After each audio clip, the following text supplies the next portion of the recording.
All right, all right, all right. Good morning, everybody.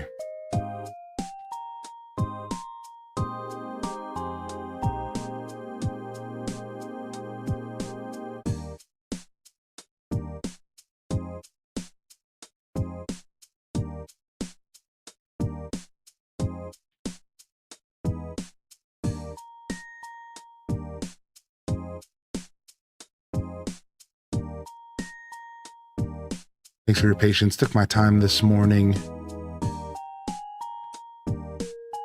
It's Sunday. We're on day 7 of our Summer Games Fest marathon. Figured we could have a slow moving start here today. Got to get that intro ran, and let's start the show.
All right.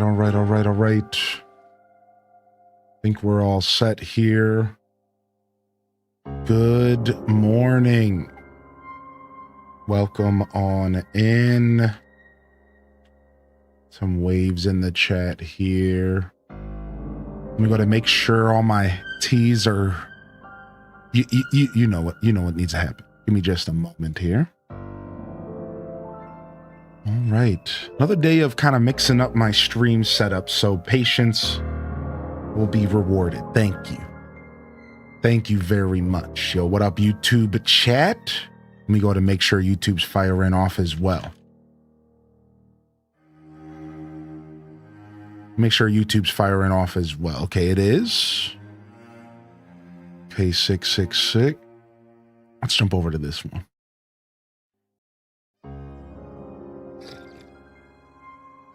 All right. Good morning, early birds. Again, thank you for your patience. A little bit of our latest start of the week, which is honestly not bad at all. So thank you, Kerbu, first in the chat, taking over and locking in on a Sunday albino. Welcome to the show as well. We got Quince3. I see Lynn Love out there. I see Vanessa Quick. Good morning, Maharit. What up, Panka? Good to see you as well. Gamer Babe, welcome back. Bookworm, a Gamer Babe. What up, UMT? What up, Starbow's Break? Good morning, Rage Gamer. Nice, I like the DK spinning, the DK collectible emote. What up, Beth Chu? Good morning, Tima. Gamer Lady's popping off in the chat. What up, Dual Master D? Alpha's in the house. What up, Ash370? A little bit of early morning balloon action coming out here. Don't mind if I do. Don't mind if I do. Right. No, I think this is good. I don't know if I want to maybe pull up YouTube chat. One more line here. Pull this up here. Just give myself a little bit more Twitch chat. That should probably be perfect. All right, LPK coming out with the first sub of the day, baby. What up? Good morning. Good morning, LP. Just getting my early morning streak in H Day Love. Oh, that early morning streak. Let them out. Be free. Be free. Look how much fun we're having. Look how much fun we're having. Yo, JD with the 12? Oh, hell. Dang, see what you started, LPK? Nailed it. What up, DJ Mean Talk? Welcome in Good here, morning, UMT. fam. Happy 7 of 7 at Highlandescent. Thankful for this community. Let's keep rocking. For sure. Yes, day 7 of our marathon. You guys are getting extra credit, though. You are getting some extra credit here. We'll probably be here into Tuesday or Wednesday if I had to guess. It all depends on what Nintendo ends up doing. It all depends on what Nintendo wants to do, right? Because they're the jerks we're waiting for.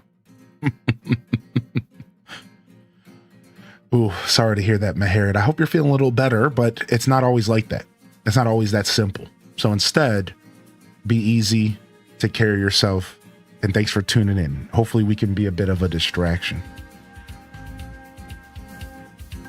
All right, let's jump over. Let's fade on over to some Pokopia, baby. That's right, we're doing some prop hunt this morning. It'll actually be our first official prop hunt stream. I was just so obsessed with single player, dude. I wanted to decorate. I wanted to fill the Pokedex. I didn't want to do anything but that. Let's go ahead and get this beard check going this morning. But we'll get to the prop hunt stuff later. It's a little early.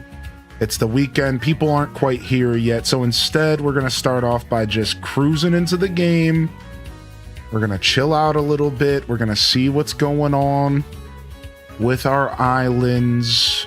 Maybe do a little designing. And then maybe at the top of the hour, we can start a little prop hunt. Let's just relax this morning. Let's just wake up.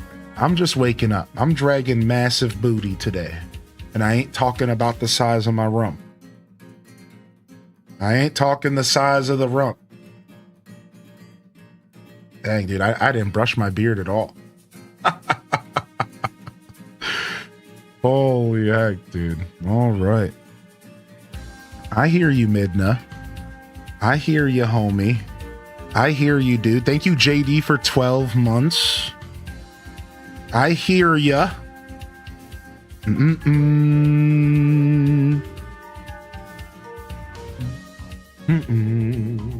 Showcases yesterday were fun. We had honestly probably the biggest showcase of the week for most of y'all, the Wholesome Games Direct. So, I mean, that was big stuff for a lot of people here. And then we had the Future Games Show at 3 p.m. and Future Games Show was cool. Honestly, that Exodus game, which is like a new take on Mass Effect, looked pretty awesome, dude.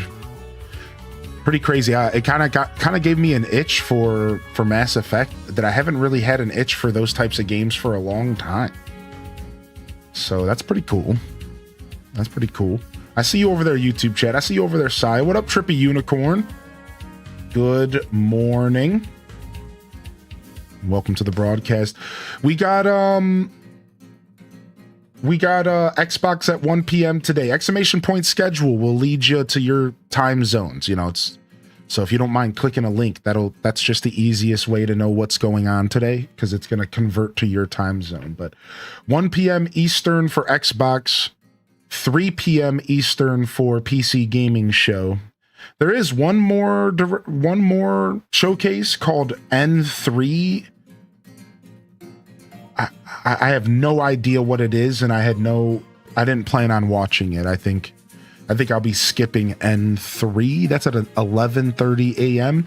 I have some other plans for us today, so I think it'll be worthy of skipping, because after we're done with some Pokopia this morning, I think today we're going to dive into a little bit of a demo day. Figured after all these events, why don't we hang out and do a little bit of demo day? I installed like 20 demos this morning, and we're just going to pick through them, and we're going to see what we want to check out.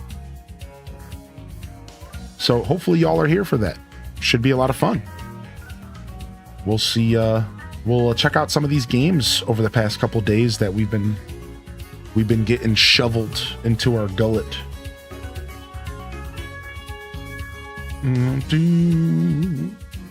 Some demo day.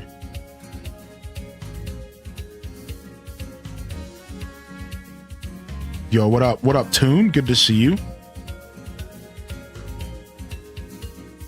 E3 changed their name to N3? Yeah, I don't know. I think it's like a small indie type deal.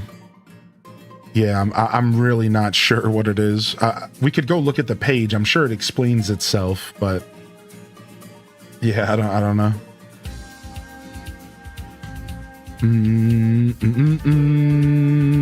What up, Keisha? What up, Keisha? I'll be able to get my nap on. Oh, you got plenty of time to nap. Oh yeah, UMT. You got plenty of time to get your nap on. That's for sure. Get your nap on for sure, dude.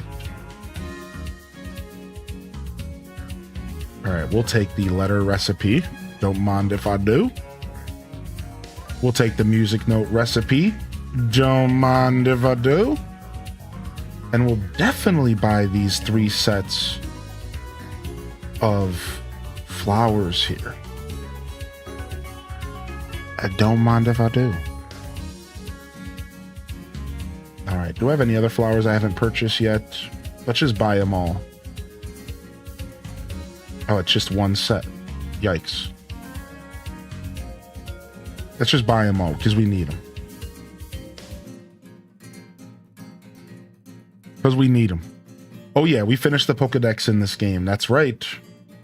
Pokedex has been completed. Now, we did not finish the Habitat decks. We technically have some Habitat deck stuff to go. And we also still have a variation of a Pokemon to catch. We never got our final Tatsugiri form. I think we're still waiting on 1 Tatsugiri form as well, technically. So, funny enough, even with 250 hours in this game, we still have a couple things that we need to do. What up, Jody? Welcome to the show today. Good morning. What up, Spicy Sin Bun? They were fun. They were fun. What up, Mary Soul? Good morning, Kit Kat Calzone. What up, DM Leech? Good to see you back in here, Lucinda, as well. Good morning, good morning, good morning. Yeah, what time zone are you in, UMT? I wasn't sure, so I just wanted to let you know, just in case you needed some conversions. You had some Bob Evans? Dude, Bob Evans hits. It's funny to think that company's been around for a dog's age, you know, and that Bob Evans still hits, dude.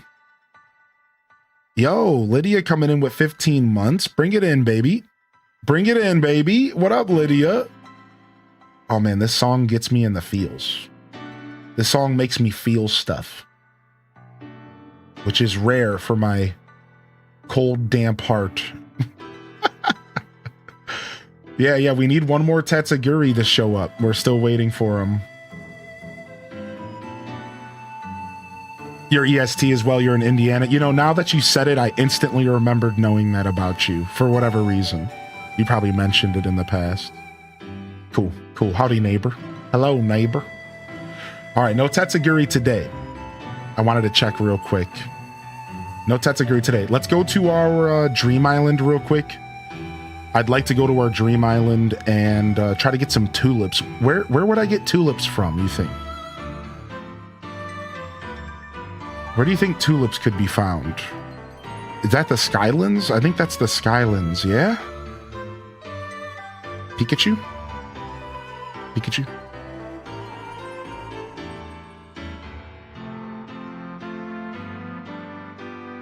Yo, thank you, Leia.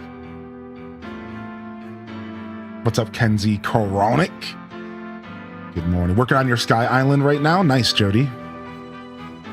So, we're going to be doing some hide and seek prop hunt for the first time ever. So we have to figure out 2 things. Well, 1 thing. Where are we playing prop hunt? Because I do not have any suitable locations to really play a good game of prop hunt. So that means we're going to need all of your islands. So hopefully somebody's down to host some prop hunt today. Also, we have the Cloud Island. I think our Cloud Island might be like put together enough for some fun prop hunt, maybe for like 1 or 2 rounds. So we'll go to the Cloud Island to start things off. I'm imagining after 1 or 2 rounds there, we're going to maybe want to switch. So if anybody's around today, if you have some time, I'm going to be looking for volunteers to host prop hunt for us. That means you have to open up your gates, invite me and 2 other players, and then we will all play hide and seek. I will be the seeker almost the whole time because people could just watch my stream. So like I'll be the seeker. I'll be the seeker.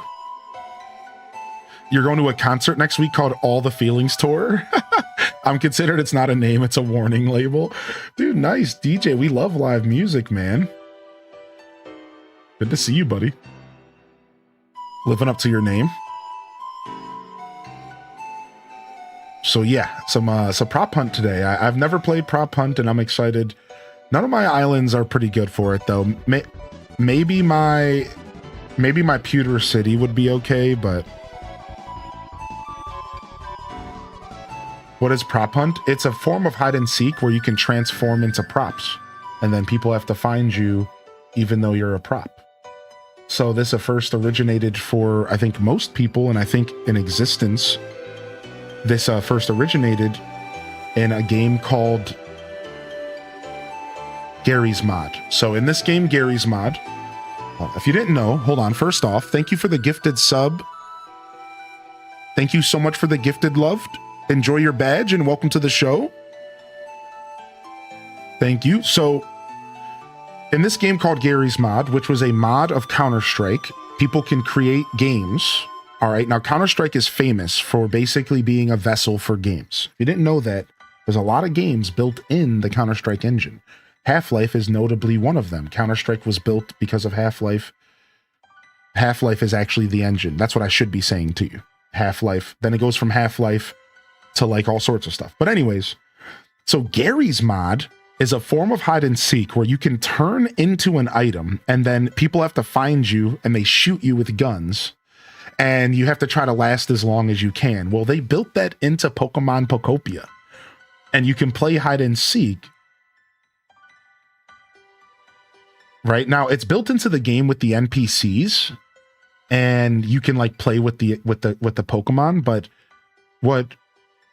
what we obviously can do is we can play with each other and we can like set some ground rules and give you like a goal, either like how long can you last or like manhunt, can you get to a certain location without being seen, so on and so forth. So yeah, we're going to play some prop hunt today and we're going to check out what this game offers. So it should be fun.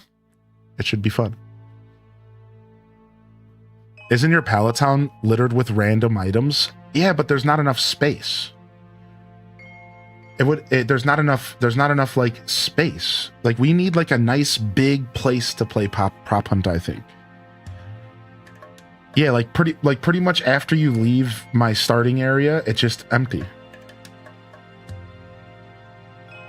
Yeah, so I don't think I have like a ton of locations that are like real good for prop hunt. It just depends on our rule set, I suppose. What's up, Midge? I always imagined prop hunt being something that we do in like a very large space. What's up, Simply CC? Good to see you today. What is this? The seat of what? The seat of a noble? Boo, boo, boo, boo, boo, boo, boo, boo, boo, boo, boo, boo, boo, boo, boo. My Wastelands is almost fully decorated. Yeah, that's what we were talking about this morning. Yeah, I just said I'm going to need some volunteers to host prop hunt for us. Good morning, Lily Tazi. So good timing on you jumping into the stream here. What up, Simply CC and Dolore? Yeah, Lily Tazi, that's exactly what we're looking for. Some volunteers to host prop hunt today, because I don't really have very well decorated spaces for that. But we'll check out the Cloud Island first. We'll start there. And then we'll see where the journey takes us today. But we'll wait till the top of the hour. Let's just hang out for a little bit and collect some stuff here. I tried out Book Nook in Dragon Shelter. Dude, nice. Yeah, I got a little demo day planned for y'all today. So I installed like 15 demos this morning. And after we play a little bit of Pocopia and check out some hide and seek, because I said I would do it yesterday. And, you know, we've never done prop hunt. So this honestly sounds like a blast. Then we're going to switch over and we're going to play some demos until we wait for Xbox. Demo day! Whoa! Barrel roll! All right, let me get some of these trees too. Oh, well, that's not what I wanted. I didn't want logs. I didn't want leaves, but okay.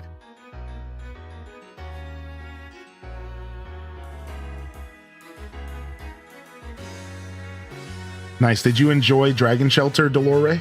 That game looked pretty cool. Or Book Nook. I think I remember what Book Nook is, but I can't visualize it in my head.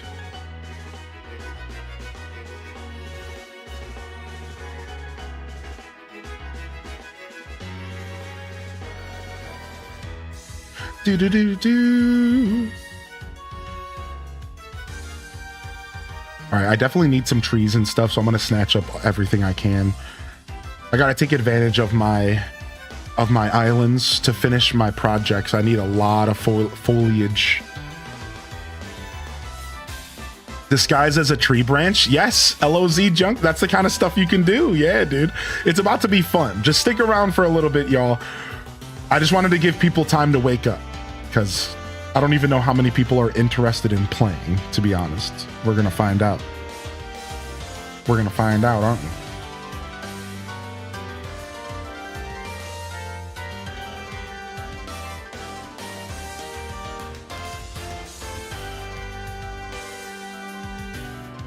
All right.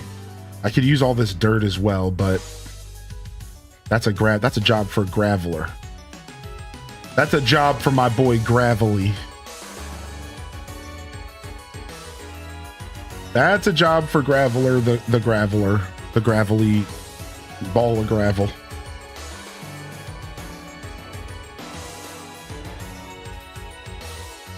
Right?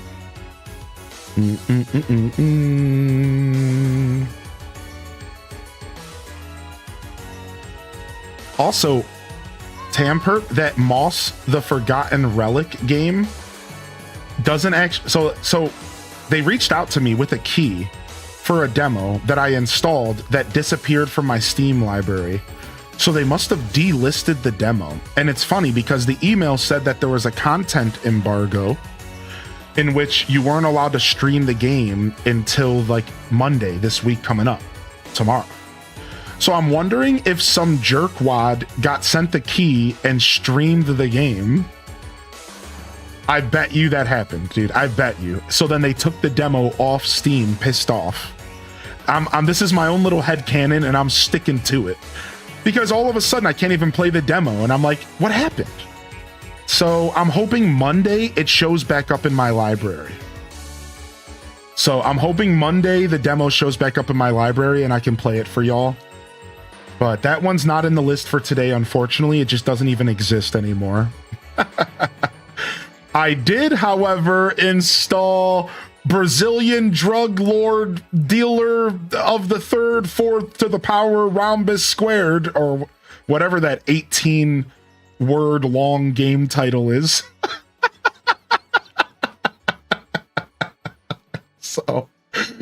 So we do got some Brazilian drug lord to play today, if you guys want to check that out.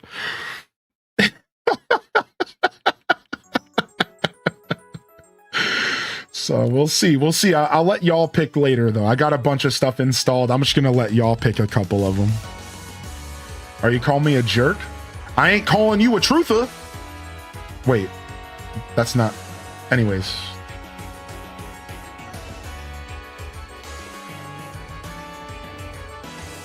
Bum, bum, da-da-da.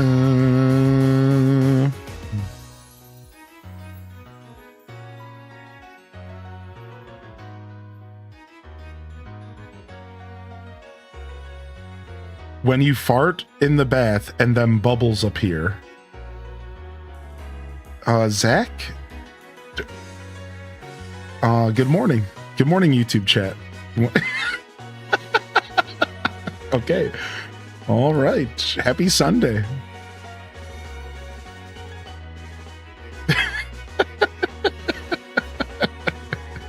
What up, Rachie? What up, Dania? Good morning, Starbows.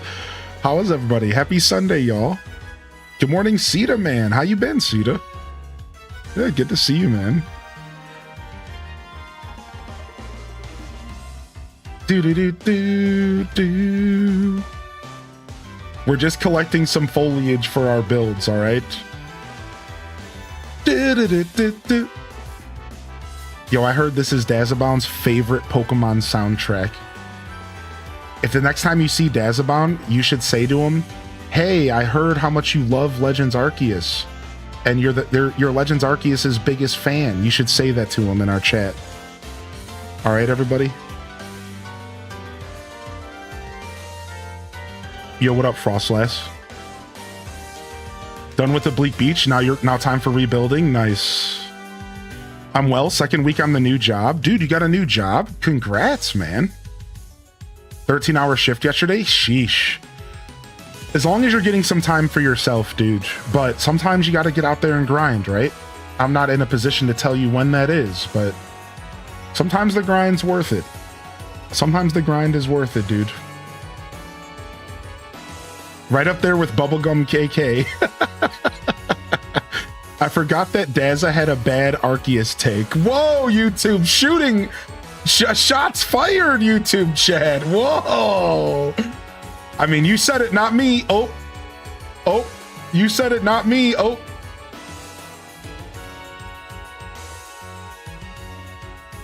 I walk to work, takes about an hour. Dude, I've been there.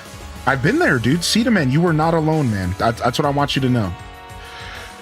Not alone, dude. I worked a job where I had to take a rapid and then walk alongside a highway for 45 minutes to get to work every day. I have some fun stories from that journey, though. At the time, I had a modified DS, and I was using my DS as my music player, as my iPod, as my I would watch movies on the walk. My DS was everything. I would watch movies, I would listen to music. My DS was like this little media device. It was amazing, using an R4 card. Every day I had to walk an hour to work, dude. Yeah, it's brutal. A rapid? No, we call it the rapid here, but it's a train. Excuse me, that's Cleveland talk. I'm so sorry. That's Cleveland talk. It's a train. It's a train. That's Clevelander talk. We call it the rapid around here. That's so funny. I forgot that wasn't a real thing. I completely forgot that that's not a real thing. The rapid. Yeah, that's Clevelander talk. What's up, Abby? Yeah. It's nice. It was tough, but it was worth it. That job, I was selling World of Warcraft gold. That job, I would sit around all night and I would take orders from people, and then I would interact with like different Chinese, just pretty much overseas people in general, but a lot of Chinese people. And then they would sell me, I would buy the gold from the Chinese players, and then I would give the gold to the usually American players who wanted World of Warcraft gold. And I did that for a whole 2 years of my life. I sold video game gold, Final Fantasy, the old Final Fantasy 14, the old, by the way, old Final Fantasy 14, Star Wars Galaxies, when it was still around at the time, World of Warcraft, and like 3 other games we would sell gold. It was a pretty interesting job, actually. I met a lot of real interesting people. One dude became like one of my best friends for the year, and we talked every day on the phone. He was from Texas. Part of me wonders if he was just trying to get free gold from me, still to this day. But like, I weirdly had some super deep conversations with the guy. Like, I would just like bear it all to this dude. I would like tell him what I was going through. One time he walked me through like talking to a girl. He was like, No, he was like giving me courage. He's like, dude, no, you got to go ask her out. And I'm just like, what? He was like giving me the courage I needed to ask this girl out. I liked he was a customer who bought gold from me, but because I was such a stellar customer service rep, I would like build relationships with these multi customers, and to the point to where I became like friends with a bunch of them. It was a real goofy time in my life, dude. I'll never forget one day the office trolled me and they handed the phone to me with this person that likes to talk. And then I proceeded to sit there for an hour and a half and have a conversation with this older dude about his dwarf hunter and all of the adventures that he went on with his dwarf hunter over his life. The dude was like 60 years old at the time, and he just wanted a friend to talk to about World of Warcraft, and I was that friend. And I sat there and I talked to him for an hour and a half about his dwarf hunter. Happy Sunday, H-Day Wade. And that was my day. That was like I got paid to do that. I was like, wow, this is great. Like, I actually liked it. I got paid to sit there and talk to this old dude about WoW. It was sick. It was dope, dude. It was just like, yeah, like it was just like a real interesting job, man. It really was. I met a bunch of cool people.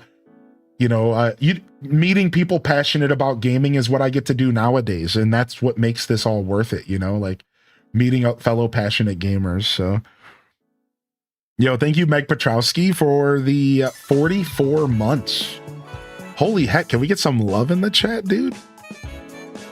I'm a trekker, so an hour is casual. I'm also a trekker, and I also agree an hour is pretty casual. Sita man, we might have came from some similar walks of life, my dude. Literally, pun intended. Good luck at the new job, though, man. You should become a call me if you need me help second job, just kidding.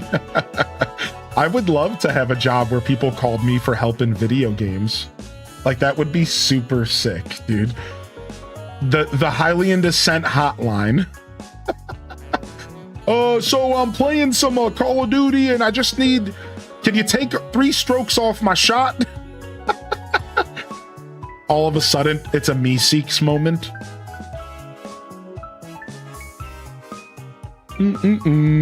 Yo, what up, Casanova? Good to see you.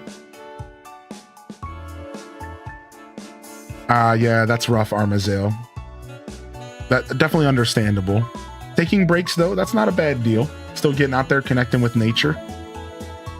All right, I think we're done here. I think we stripped this island of all of its tulips and all of its trees for the most part. So I think we're done here. And let's get out of here. I guess I have to actually go to the exit, don't I? Time to roll out.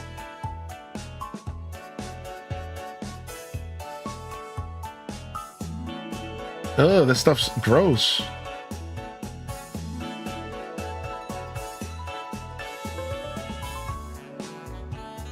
Thanks for choosing Hylian Descent Helpline. How may I assist you?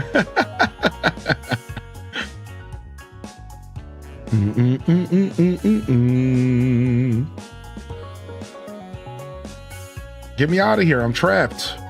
I'm a full-time assistant to Tiny Humans. They also love Pokemon. What's up, Araya? Welcome back.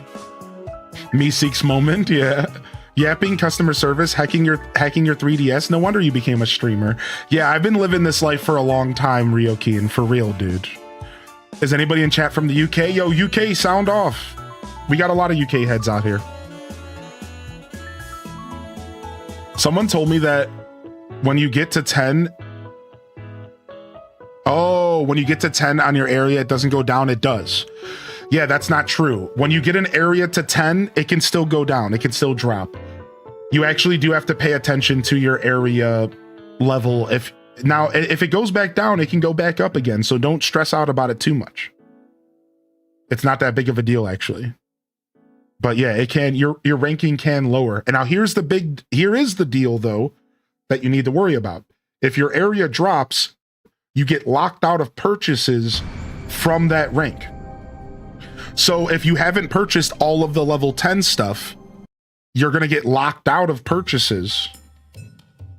if you drop under level 10. So you either have to buy all that stuff before you drop, or you need to go back up to level 10 to buy that stuff again.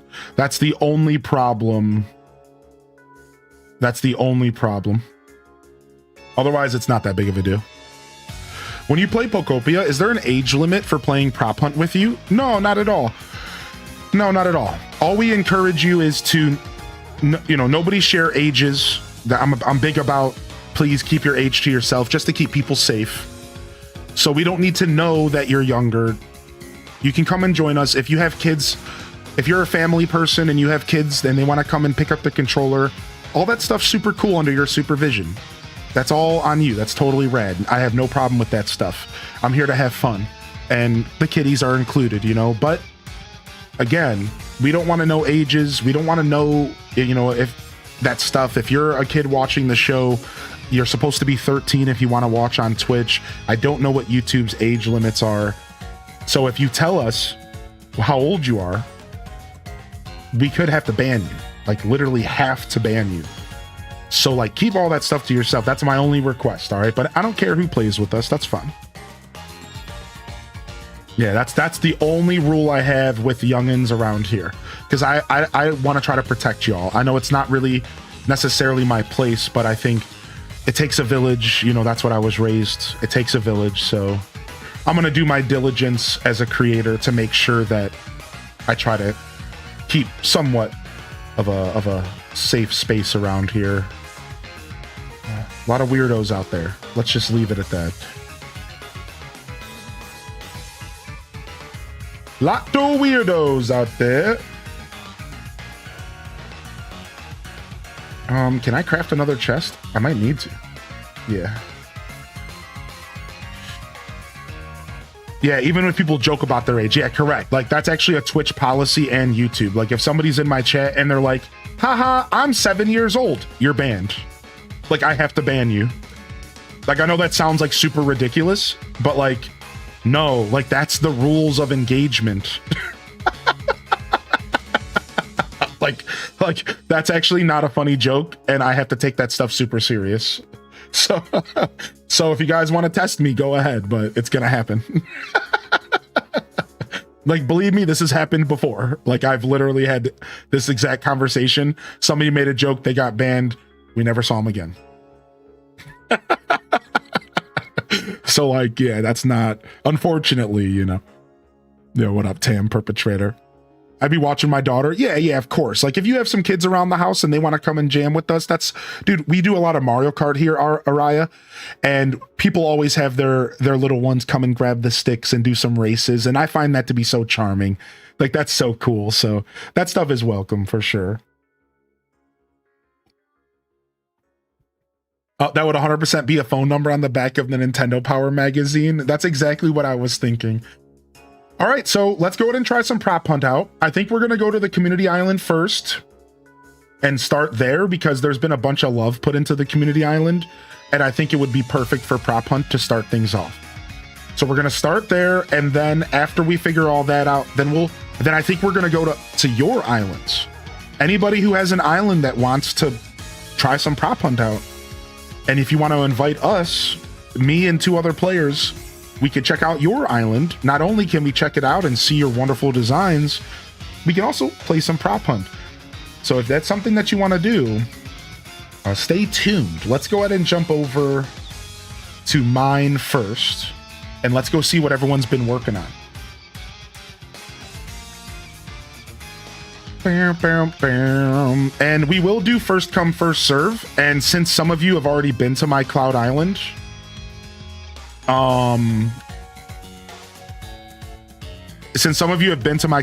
already, you're welcome to just be in the first group if you want. Whatever, first come, first serve. However, I will put the code on the screen and stuff in just a second, and we'll figure all that out. Yeah, Frostlass, I got you. I'll hook you up with the code in just a sec here.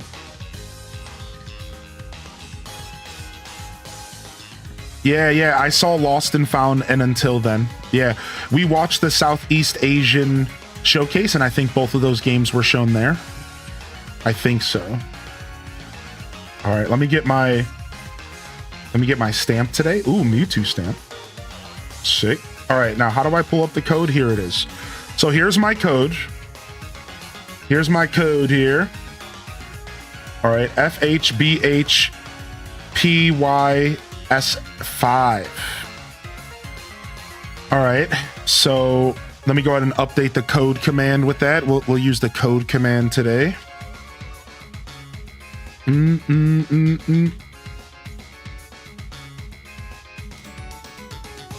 All right, so this is the way it works. You go to your computer and you go to visit Link Play, and then you go to visit a Cloud Island and you enter this address right here.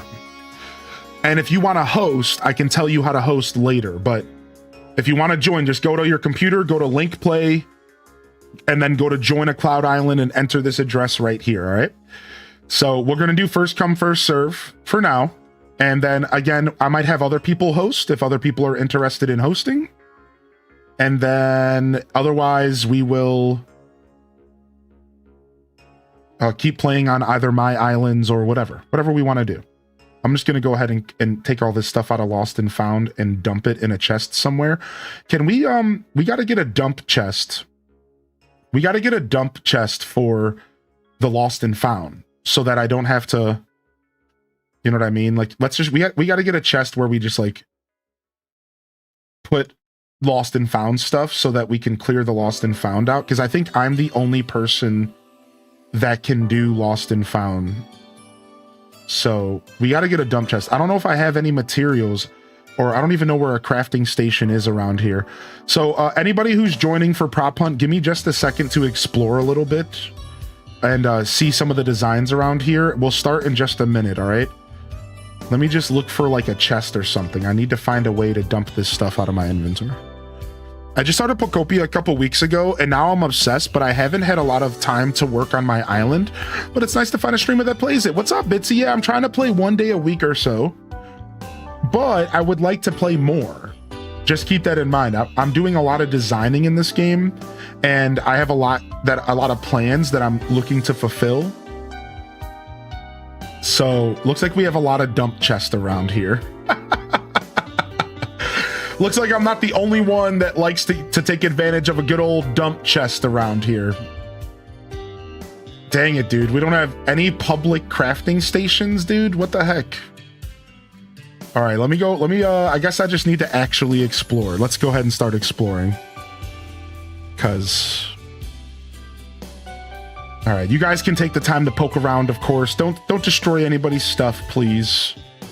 People put some real big effort into this. And lots of designing, so. Here's the public crafting table. Found you. All right, I just need to build a dump chest. Oh, sorry, I lost my YouTube chat here. What's up, Elos, or sorry, Lao Boys? Good morning. You're hoping for Silk Song DLC expansion? Nice. Nice. Maybe your hope will come true. All right, we're just gonna slap this bad boy down right here. Yeah, we need Lost and Found chest. This is something that I wanted to do for a while, but I haven't visited this island. Need a Lost and Found chest for those people that are leaving stuff. Is this your pallet town? No, this is our Cloud Island that the community has been designing. I haven't done anything here. Yo, Meg Petrowski, thank you again for 44. I think I said thank you for that. Yeah, I did. Okay, good. So this is my Cloud Island, and the community has been designing here. And take a look. Let's go ahead and fly around and take a look at everything. Take a look. We got a Tangy. Look. Somebody did some pixel art. I don't know who did this, but it's awesome, dude. I don't know who did this, but it's freaking awesome, dude. Take a look. So this is the Cloud Island. Everyone's been working real hard. We have some farms over here. This is a combination of like Kerbu, I think Brielbasaur, and who else? Yeah, Brielbasaur, Kerbu Tashi, and I think like maybe 1 or 2 other people worked on this. Yeah, it's beautiful. Let's go ahead and poke around. Let's go check out the greenhouse. This is insane. This is insane. There's slanted There's slanted glass roofs in this game? Really? I didn't even know that. Dude, look at this. This is crazy. Dude, you guys are crazy, dude. This is insane, dude. Dude, this is sick, man. I am speechless. I am without speech right now, dude. This is crazy cool, dude. Yeah, what? They're technically skylights, really? But people use them for greenhouses. Wow. This is so cool. I'm actually mega jealous.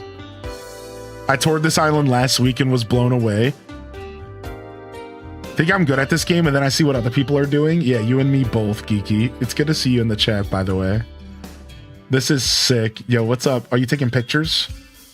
So apparently, Kerbu said that he hid a bunch of pictures of the community all around the island. So we're going to poke around real quick, and we're going to see if we can find any cool stuff before we start. We're about to start some prop hunt here, all right? So stick with me. We'll do some prop hunt soon, but dude, this is amazing. Do do do do do do do do. Love the use of the plushies. This is so nice, man. This is giving me inspiration for like, wow, I like your storage room way better than mine. I instantly hate my storage setup. I instantly hate my storage setup now. Gosh darn it. I don't want to redo my storage, dude. I do not want to redo my storage. I instantly hate my storage unit now. Cool, thanks for that. What is going on in here? So you're using buttons to block the flow of water? You're using buttons to block the flow of water? Is that what's what in the Minecraft Sam hell is going on in here? Are you using buttons to stop the flow of water? What is going on in here?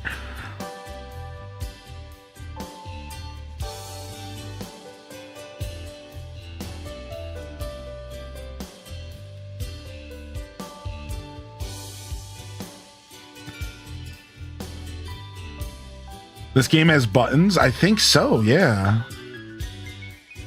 And then a giraffe, yeah.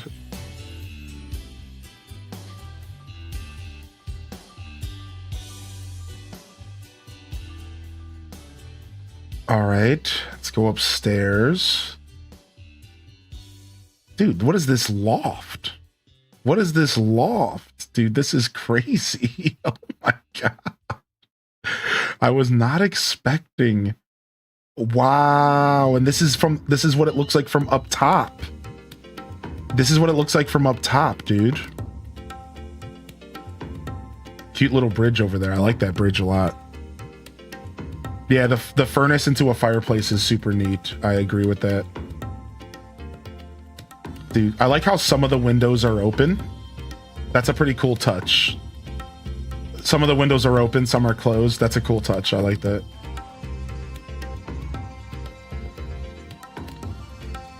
So it looks like there's even more room for decorating. I know Kerbu said he kind of got burnt out after a while. So if this is his house, that makes sense.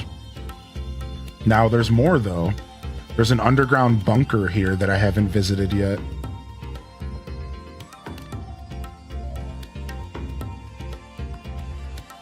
Oh, did I miss the photos on the second level? Go down. The river in the underground I did. Dude, this music's perfect for this for some reason.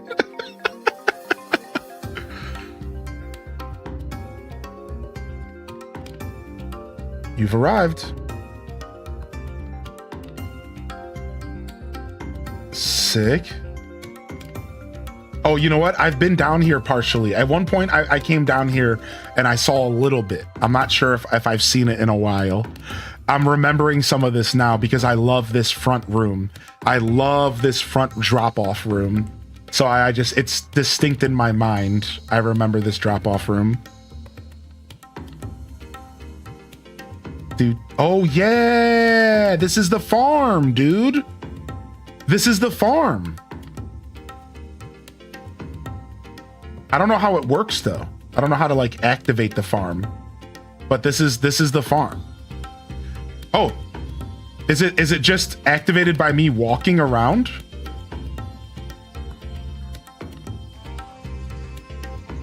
Oh, it just stopped working at one point. Yeah, you know that's just how redstone and Minecraft stuff works. It does that. Boom, boom, boom, boom, boom, boom, boom, boom, boom, boom, boom. The smooth rocks aren't drying the trees out anymore. Weird. All right, going back up. All right, let me go check out Brielbasaur's house, and then we're gonna start playing Prop Hunt, and we'll keep checking out more later. But I do want to start some Prop Hunt up, just because it would be nice to get to demos maybe before the Xbox showcase. I think maybe only 2 hours for demos would be enough, right? Because we don't have to play them long. So yeah, let's go check out Brielle. I don't want to leave Brielle hanging. I know she's worked real hard. I'm not sure what that tunnel is there, and I'm not sure what that building over there is, but I believe this is Brielbasaur's building. Can you go to the spa? Okay, we'll go to the spa house back here. Okay, cool. Wow, the golden Magikarps. Wow, I love that so much. The spa house.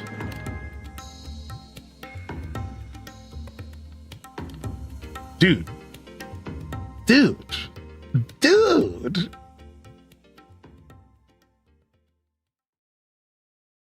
Yo, what up? How you doing, Bitsy Smithy? Thank you for the first time sub. Seriously, it's nice to meet you officially.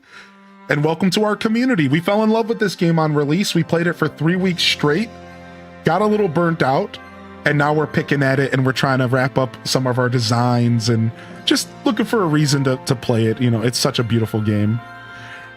Did you hear that there's rumors for DLC for the start of next year for this game? I believe them. I think by spring would be the latest that we would want to see DLC. Right? I think any later than spring is a little frustrating, actually. I think any sooner is welcome, but any later than spring is a little frustrating, I think. This is Brielbasaur's library, I believe. The Ho-Oh and the Lugia. Wish we had more than 20-something Pokemon spawned in at once. Yeah, that would be nice. I like that it's random. I do like that you never know who's visiting. Right? But I agree with you that it's like it can take away from builds and stuff. All right, let's play some Prop Hunt. Yeah, what up, Slip Slope? So they brought back Moments badges, but I can set up events and I can host them for up to 28 days, and I can customize the Moments badge. If you remember the Moments stuff, it's like basically a take on that. And the difference between like the drop events that have been happening and this is that it's only for my channel, just like Moments badges. That's why I've been referencing it to Moments badges, because it's only my channel. So what's Prop Hunt? All right, so we're going to talk about it right now. So in this game, you eventually earn the ability to transform into items. We're going to play a form of hide and seek where you can turn into a prop, and I have to try to find you within the sea of possible props. You can be anything, right? You could turn into anything you want, and I'm gonna have to try to figure out which is a real design, which is a real item, and which is a fake prop. And then I believe I can walk up to you. So can this person right here, can you turn into a prop for a second? Let me see something. I believe what I can I walk up to you and can I do anything? No, I can't. So it would have to be the player would have to. So like that's where we have to make up rules now. All right, we have to figure out the rules. So unlike Prop Hunt for Gary's mod, oh, maybe I can punch you. Yeah. Can you transform into something so I can see if I can punch you? That would be cool. Maybe I can punch you. Oh, and you move. Oh, okay, that's it. All right, so this is it. This is how this is how prop hunt's gonna work. So I'm gonna try to find you and then punch you. I'm gonna try to find you and punch you, and that's how we'll know if you're a prop or not. All right. I wonder if I can also do cut, maybe as a safer way. Can we try cutout as well? So I don't have to, so I don't actually accidentally destroy terrain. Yeah, cut works as well. Okay, so we have some options. All right, so I'm gonna be the seeker. It just makes the most sense. All right, and it looks like we need one more player. Does anybody else want to join for prop hunt? Here is the code if anybody wants to join in. We're gonna play hide and seek. We need one more player and then we can start, but we can also just play with Charlie and Zing if depending on who else wants to join. You're about to destroy a bunch of items. I know. The only way we could avoid that is if I change the settings. Let's go see if I can change the settings really quick. All right, let me turn music back on. Sorry.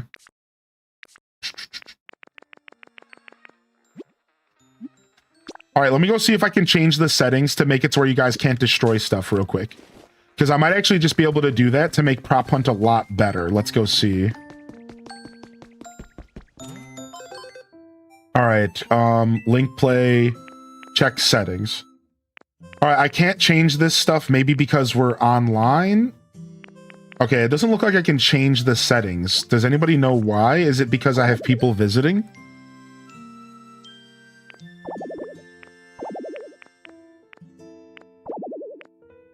As the ghost, you're probably still able to destroy things. As the host, yeah. Yeah, okay, so it doesn't matter. Let's just play and then we'll figure all the logistics out later. So it doesn't matter because if the person moves, then they're also caught. So even if I'm like, try to be very careful, it's not like the person can run from me because that's not quite what we're playing here. Now we could play that, but let's not do manhunt because manhunt's not going to make sense if I can destroy stuff. So we can play manhunt when we're on an island where they have it to where destruction is turned off, which would be like any spectator mode. So for now, let's just start off with regular hide and seek. So here are the rules of engagement. And yeah, Tamperp, anybody join, please. You know, as much as I appreciate you saying that, Tamperp, the truth is that you're a viewer just as much as you are a moderator. I want all of my moderators to be viewers first.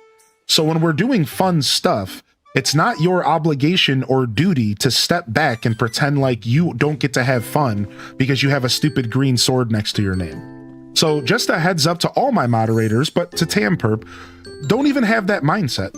I want my mods to have fun, and you are viewers just as much. You never ever need to step aside for a bunch of people. That's not how this works. Join us, have fun with us, right? Like I've never asked for that, and you never need to do that. All right, so just a heads up, like that's not at all what I'm asking. You know, moderators are very kind. You're just being super generous, and that's awesome, but that's not at all what we're doing here. Yo, what up, Sophis? Good to see you today. Good morning. That's not at all what we're doing here. All right, so we're going to go ahead and start. I'm not sure if anybody else is joining in. And all right, so the rules, let's go ahead and decide our rules here. Let's say no buildings. Let's say no cutscene buildings. That's the first rule. No cutscene buildings. So if you don't know what a cutscene building is, no cutscene buildings. No buildings that require a cutscene to enter. Rule number 1. All right. Rule number 2. I think that's it. I think you could hide anywhere on the island, and it's a massive island. So, I mean, this is going to be crazy. Like, this is this is a big space to play hide and seek with only 4 people, right? So I think what we'll say is, yeah, like, how do you really manage a space this big?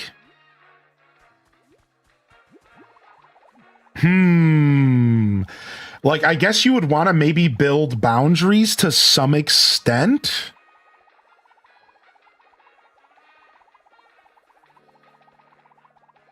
like this is interesting because we've never done this before.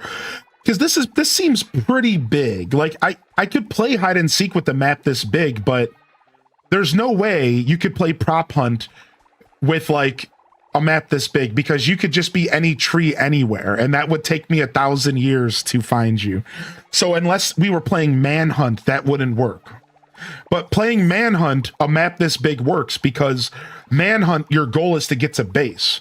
And if base is the Poké Center, then all of a sudden this makes sense because if you're hiding out in the wilderness, it doesn't matter, right? So let's play manhunt. All right, so this is what we're gonna do. So let's just play manhunt, and we're gonna give you guys 15 minutes to enter the Poké Center without being caught. Let's say we'll play for 15 minutes, and your goal is to get into the Poké Center. However, if I don't catch you guys, there should also be a penalty, right? Because then otherwise, what's to stop me from just standing here and defending the base? So that doesn't make sense either. Can't you just work off the way the map is separated? Not really. Like, can you guys tell the difference between the biomes here? So, I mean, I guess we could say you have to stay in the bottom left corner. So, like, I guess we could say you have to stay, like, below this brown dirt and to the left of anything blue. So, like, this little corner right here. Yeah, that's hard, though. These maps aren't, unfortunately, separated well enough for that.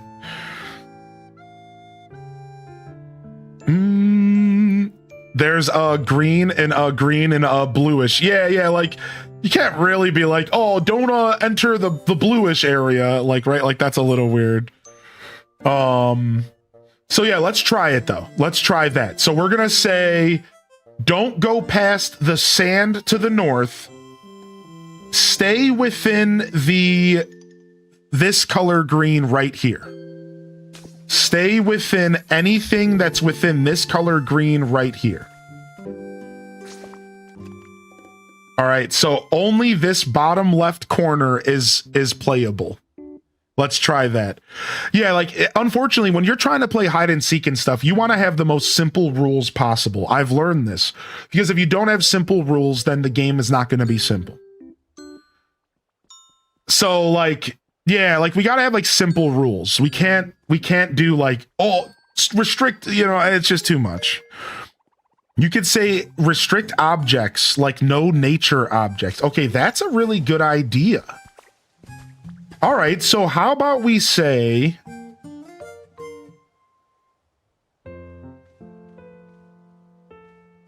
All right, I like that. All right, let's do that. Okay, let's say the whole map is game, but you're only allowed to transform into real objects, no nature objects.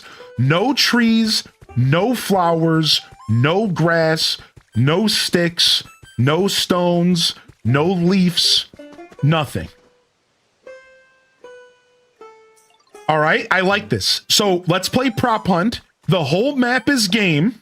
You can go anywhere you want, but you have to be an item. It has to be a bench. It has to be a sandbox. No nature, anything, no flowers, no trees, no bushes, any of that. No paths. I'm not sure what that means. Like path items like this. This doesn't count as a nature item, so sure, why not? Let's just keep it simple. No nature, period. Yeah, let's again, you have to keep it simple. Just no nature. That's it. Let's just keep it, let's just drop it right there, because as soon as you start adding more nonsense. So no nature, and I'm going to add one more thing to that, though. No blocks. No blocks, because right now you can transform into dirt. No blocks. No nature. No blocks. No blocks. So no staircases, no cement, no blocks. So this way paths are still available. I think pathing is fine, because you have to be creative with pathing. And I think that stands out, but I think blocks would be way too much. So I think no blocks of any kind that includes stairs, because they're just half blocks, right? So I think that would be the case. So no blocks, no nature. Is that good? I think we're good. I think that's a good rule. I don't know what overlap means. You have to explain yourself. All right, let's play. So everyone meet at the Poke Center when you're ready. So this is gonna be traditional hide and seek. And we're gonna give you 3 minutes to hide, and we're gonna say 15 minutes to seek. And we're gonna say that you're allowed to move if you want. Not on top of another block you copied. Well, I just said no blocks, so why would that matter? That's why I'm trying to understand, what does no overlap mean? Right, like that, what does that mean? Basically, placing yourself on top of another item so you can't tell. That's the whole point of Prop Hunt, though. See, like, so I've actually watched people play Prop Hunt in Gary's mod, and that's the whole point of Prop Hunt. To find yourself a good position to where you can look like a legit item next to something. So, like, we can't, like, that's how you play Prop Hunt. Right? Like, you want, so like for example, I could turn into a box, and then I could put myself on top of this box, and I could hide. Like, that's the whole point of Prop Hunt. Exactly.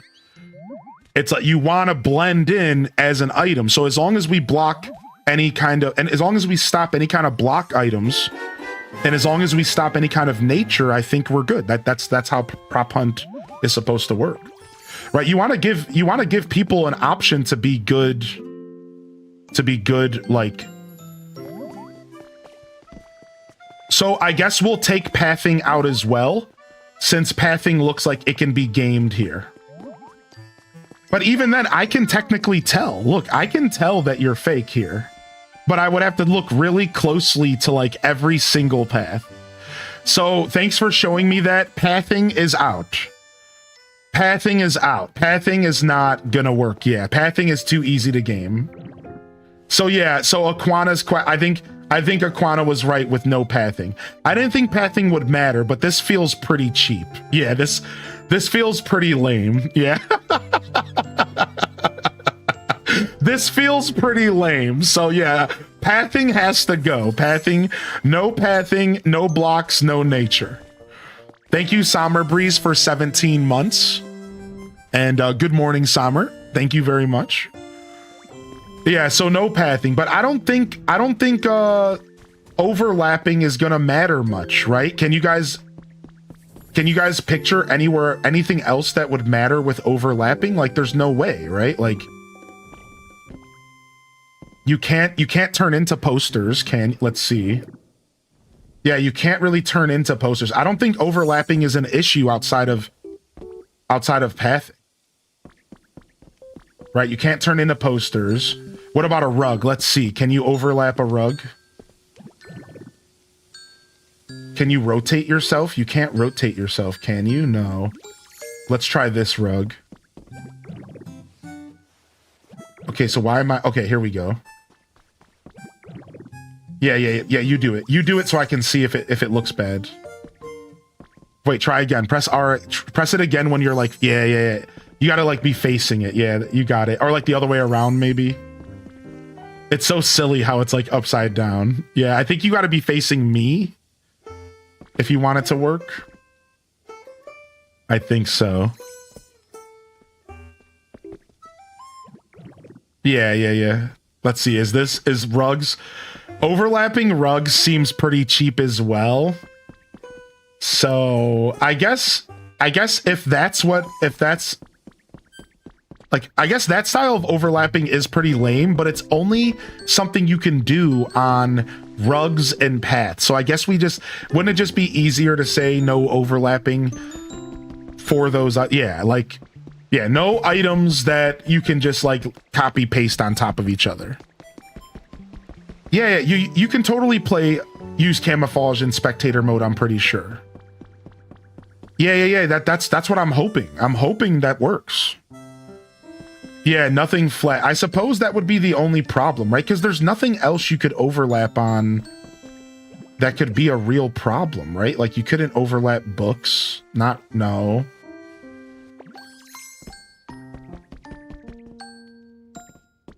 Maybe like garland. So we'll just say no overlapping. That's the easiest way to handle that.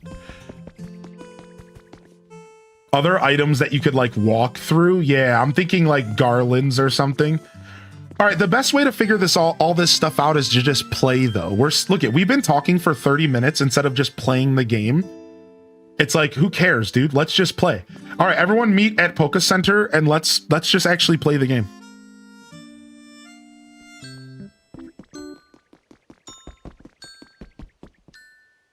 All right, I think we're missing one person, right?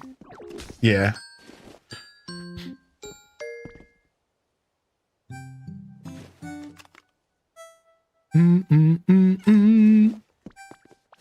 They were out exploring hiding spots. They're out exploring hiding spots. All right, so let's go over the rules one more time. So no cutscene buildings are allowed. No cheesy flat overlapping and no nature. Does that cover it? All right, you guys are going to get 3 minutes to go. I don't have an in-game timer, so I'm going to have to pull up a timer real quick on my computer. All right, go ahead.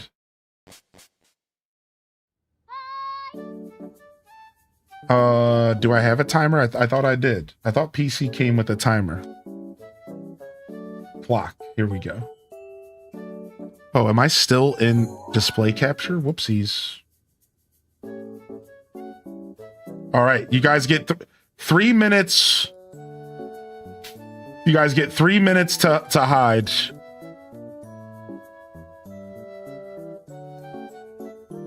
All right, I won't have the timer on the screen for now though, but if we do this again in the future, we could try to put the timer on the screen if you guys want. All right, cool.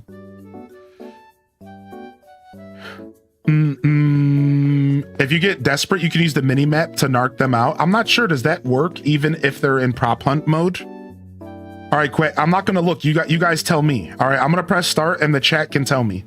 Can you guys see them on the mini map if they're in prop hunt mode, if they've already hidden? Oh, you guys can't even see the mini map in here. Never mind. I guess I have to be outside. Yeah, I don't know how that works. I assumed that if you were in camouflage, you wouldn't show up on the mini-map.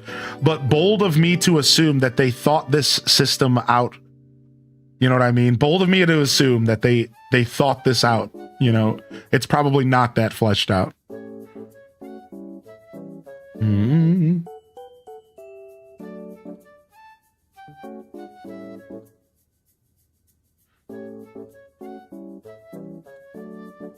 All right, you guys got a minute left. And for anybody I missed rolling into the stream, good morning. You can still see the ditto icon, I think. Yeah, I'm gonna press start when I go out, and I'm gonna see what y'all think. Xbox is at 1 p.m., so we got a couple hours to kill. Yo, 85 months from Spartan Leonidas, dude. The legend himself. All right, we're gonna stop this and we're gonna give ourselves 15 minutes, and we might have to give ourselves more time in the future, but for now we're doing 15. The timer starts as soon as the cutscene loads outside of here. All right, timer starts, and then I'm gonna quickly press start. You guys tell me, can you see them on the map if they're hidden? All right, real quick, I'm not gonna look myself. You guys tell me, can you see them on the map? I don't know, I'm not looking. I just want to know. All right, I'm going to go back now. All right, and let's play. And I'll give myself an extra 30 seconds there. You can. All right, so we do have a cheeky... So your guys' goal... So I'm going to talk while we play. Your goal as a hider is to stay hidden and not get found for the 15 minutes. This is not manhunt. Your goal is to stay hidden for 15 minutes. All right, that's your goal. You don't want to be found by me. That's it. That's the version of hide and seek we're playing right now. Now, if I punch this, am I going to break it? Frick. All right, so that's a problem. So we're gonna figure this out as we go forward. There's gotta be a way for me to see if somebody is a prop without breaking it, dude. Okay, I could do that. I could slice. So I just have to be careful around nature. Yeah, did you see the giant tangy? Yeah, like, so that's kind of rough. Like, I wonder, what do I do about that? You're right. Like, I guess I can't just really spend my time punching everything. Now, we could take this to the next level, though. All right, we could take this to the next level, everybody. What if we did it to where you could bring items with you? What if we did it on this island right here? All right, hear me out, everyone. And what if we did it in a way where you could bring items and set up little mini scenes on the fly and put yourself in the mini scene? Think about that. So think about, like, what if, like, everybody was able to have, like, whatever items they wanted in their inventory, and then you could go around the map and you could, like, create a little mini scene and put yourself in it real quick and, like, try to, like, really get the seeker, right? Now that would be, like, I think we would need a pretty long game for that, right? So I don't know, like, this could be really fun. We got to start thinking about all the possibilities here.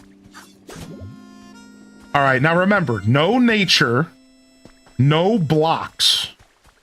All right, blocks are cheap. No blocks, no nature, no overlapping. No cheeky overlapping. So you have to be an actual item. That's the key. That's what's going to make this, like, a little bit easier for us to play, is you have to be an item. Now, because this is a big map, we're likely going to need more than 15 minutes, but I just wanted to kind of start and see, like what, you know, how this was all going to look. So obviously, if we're doing the whole map, somebody's probably going to think to themselves, why don't I go explore really far out on the outskirts of the map? So because we didn't make it a rule, I'm going to say it now, but I don't expect people to move if they're being cheeky. But no ocean should have been set as well. At first, I didn't think it mattered, but now I'm realizing, just like Animal Crossing, ocean is not fair, because what do you, like, you know, what am I going to do? What am I going to do? Go search the whole ocean? Like, this it's massive. Like, that's not going to work. So no ocean. If you're out in the ocean right now and I'm not near you, maybe consider moving. All right, no out in the water. Like, you shouldn't be out on the outskirts of the map. Like, what am I gonna do? Go fly around the outskirts of the map? Like that's not cool. So they keep it to the main island.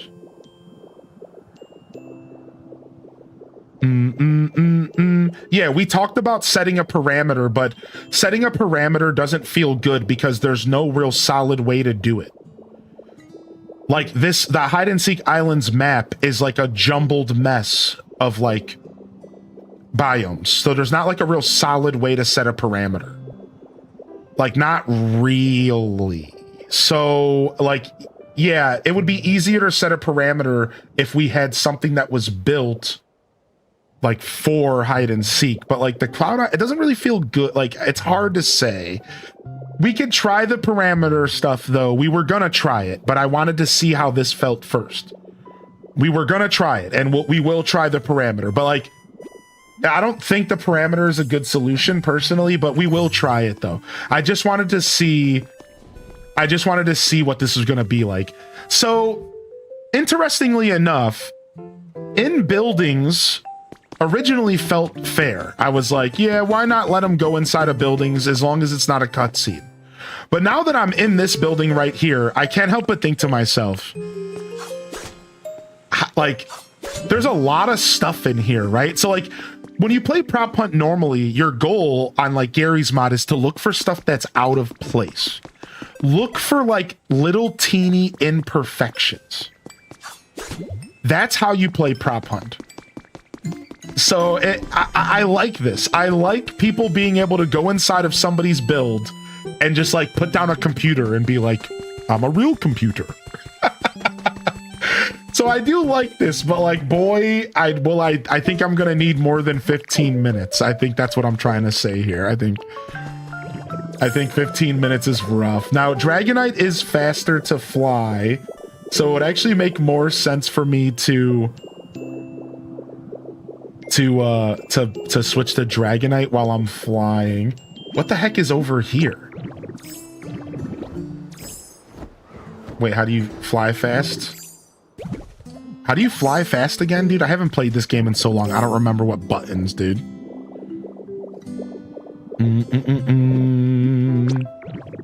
Yeah, we'll try the parameter stuff as well. I suppose since this is our first time playing, it's gonna be very experimental. Dude, look at all these like little hidden buildings people have been creating. Just hold the run button. What's the run button? I don't know what the run button is. So just like LOZ said over on YouTube, I think the way this would work is that it wouldn't be, can I find everybody? It would be, okay, I found it. It would be, can I find any one person? And that's the rule I think that we're going with for a full map prop hunt. Now, why did I think the full map was gonna work? Because think about it. If you can't be nature, you would stick out like a sore thumb out here, wouldn't you? So maybe that same conversation needs to be shared though. Like, is it even worth it to let the players go out here? It's just a waste of time for me to even be hunting out there. Right? Like it's just like a straight up waste of time because like you're gonna stick out like a sore thumb if you're out there anyways. You know what I mean? So I don't know. So maybe there's a conversation to be said there, but I think one way that we could do this is we could say, I'm only looking for one person. I'm not looking for everybody. I think that actually makes a ton of sense because then this is a team effort, you know, it's a collaboration. It's, oh my gosh, what if we did reverse? What if we did it to where there was 3 seekers and only one hider? That would actually work really well. 3 seekers, 1 hider, and they just have to be really good. Yeah, that could actually be really cool, dude. All right, so now we're cooking with ideas here, dude. Right, because like that would make way more sense for a full map. We're talking for a full map. Right, for a full map, right? There's a random torch over here. So now the only other problem that I'm gonna run into is like, what if somebody scouted out like a cave? Right? So like, I think that we are gonna have to limit some parameters. Like, what if somebody scouted a cave out? Right? I wonder if you guys see the white outline. I wonder if the white outline doesn't show up if it's a prop. If it's I wonder if the white outline doesn't show up if it's like a person. Maybe that's a way for me to tell as well. Yeah, we could play sardines. Yeah, did you see Piplup just standing there? What the heck, dude? That's what makes this so fun though, is because we're in the world of Pokemon. So while we're doing this, we're just randomly hanging out with like Pokemon. What if I punch this? Well, now I'm breaking stuff. I'm just gonna leave that. Sorry, not sorry. I think cut is gonna be the play here. This does not look right. Why are these bricks here?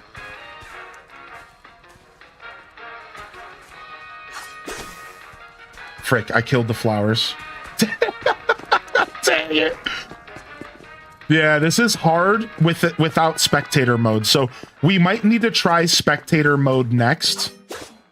And I don't think the host can break stuff in spectator mode. I think that actually might not be true, but I'm not sure. I think spectator mode allows nothing to be broken because I remember, because we tested spectator mode out. And I remember testing spectator mode out and I don't think I could have touched anything on my own island. So I think spectator mode is actually going to be the solution here, and I think we should test that here soon.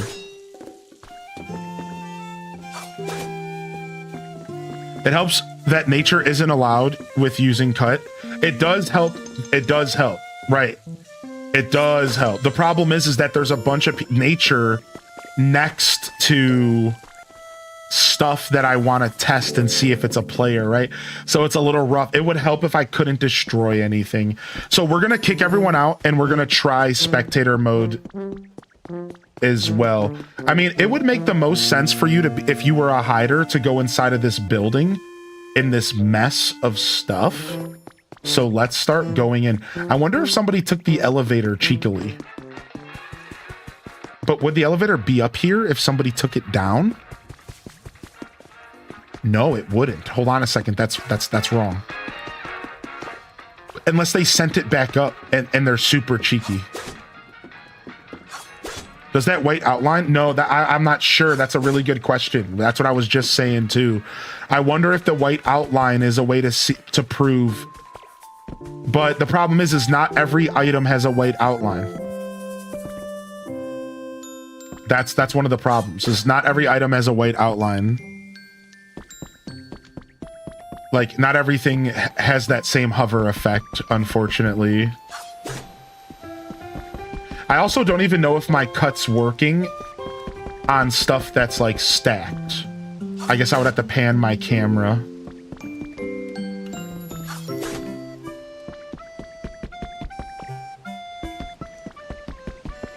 I still have time, by the way, if you're watching the clock.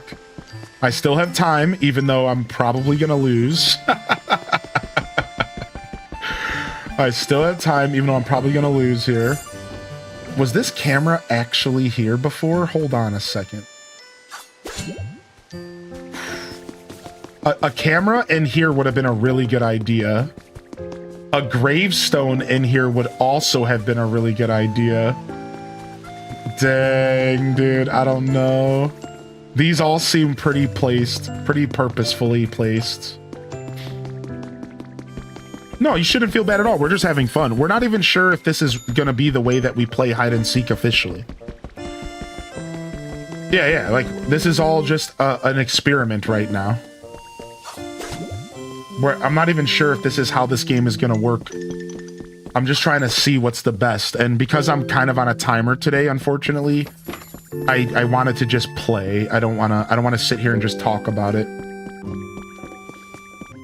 Yeah, because I'm technically I'm not on a timer. I can do whatever I want, but I was looking forward to maybe checking some demos out with y'all here in a little bit. So it's more about let's just play than it is about sitting around and talking.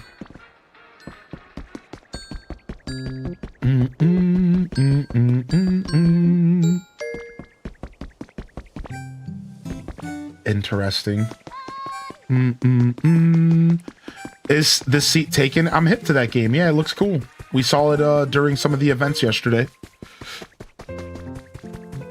I wouldn't be able to use inspect on a person instead of an item, right?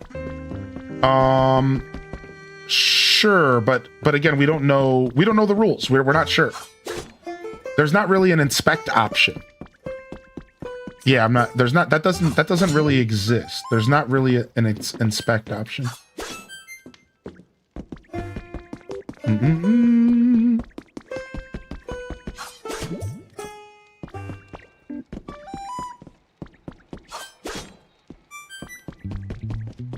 Yeah, not every item has a white outline, chat. Is what I'm trying to say. Like, they could be the banister of this right here. You see? But there's no white outline. There's no inspecting a banister. So that's what I'm trying to say. I'm not trying to dismiss your guys' ideas, but like, not everything has an inspect option. Not every item in the game has the option to be picked up or to be inspected. Like this fireplace. Like I can't. So like, yeah, like I don't think that that's actually going to be an effective way to tell. Yeah, like not everything unfortunately has that option. You should use the map at the end to see where the hiding spots were. Yeah, I don't have a timer on the screen. Sorry, y'all. This game doesn't have a built-in timer. All right, let's go. Let's see. We had one person here, and I don't even see the other person on the map at all. Oh, they're right by the Poke Center. Somebody's right by the Poke Center. Somebody's right here. Are you the statue? Are you the trophy? Somebody's like right here. Somebody's like right here. They're close. Okay, it looks like they're in the house. They're moving. It looks like they're in the house, maybe.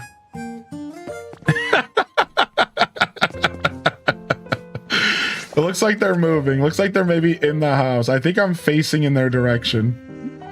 That's funny. All right, so I think full map actually works, but it actually feels kind of stupid because this isn't a fully developed map. So what benefit do you have of being able to go out in the full map if like there isn't, you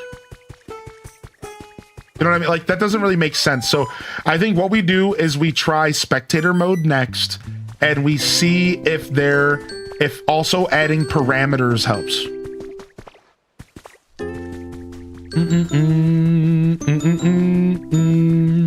Yeah, Nembo Tavi, they, you know, maybe a slight oversight. Oh, maybe this could be something. Yeah, all right, let's go. I'm gonna kick everyone out. I would prefer the same 3 players to join though. Yeah, can we have the same 3 players join and then let's do another round, but let's see if spectator mode works. I did open up the map and show their hiding spots. Oh, somebody was a plant. I'm not gonna go look at all their hiding spots though. Somebody was a street lamp. There we go. All right. So yeah, I think the easiest way to do this is manage connected players. Let's kick everyone out real quick. No, I guess it would be easier for you guys to just leave on your own. All right, everyone just leave so we can try to get so we can try to see if we can turn spectator mode on, because it was super annoying trying to find people and I couldn't do anything. I couldn't punch anything. I had to be super careful about cutting everything. Like it was actually there was just no way I was going to find anybody when I literally couldn't check anything. Like all you had to do was hide next to this bush and there was no way I was ever going to check you because I was too worried about cutting the bush. So like this just doesn't work. We have to find out if spectator mode is going to work. Like we have to. So like there was zero way I was ever going to be able to do that. So yeah, if you guys could leave, let's go ahead and see if we can do spectator mode. It's saying you can't change while you're connected, right? I might have to go back home and then change the settings there maybe, which is what I thought might have to happen. Yeah, unfortunately, that was like, there was absolutely no way for me to do, like, I couldn't win. The whole time, all I was worried about was destroying everyone's wonderful builds. Like that, so that's kind of stupid. They put this prop hunt mode into the game, and then they don't have any cool way for us to use it. So hopefully spectator mode solves this, because my first interaction with prop hunt, I'm gonna say sucked. And it had nothing to do with the island or anything. It had everything to do with the fact that I was walking around destroying things. So I don't know. I don't understand what they were thinking, but hopefully spectator mode solves this problem. So let's go back to our settings, Cloud Island settings. And let's say virtual mode, so that maybe players' actions aren't saved and then we could just reset everything at the end, even if stuff gets destroyed. Maybe that's just the answer.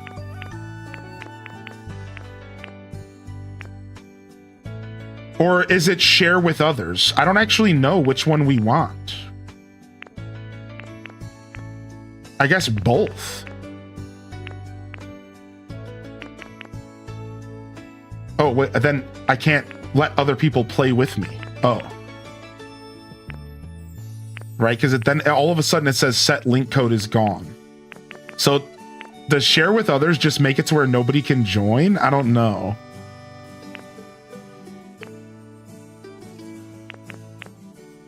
It looks like there's no spectator mode. I think one of these settings are spectator mode, right?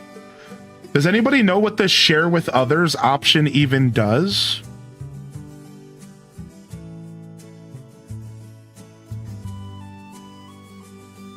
The sandwiches, dude, I walked right past the sandwiches and I even used my scyther on it, but I hit the table instead of the sandwiches. That's the worst part about that, is I checked that table out, I'm pretty sure, but I used my cut on the table and I didn't want to keep doing it because I was going to destroy it, so I like walked away. Yeah, I swear I walked by that table. Share with others off is just making it private. Okay, I think we can confirm that. Yeah, so all right, let's try virtual mode. Let's try virtual mode and see how this goes.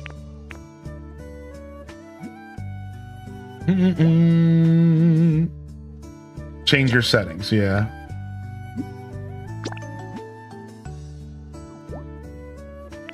All right, cool. Let's see if virtual mode... So I'm assuming virtual mode just makes it so where the island constantly resets itself, right? Do. Maybe you could use water gun? Maybe water gun is the answer, yeah. What up, Sean? Hey. Ba-na-na-na-na, bam, bam. Yeah, maybe virtual mode is the option. I don't know. Honestly, I'm like losing heart in this whole thing. This just seems stupid all of a sudden. Let's just try a regular island with spectator mode, I guess. Maybe we just drop the Cloud Island entirely.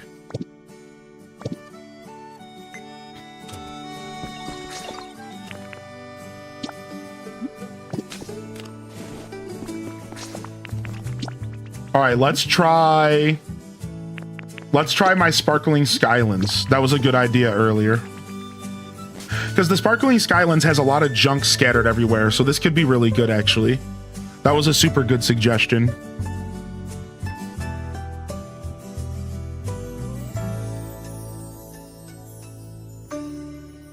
Like, I'm all for games adding options where the players can kind of use their imagination to have fun. But would it have hurt them to like add some actual options? Like, you know what I mean? Like, would it have hurt for them to like make this a real minigame? Like, I'm so sick of like between Animal Crossing and like this game, it's like I'm all for people like leaving room for imagination, but like, would it have hurt them to like give us a real minigame mode? Like, I don't understand. All right, can you use camouflage in spectator mode? I think you can, right? Or does somebody already have the answer to that? I'm pretty sure you can use spectator mode in this way. I think so. All right, online connection. Display link code. Yep. Yep, we understand how it works. Thank you. All right. And it looks like Frostlass has to leave. So we could have Charlie and Tamperp and then anybody else who wants to join. But I usually try to play hide and seek with people a couple rounds if they want. So it's up to you guys, but if you guys want to try and if you guys want to come back and then we could have one other person join and we could see if this is even going to work. It would make zero sense if if spectator doesn't allow camouflage. Then I would be really dumbfounded on what they expected us to do at all.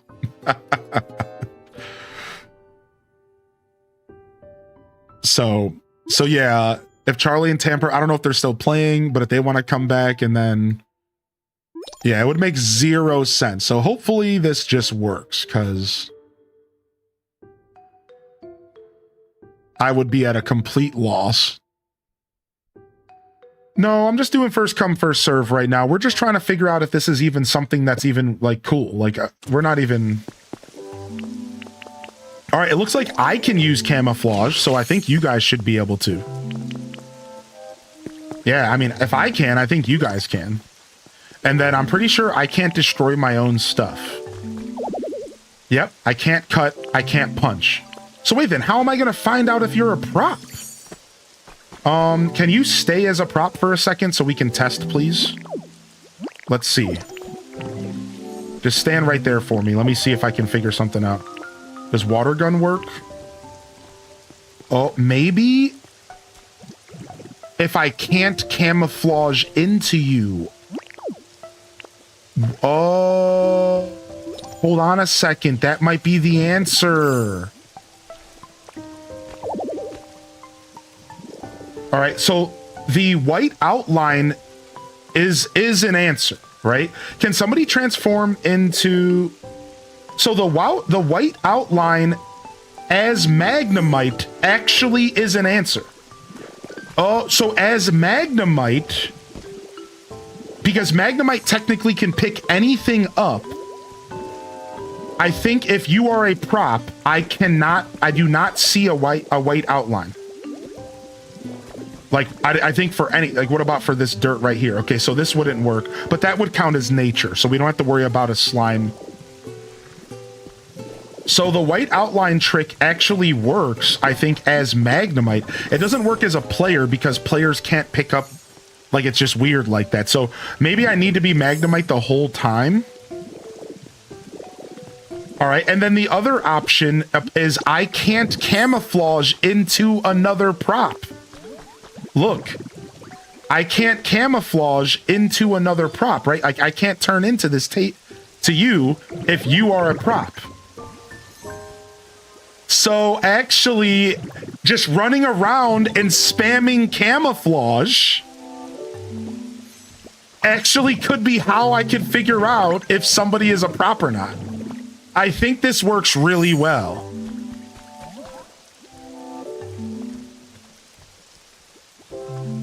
All right, so I think this is gonna work. All right, so same rules. Same rules. Full map. All right, full map, no nature items, no overlapping. Who is our third person? Who is our third person here? That wasn't here for the first set of rules. Dexa. Me? Okay, so Dex, this is what we figured out, meta, is no nature, all right? So you're not allowed to transform into anything nature because it's too hard for me to figure out if you're real, because it's too easy for you to just be a random bush anywhere. So no nature, no blocks. You're not allowed to transform into any blocks because it's too... How could I ever know? Second, all right, no nature, no blocks. So that includes stairs. So no blocks, all right, but fences are fair game, I feel. I feel like any items are fair game, but like no bushes, no flowers, no, all right, no blocks. And then we figured out that overlapping is a thing. Shout out to Dank Root for helping me understand this. So overlapping is super cheeky. Let me show you what overlapping looks like and why we're not allowing it. All right, so overlapping is like if you were to become this flower and then you were to perfectly place yourself over the flower so that I couldn't figure out that you were there, right? So now I know I just said no nature, but like, hear me out. I'm just trying to give you an example, all right? So this is an example of overlapping and we're not allowing it. All right, I can't show you, but I think you understand. So no overlapping. So basically no rugs, no like doing this. Like this kind of sucks and I'm never going to be able to tell who you are. So no overlapping, no nature, and no blocks. You're allowed to move. You can hide anywhere, but no buildings, no cutscene buildings. All right, a cutscene building is when you enter a building and a cutscene plays. No cutscene buildings. And that's it. Let's just play. Let's just have fun. When you say no blocks, that includes any blocks. Yeah, correct. So like an example of a block is all of this stuff we're standing on, right? Like, no blocks. However, to give you an example of some nuance, a crate, a box, like you see this box right here, that doesn't count. Like, this is crates, you know what I mean? Like, this wood, this is a block. No wood. So yeah, anything that would be considered a block in the game for decorating, that's the easiest way to think about it. So like, this is unfortunately a block. Sorry, I know it looks like garbage, but it's a block, so get it out of here. Yeah. Do the islands that require zip lines count as cutscenes? No, not at all. I think for this map, we can do the whole map. I think so. I'm very confident that this will work. Yeah, I think the whole map is up for games. Just no cutscene buildings, and the fun fact is that there's only a handful of cutscene buildings even here. It's the gates and the Poké Center, so that shouldn't be a problem. Yeah, so... Why is Snivy on the map? I think because they're special. They do something special, I think. Yeah, no trash and no sludge. We're gonna count the sludge as nature. We're gonna count the sludge as nature. So this sludge right here, this is nature. However, a piece of littered garbage on the ground, I suppose, could just be up for game. Yeah, I would say like a piece of garbage on the ground is fine. Like, whatever. Like, there's not a lot of that around here. So yeah, like, if that helps you better understand what I'm saying. So when we say no nature, yeah, you can't really turn into anything that's going to just be able to be placed anywhere you know, like in a way where like I'm never, ever going to know that you're there. Right. So like, for example, this right here, this debris.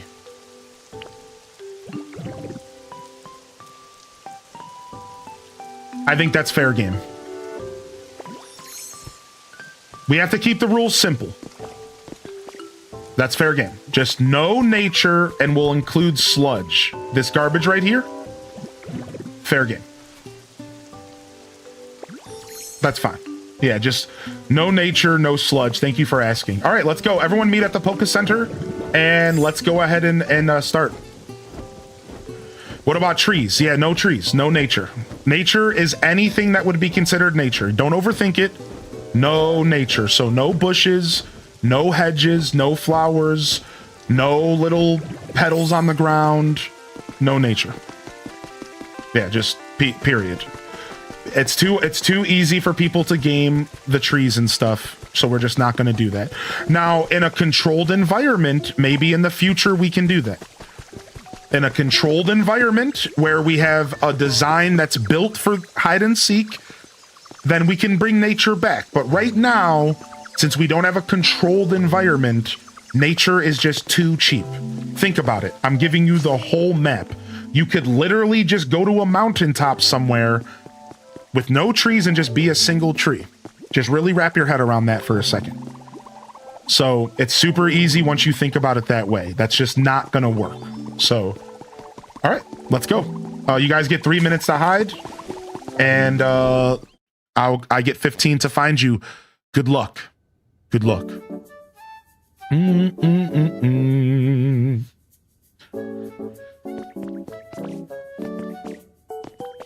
I think the lift counts as a cutscene, though. Yeah, you guys can use the lifts. That's fine. Yeah. The lifts are fine. That's cool. Yeah, I understand why you were saying that's maybe a cutscene, but yeah, I think the lifts are fine. As long as you can get around, yeah. And you can fly around as well. So keep in mind, moving is allowed. This is the form of hide and seek we're playing. Good morning, Arnold. We're playing a form of hide and seek where my goal is to just find all of you. Your goal is to just stay hidden.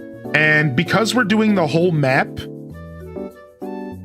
we're even saying, if I find even one of you, it's a victory for me, is probably the best way that we think about it. But who cares about who wins and who loses? It's more just about us having fun. What's up, Lotus Shadows? Good to see you, Casino Roy. Welcome in. Good morning, Titus. Do do do do boo do boo do boo.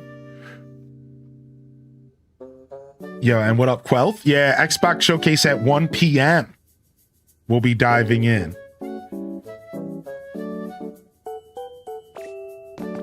Yeah, you can turn into... I think that when you activate spectator mode... All right? When you activate spectator mode, you are tied to the same limitations as the players who you invite. This was something that I think Dazza was questioning earlier, and I wasn't sure, but I think I can confirm it.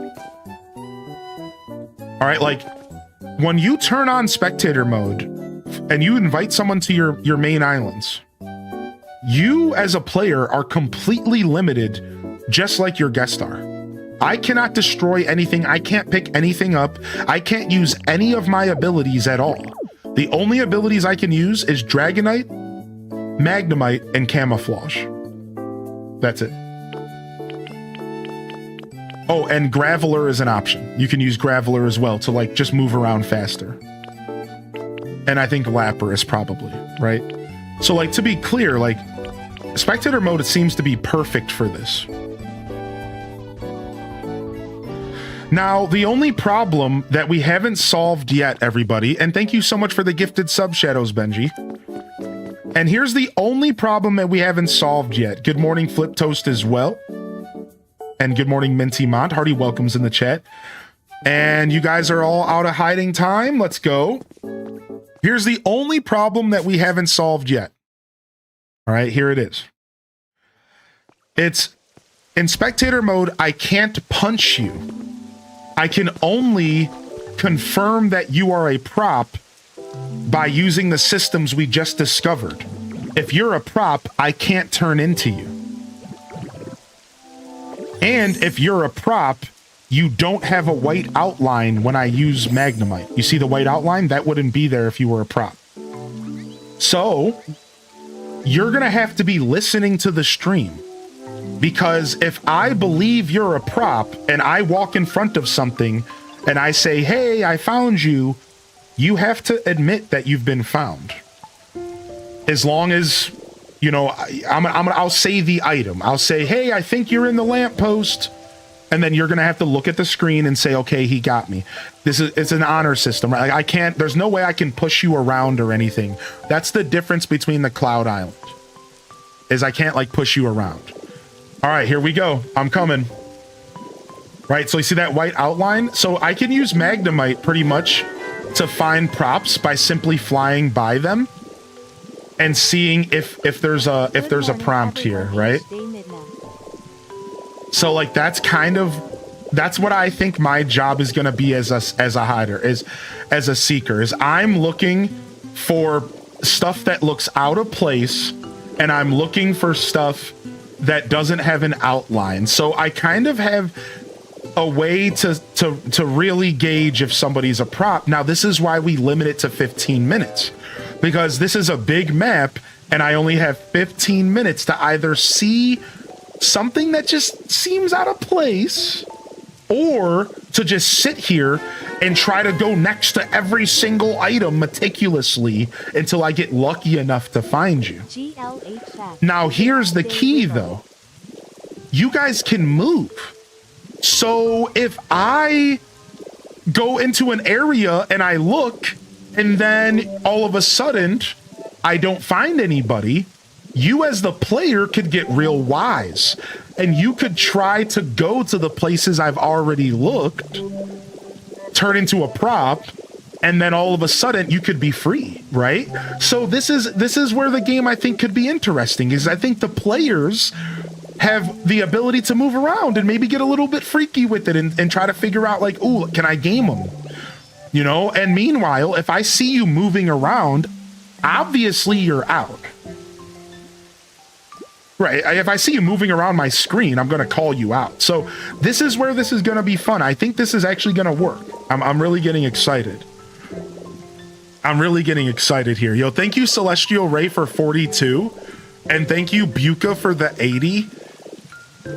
Yeah, I was losing heart there for a second because I hated the way that it was set up on the Cloud Island. I'm kind of what is this? I wish Nintendo like made this more of an official thing, dude. They could have easily made this like a mini game mode. They didn't have to like, I don't know. Anyways, that frustration has nothing to do with the game. It's just a general frustration with the lack of like mini game support in these types of games. It's like, what are you doing? Like, why did we not get mini games in Animal Crossing? I'm still so bitter. I'm still so bitter about that, dude. Like, why not, dude? What are you doing, man? Like, give us mini games, God. Like, you're adding all of this cool stuff. Oh, here's Prop Hunt, but we're not going to support it officially at all. And we're going to make you set up rules and sit here and talk for an hour on how to make it fun. It's like, jeez, dude. Yeah, you do not attach to another fence post, right? Yeah, so fence posts aren't really the best hiding maneuvers. Not like really. Yeah, I noticed that as well when doing testing. So the Skylands are a really good place for this because there's so much random junk everywhere. I might not ever know if the difference between something just random and something that like was there before. Wait a second. Did I put that mailbox there? I think I did. Yeah, like look at this house. Like this house looks like you could be anything in here. Like I didn't really decorate this area. I just kind of threw slop on the ground. like this is kind of the best place for us to be playing this.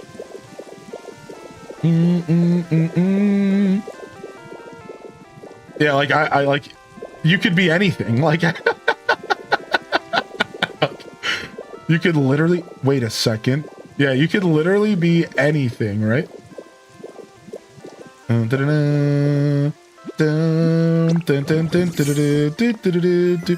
got him! Yeah! I was like, wait a second, that barrel isn't real. I was just about to switch to camouflage to test. I was just switching the camouflage so I could test. I'm like, no. All right, so the Magnemite thing is working. That was a really good spot. Yeah, I almost walked past that room. That was a really good spot. Yo, thank you again, Buka, for 80 months. And thank you, Celestial. And thank you again, Shadows Benji. Thank you, Ostrich Breath, for the gifted as well. All right, note to self, don't take the elevators. They just waste your time. All right, so it seems like I pretty much am stuck in Magnemite mode. This seems to be the cleanest way for me to...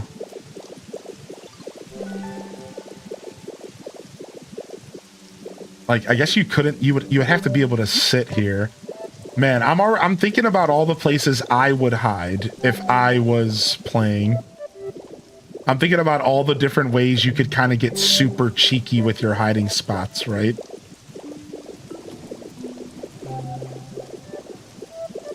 So now, ideally, I think a really cool way to play some form of manhunt would be awesome. Some form of manhunt would be super awesome. Like, a way for us to, like, force you guys to have to move. And then you guys could get real creative. Like, yeah, I don't know. Maybe we could figure that out in the future. Some form of, like, getting you props to move. Like, maybe...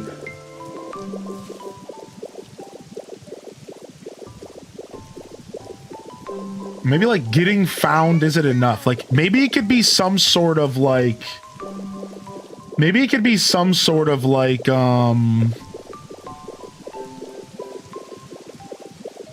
like, freeze tag. Listen, hear me out.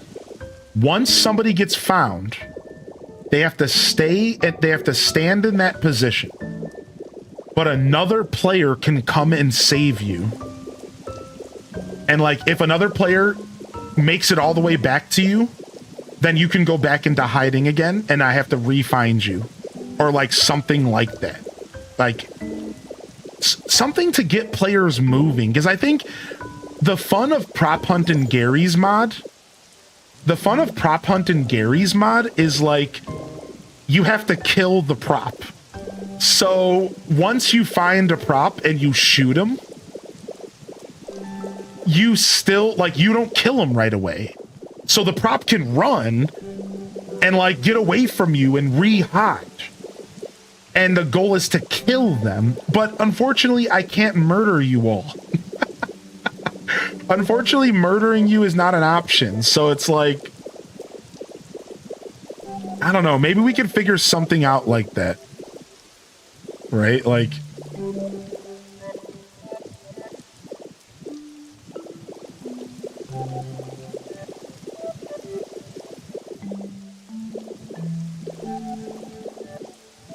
so the only reason I don't like the Magnemite technique that we're using here is that I have to pan my camera a lot, because sometimes I might not like have the perfect angle to make sure that this is a real item. Man, allowing little pieces of wood like this was actually the worst decision. Because you really could just be like a piece of wood or metal somewhere. So, yeah, dude, this does inspire me to want to create like a hide and seek arena, but I don't want to take on too many design projects. So after this round, why don't we go visit someone else? If anybody would like to host a round of hide and seek, I think we found a formula that maybe works. And if somebody wants to host on their island next, and then maybe we can find something even better, and we can try some parameters next. You know, maybe like, oh, Dexa just straight dipped.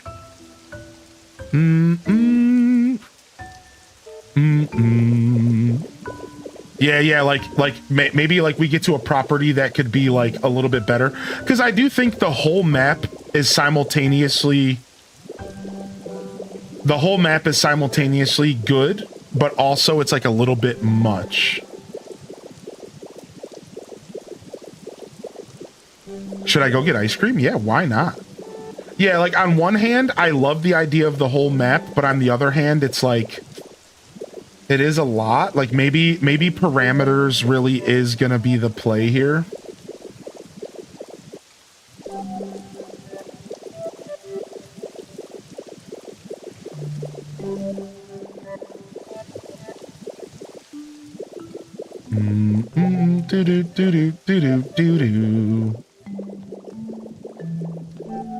So this actually starts reminding me of Animal Crossing hide and seek, because in Animal Crossing, it really is, it's not about, because in Animal Crossing, you have the ability to pan the camera. So this reminds me of Animal Crossing hide and seek, because with the ability to pan the camera, it makes it to where it's less about you finding like the most perfect hiding spaces, and it's more about me having enough time to check all of the hiding spaces. And that's what this feels like. This is starting to feel like Animal Crossing hide and seek, where like it's more about, do I have enough time to check all potential locations? Because I do have a cheat code where I can just hover over something and I can quickly see if you're a prop. So because I have the ability to just like float around here and like just see if you're a prop, it's less about you having the perfect hiding spot, and it's more about you know, like being lucky enough, basically, right, to like, that's a really suspicious lamppost, but it's not a player. You know, it's more about, it's less about you having a good spot and more about you being lucky enough for me to like not come and search that area, right? Like that's kind of the vibe. So it's real interesting. It's very similar to how we handle AC. Wait a second. Why is this a single? What? This single one is so dumb. Why is that there? Why is that single one there? I'm telling you, dude, this area is actually perfect for this, dude. It's actually so good. This area is actually really good for this. I think we have another area to play the game. I think my Skylands is actually going to be somewhat perfect for this hide and seek. My only concern with the Skylands is just how much stuff there is around. Like, there's all these caves and everything. Like, you could be anywhere, dude. You could just go hole up in one of these caves somewhere. The caves really make, that's why, like, having a dedicated hide and seek area would be really nice, because then you could limit how many of these just like perfect hiding spots there are. Like this is I could go into this cave forever. Like, there's so many areas in here. And then there's even like some sewer exits around here.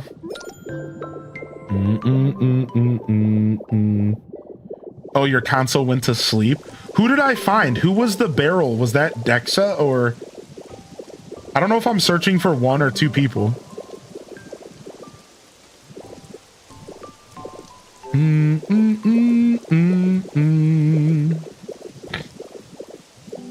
I found Tamperp. Ah, so I've only been looking for one person. I see.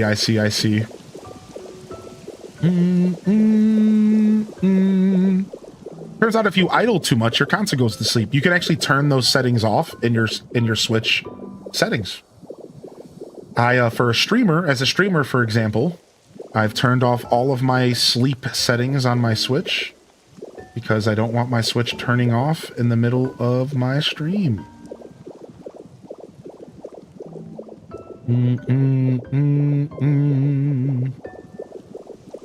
So can I re-hide? Sure, but I only have 45 seconds left for this, so that was an unfortunate situation. I did find one person, and I'd say that that's a pretty good success.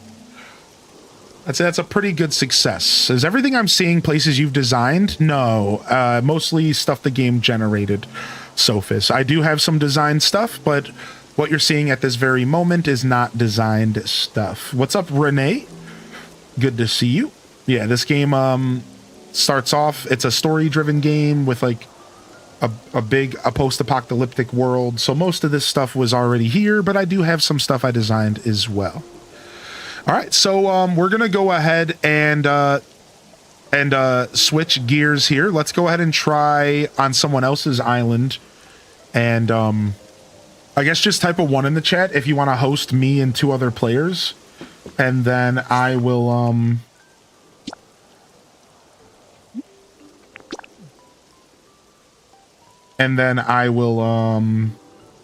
just pick someone randomly, you know, whatever. I'm not trying to think about it that hard.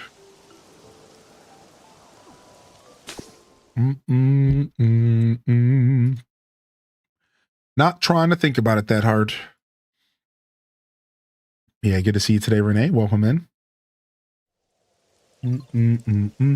We'll go ahead and we'll go ahead and check out Lily Tazi's island for it here. Let's go visit Lily. And I like the idea of one hider and multiple finders. I think that's actually really fun, and that's something we should experiment with. One hider and multiple finders, or even sardines, is something I think would warrant for this really well. So we're not sure if Cloud Islands work, because Cloud Island might not have the option for spectator, and you can't play this game without spectator, because then I can destroy stuff. And the problem is if I can destroy stuff, now maybe that's not a problem though, because we just discovered the secret with Magnet Rise, and we just discovered the secret with Camouflage. So maybe we can actually go back to Cloud Islands and try it again in the future, because now we know that as the Seeker, if I can't transform into you, then you're a player. And now we know that as the Seeker, if I can't pick you up, if I don't get a white outline with Magnemite, then you're a player. So maybe Cloud Islands will work in the future. But the problem we discovered this morning, Buka, was that on my Cloud Island, every time I went to find out if somebody was a prop, we were using the fist and the cut, and we were destroying stuff. So it turned out to be like not a good system. So we have discovered a better system since then, though. So yeah. Boom, boom, boom, boom, boom, boom, boom, boom, boom, boom. All right. And then we'll just do first come, first serve for Lily Tazi's island as well. You got to make sure you have your island in spectator. Oh, it has to be in spectator mode, so never mind. Yeah, we'll do first come, first serve for Lily Tazi's island, but you guys got to wait until I get in there. So don't fill it up yet. I got to get in there real quick.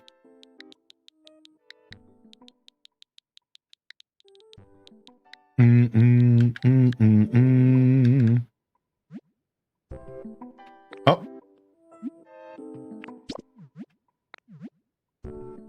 Bum, bum, bum, bum, bum. That's a 5? Yeah, the first message said it was an S. So that's why I chose an S.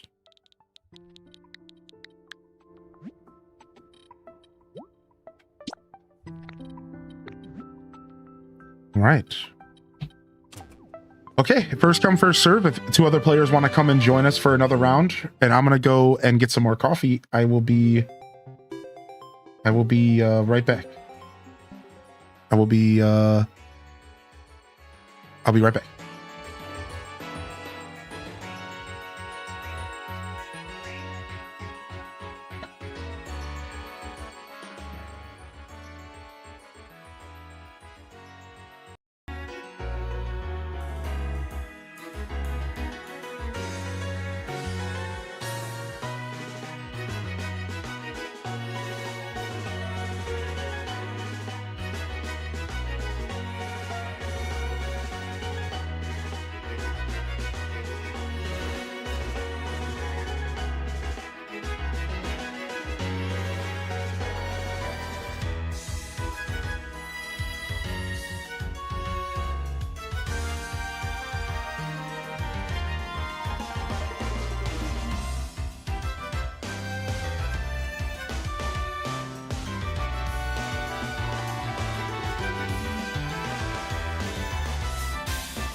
All right, so I had to grab something for my kitty.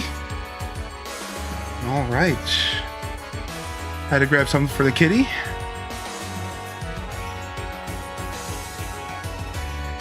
Ba-dum-bum, ba-dum-bum, ba-dum-bum, bum-bum.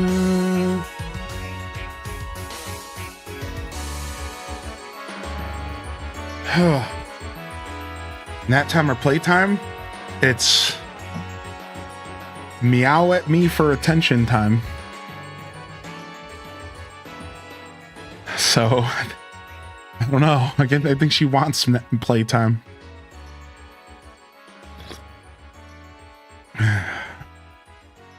The pseudo widow prop, yeah. All right. All right. Let me go and get this stamp real quick. Gotta get my coin is back up. All right, do we got any other players joining us? We do. Charlie came back an intern. Nice. All right, sick. So, I think we should probably set some rules here. Let's say maybe. Let me go ahead and fly above the screen real quick. Let's say that we're gonna keep it in this main area. So, maybe no going over the cliff over there. Let's try adding some parameters to make it a little bit easier and also maybe more exciting, because the problem that I'm seeing right now is I'm thinking like, I don't know. I feel like we could make Prop Hunt a little bit more exciting. And I wonder if how we do that is by limiting the amount of space that people can hide. So there's less time where I'm just flying around in dead space, right? So why don't we limit the prop hunt to this confined area? All right. So do not go past this bridge right here. All right. This bridge right here. Do not go past it. Do not go into that area. And then let's say do not go past this cliff over here. Nothing over here. So the parameters are going to be as follows. It's going to be this it's going to be this square that I'm like kind of walking right now, all the way in this whole main area. Everyone who's here has played enough Withered Wasteland, I think, to like understand the vibe here. So all of this stuff right here that I'm flying over is up for up for grabs. Let's just keep it to this chunk of the island. Oh, I didn't mean to scare you. Come here. You're okay. Let's keep it to this chunk of the island right here. I think that's best.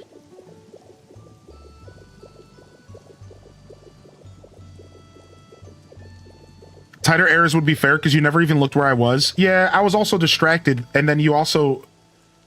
Yeah, I was also just like distracted and talking, and yeah.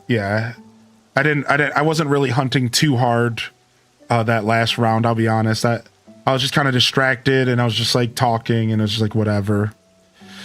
So huge area. Yeah. I think that a little bit of a limitation here would be nice.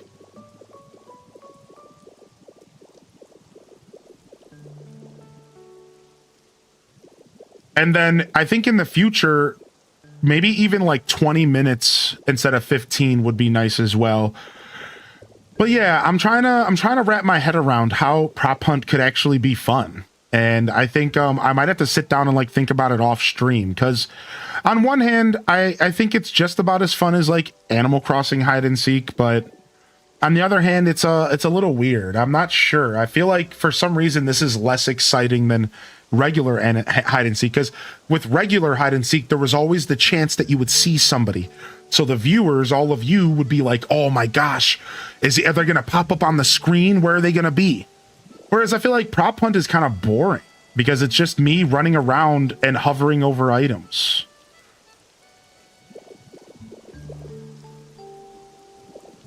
I don't know. So like I'm finding prop hunt to not be as fun.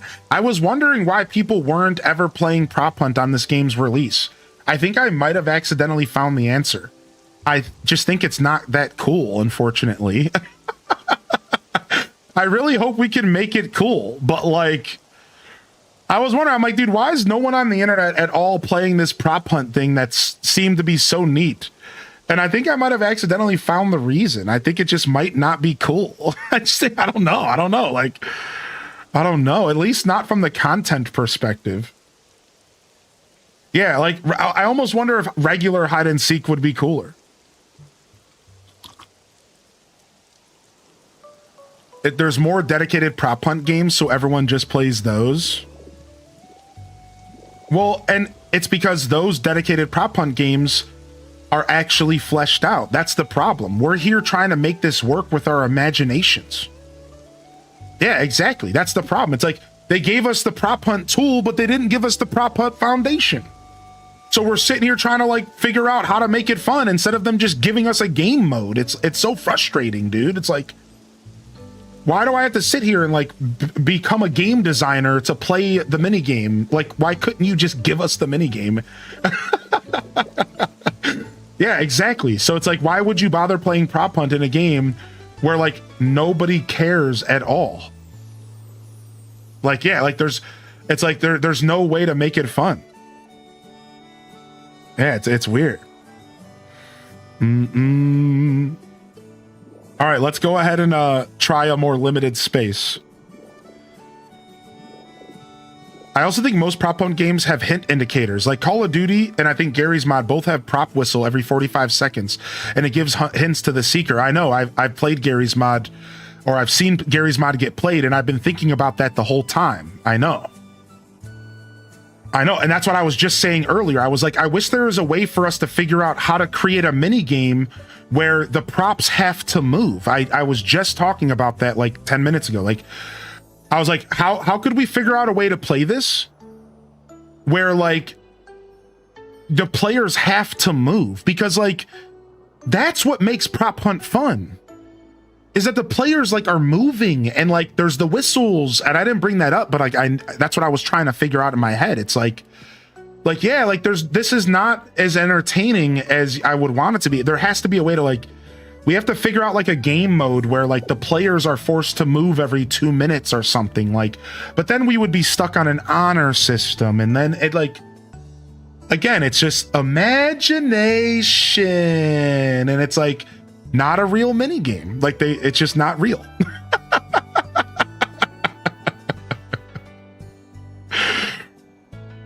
Make your own designated Cloud Island prop hunt map. Yeah. The players have to reach a goal. Yeah, but then the problem is what stops me from just standing in front of the goal? That's where rules come in, right? Like, what stops me from just standing in front of the Poké Center and waiting for you to get here? So that's why we have to sit here and develop these rules, and it's just like, the rules? Well, yeah, but what rule? Like, that you're not helping. You're just laughing. Like, what rule could we put in place to simultaneously stop me from sitting in front of the base, but also cause me to go out and search for them, but then also stop the players from just instantly going to the base when I go out to search for them? Do you see the problem there? Like, if I leave the base and go look for players, I lose. If I stand in front of the base and wait for players, I lose. Like, that doesn't work. There's not just a simple rule. Like, I think relying on honor rules in a sandbox can be fun. Yeah, but honor rules just don't really work that well, because you're really asking people. Yeah, it's I don't know. I don't believe in honor rules and hide and seek on stream. It just doesn't really work well. That's like me being a hider and me asking you not to watch my stream. I don't agree. I don't think that's really a good vibe. I think if you're gonna play games on stream with people, you design a rule set that works without honor, because honor just doesn't work. Like, I don't agree. I don't think it works on stream. Now, if you're in Discord hanging out with your buddies, but like not on stream, I just don't think it works.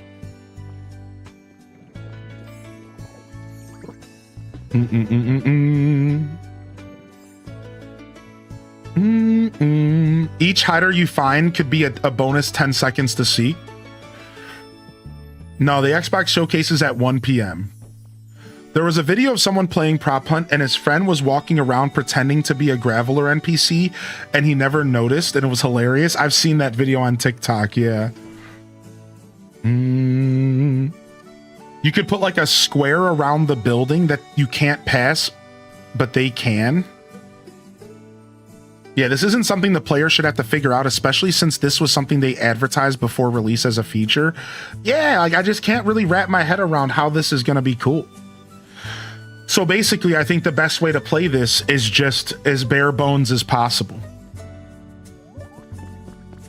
right? And just like do it the way we have been doing it, and just have fun with it the way we can, you know? It's just unfortunate because this whole time I've been racking my head like, how can we make this actually fun and interesting? Unfortunately, I think the most interesting it's gonna get and the most fun it's gonna get is just gonna be what we've been doing. Yeah, we've been doing camouflage only into furniture basically because we said no nature, and no nature basically just leaves furniture, right? Like, yeah, we've kind of been considering that to some extent. You know what I mean? Like, while that does leave like lamppost and stuff, then it's like, okay, well, what's furniture and what's not? And yeah.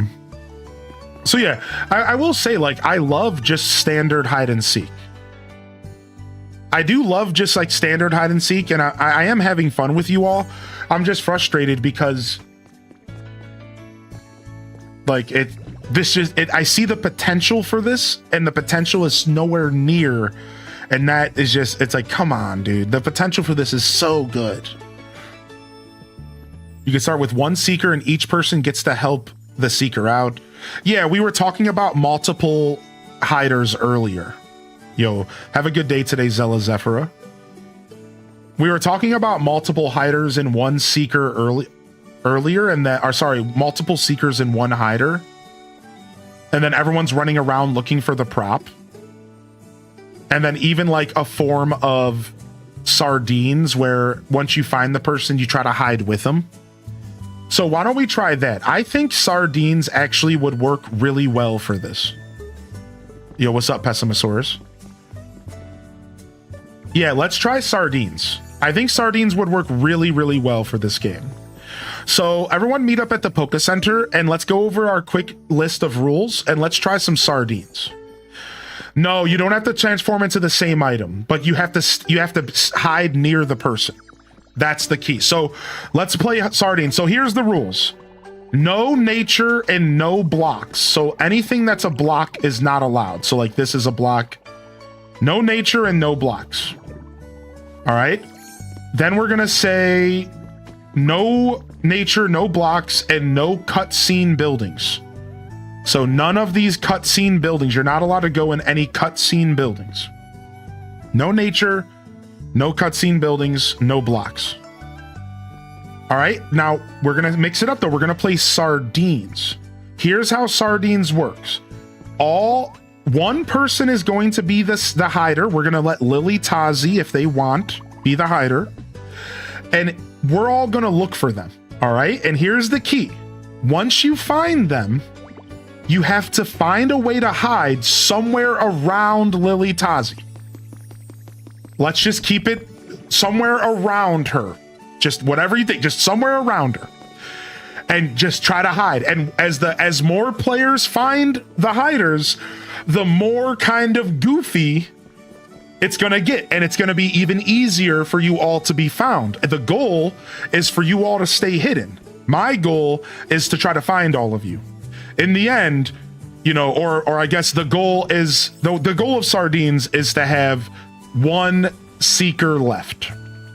It's reverse hide and seek. So the goal here is to have one seeker left. All right, if everyone understands, everybody but Lily come inside the building and we're gonna start a round of sardines. I think this could be really good for sardines. I think sardines is going to be really good. I think this is going to work out well. I think this might be how to make this fun. I think multiple hiders and multiple seekers in one hider is how this is going to be fun, I think. All right, we need one more person to come in here. I think there's... No, never mind. Never mind. It's just us three. All right, let me go ahead and put the timer up. All right, you get 3 minutes to hide, Lily. And we're going to come and find you. So remember... If you two in this room with me, if you find her, don't say anything. Don't say nothing. Just close your mouth, find a hiding spot, turn into something around them, find a hiding spot, and it's up to Lily to find their first hiding spot, one that's good enough for a can of sardines.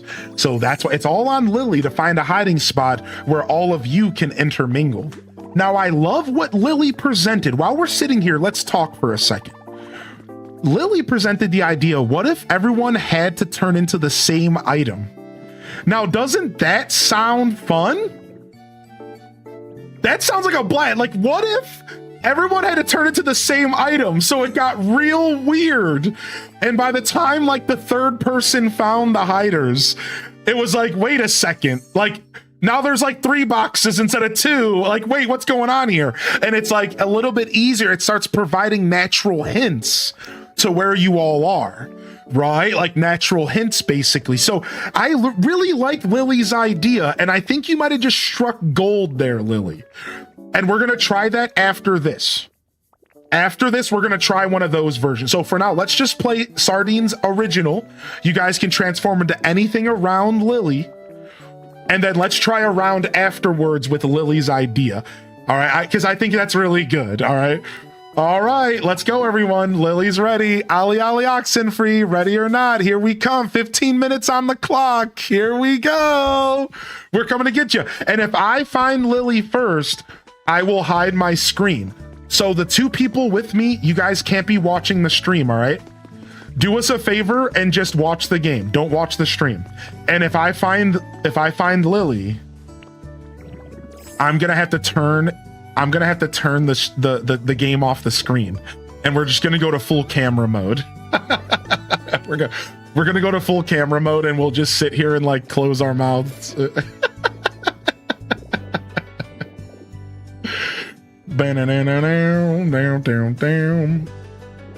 right. Remember, we limited the areas at the beginning, so we shouldn't have too much trouble here. What's up with this?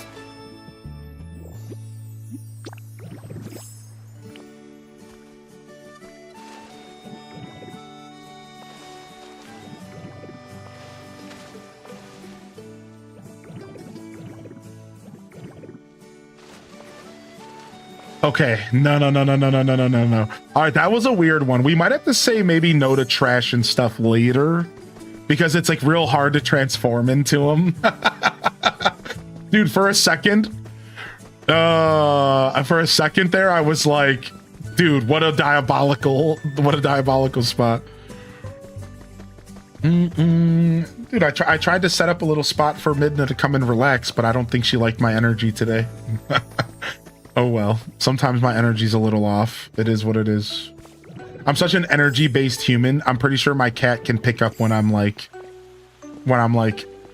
frustrated or rambunctious, you know what I mean? So my energy was like very loud, and she was just like, I don't want to be near you, dude.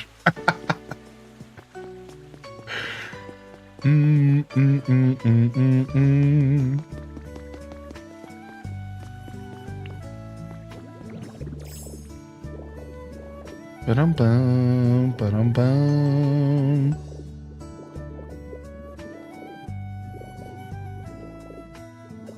She was like, nah, homie, get out of here. Oh, frick. One person's already found them. You better get to hiding, Sardines. You better get to hiding, Sardines. Wait a second. Going on here? Dude, I love this little dude. Your island is so gorgeous.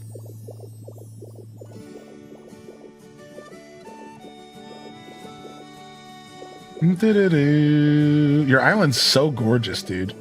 It's so funny that you brought that up, Flip Toast. Man, I wasn't talking about the whistles, but that's what I was thinking the whole time in my mind. I'm like, dude, if only there was like a whistle option or something that like the players would have to do, right? And again, like honor systems are the answer, but honor systems are so hard, right? It's like my first thought for an honor system is the players have to switch props every certain amount of time.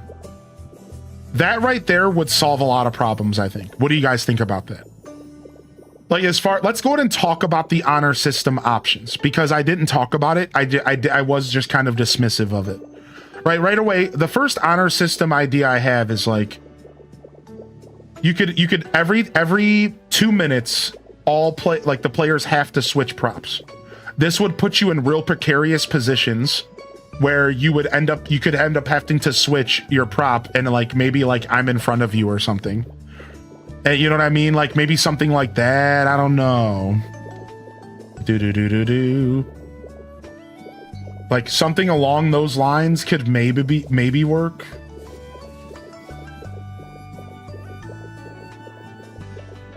The whistle forces movement, and yes, while it helps the seekers, it makes it more fun for the hiders. Yeah, right. Because then they have to move around and like they can't just like, yeah, exactly. It's fun. I like watching Gary's mod. I love watching Gary's mod. It's actually a really engaging thing to watch. You were on the edge of your seat the whole time for the hiders. And that's like the whole time I was playing this with y'all this morning, I'm thinking to myself, I don't think that experience is at all translating into this game. That's what I was thinking to myself, is I'm just like, I don't think there's any on the edge of the seat energy at all here. Yeah, I'm like, I think this is kind of just like me playing hide and seek with an extra step, aka camouflage. Which is why Jessica's idea of just regular hide and seek might not be the worst. Because what's the difference? We're basically playing hide and seek with an extra step. You know what I mean? Like, if you really think about it that way, it's not like that's that big. There's not really that much of a difference. Like, that's basically what we're doing. It's glorified regular hide and seek. Yeah, it's like, yo, what up, Snazzy? That's basically what's going on here.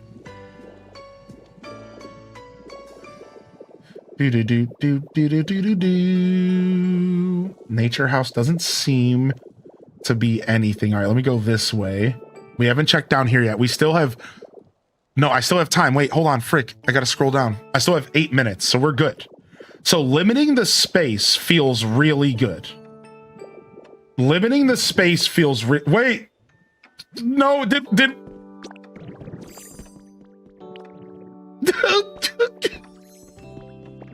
I think that the game just ended instantly. I think we're all here. I think yeah, the game ended instantly. Like, I just so happened to come over here when another player was over here, and we just so happened to, like, that was just goofy. Yeah, that was goofy, dude. This was a good area. I really like this. All right, let's go back to the Poké Center and let's do another round, but let's do it differently. All right, so this time, let's who was the last person left? Why don't you be our hider? Who was the last person left last time? You can be our hider this time. And how about Lily, me, and whoever else go in here? But here's the rule. The rules are going to change. This time around, if you find the hider, you have to transform into the same item that the hider is. 3 minutes on the clock. Go ahead. Whoever was the last person left with me, I don't know who it was. I think it was this person. Yeah, I think you can be the hider if you want. You don't have to be, though, if that's too much pressure. It's up to you. All right, 3 minutes. So here's the rule. The rule is that when you find the player, you have to transform into the item that they are. So now, this could be interesting. It's going to be up to the hider to choose an item that's not going to look too suspicious if there's a bunch of them near each other. All right, so good luck. Let's see how this plays. Limit things to one big house or building. So that's what I'm thinking as well. What if we go hyper limiting? And what if we limit to like one big building? Yeah, like, and for example, my Cloud Island has like a big, massive building on it, like the storage building. Like, maybe there's a future, maybe like maybe we just need like one massive like fun house.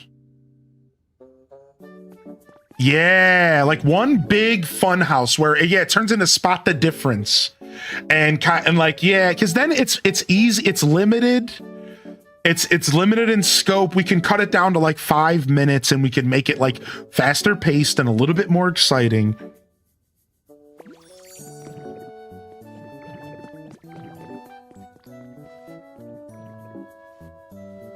How are you today? I'm doing all right today. I'm a little tired. We're on day 7 of our marathon. As you can imagine, I'm a little tired, but I'm doing well. I'm hanging in there. I'm hanging in there, man. I'm doing well. I'm happy that we decided to finally start figuring out prop hunt, even if it's a little frustrating. Even if I was a little frustrated at like how they handled it, I think that this is cool, and I would like to do more of this, especially if we can figure out how to make it really cool. You know, like how to make the perfect rule set. I know, like Kerbu said he has an island where part of it is sectioned off. So like maybe Kerbu's island could be a good place to go test out. Lily Tazi's island's the perfect vibe for this for sure. I know Metazosin said he has an option as well. And then maybe we do need to sit down and build like a mega building on my cloud island. Yeah, like maybe we all need to just come together. We need to go to the cloud island and we need to just build a massive building together and see if like that. Ooh, what about Silthco? What about the Silthco building maybe? That actually would maybe work on like a 5-minute timer. Dude, the Silthco building's a good call out actually. Yeah, dude. Anything goes, the whole Silthco building. Right? Anything goes, the whole Silthco building. All right, that's a good one, dude. I want to try that. The Silthco building is actually a pretty good option, dude. All right, you guys ready? Let's go. All right, 15 minutes on the clock. We're coming. Ali Oxen free. This is Sardine. So if you find the hider, don't say anything and hide with them. Remember your tools. If you can't transform into them, they are a player, not a prop. Also, if you don't get a white border using Magnet Rise, they are a player, not a prop, not an item. So your goal should be to go around with Magnemite and try to find borderless items. All right, that's your first goal. Your second goal is maybe to use camouflage and see if you can transform into it. If you absolutely cannot transform into it, then it's a prop. Or sorry, it's a player. I'm very curious what this person would have chosen, knowing that other players are going to transform into the thing, right? Like, that is such a challenge to choose. Like, how do you decide, right? How do you decide what you're going to transform into if other players also have to be the thing, right? This is so interesting to me. Like, what are you going to do? All right, and the fun part is that once we actually start establishing a couple places to do this regularly, then it really will start to become spot the difference. Because the more I get to know Lily Tazi's island, the more I can kind of be like, you know, this wasn't here before. Right? Like, Now, here's the real meta thing to do, though. I want to see somebody choose an item from like one location of the island and then hop their way all the way to another location and really try to get nerdy with this, right? Like turning into a bookshelf here and going like way far away or something, and like really trying to throw the players off.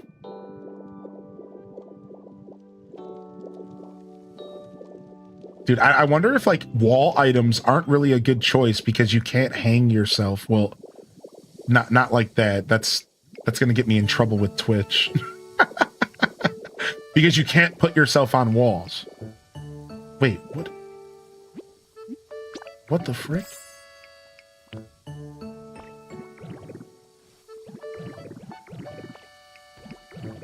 So a good rule could be if somebody finds you and they're trying to transform into you, maybe like hop real quick once. as a way to say like, yeah, you found me. Like if they're for sure, don't like do it right away. But like if somebody is like obviously found you, but they're like struggling to turn into you, you know, maybe you could just like do a quick hop and be like, yeah, you found me, right? Just to like help. I'm sure that would help. Yeah, like just a quick little hop, because sometimes it's really hard to transform into stuff and get like the perfect camera pan. Like you guys just saw me struggle with that ice block there. Like, yeah, like sometimes it's just hard to tell if is the camera being weird or is this person actually a prop? Like I'm not sure.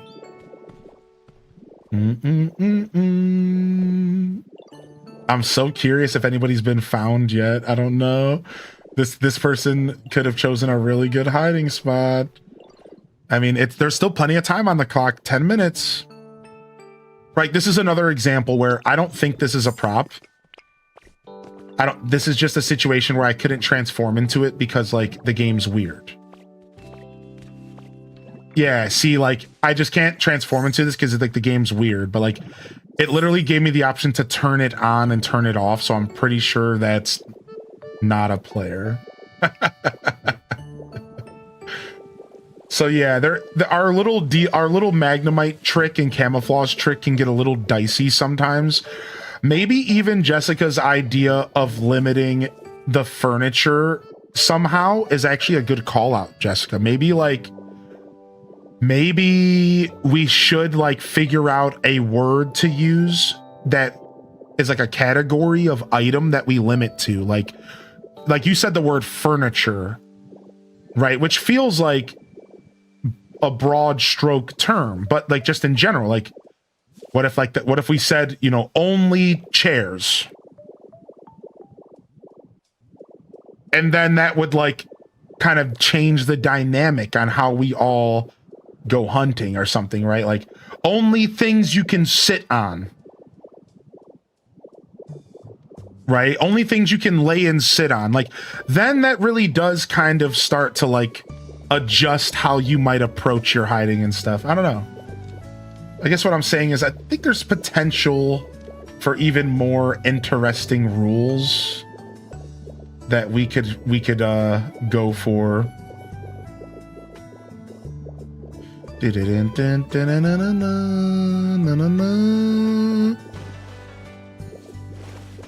Oh wow, this is a building you can go in?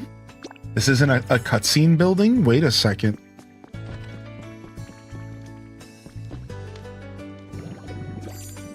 The fun part about this though, and this is the fun of Prop Hunt, is that you could literally be anything. You could be a single candle sitting on a table, right? You could be a couch. You know, no nature, but you could be a fence. You could be a signboard. Like it could be like the tiniest little item. You could be like a large item, a box. You could be a treasure chest next to a crafting table as a way, and like that looks so natural. Like who would even question that?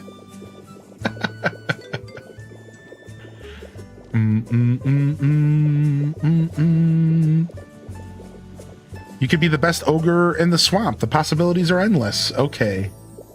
Okay. Way to ruin the fun. I'm just kidding. I still see somebody hunting, but I don't know if everyone is. I see one person still hunting, but I don't know if...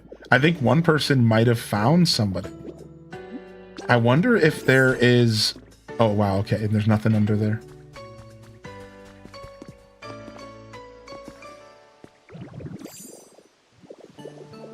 Interesting. I don't know, dude. I'm starting to get worried that maybe I don't have any clue. No blocks, remember. I think the crew remembers the rules. Of course, as soon as I start losing, I start thinking people are cheating. Of course, once I start losing, my brain's like, well, maybe somebody forgot the rules. No, you're just not finding people, Hylian. Don't just jump to conclusions. The jump to conclusions map. I haven't gone in here yet, but I don't imagine there's anything in there. I have gone in there.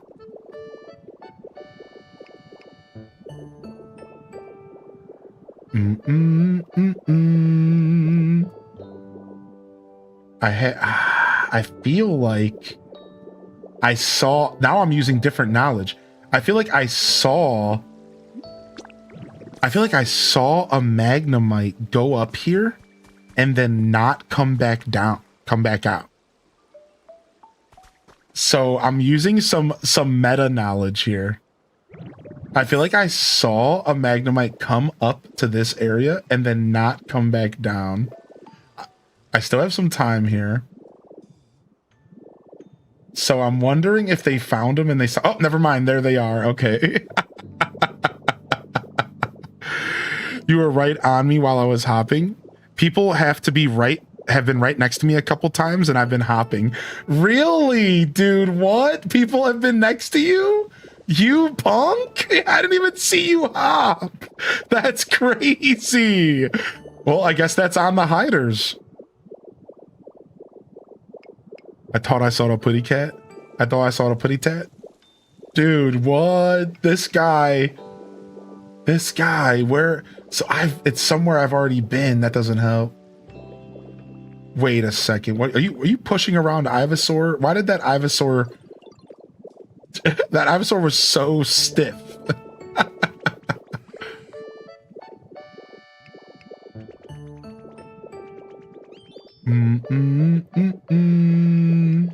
You know what I have not? I haven't been checking. I wonder if the Pokemon around the island will give you guys away. That would be real funny if, like, they might, like, look at you weird or something. I was thinking about that earlier. I'm like, I wonder if, like, the Pokemon will give the players away sometimes.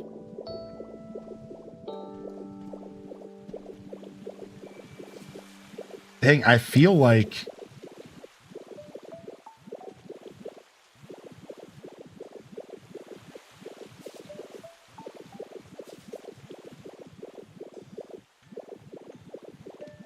I don't know. I'm running out of time. I'm starting to stress out. Okay, random party cup on a table would be pretty clutch. That would have been pretty clutch. All right, we have 20 minutes left. 4 minutes and 20 seconds left. Unique time for me to go look at that. I might be the last one left now. I haven't seen that other Magnemite in a little while. I could be the last one seeking. Nope, they're still looking as well. It's me versus one other player, basically. Wow, I didn't even see this little nook up here. This is cute. This is cute as heck, dude. That little nook, Lilitazi, is to die for.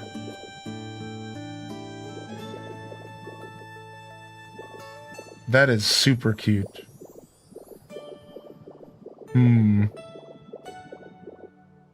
don't think there's anything in that cave. Oh, you know what? I haven't gone out here. And I did say that this out here was game, so maybe, but it sounded like I had found them on accident already. So I don't think they're out here, because it sounded like I had found them. So it's probably somewhere I've already been, but just in case, let's just check. The host has the advantage of knowing their island. Yeah, true. I suppose I should be doing more, like, looking for stuff that's maybe out of place. I haven't been doing that. I've been relying too much on just Magnemite and not really thinking about, like, well, maybe I should be looking for stuff that's out of place. I haven't been doing a ton of that. I closed that door. I don't think there's anything in there. I feel like it's gonna be in this district again, is my guess. But I don't think they would go in the same exact spot.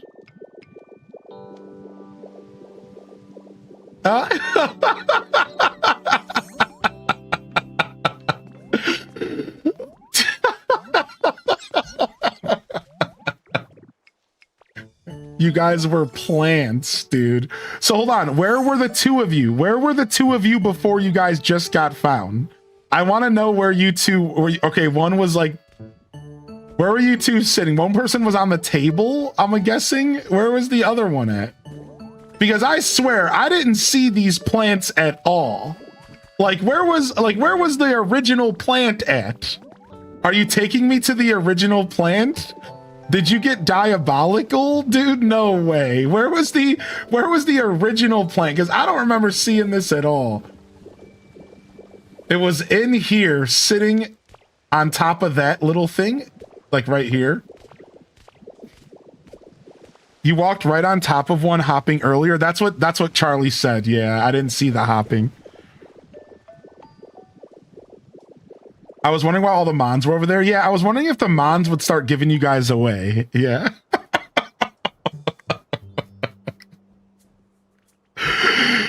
Oh my lord. I love the prefab houses on stilts. Yeah, it's like a treehouse area. Look at this. It's like a super sick treehouse on top of like bridge pieces. Articuno's house. I found them, but I couldn't transform. Yeah, the transforming is like weird. Yeah. Dude, it was fun. Thanks for hosting, man. Thanks for hosting. That was fun, dude. All right, let's play some demos. We're gonna switch gears here. If you guys are here for more Pokopia, hit that follow button and hit that subscription on YouTube. And we'll do some more prop hunt. I think by the end of all of that, we finally figured out how to play it and make it pretty fun. I feel like Sardines is more fun than than me just hunting everybody down. I do think the Sardines is more fun. I do also believe that there's more potential. Like, you have to hop every minute. Like let's take that rule. Instead of forcing the player to switch props, what if we make our own built-in whistle system? Where like every 2 minutes you have to like hop up and down, or every minute you have to hop for 5 seconds. Just 5 hops. 1, 2, 3, 4, 5. And then you can go back to hiding. Something to make it like silly and like make the props like have to really sweat a little bit. You know what I mean? Like every minute you have to like hop a couple times and like, because then, like, I don't know, I feel like that does add an element of interesting. I also really want us to figure out a way to make it to where the props have to move. Like, I wonder if we could figure out a way to be like, props have to move every couple minutes. No rules on you have to change your shape if you don't want to. But like every 2 minutes, you have to move. Period. So like every 2 minutes, no matter what, if you're hiding, you like, if you're like hiding right here, you know, you have to get up and like move. You can move over here, you know, you have to move around. And this way, again, it would cause like a little extra stress. I want prop hunt on Saffron to test Hylian's memory. Yeah. Stream sound effects to make players hop. Yeah, like maybe I play a sound on stream and then all players have to hop. That's beautiful. So it doesn't have to be timed. I really like that. Yes. So like I play a sound effect and every time I play it, all players have to react somehow. And this way we can make the prop hunt like more interesting and silly, right? And also I would love to figure out a way to play manhunt. Like, how do we play manhunt? Like, how do we set rules for manhunt? How do you successfully play manhunt with only 4 players? Right? You have a base. Everyone has to make it to the base.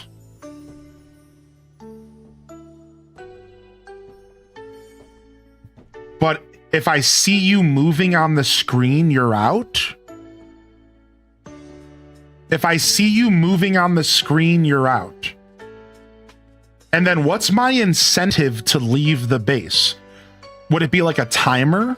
Like if I don't find at least one of you in 5 minutes, then the game's over. But if I find one of you, I get an extra 5 minutes, right? So you follow, so 3 people hide, I seek, right? And then I have 5 minutes to find at least one person. And if I don't find one person in 5 minutes, the game's over. If I do, the game keeps going. Meanwhile, when I also need to protect the base, and your goal as a prop is to get in the Poké Center. So your goal as a prop is to get in this door, but if I see you moving on the screen at all, you're out. So like on my screen, on my stream, so if I see you at all, even none, and I go and I call you out, I'm like, Umbrella, you're out. Then you lose. So it would be like a form of manhunt without tag. The tag is me seeing you move. This would work, right? Like, I feel like this would work really well. So then I'm forced to go out and look for you, but I'm always keeping an eye on the base. So I'm flying around and I'm like forced to like go and look for you. Maybe like I'm not allowed to use like flight. Maybe I'm only allowed to like stay on the ground, right? Just to be fair. And then you guys have to figure out how to sneak around the map using different items in order to get back to the Poké Center. And I feel like this would be fun, right? I feel like that would be kind of cool, because then you as the prop would be forced to be playing your own version of Metal Gear Solid. And you would be forced to switch to multiple things to make this work, right? Because like you couldn't just be one prop to sneak past me. You would have to be multiple props. You'd have to be like a bush sitting right here, and then you'd have to like, you know, jump into a tree and drop right here, and yeah, you know, like, and then maybe I even have access to security cameras. That would be cool. So I don't know. I feel like manhunt would be possible, and I think that would be the most exciting way to play this game. I think some form of tag where we obviously don't have the ability to tag the players unless it's just me bumping into you, which is kind of lame. I don't know. Manhunt sounds like something I want to try, but I also want to play demos. So let's do demos. All right, y'all. So Pokemon fans, we're going to switch up. We're going to switch up our vibe a little bit. Pokemon fans. We'll come back and try some more hide and seek in the future. Thank you for hosting, and thank you to all of the players that wanted to host. Thank you to all of the players that wanted to host as well. Yo, we got a tier 3 from Strawberry coming out here. All right, so this is the only problem with what we're about to do here is I've never loaded any of these games up. I've only installed them. So it's gonna get a little weird. We're gonna have to like adjust volume, and like our stream's probably gonna lag a bunch because the first time you load up a bunch of different games, it's like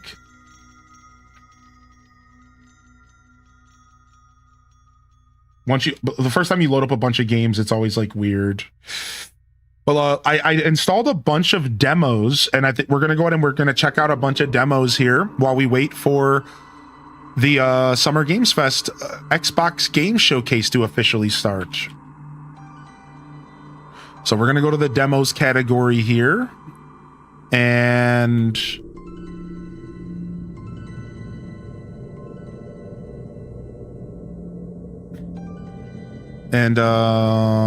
this is a mature rated video game that might not be suitable for some viewers.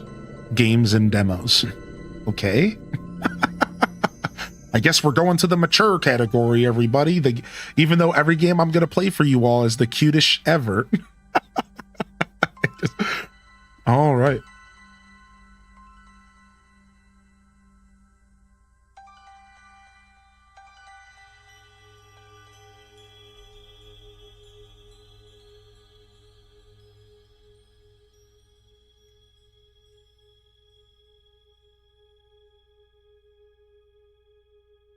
All right, let me go ahead and just quickly change up what I'm doing here.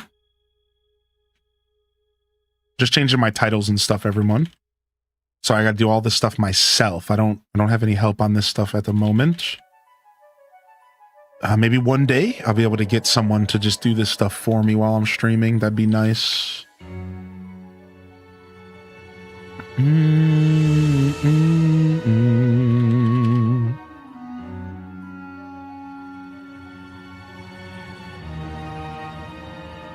All right, so I recently found out, due to I recently found out due to some interviews and stuff that apparently the biggest problem in the gaming space right now,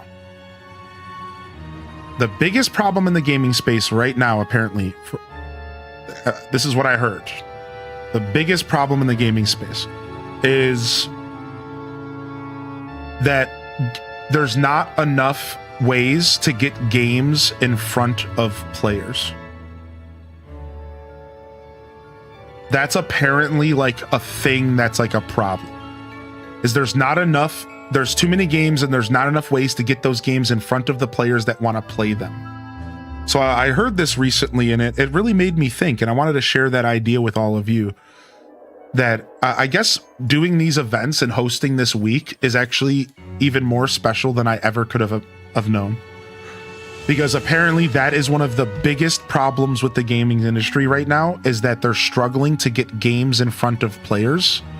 And then of course there's a lot of the obvious problems, like indie games are struggling real hard because apparently all the money's dried up, and indie games are struggling to find their footing because all of these big companies have stopped funding like indie companies. They only want to fund games that they know for sure are going to be successful. So pretty interesting. Looks like we're not playing Trading Card Inspector because they want me to update, and I don't want to update while I'm live. So that one is getting dropped. Unfortunate for them, because I just installed it this morning and all of a sudden now there's an update. So I was looking forward to playing that one because it was on the accessibility showcase, but I don't think I want to update it while I'm live. It's going to cause my computer to lag. So sorry, we're skipping Trading Card Inspector. Looks like we're also skipping Ball Game because they also updated the demo. Come on, dude. All right, I'm going to try to install one of these demos and see what happens. All right, if we lag for a second, sorry. That was all these updates. I just installed this stuff literally 3 hours ago. Come on, dude.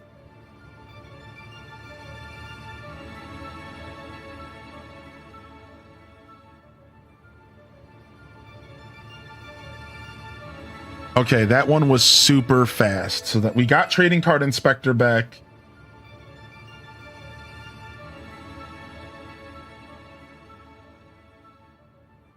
See if we can update ball game demo.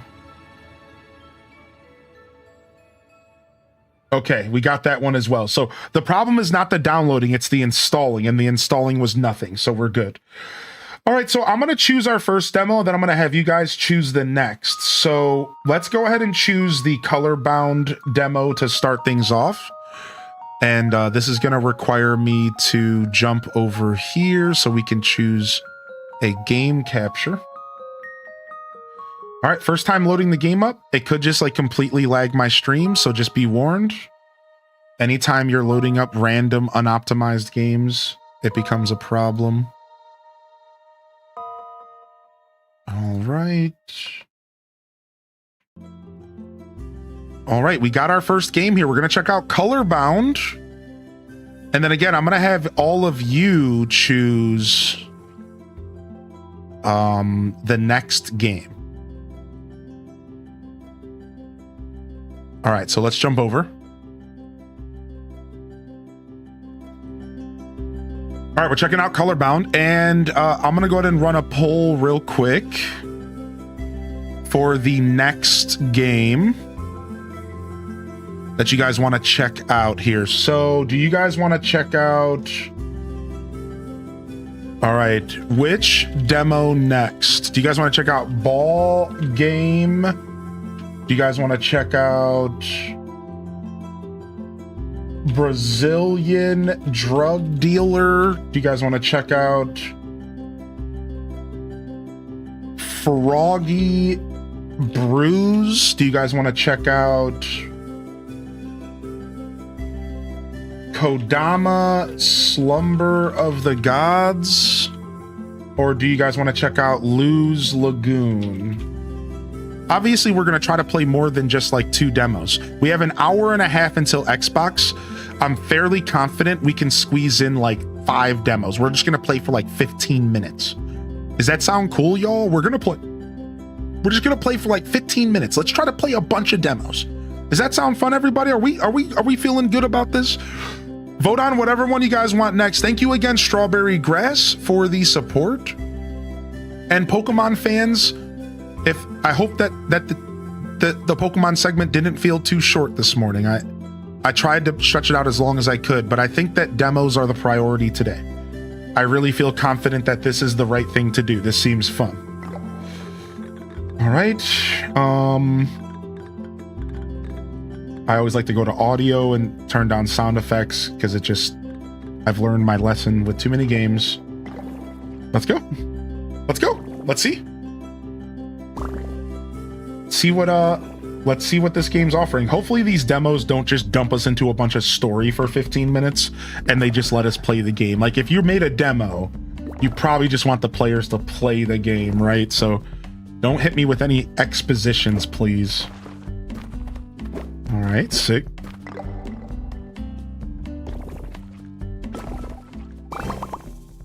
Did the kids enjoy hide and seek? Yeah, thanks for being patient with me this morning, everybody. I feel like I was a little frustrated this morning, and that's not normally my energy. But for some reason, I was losing my mind about Prop Hunt because I started thinking about all the possibilities and how they just released a straight up game mode. Like they didn't give us anything. They just gave us the option to camouflage. It just started pissing me off.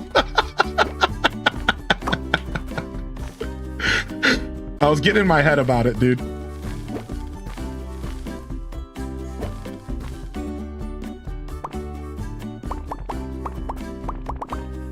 All right, what am I supposed to do with this?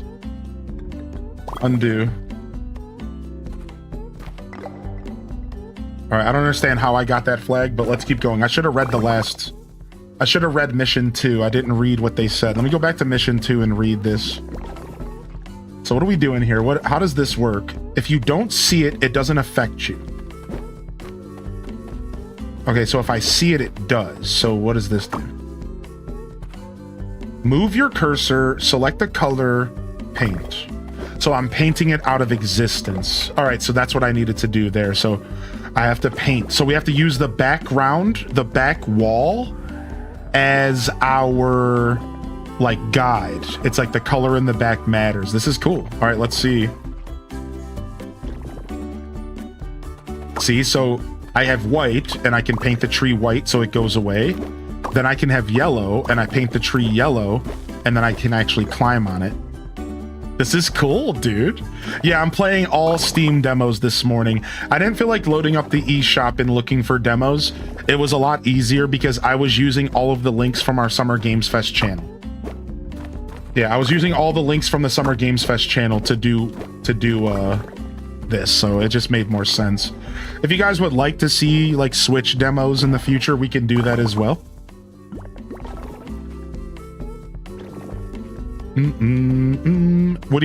What about Moonlit Grove? Lit Brit, what's up? What about it? Sometimes the canvas hides more than it reveals.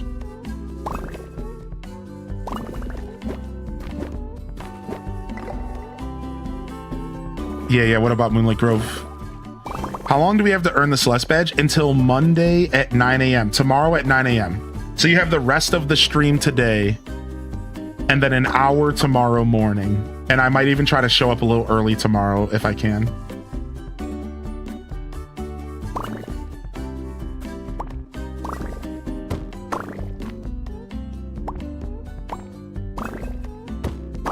Wait a second.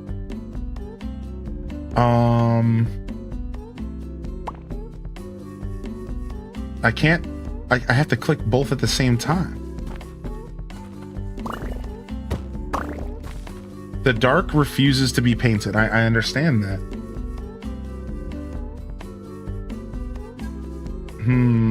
So they're only letting me choose both at the same time.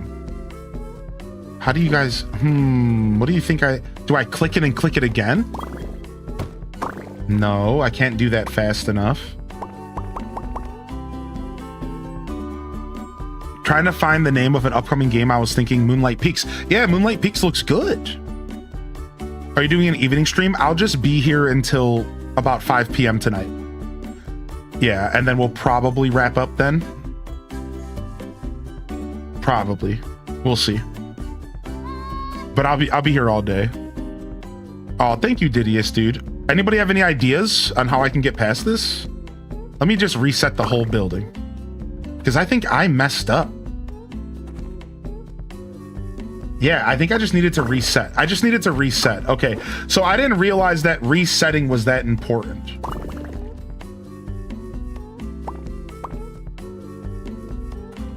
I'm trapped.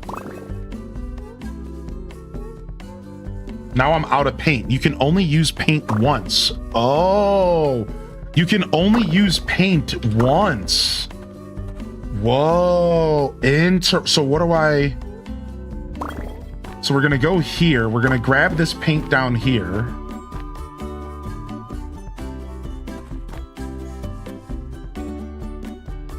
I need to...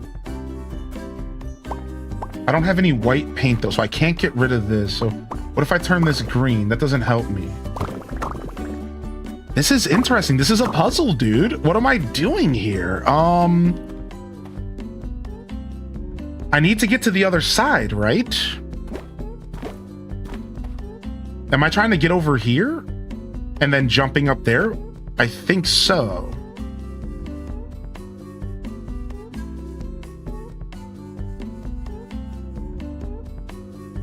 It looks like when you make them the same color, they fuse into one piece. Oh. So I have white paint right now. I don't want to use my white paint yet, I don't think.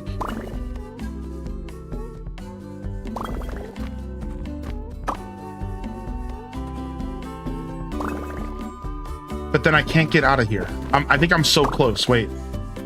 So then I jump over here. Oh, I feel like I was onto something there. So I have white and green right now. Right? If I turn all of this green and then all of this white, that's not the play. All right? So if I turn this white, I can grab this.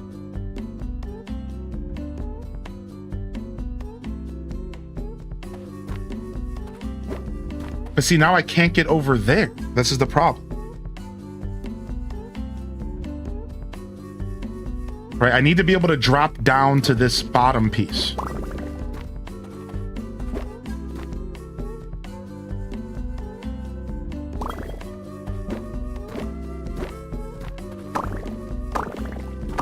Yeah, I'm actually stumped. Can you use the dark color? No, I don't think so.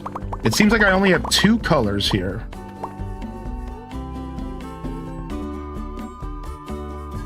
Right, so we grab this. That feels like obvious there. And then do I maybe want to turn it all yellow? Ah, it Missy Ellioted it. Oh, there's like a Missy Elliott option. Oh, so because I used... So why? Why is that interaction? I don't understand it, but I'm not going to complain. So first we make this disappear. Then we turn the whole thing yellow and it inverts. That's cool. So it's like an inversion effect. And then we turn this, we activate this, and we go. Interesting. There's like an inversion ability. Dude, I'm instantly into what I'm playing here. I'm not gonna lie, dude. This is cool. I love puzzles, man. All right, white paint, build a bridge. You're Don Jose, too small to be him. What are you doing here? Well, never mind. If you happen to see Don, tell him his nanny's waiting. That silly one always runs off when he sees flowers.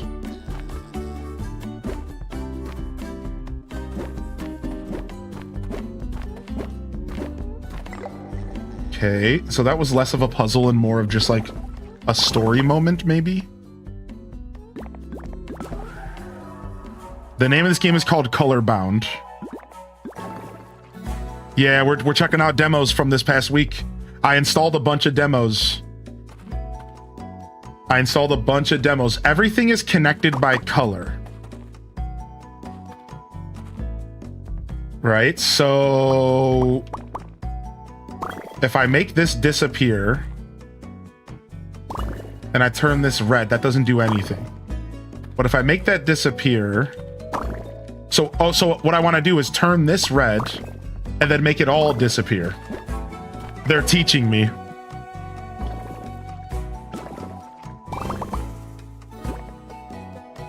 Boom, boom, boom, boom, boom. All right. So the flag is actually out. So I need to use that to get this back.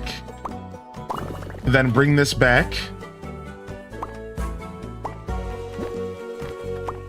I can't use... Why can't I use paint there again?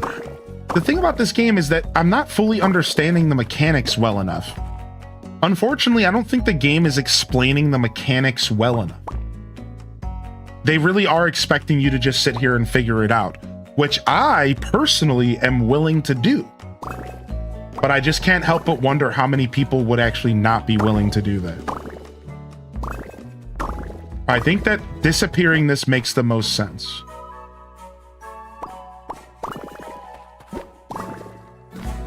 Yeah, so I need to figure out how to not disappear this. So I need to actually paint, maybe I need to paint it all yellow, then make it all disappear, and then bring it all back. Okay, all right, all right, all right. They're getting me, they're starting to get me to think the way they want me to. What's up, Pastel Constellations? You're playing as the seat taken? Nice.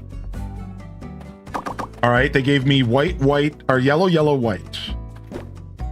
Yellow, yellow, white. So I'm gonna guess we want to turn this all yellow. No, that's definitely not what we want to do. All right, so I think we want to turn this white, jump down here, turn this yellow, grab that, which is another white paint. Ow, you can hit the... Don't be rude.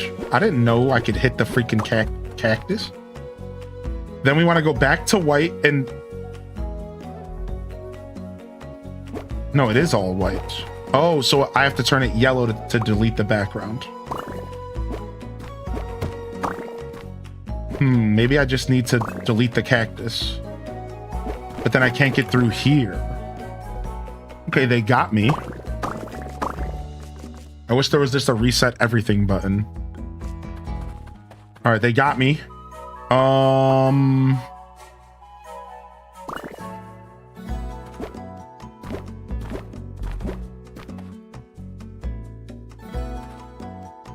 I need this white paint for sure.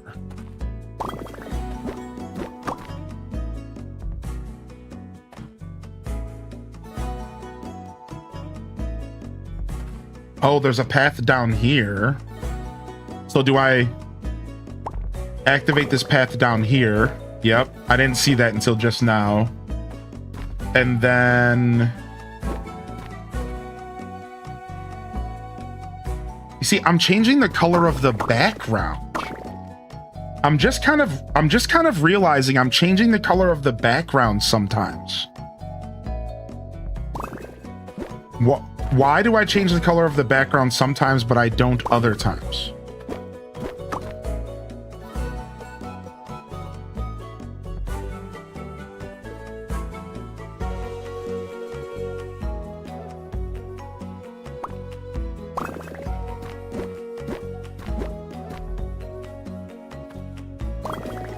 Yeah, okay, but then the flag is gone. Frick. I don't know if I'm supposed to end with yellow here.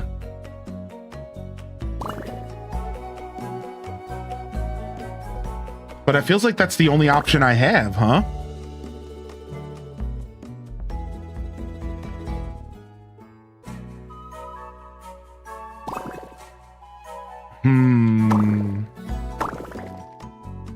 I think I'm doing something wrong here. I think I need to disappear this.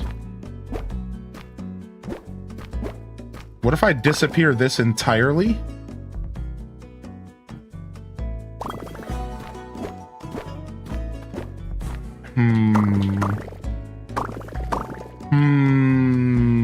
This is super interesting.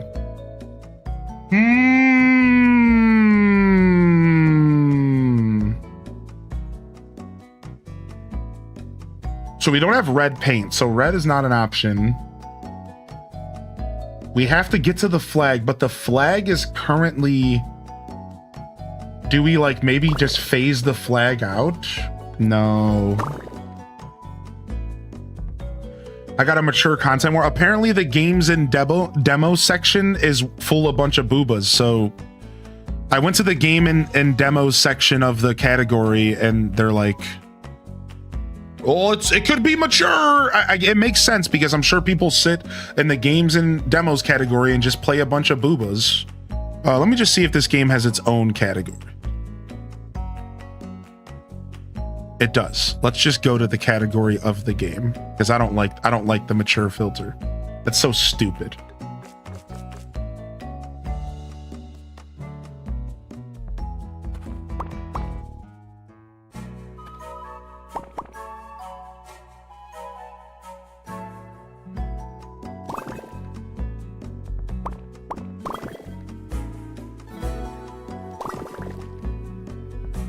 I think I'm understanding what I need to do here.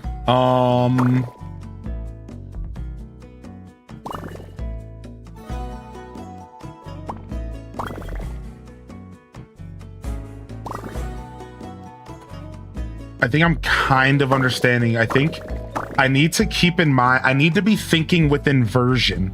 Man, this is actually getting me to think, dude. This is actually getting me to think. This is sick, dude. I have to think with I'm not thinking with inversion. I need to think with inversion.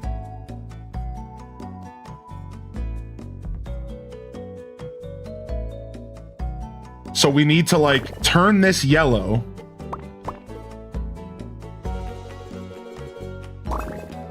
But I still need to make sure I get that paint. That's the one thing here. I still need to make sure that I get this paint right here. So that's our first goal. We need to get this paint right here.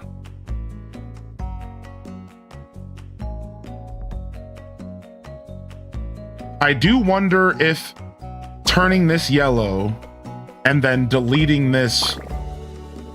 Wait, hold on. And then... Yes. Yes. Okay, so now...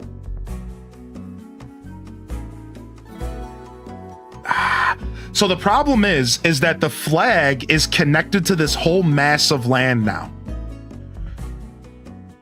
So this is the problem, right? Because now the flag is attached to that. We don't want that, I don't think.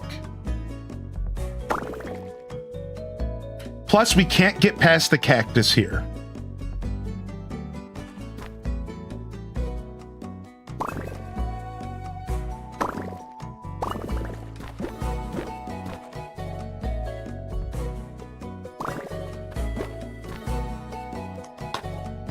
Okay, all right, let me go back and show you guys how I did that. All right, so again, it's all inversion. So first, we have to turn this yellow so that it's all connected, right? Then we need to invert these center colors by simply going in here, right? Because yellow is now inverting. So it's a little confusing, but all right, so we're turning everything yellow, and then we know if we paint this wall, it's going to invert, it's going to flip, it's going to Missy Elliott. Now I'm halfway through this. So then I realized that if I invert again, right? I realized if I invert again, I was going to still be able to walk through here. And then from here, because this red blotch isn't being affected at all, I realized that I can just reverse again. And the only thing that I didn't understand was then why is this flag not switching? because the flag isn't connected to this big mass. However, if you go back, you'll notice that if I do this, the flag goes away. Because the flag is connected to the background. Everything is connected to the background in a sense.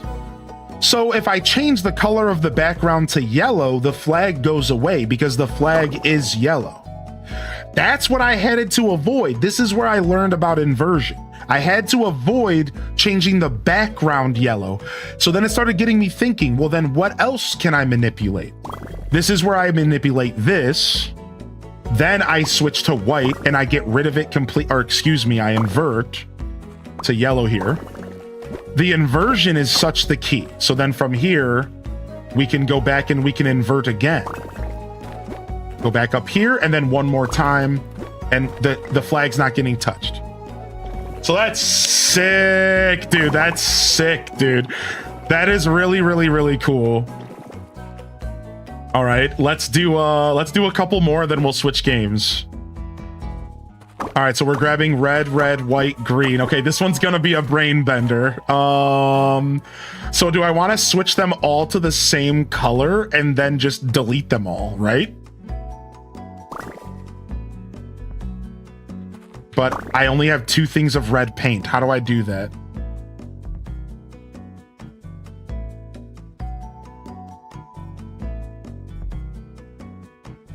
Oh, I have white paint as well. Okay. So do I do like this? This? This? This? No.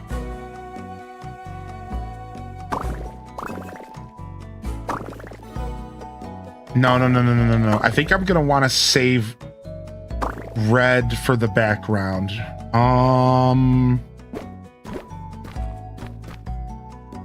This is a brain bender. This is a brain bender. They're asking me to think, dude.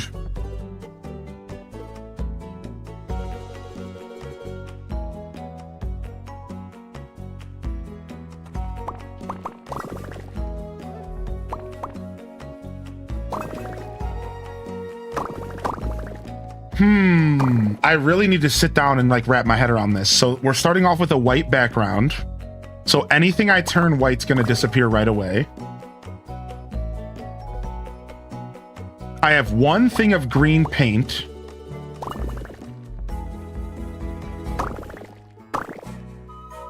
Are we doing green?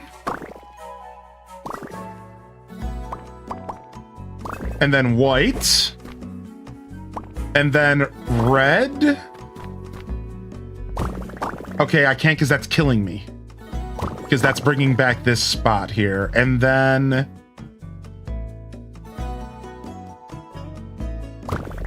that's the problem. That's killing me. So... I feel like I was so close. I feel like I was so close, dude.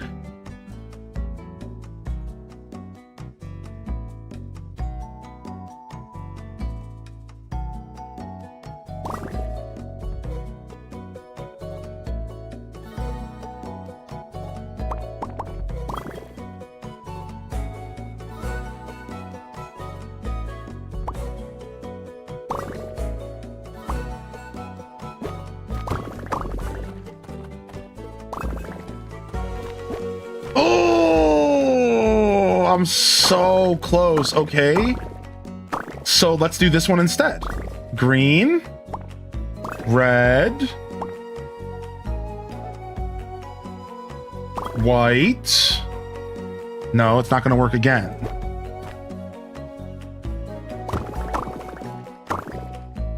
I'm on the right track, right? I'm on the right track. I have the right idea, but I'm not quite executing. So here again, then here again, then get rid of this.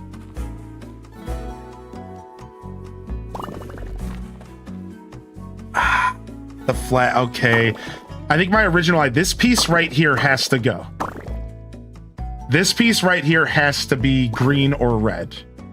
For sure.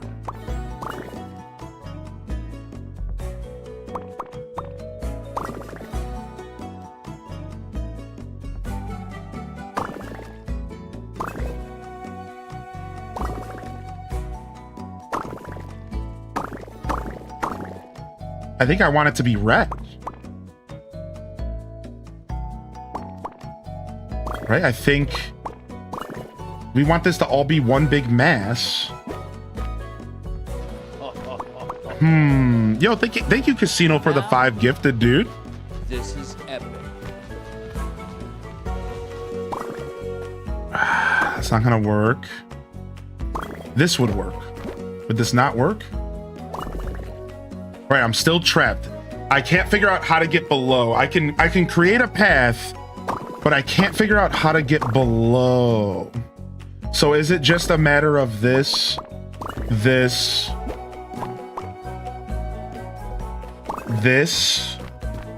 No, but then there's the problem here. This has to go. All right, this right here is my big stump point.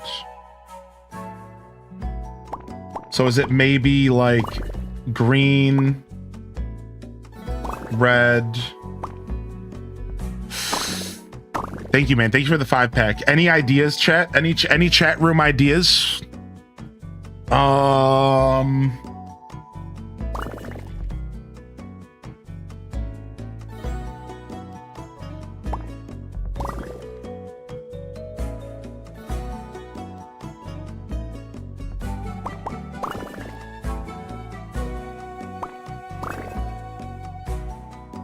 This one's got me.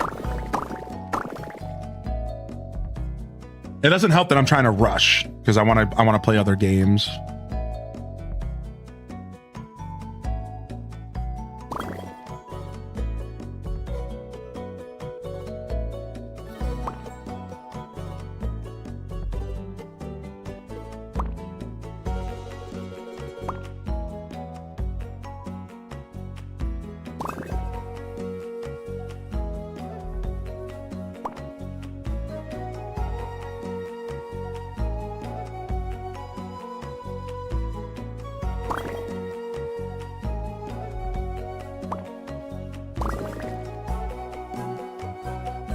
So I need to figure out what's my path first off.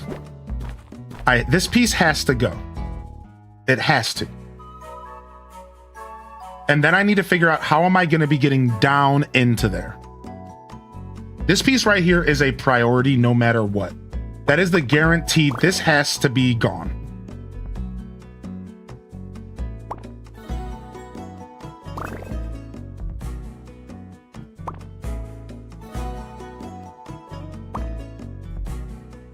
I wonder if it's a matter of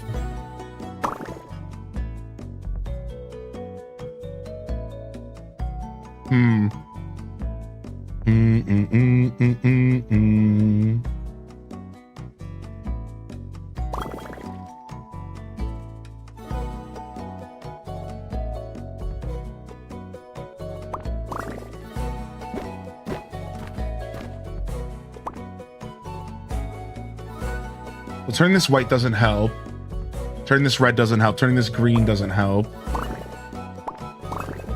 Right, unless we were to have enough paint to paint the background. So they give us 2 red paint, which means it's almost as if they're trying to get us to paint something red and then paint the background. That's the energy I'm getting with 2 red. They're giving me 1 green because I think what they want me to do is they want me to combine 2 green pieces, right? And then turn all of them red. I believe that is where they're going with the paint. So that leaves me with 2 things left. White, which I can either paint the background white or I can turn any of these 1 things white, like this.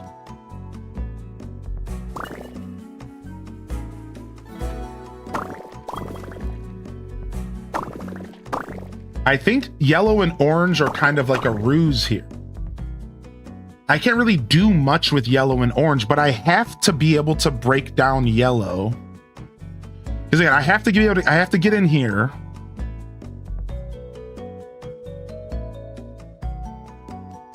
This is annoying.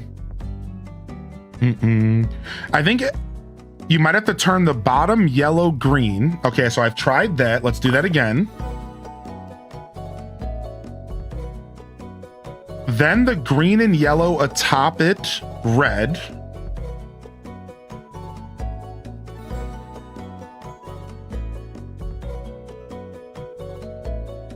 Right, so are you saying like...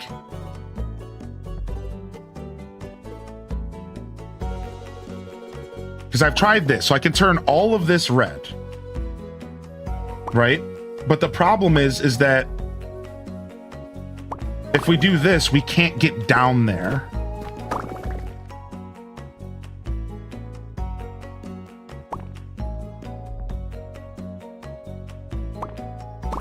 We have this. Wow. I was overthinking so hard. Yeah, that was it. I was overthinking so hard. That was actually so much easier than I thought it was going to be. That was so much easier than I thought it was. I thought I was overthinking. That's me. For when I solve puzzles, I always fall into an overthinking rut. Dude, I was overthinking so hard. So the reason I was overthinking is I was so caught up on them wanting me to invert stuff that I wasn't thinking about the other red paint. The other red paint was the problem here. I was thinking the other red paint was gonna have to be applied to the background. That's where my mistake was. I wasn't thinking about inversion again. The inversion part is the part that hurts my brain the most. Because you have to think about inverting the colors. Like, it's like taking the paint away. It's really interesting. All right, let's switch games. I want to check out a couple demos and we have an hour left. I could sit here and play this for hours though. I really could. I love puzzles, dude, but I definitely know that, I don't know, for my kind of content, this is, I don't know. I don't think this is, the kind of game that's for stream. I think this is the kind of game that's for free time. All right, chat has voted for the next game, and the next game is going to be Brazilian Drug Lord. Before 4 demons from the portal to hell I opened are still in the Faleva, and now I have to save Mamadas from Ronaldo. All right, sick.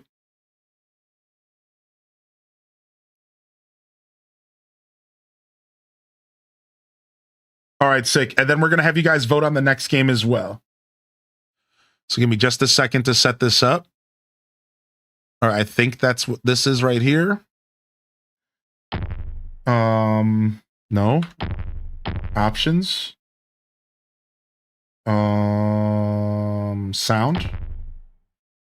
Sound effects.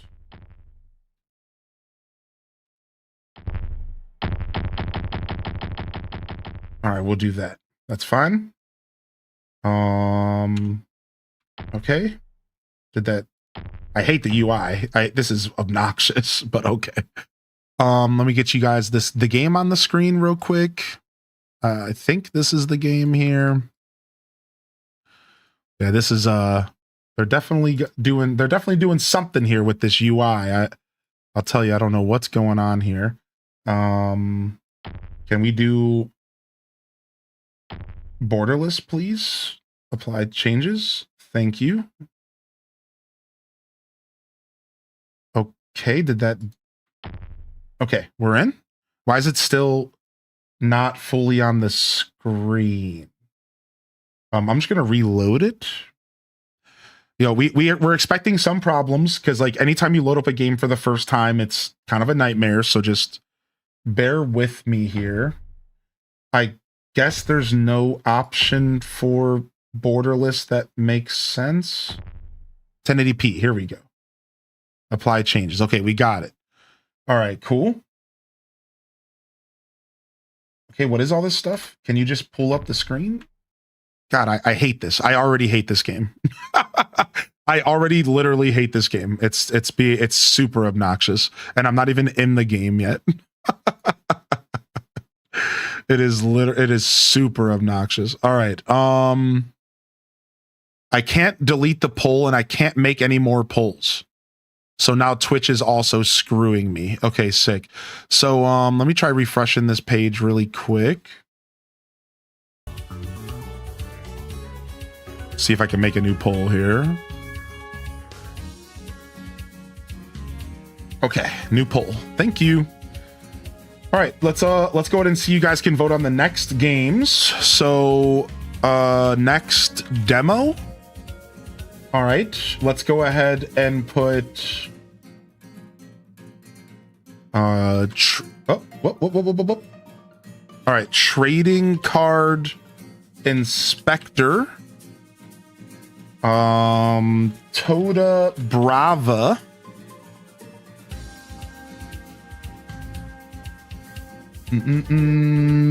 Pelican Post. Papaya Plaza. Or Milky Delivery. All right, 5 minutes on the clock. What do you guys want to see next? And let's go ahead and check out some Brazilian drug lord palooza nonsense, craziness, whatever the hell this game is supposed to be.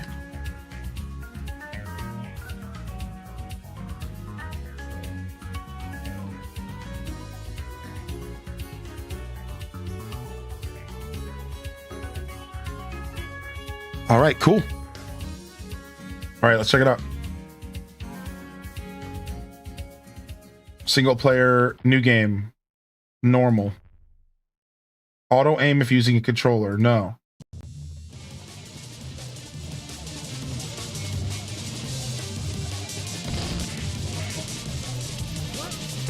I don't know what I'm doing. I'm just gonna run into it. Am I supposed to be reading stuff? I don't know what I'm doing. I'm literally not even reading anything on the screen. I'm just going.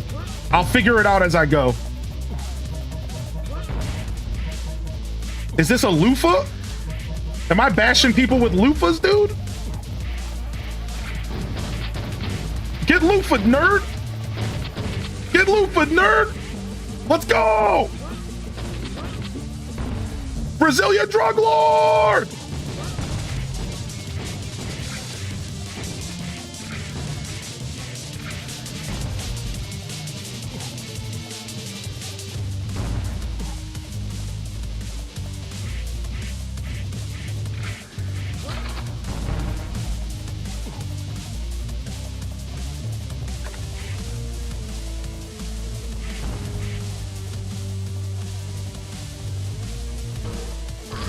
We got guns, baby!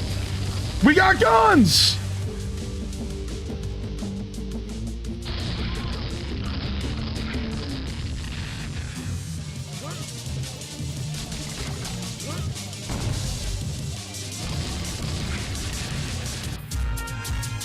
Look at that. Didn't even have to read a single word on the screen. Didn't even need to read a single word. It's my kind of video game, baby.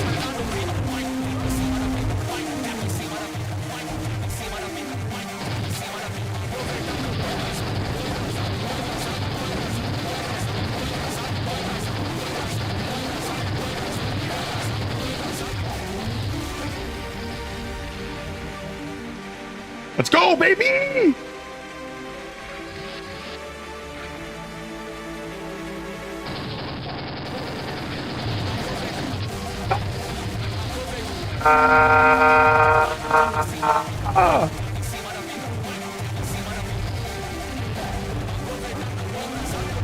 Let's go!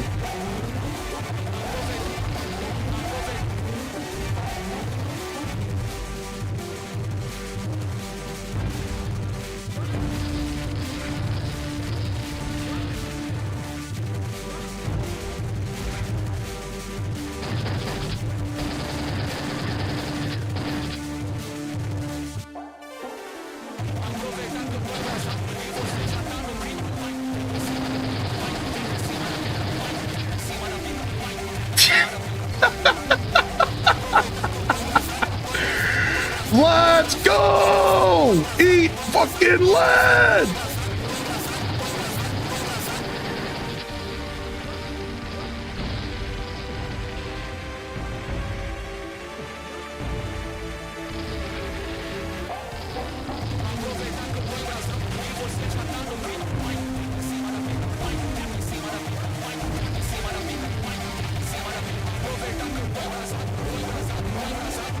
Am I stuck? I'm stuck. I'm stuck.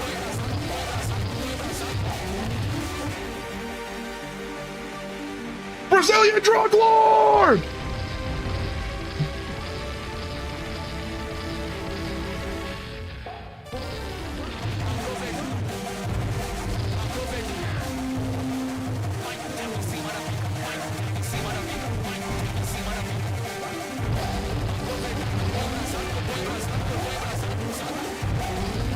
Where the hell do you want me to go? It says enter here. How?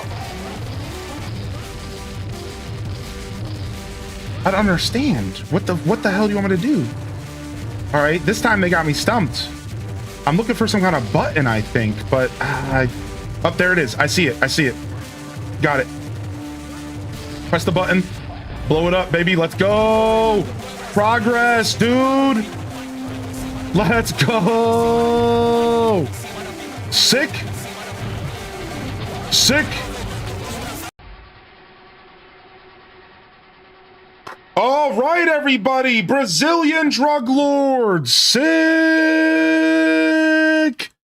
All right, I think that's an Alt F4 for us, and on to the next demo. And Milky Delivery 1. All right, cool. Hope you guys enjoyed that one. Milky Delivery is next. All right. Hope you guys enjoyed that one. That was fun. That was some nonsense in the best way possible.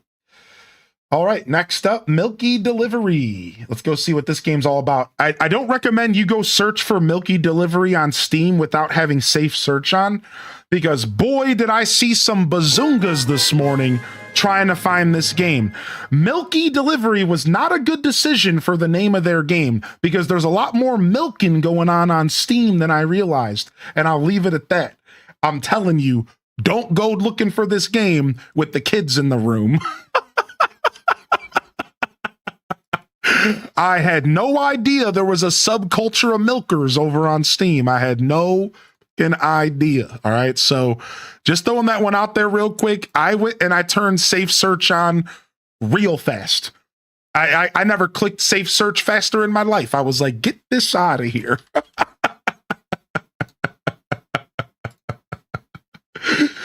Get this out of here. All right. So I learned my lesson. Safe search stays on Steam. All right, we're checking out Milky Delivery. Let's get our Milky Delivery on.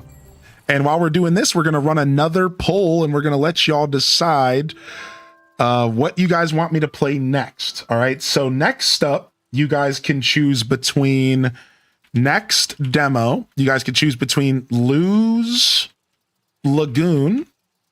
You guys can choose between Kodama Slumber of the Gods. You guys can choose between Froggy Bruise. You guys can choose between Ball Game. And then last but not least, you can choose Trading Card Inspector, which was cool. That one was from the Accessibility Showcase. I wanted to put at least one game on here from the Accessibility Showcase. All right, get your votes in for the next demo, and let's go see what Milky Delivery is all about. How long have you been traveling, chat? Feels like we've been on this road forever. Look, Milky, it's Nodoka Fields. We're almost there. Moo. Ah, I'm so excited. A brand new life. Maybe we'll even find a little work there. Moo. Yes, yes, I promise we'll find a friend too. Now let's go. I guess the cow's name is Milky.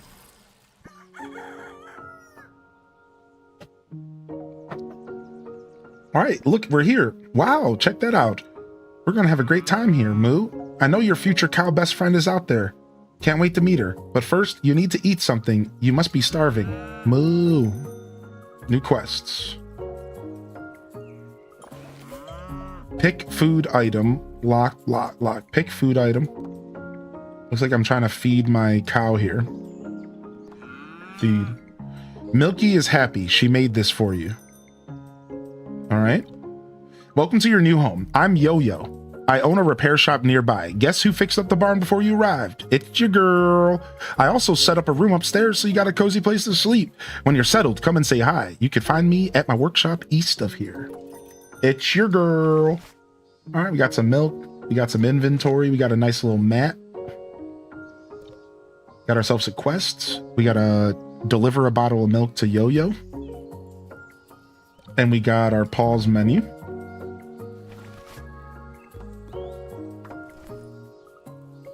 All right, music in this game is cute as heck so far. All right, here's our barn. This is where I sleep. This is how I talk. Haven't you seen my movies? So it's strange. It's a point and click game. You don't use WSAD at all so far. Yeah, this is WSAD so far. No WSAD. I've just only been using my mouse. Yeah, I have not had to do anything but use my mouse. So the time is moving while you travel from location to location. Dude, this is like a strange blend of a point and click, dude. This is cool. Good morning, Nandez. Yeah, you made it. Welcome to Nodoka Fields. Nah. Oh, that's our name. Nah. I thought she was just making a sound effect. Yeah, Blood Raven, I'm kind of hip to what that game was trying to be. That's why I only planned to play it for a little bit. I remember my time as a Brazilian drug lord, all 4 minutes of it. When I inevitably become demented in my 80s, watch this whack game be the only game I remember.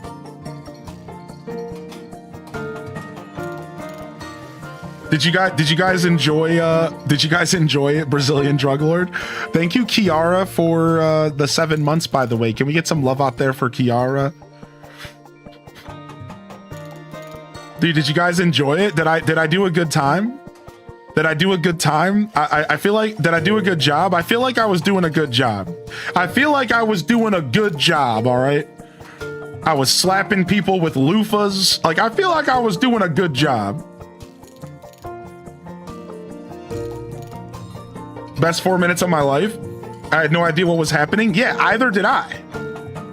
I enjoyed that when I hovered over your stream and the names spanned the screen. Did you guys have a good time? Because, like, listen, I don't know if y'all were expecting more than 4 minutes of that game out of me. What do you think? What do you think, mod team? What do you guys think I handled that well? I don't know how much longer you guys were expecting me to play that. I feel like I did a good job.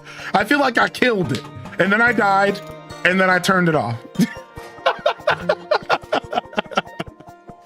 All right. Anyways, so you're Yo-Yo. Thanks for helping me settle in at my barn. No worries, girly. I'm kind of new here too, so I get it. I already got a little business going, by the way. I fix all sorts of stuff. You can buy from my truck or use my workbench for upgrades. I left one at your farm too. Don't thank me. So what brought you all the way here? I'm looking for a friend for my cow, Milky. She's been feeling a little lonely lately. I heard about Nodoka Pastures, so here I am. By the way, here's a thank you gift for being so nice to me. Oh, you brought me milk? Milky makes milk bottles when she's happy. I don't really know what I want to do with them. Deliver milk. Why don't you offer a milk service? Whoa, so good. You know you could sell these, right? I don't know. Why not just give them for free? Hear me out. You deliver milk, you earn money, then you pay me to improve your bike. Why would I want to improve my bike? So you can travel far enough to find a friend for Milky, duh. Isn't Nodoka Fields the land of cows? Well, I haven't seen one since I arrived, so you may have to go further. I guess it's not a bad idea.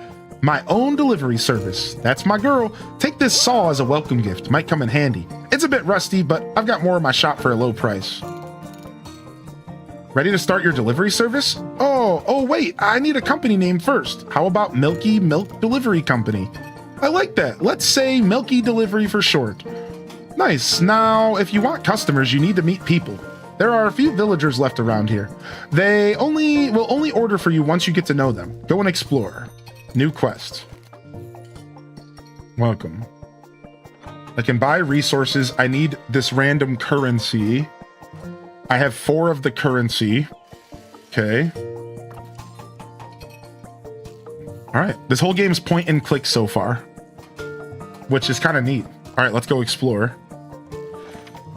Wow, so when you're traveling, it costs like energy and it costs like, wow, this game's actually kind of interesting. So it's all point and click. And when you're traveling around the map, you're using like your resources and stuff. Like it's, I don't know, let's just keep playing for a couple more minutes. We got to meet Grandma Yuma and Farmer Wren.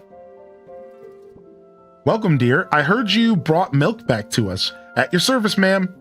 How lovely. I've been waiting for this day. Maybe I could finally bake a little something again. My friend, he lives near the forest. He loves my cakes. Do you know of any other cows? My cow Milky would love to meet another cow. All the cows are gone, my dear. From what I remember. I'll see you tomorrow, young lady. All right, cryptic, but okay. All right, so I can like click around the map, right? It's all point and click. And then look, when I go to travel, it's like basic tires required. It cost 1 energy and it cost 1 hour of my day. So the time doesn't pass when you're hanging out. Time only passes when you skip between zones. Isn't this kind of cool?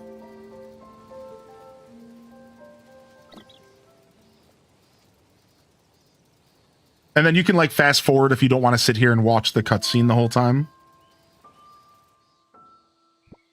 Should I gather scraps? Yeah, it cost 1 energy.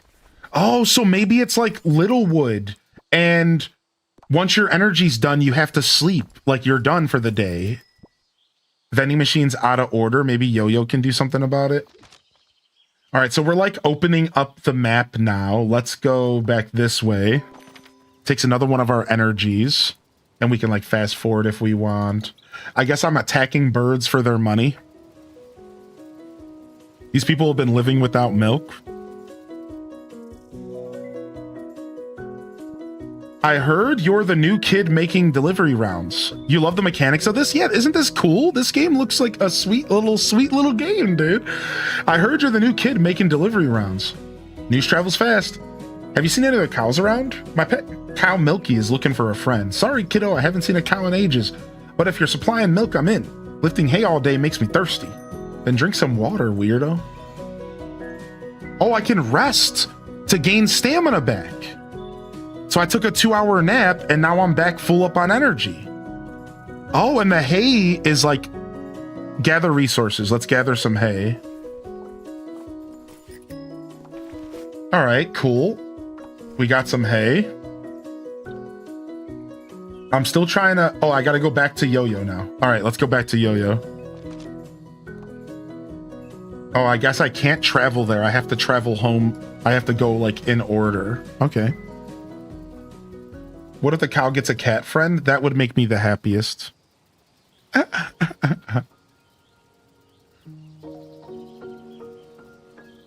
right, we're back home. We could sleep, but we don't need to do that. Let's go back and visit Yo-Yo again and see what she has to say.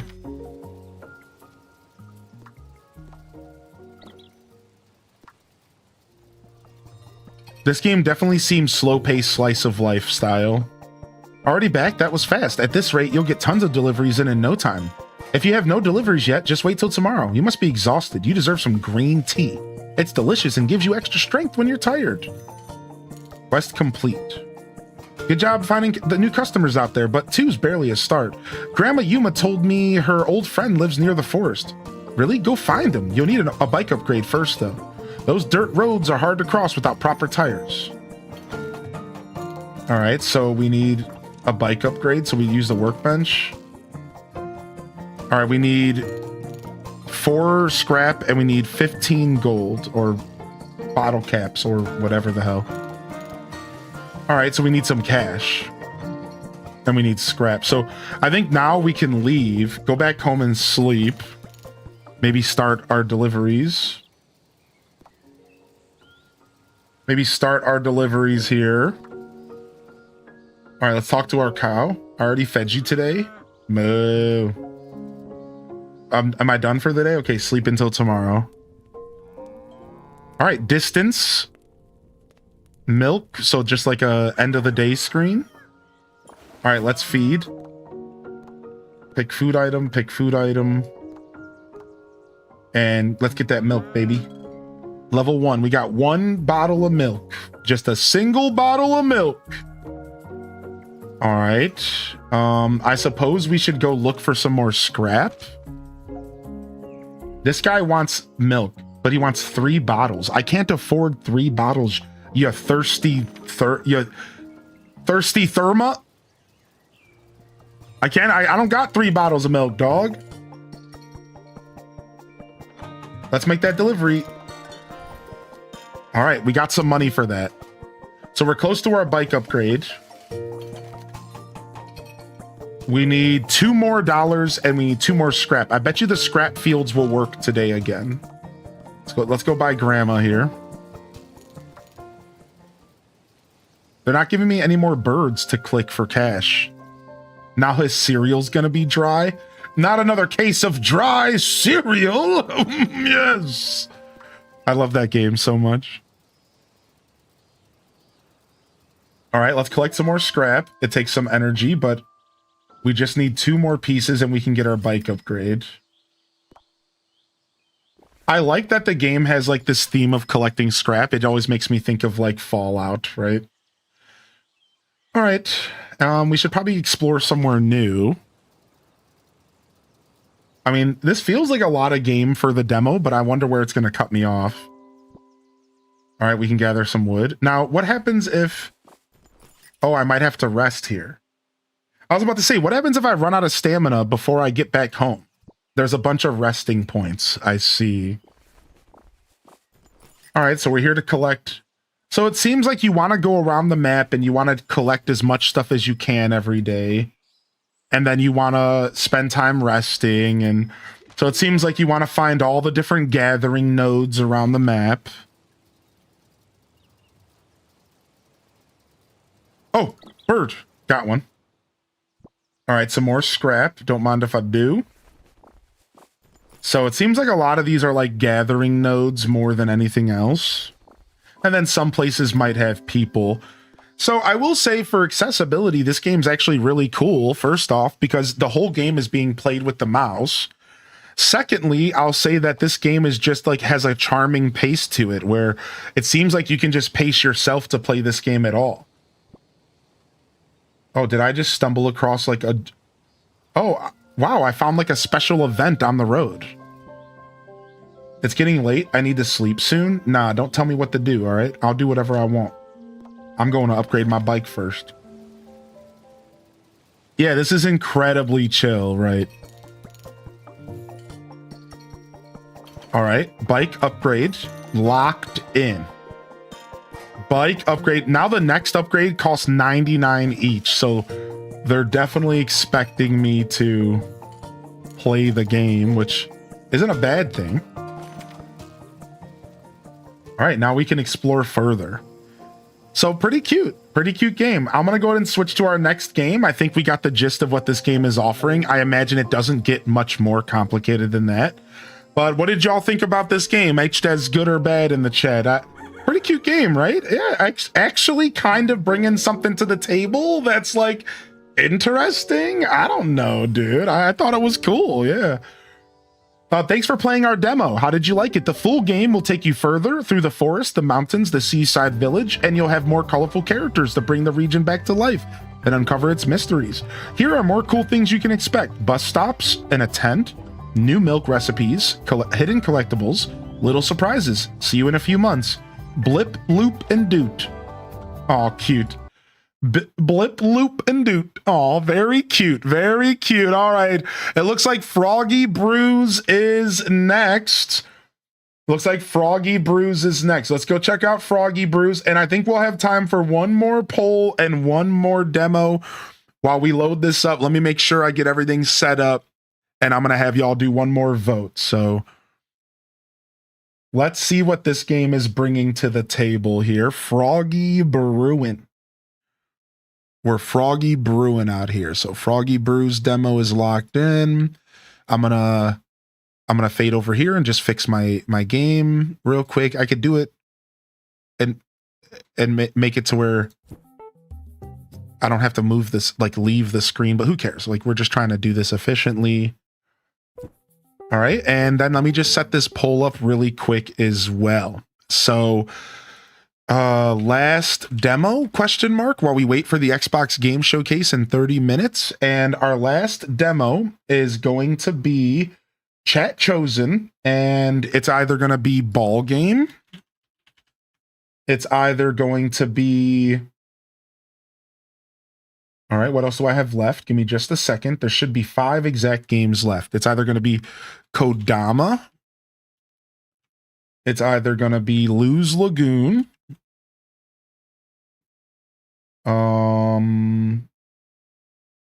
Papaya Plaza, which looks adorable.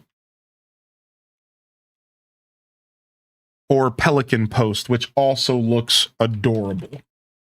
And this time I'll allow y'all to do additional votes for 1,000 channel points each. So if you really, really care about what we play next, go ahead and have fun rigging the poll. If you really, really, really, really care, but just vote once if you don't. Let's just have fun. All right.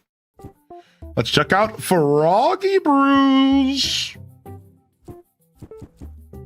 It says press any button. Okay, I press the enter key.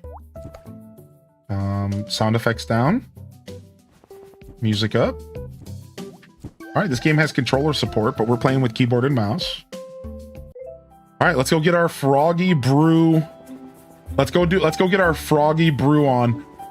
Serafina, back then, being with you made everything brighter. Cute. You had a way of making even the smallest moments feel like they belonged somewhere. Like I belonged somewhere. I just need to find you again. That's our teapot. Dude, I love the art so much. This is it. We'll finally be together again. I'm coming home. I'm coming home? Serafina?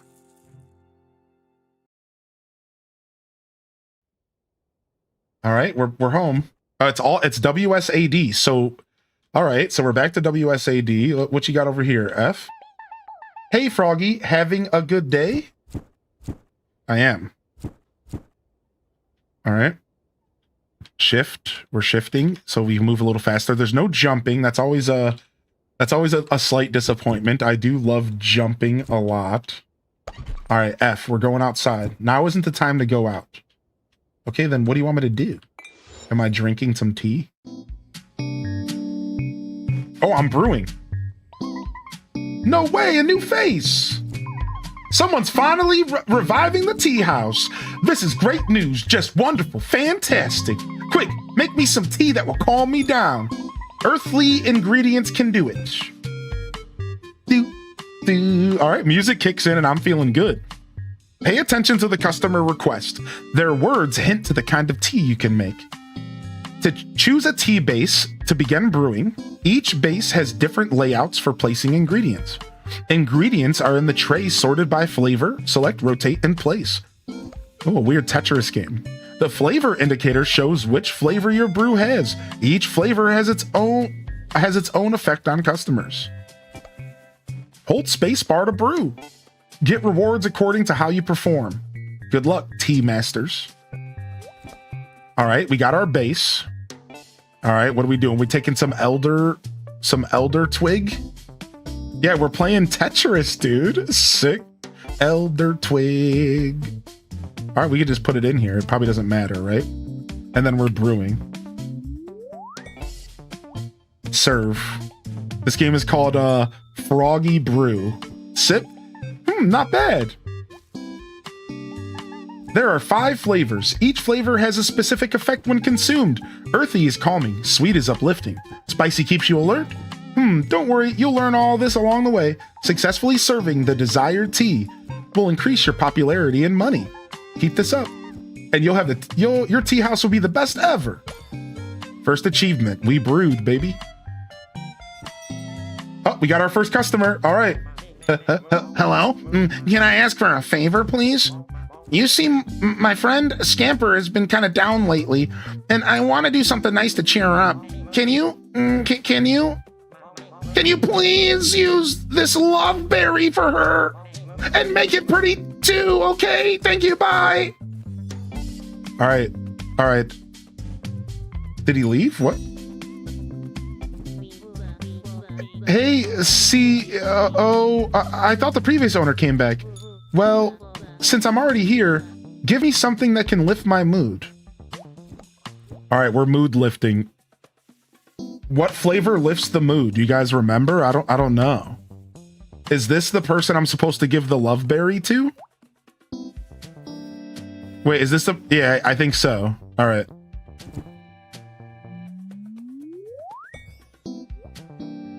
Serve. Huh? How did you know my favorite? You're annoyingly good at this. Oh, fuck you.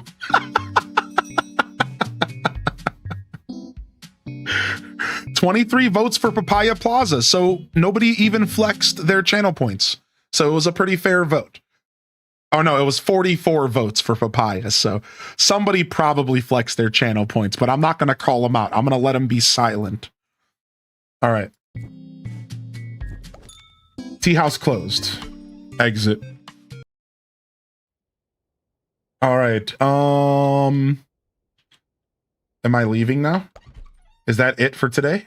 Tea House Island. F, interact. F for interact, chat.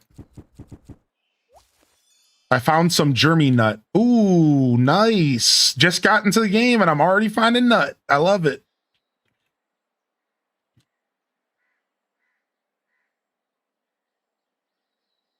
All right, hold shift to sprint. I didn't realize what was going on. I was lurking and came back to the poll. I didn't realize we could put more points staying. Yeah, I decided to have the last poll be rigged for fun. Time to learn how to get ingredients. See that bush above us? There are 3 here. Find them, forage, and three raspberries. Remember, stuff from other sources don't count.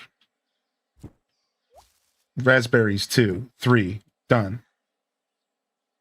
All right, am I looking for more bushes like that? Yeah. Raspberries. Boom, boom, boom. So kind of like a little exploration. I hate that the music's over. Some moss. There was like a monster in there. Some Germy nut. Some lumens. Let me talk to this. Hey, you, new guy. I see you talking to the kid. I hope he's not getting you into trouble. A handful, that one. And who's this? Rupert. No ID, no access. Now scram. Okay. Yay, you got your first ingredients, Froggy. Now you can say, okay, all right, I won't hold back any longer. Explore the outskirts and gather the ingredients while the sun's up. When you're done, head back home and take a nap. All right, I think I got all the ingredients we're looking for here. What up, Sarcastastic? Good to see you, dude. All right, off to sleep. Let's go make some more tea. Obviously, this game is all about the brewing, right? So let's get some brewing on. I hate the weather today. Oh, you waiting? You waiting for some tea? I got you. All right, music's back. Yeah. Work has been killing me. Give me something to keep me going. All right, she wants something to keep her going. So spicy, right? Do we want some spice? What did they say about... Chat, help me out. How do I keep somebody going? Was it spicy for alert? Okay, here it is. Focus, clarity. It tells me. Uplift, optimism. Okay, it's telling... The game's actually telling me. Hold on. Refreshing and energize. So she want... Oh, the color was pink. The color of her text was pink. She wants this. She wants to be energized. All right, water base. And let's do red berries. Can I rotate? Perfect. Can I just like mix a bunch of stuff in here? What stops? Like, can I make like some crazy concoctions? Like, I want to make some concoctions up in this piece. Oh, okay. So under my camera is an indicator of my current level of sweetness and stuff. So I can mix and match. So why don't we give her a little bit of spice as well, chat? Why don't we give her a little bit of spice as well? Kind of spice things up a little bit. I think that'll keep her awake. Right? And then we go back to sweet. And then we can add one more red berry. Ooh, yeah. And then do we have anything else we can do in here? Let's do, hold on, let's take this out. Is this even doing anything? Doesn't seem like the spicy's moving the bar at all. Do you think it's because the sweet is overriding it? Let's try some other stuff real quick.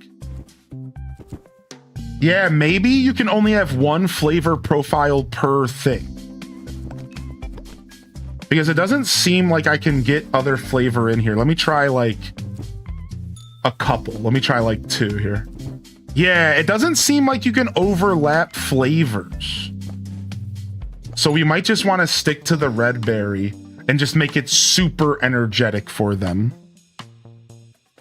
This guy's a legend where I come from. Dude, Arnaud, thanks for sticking with us, bud. What's up, Arnold Palmer? I saw you in here this morning. Can we make it any sweeter?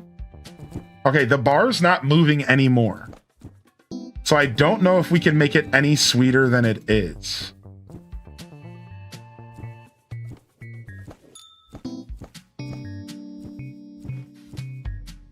Dude, yeah, I don't think we can make it any sweeter than it is. What if we take this out and put the moss? All right, let's just do moss and berry. Let's go. Brew. Oh, you've been gardening out back? Dude, nice. I'm glad to see you taking advantage of your day off today, man, and relaxing. Good for you. Getting out in the sunshine, doing some gardening. I told you I'd help you garden if you want some hand. I would just love to get out and touch the soil and get some physical labor and get some exercise. So hit me up, man. Maybe I'll take off a Sunday and we can garden together. Maybe Tuesday. I know you're off Tuesdays. I would love to help. Seriously, just for the experience and like to learn and to get my hands in the dirt, because I just don't do enough of that stuff at all. All right, let's serve. Huh? How did you know my favorite? I got her. Don't even worry about it, because I'm a legend. All right, who's coming in? My back is killing me. Do you have anything that can make this old man feel young and spry again? Yes. All right, homie wants to feel young and spry. Oh, I got you, dude. I'm about to drop in some Lumini. I'm about to get in some Everbloom. And I'm about to get that old ass up in Adam Ant style. Let's go. Twilight Sonata. Something's off. Wait, he doesn't like it? You've forgotten the Medora. How was I what? You don't get to choose the herbs. You just get to choose the effects. You picky old man.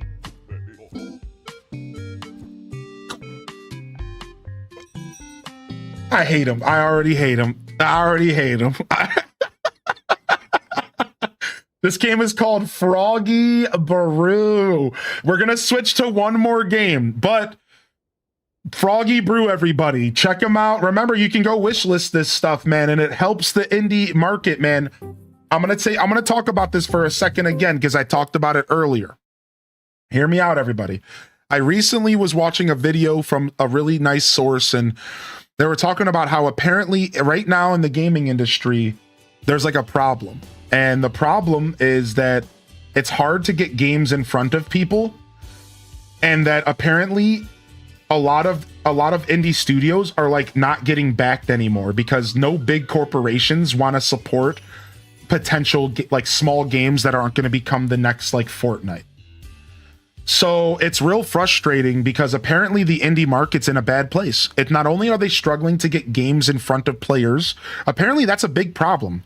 And I say this because I'm pretty proud that apparently what I'm doing right now and showing off these games and doing all this stuff is actually really, really helpful for the industry. And I would have not known at all. So this game's unfortunately lagging my computer. So let's let's just get the game on the screen and stop messing around because this game is tearing the computer alive. Hold on a second. All right, let's get back over here. And let's just go in the game, and then we're not going to do anything else. We only got 10 minutes to play this. Xbox starts soon, everybody. So let's go see what this game's all about. So, and the second thing I wanted to mention is that apparently indie games are supporting more indie games. This is like a big thing. Apparently, like all the companies that have found success in the indie market are funding other indie developers to help them. Everyone from like the super giants to the Hollow Knights, like a lot of successes out there. And I found this to be a beautiful thing, and I'm gonna try to be a part of it the best that I can. And I just wanted to bring this up because I think a lot of us here are really passionate about indie games. And I need you to know that the market isn't really that favorable for our favorite little small studios anymore. And I think it's going to take us making a point to wish list, support, and purchase when you can to participate in these types of events and look for games that appeal to you and check them out. Like really give these games a chance. And I'm going to do my part to continue to showcase more indie titles. And I think together we can continue to make sure that these developers are getting the opportunity to put their vision out into the world, even if it's small and dinky and fun and not serious. It doesn't matter what it is. This is somebody's art and they want to put it into the world. And I think we can be a part of it. We can help. And that's what I realized over the last day. We can be a part of that. We can help by simply just acknowledging that there's a problem to begin with and going from there. And I just wanted to kind of bring that up to y'all today while we did some demos, all right? So let's go ahead and play this. We only got about 10 minutes. We're so happy to welcome you as mayor of Papaya Plaza. It's your job to turn this sleepy little place into a big, busy town. No pressure. Very, very little wood vibes.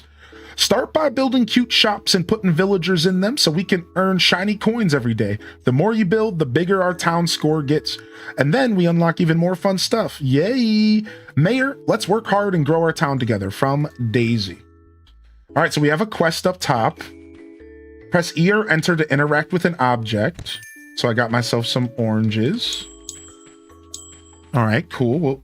Well, let's quickly see if there's any options for volume. There's not. Okay, so it's just a demo. That's fine. Can we pick flowers? No. Well, we can shake trees. Why does this game look like what Animal Crossing would look like if it was like a pixel game? Oh, hi. You must be the new mayor. I'm Ichi. All right, hold on. I'm going to give y'all a better view of... I'm going to cover chat up for a little bit here. Sorry, I know my stream's probably lagging. Because I want you guys to be able to see these cute little characters since we're showcasing the game. I love the beach. Hanging upside down in caves gets a little boring, you know? Is it a fruit bat? I think that's a fruit bat. Peep, peep, you don't speak beep, but you think it said something about fashions. You don't speak beep, okay?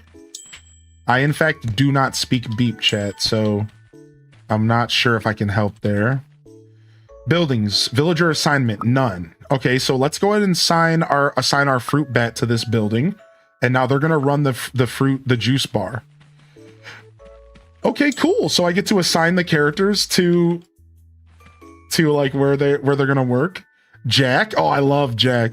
The woods, the trees, the woods, the trees. So peaceful, friend. Can you see the pines? More pines. Yes? Okay, weirdo. Not gonna talk to you again. Sad old cabin, scenes better days. Looks like you can't jump. No jumpies, which I really prefer jumping in games, but I understand that jumping might not be a priority for your game if you just want to make sure people are playing it, so... Oh, I can enter build mode. Oh, okay, so we can actually put down some buildings. All right, hold on. Maybe we don't have any buildings to put down. I was hoping that there was a map, but I'm not finding a map yet. I'm not finding it, Yeah, what's up, Little Ham? Making games are so hard, but it's fulfilling. I've been working on mine right now. There are days I wonder if anyone other than my peers will ever play it. Well, Little Ham, you've been in my stream for a while, right? You've been around for a long time. Right? You've been watching my stream for years now. So, yeah, join us. Yeah, send me a message. Send me an email. Hey, I'm checking out this game. Do you want to play it? I've done that I've met friends, Pumpkin Days. You know, I've met people who are developing games and I try to support where I can, you know, so yeah, you know, yeah, send me a DM sometime if you're ever curious. No pressure. No pressure, all right? No, Moonlight Peaks, I don't think had a demo. I don't think Moonlight Peaks had a demo. Maybe it does, but I don't think it did. I would have picked it if it did. I also could have just overlooked it. Peep, peep, peep. You don't speak beep. Okay, we don't speak peep. We don't speak beep. This home is assigned to beep. Okay.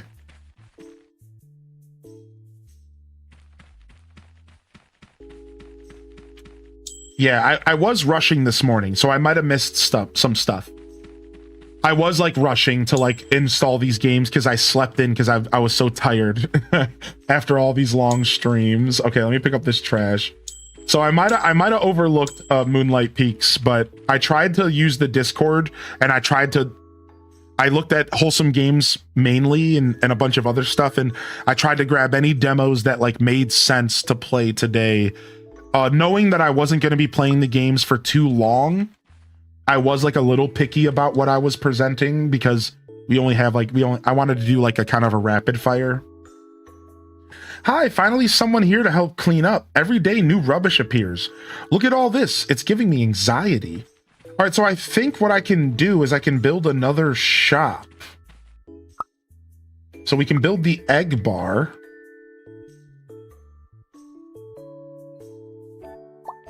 A blue outline means you can press E or enter to edit or move the object. Okay.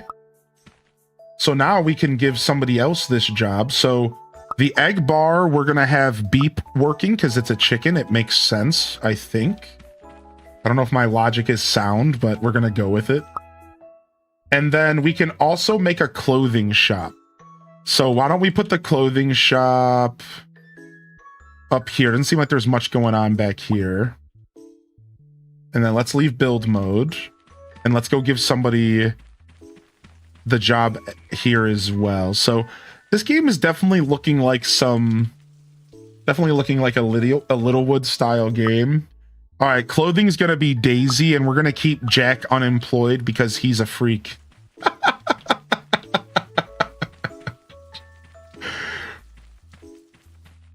Great. At the end of each day, a staffed shop will earn you money. You can end a day early by sleeping in your cabin. Dang, I picked up the trash before I had the quest, so I didn't get the quest for it, but that's fine. Sleep until tomorrow.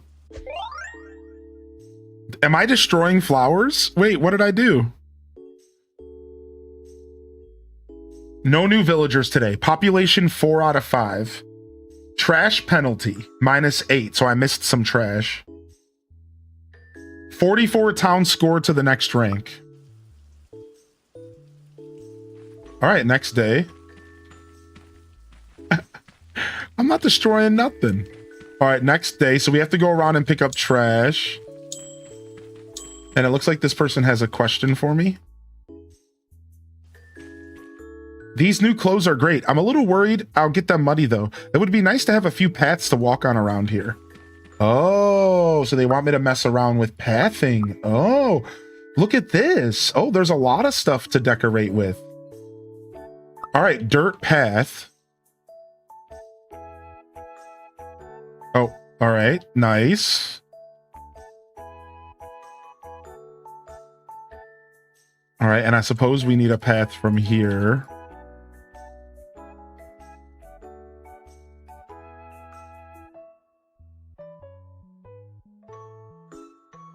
All right, and then can you put a path on a hill? Maybe we need steps there. Can't place here. Yeah, maybe we can't put stuff on hills there. Okay. What is this game? It's called Papaya Plaza. Wow, this town is really coming together. Quest completed. All right. So I suppose we want to go around and collect all of our resources every day. And we get money, and then we want to pick up all these shells and stuff like this. So yeah, pretty cute, man. I'm glad we got to check out a couple demos today. If we have some time in between Xbox and the PC gaming show. Oh, I see. I was destroying stuff. I see. If we have some time between Xbox and PC gaming show, we could maybe check out a couple of the demos that were left that didn't get voted for. There was 4 of them. Unfortunately, Moonlight Peaks was not on my demo list for today, and I can't install it while I'm streaming.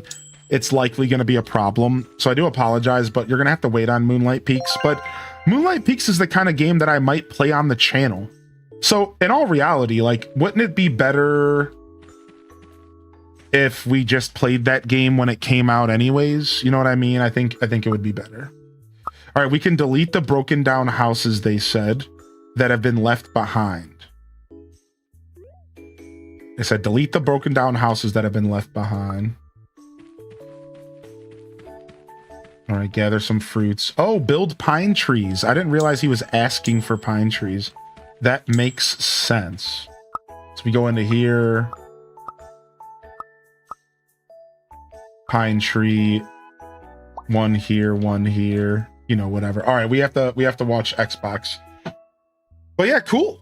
Yeah, I could also see myself playing this game. Oh, the little white flowers is what, yeah. I could also see myself playing this game on stream, but I would feel bad not playing Littlewood first. All right, 15 minutes was not enough to really see this game, but I think it was enough for y'all to get a rough idea of what that game was bringing to the table. Would you guys agree with that, or was that just too light all around? I feel like it was just enough.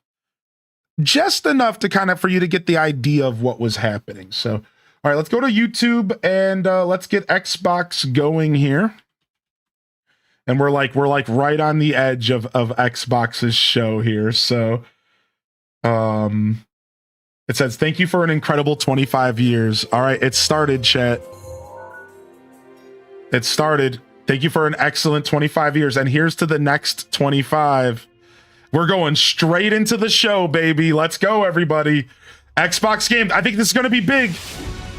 I think we're going to see Spyro the Dragon, dude. I think Spyro's coming. Dude. Oh, Moonlight Peaks has a Switch demo. Okay, I could maybe install that after this. All right, because Moonlight Peaks has a Switch demo, we might check it out today. Deal? We might check it out. Thank you, Loud Boys. That actually changes everything. We could install that here. I can install that while we're watching this. I'll do it right now. I'm going to go install it right now. And we should probably have time. I don't think Xbox is going to be here for an hour. I think we're about to have an hour of free time. Is this Fallout? This is Fallout. Reports of multiple tremors causing minor damage across Kelowna. Dude, this is not Fallout. There's a rumor that we're getting Fallout 3 Oblivion remake. You guys Fallout 3, but Oblivion remake is a rumor, dude. I'm gonna go insane if this is true. This isn't enough. I'm gonna go insane if that's true. To the police station. We're gonna have more fun. All right, I'm gonna go get us. Yes. It's about I'm gonna go get our game. Okay. Shoot, move. Are they opening up with Gears of War? I don't know about this opener, dude. I would thought they were gonna save this for the end. What do we see in here? Moonlight Peaks.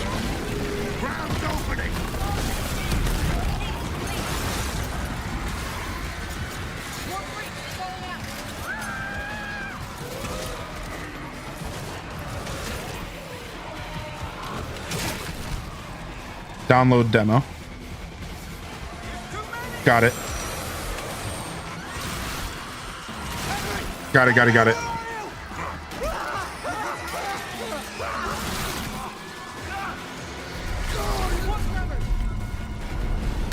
Gears of Revival is wild, yeah.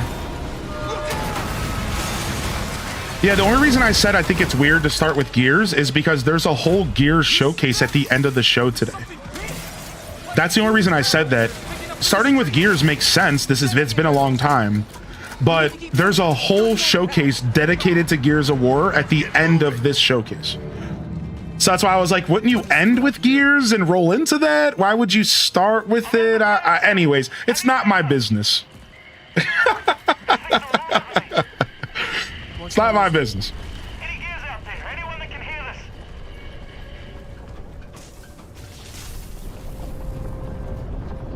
this? Subtitles are on the side of the screen, are they? Here, we can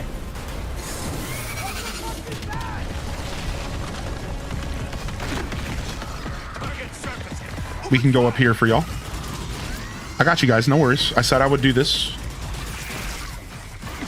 Oh, of course, Luminis. I hope you guys enjoyed the little... I know it was a little fast. Would you guys have liked if I slowed down a little bit with the demos? Would you have liked maybe like 15 more minutes each? We only played every demo for 15 minutes. Would you guys have liked like 15 more minutes of each of them or something maybe?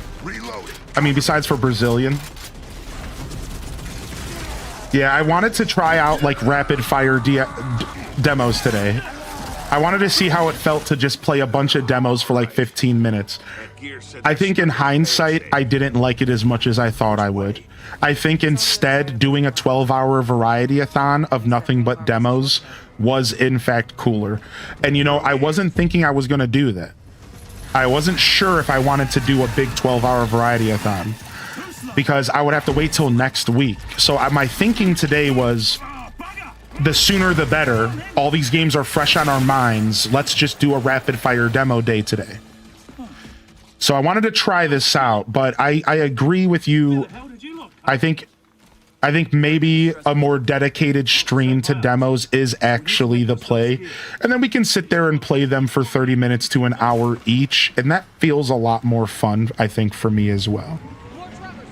Oh, I'm in the wrong category. Yeah, I'm working on that right now. I just got caught up asking y'all a question. Yeah, thank you. Off to special events we go. Off to special events we go. Thank you, chat.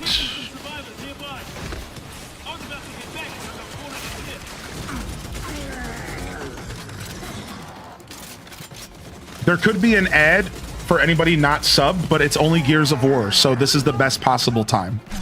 I don't run ads. Twitch will sometimes run ads. It sucks. So, good thing it's just Gears of War. I'm sure not anybody's going to be terribly pissed off.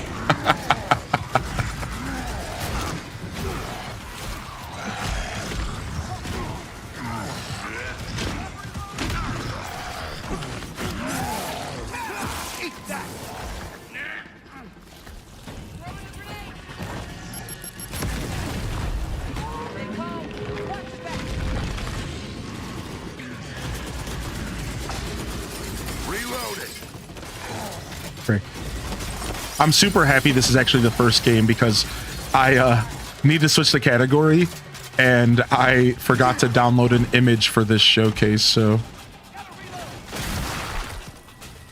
Anyone see him?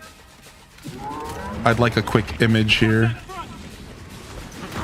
Boom, boom, boom, boom, boom, boom, boom, boom, boom.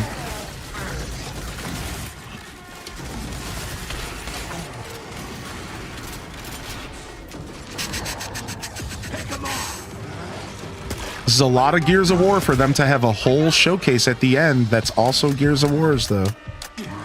I will just call that out.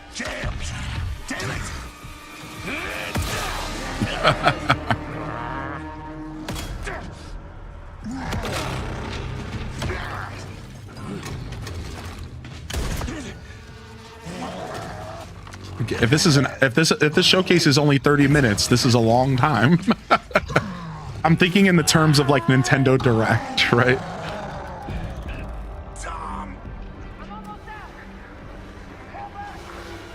All right, categories and stuff changed.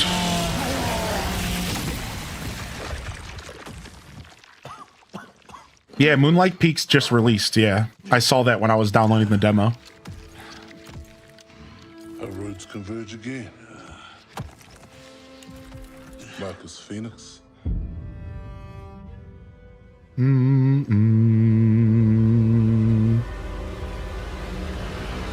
There it is. Gears of War is E-Day.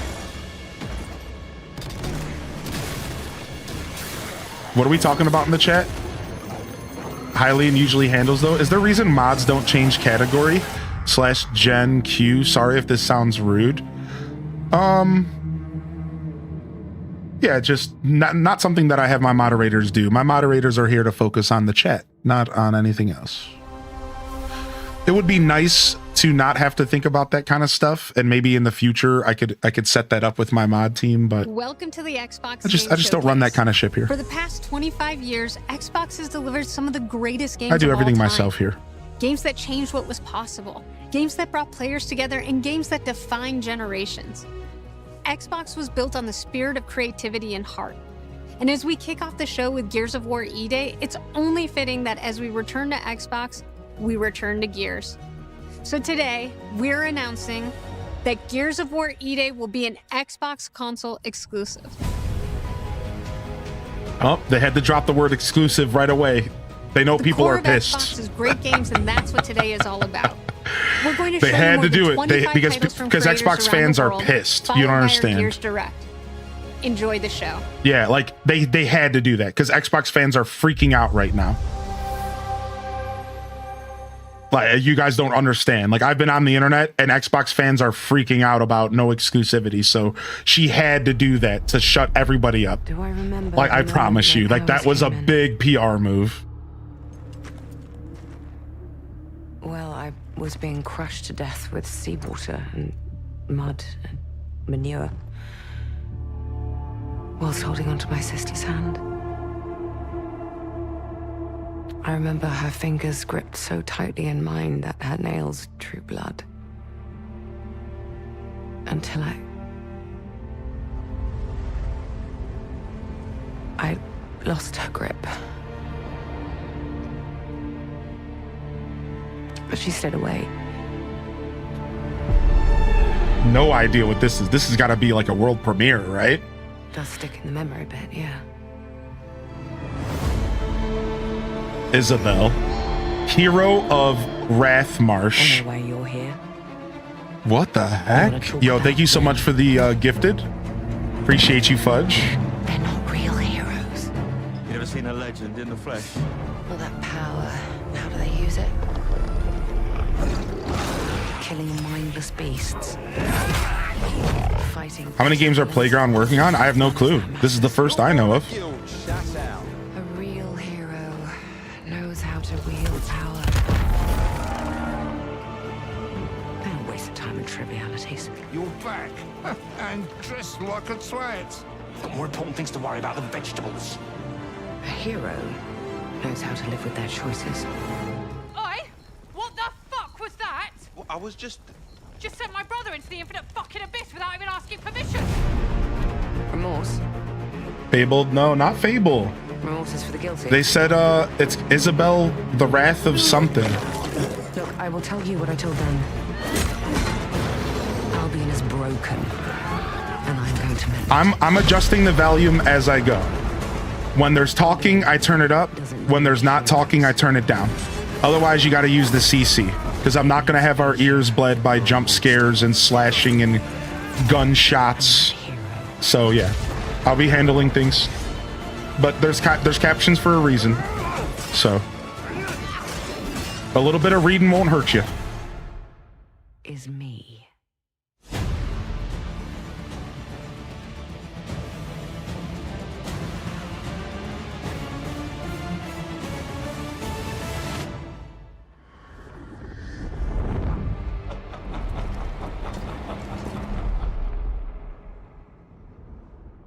That was Fable. What the heck, dude? I thought it was a completely different game the whole time. Sheesh. The way they delivered that game was not, it didn't look like a Fable game at all to me. So I'm real confused about what that game's gonna play like. You've heard the story. Halo. Oh, here it is. Campaign Evolved, dude. I actually really want to play this. Halo 1's getting a remake. We already know about this for like a year, unfortunately. But yeah, we're getting Halo 1 completely remade from the ground up. And it deserves it. Let's be honest, dude. It deserves it. It's been a long time. Drop in, grab the goods, get out before anyone noticed. Well, guess what? They noticed. Which means, and they already revealed, I believe, that there's going to be online co-op for the campaign.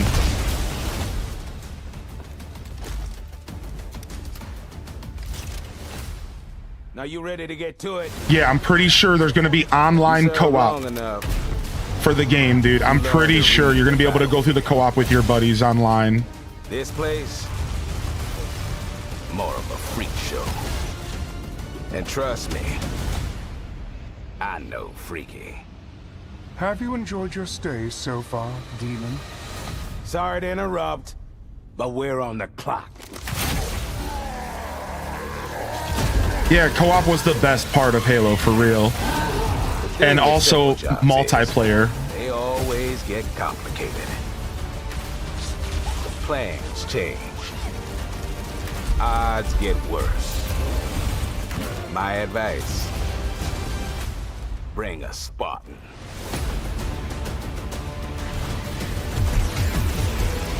What is this, space missions? Dude, this is not even the same game. Is it? What is this? Is this like a prequel? What?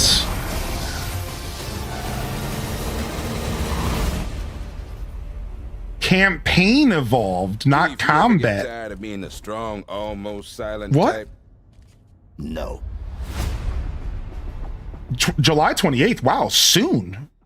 Steam, PlayStation 5. Yo, by the way, that's why she had to start the show with Gears of War being exclusive, because almost everything we're going to see today is not exclusive. We can play that ish on Steam and PS5. Sick.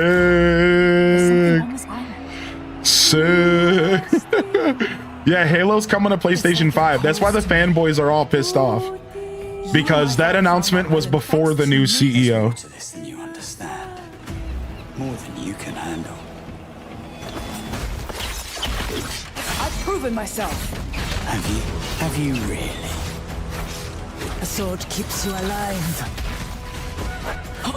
A dagger wins the fight.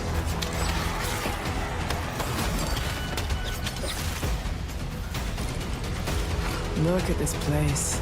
It's mad. The final confrontation is about to begin! Where are the others? Ezra's dead. What in the gladiators is this? They're all dead. Move! But you couldn't have said, hey, Lenny, you know those ancient death curse rumors? Well, maybe they're true. Sit in.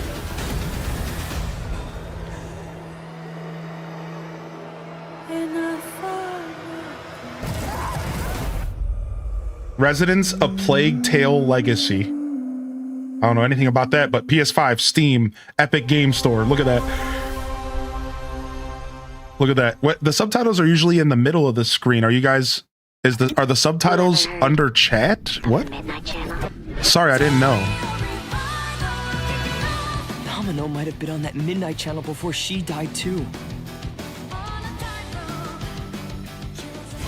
Mine are in the middle? Yeah, mine are in the middle as well. Now, where are we? Whoa. Feels like we're someplace totally Oh, I just saw it different. flick to the left. I just saw it flick to the left. Yeah. Yeah, I'm so sorry. I didn't realize. We're getting to the bottom of I'm so sorry. To wield a persona is to wield direct control of one's heart. And the heart is strengthened through bonds. Doesn't it sound cool? Someone had to see that. I'm glad it was you. Was that What is supposed this? to be him? Is this Persona? Good times never seem This to might be last long. Persona 6 getting announced. Hey, you sneaky, stupid bully jerk! I can't wait. So, Yeah, now they're on the top of this. What? What's wrong? What's up with these captions? all shadows were originally born from humans. Well, then that means Senpai got This is the killed by her Thor own remake? self. Oh. No! Get out of here! Don't look at me! Does that mean you're just gonna stuff me back in your head and pretend I'm not Rhea? I can't! That thing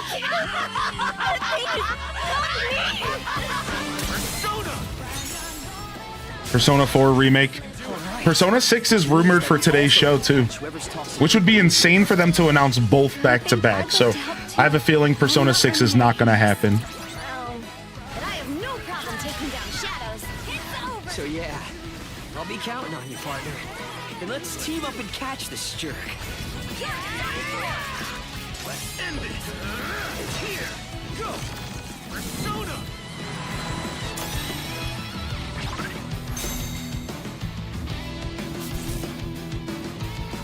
Yeah, sorry y'all. I guess what's up? Why are all these YouTube videos have terrible captions this week?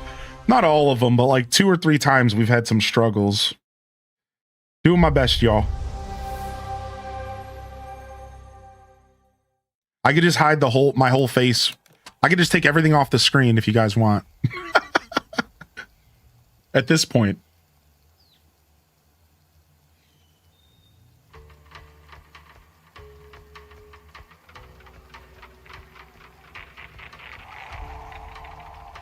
Did you bring up the ASL stream? I don't think so, dude. I'm just in the 4K Xbox. I'm just doing the thing. This is the raw. We're doing the thing.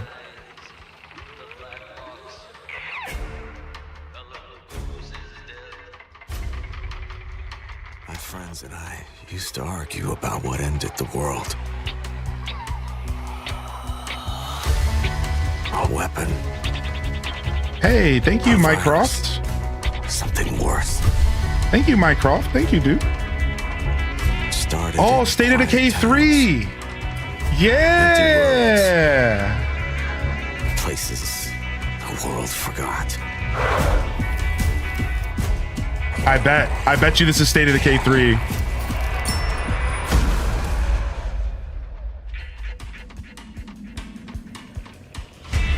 These subtitles work as such: in the middle from the main part, left and right for conversational dialogue, and they move to the top in the very last segment due to there being a chat box at the bottom at the same subtitles. Okay. So it actually has purpose. The night. We'll always have each other's back. Because the world has become more dangerous than ever.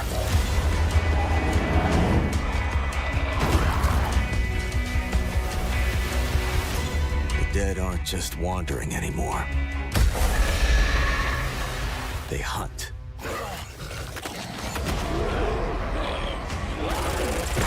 That's definitely a Plague Heart. This has to be State of Decay 3. I mean, State of Decay are actually great games, and I think they're undervalued. I don't think State of Decay games get talked about enough.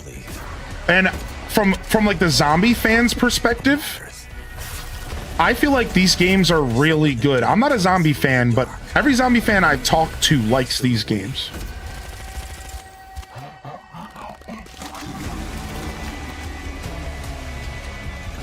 I feel like the State of Decay games get slept on.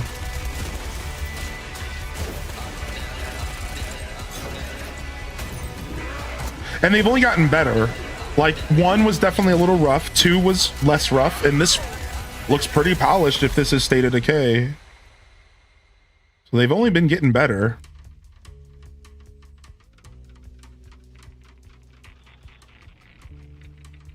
Boom.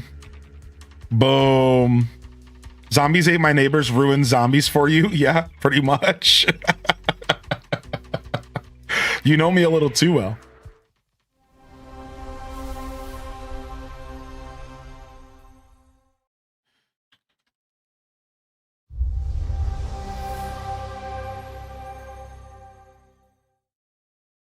On the Sea of Thieves, there have been plenty of grand Yo, what's up, Sophus? But what if you could make your own Sea of Thieves experience? Rare has just been With our new stuck free update, Custom Seas, forever. You can. Let me explain. I'm not gonna lie, dude. I think Rare being stuck making Sea of Thieves is so sad. Bloodthirsty crews duke it out in a furious battle to the death. Just remember to watch out for explosive barrels. Oh, I'm sure they're fine. Or skeleton snipe hunt, where the sharpest Like they're just never gonna stop making this game, unfortunately. Yeah. And these, and one of those, and absolutely loads of these, and well, you get the idea. I just think Rare has so much potential, but Create a cinematic whatever. Maybe they are working on something on the side. You could show romance, action, or tragedy. Or maybe just show the world from a whole new perspective. Or you could even just create a place to hang. Literally, if you want. Or you could come together for a party. Or maybe you want somewhere you can They're just responding to Windrose, I think. whatever your piratical pursuits may be, we're giving you your own keys to the sea. I think there's a survive. I think there's. I feel like this update, from what I caught, because I've been talking, is a response to Windrose. What you do with them is up to you. This is a response to Windrose. Yeah, look, custom seas. This is a big response to Windrose is what this is. That's literally what this is. Any Sea of Thieves fans? Sorry I talked over it, but whatever. All you need to know is there's an update coming out. Woohoo. Go check it out. If you love the game, you're probably going to play it regardless of what that dude just had to say. So I hope you don't mind, but I chose to talk over that one. These tunnels.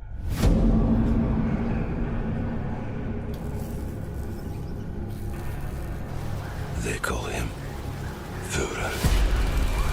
What the heck? Is this Wolfenstein? It's not your name. Your name is Hunter.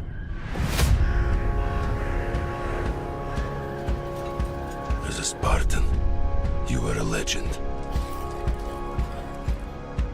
You stood for something. But where are the Spartans now? To protect the Metro from you. You promised a brighter future for our people. Now, the Norai spreads tyranny in your name. You swore to crush the enemy, to face them head on, and guide the Metro.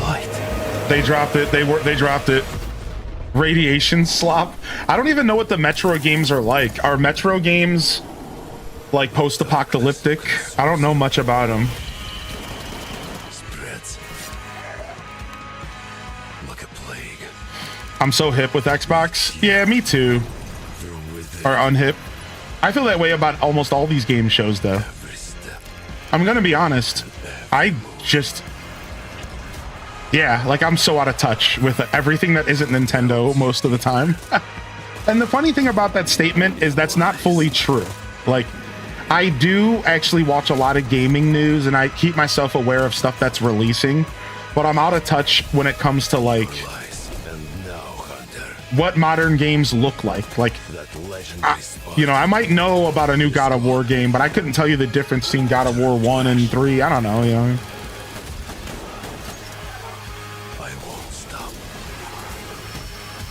Until the Führer burns with him. Metro 2039. People like the Metro games.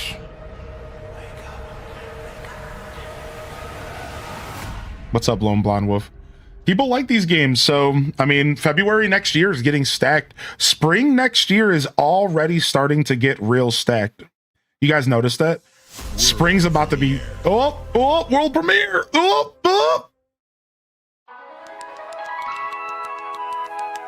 Of course, the world premiere's cute as hell. I'm here for this. Wait, it's getting less cute. Wait, still cute. I'm just burning shit down. I like that. That's my kind of cute.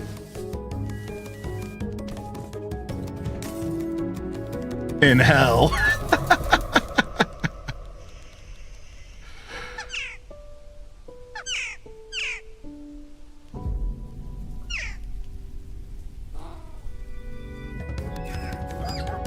This is a Goose Game, but with a bird. Yeah, Goose Game with a bird with maybe less humans. Is that the vibe I'm getting? Asshole bird like Goose Game, yeah. Pissed off pigeon.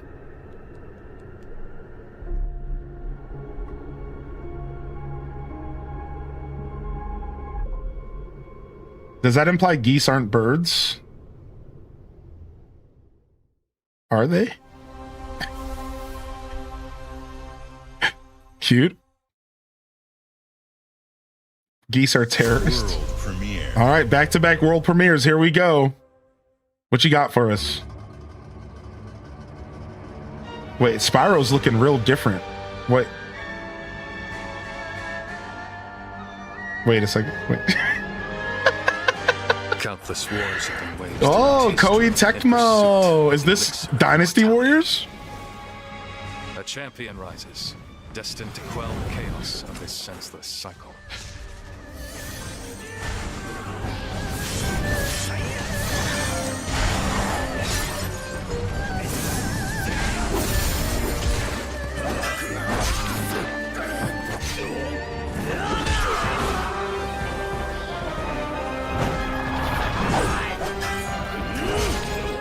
Awaken. Phoenix.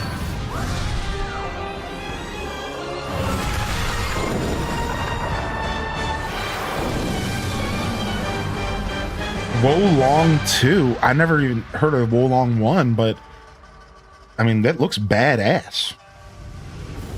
Damn, we didn't set up bingo today. I forgot. It was you who set the Red Cliffs ablaze.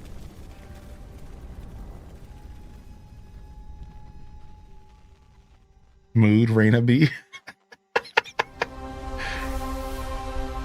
Sorry, we smoked the purple dragon.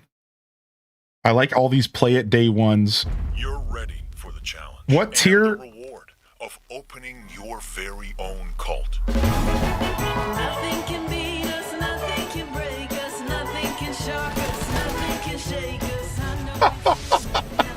You'll be going to beautiful Bedford County, USA. Teaming with locals waiting to join our family. You scare me? You don't scare me. You better reevaluate your life choices. You pissed off a random person on the street. You want a trophy? Even if they don't know it yet. Cult Simulator? Dude, I'm actually into this. The Cult Simulator, dude? Cult of the Lamb, but not cute and less and more realistic, which I'm kind of here for that.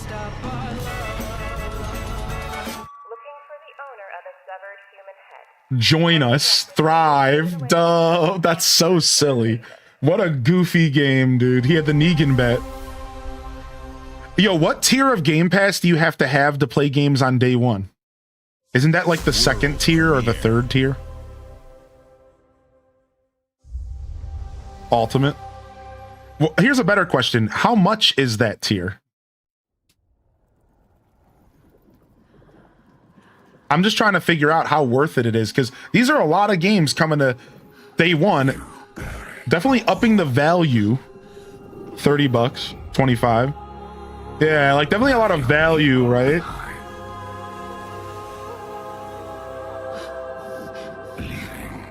Hey, that's Senua, right? Wait a second. Are they getting a third game?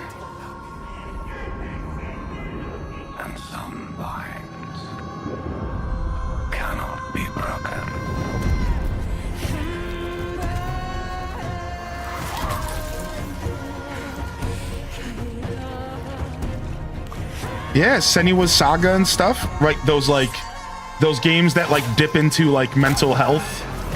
The first game was like real unique. The second game was like a little bit more copy paste, but still unique. But people criticized it because it was like a little too, it like stepped away from some of the things that made it original. This might be the third entry here. When you make too much spaghetti.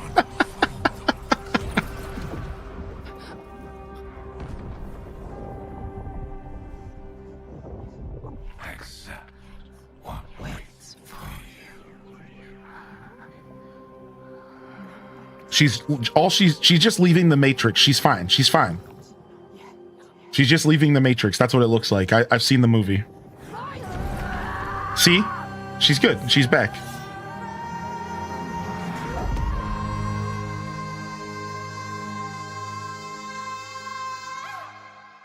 Just Senua. Nothing. No 3, no numbers, just Senua. Not bad. That's a pretty cool drop for an Xbox showcase. Bethesda presents Fallout 3, Fallout 3, Fallout 3.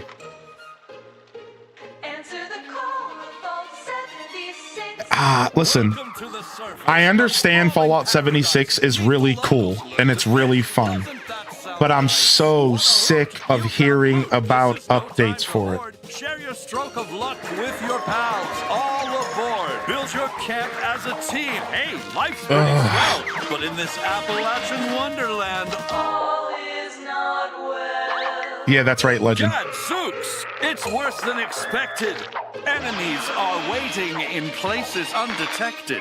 So suit up, son, and defend our great nation. And gather all your friends when you fight this infestation. That's the play, Daddy-O. We'll tackle them all. Rebuilding our bright future from the ashes, rising tall. When you hear adventure calling, when you're looking for kicks, answer the call of Vault. It's just so disappointing that every single time they bring up Fallout, it's this game that's been around for a decade, over a decade. Like, something new, please, dude. Like, come on, man. And I'm over here asking for a remake of an older game, and that's like the closest thing I can get. You know what I mean? And like, you know, it's bad when I'm begging for a remake for 3, like, to give me anything. It's like, jeez, dude. I'm so disappointed by that. Hopefully it's still in here somewhere. It might be. Let's see. Yeah, it could still be in here. It's not over yet. Our flock has been led astray by your acts of defiance. This is Bethesda as well. Is this Doom? They follow you now. This is Doom. So is this like maybe an update for Doom, the medieval game? Beneath this chamber will be your tomb.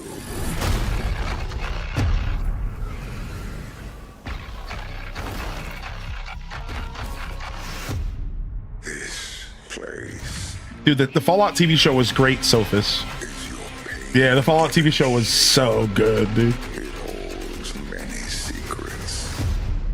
Only a cleansed soul may leave. All I know is that after this showcase, I'm installing Fallout 3 and I'm playing it again. That's all I know, is I'm in the mood for some Fallout.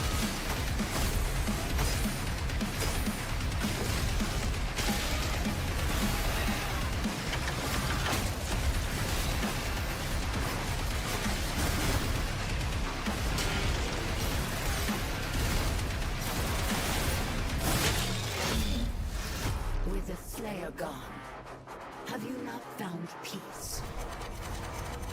The demons, they have retreated. I never looked at Doom as the kind of game that had like story and cutscenes and stuff. I always thought it was just ripping and tearing. I'm so shocked that I just saw like characters and like remorse on somebody's face. Like, I didn't know that was a thing with Doom. I thought Doom was just ripping and tearing and nothing else. How long has Doom had story in it? Like, I thought Doom was just nothing but ripping and tearing, period, right? Like, The Slayer is alive, and we're going to find him.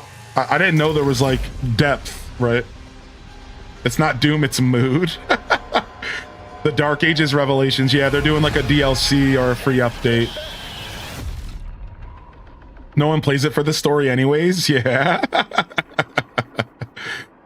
Cool, July 7th. Dude, this summer is getting stacked, dude.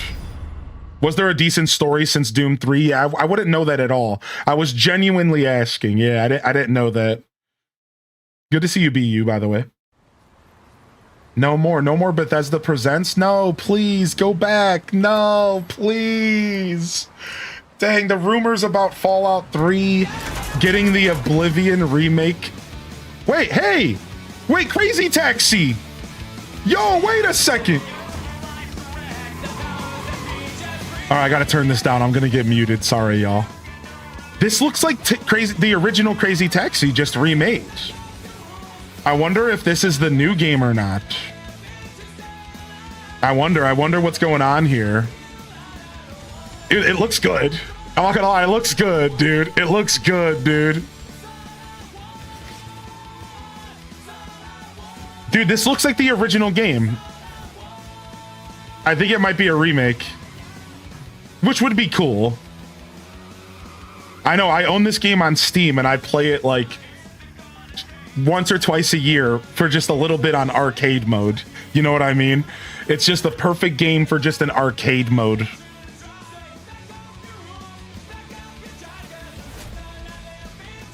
Crazy Taxi World Tour. Coming 2027. Wow, I think it's just a brand new game. World Tour. Dude, let's go, dude. Switch 2? Did you see the Switch 2? Nice.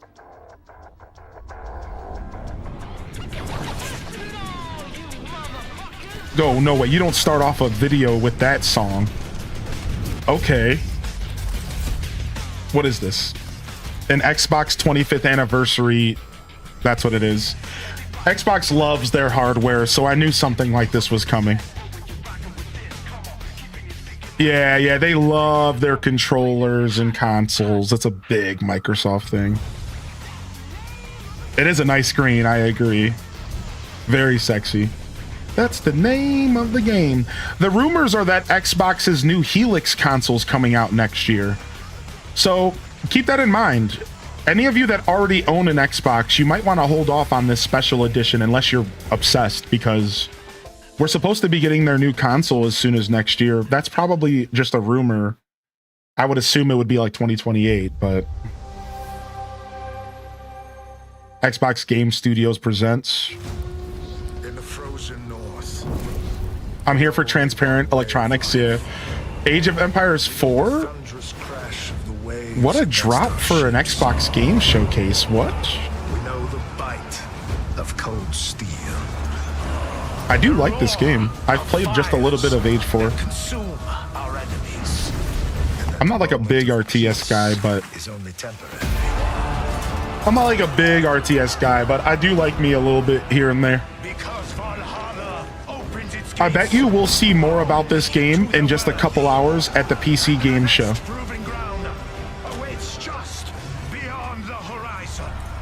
I bet you we see more of this at PC Game Show. PC Game Show's big with like RTSs and stuff. It's an expansion, okay. Coming fall. Yeah, AoE 4 has been out for years, right? I knew it was some sort of DLC, yeah. Mojang Studios. Oh, Minecraft Dungeons 2. They're making a sequel to Minecraft Dungeons, which I would have thought they would have just milked that game dry. I was very shocked to hear rumors of Minecraft Dungeons 2. I for sure thought they were just going to keep milking the first one dry with DLC. Now, I'm going to tell y'all, I randomly had Game Pass for a month, just a month, and I installed Minecraft Dungeons. It's a Diablo 2 style isometric game. And I fell in love with it. And I played it for the whole month straight. And it's just like Diablo 2, but Minecraft. And it was awesome. And then I lost Game Pass and I never played it again. But I will tell you right now, like, Minecraft Dungeons was actually really cool. And I didn't want to buy the game, and I didn't want to sign up for Game Pass anymore, so I was just like out of it. But like, it's actually a good, like, so I don't know, man. I am somewhat interested. I don't know if it's something I would play dedicatedly or not.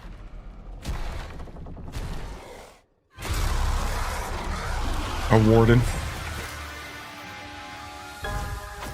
It's a rare month I don't get a game's worth of value out of it.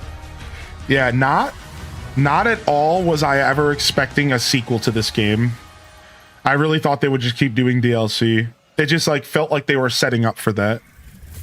Yeah, there are random elements. It's very Diablo 2-esque. I'm gonna call you Bud. Is that cool? Is that cool? Just to be easier. Yeah, there are random elements. The loot is random. It's very Diablo 2 coded. The loot has all the randomness as you would expect. Yeah, it's all the loot. World premiere. World premiere. Let's go. We're cooking. Let's go. In-engine Ladies footage. and gentlemen, admirers of the mysteries of magic. Oh, it's the Clockwork game? No. Take your seats before the lights go down and the curtain rises. I don't know. I'll shut up. For our next act is about to begin. It's a world premiere, so it's not the Clockwork game. Are you sitting comfortably? Are you prepared to witness feats both mystifying and illuminating? The Prestige, the game? Watch closely then, and let the shadows tell their story. Where's Wolverine at? Behold, the famous Jacob Menturo, stage magician extraordinaire. Very Bioshock. So brilliant were his tricks, it cast 5 long shadows behind him. They called themselves Masters. Through a deal with the devil, the Masters sought yet more power. Very Their Bioshock. deal demanded a Now that I've seen the sacrifice, art. And in the darkness, they chose Jacob. Jacob was trapped in eternal torment, but the devil had other plans. He pulled Jacob from his infernal nightmare and offered a new deal. Face their legions, their tricks, every abomination they command. Take what should have been his. Escape if he can.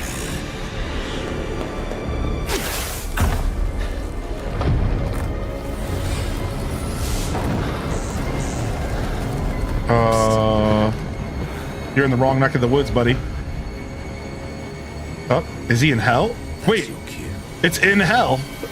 Run. It's literally the game.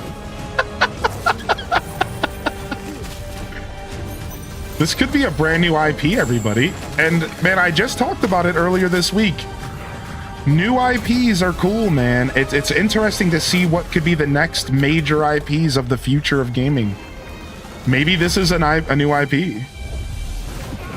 It definitely looks like Bioshock's art. I think we can all agree on that. So maybe it's the Bioshock team, which they did flash the developers on screen, but I didn't know their names.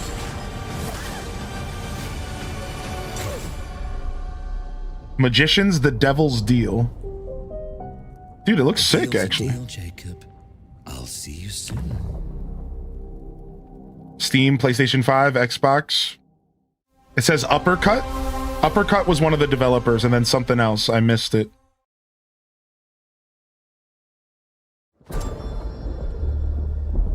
It's always 2027. Not always, but a lot. Yeah. There's been a good amount of stuff for this summer, though. And fall. Your life? The lives of your sons?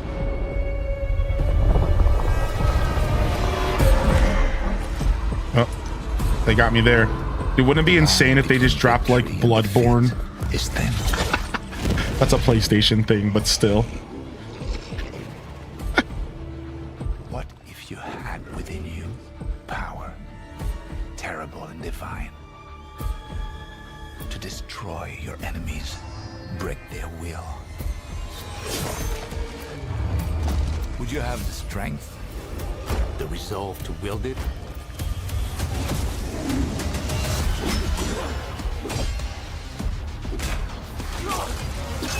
What? If destiny was there within reach, could you sacrifice everything?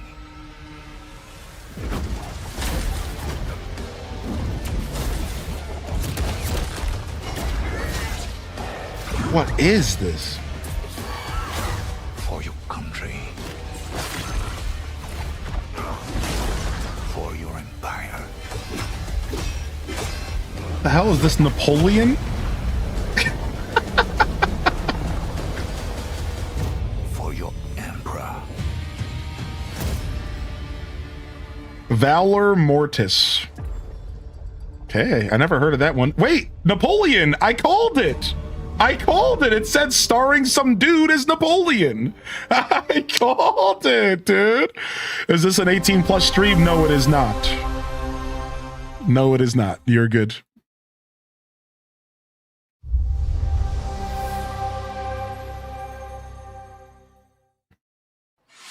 Glenumbra's full of thieves. What is it you're after? Who's this for? Don't take this the wrong way, but we've been watching you. You've got talent and a lot of promise. Stop! Thief! Is this ESO?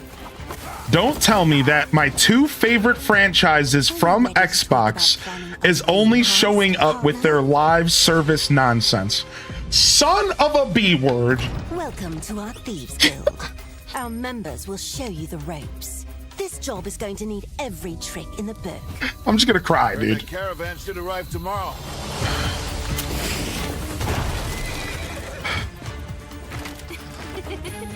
Some jobs call for slick distractions and quick fingers, but you never truly know what's behind. We will never escape 76 and ESO hell. And again, I'm not saying ESO is a bad game, and I'm not saying that 76 is a bad game. They're great. But I want something new. When's the last time we got an Elder Scrolls game? Yeah. When's the last time we got a real Fallout game? Yeah.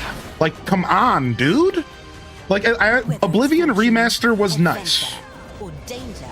I will say that.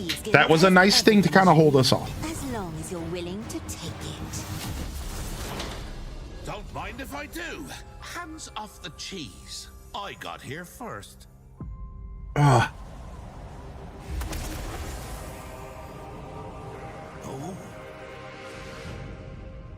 New Fallout or new Spyro? You have to choose one. I have to say Spyro or Cozy will kill me. So, Spyro.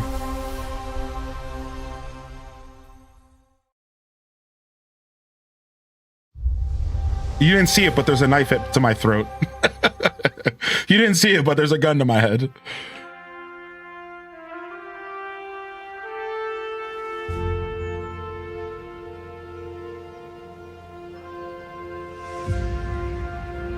Okay. Flight sim? Doesn't Microsoft do a flight sim type deal?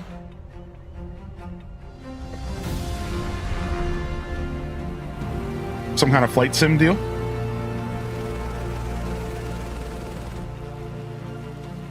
Exploring the world? I mean, does look gorgeous. They do, but flight sim is more lifelike? Okay. Maybe they're mixing it up. Maybe they're making it less lifelike because they know our computers can't run anything else. Yeah, maybe the future of Microsoft Flight Sim is actually de-evolving it so that we can actually play it without spending $5,000. That would be a smart move. Because otherwise, I ain't playing Microsoft Flight Sim. Told you, dude. Wait, 2024? What? Wait, what year is it? Wait, huh?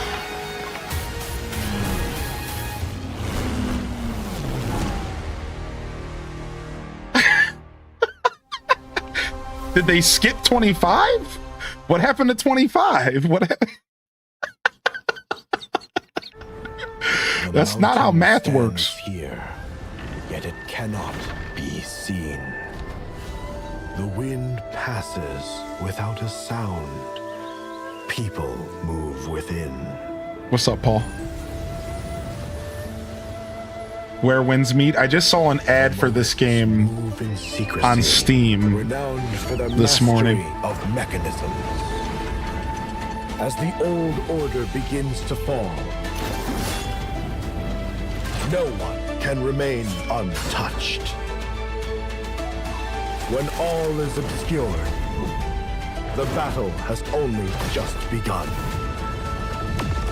I thought Where Winds Meet was a gacha game. Mechanism, the true game lies in the human heart. Apparently, I have no idea what Where Winds Meet is. This is your game to decide. This looks like Dark Souls style-esque. You know, obviously the combat's not Dark Souls, but I just mean like the presentation. It is kind of a gacha game? Yeah, that's what I thought. I thought Where Winds Meet was a gacha game. But then I saw the ad this morning and I was like, wait, is this a single player game? Like, I don't understand. That's Wuthering Waves.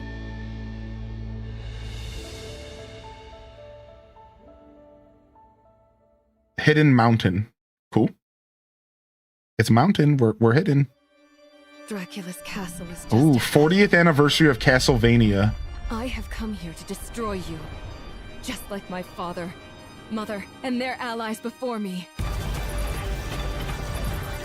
Dude, I'm here for a new Castlevania game. I feel like we might have already had this game announced. I'm not sure. I thought we... would be a girl. I thought we had a Castlevania game announced, but I might be thinking of something different. This looks good. I love Castlevania. God has given you another chance, Rose. You must use it wisely to better control your curse and strengthen yourself.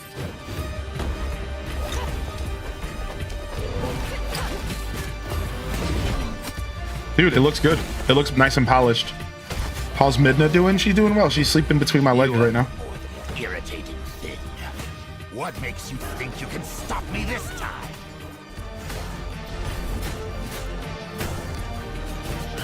I've always wanted a pet Belmont. Stupid girl. I will show you what hell is. Dude, classic Castlevania voiceovers. And I will hunt the night!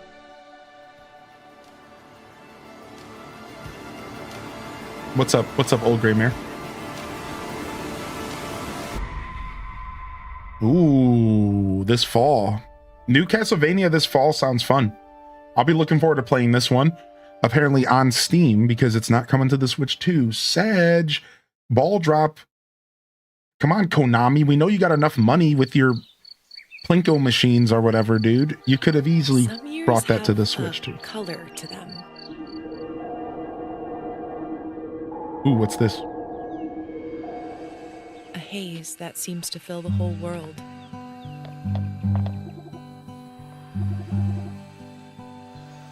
In its glow, Studio Ghibli movie, the game. you discover wonderful new places. Studio Ghibli movie, the game. This looks cool. I like how Dear friends you always I can barely tell the difference between the cutscenes and the gameplay. It's cool.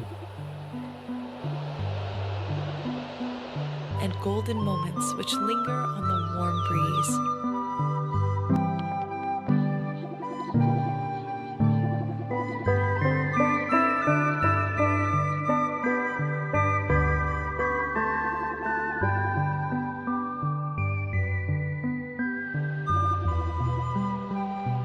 As you live your days as dreams.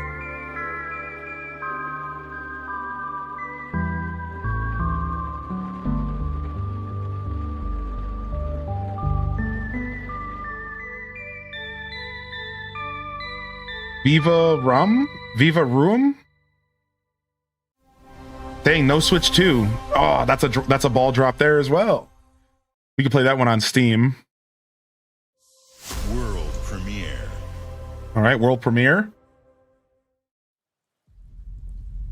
Atlas. Okay, so Persona 6 or what? Right? Like Persona 6 was pretty rumored for this show.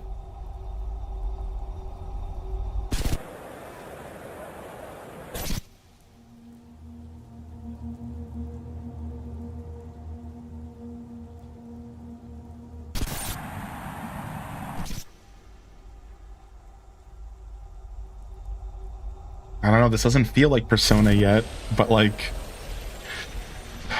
you know, who knows, right? You know, we haven't seen anything from FromSoft this whole week.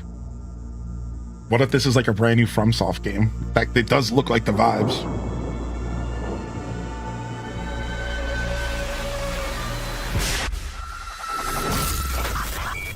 Okay. Cool trailer, dude.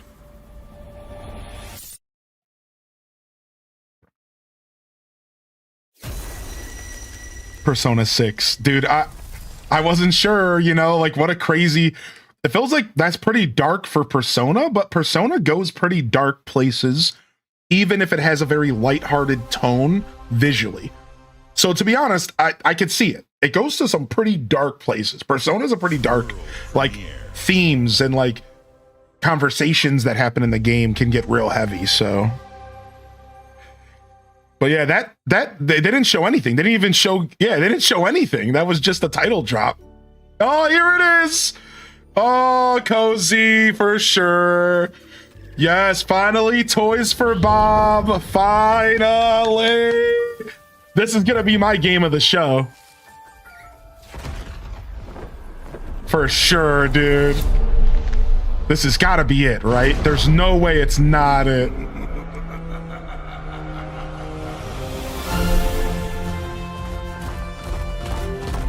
Dude, finally. Finally, dude. Dude, we've been waiting so long, dude. We've been waiting so long, dude.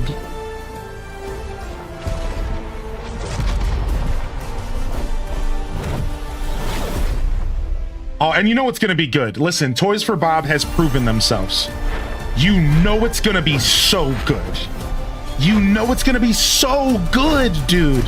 Toys for Bob, they've proven themselves, dude. Switch 2. Let's go, dude. Switch 2, baby. Let's go, dude. All right, that's all I needed to see. I'm going to sleep for the rest of the show. I'm done. Good night. Enjoy the show, y'all. I'm good. It's my kind of night. Alarms are ringing. Bullets are flying. What you do that for? My fingers slip. And every copper in the tangle is on my tail. We knew they were going to show this game again. Come to order. They had to. Yeah, this is clockwork, I think. Let me introduce you to some of my esteemed colleagues. Even my schemes have schemes. Me, I prefer to make it up as I go.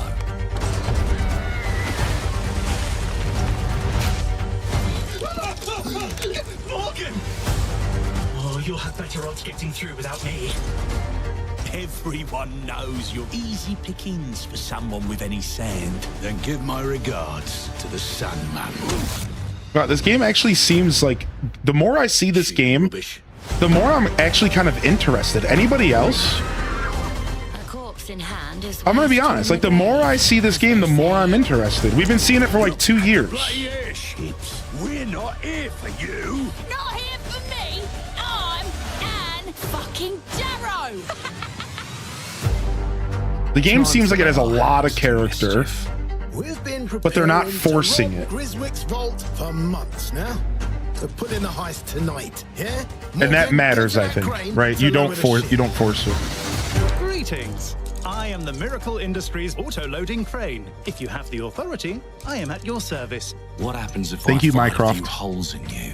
Thank you so The much. lift is now unlocked. Did we get a date for Spyro, y'all? Ah, defeat. How sad. You were all doing so well. Spring? Dude, spring is Do stacked. you expect us to go quietly? Well, I certainly don't expect any trouble from some of Avalon's most disposable citizens.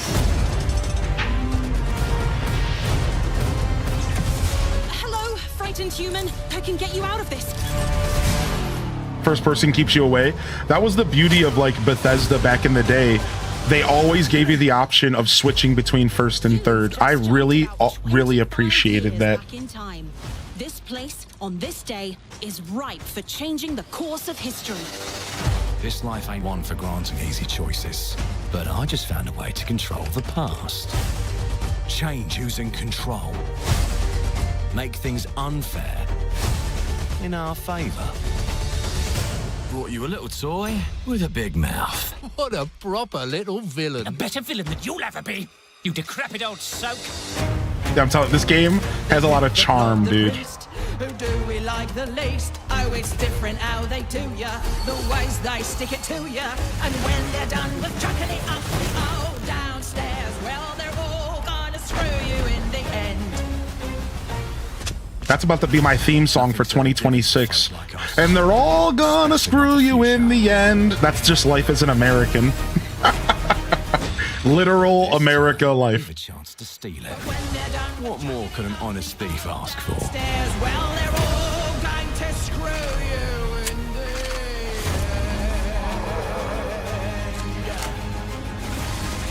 Because they're doing the captions based off of the character's position on the screen. It's weirdly enough. So like in the center is general dialogue, left and right is different characters talking. Yeah, it's actually like dynamic. It's cool.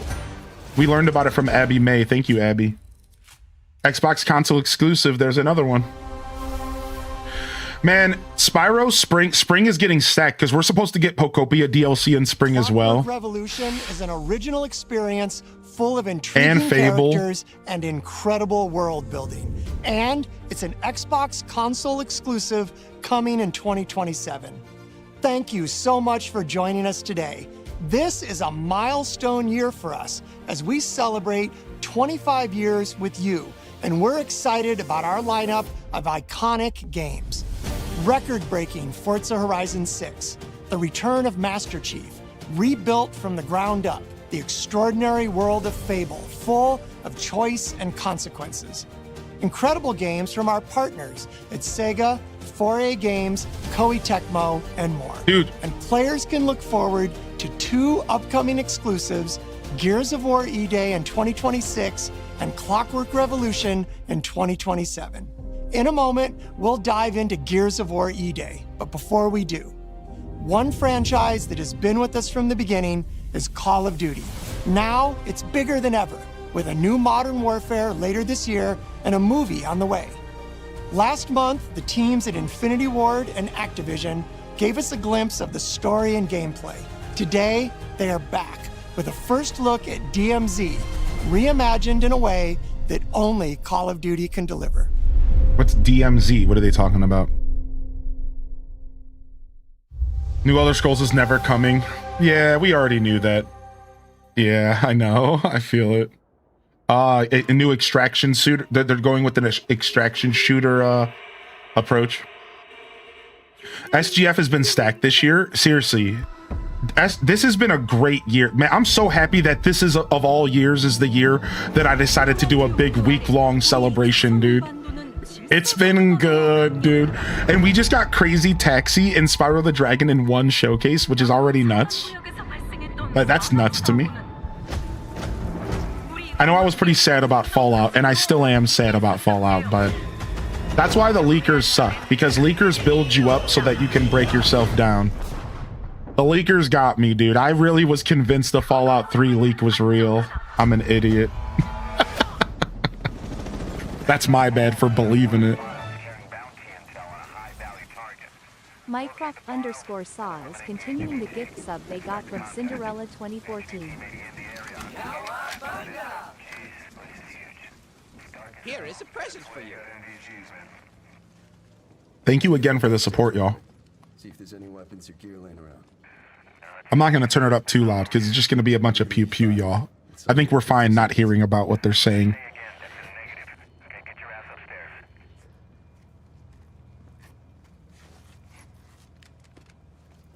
Yeah, I think extraction shooters look awesome. I've never played an extraction shooter, but I think the concept of extraction shooters is super cool. It's basically a roguelike with meta progression. You go into a world, you can only bring so much back with you, you can only bring so much experience back with you, and then you continue to go into the worlds and do it again and do it again and do it again and do it again and do it again. And every time you do it, you get stronger, you get stronger, you get stronger, you get more loot, you get more gear. It's literally a roguelike.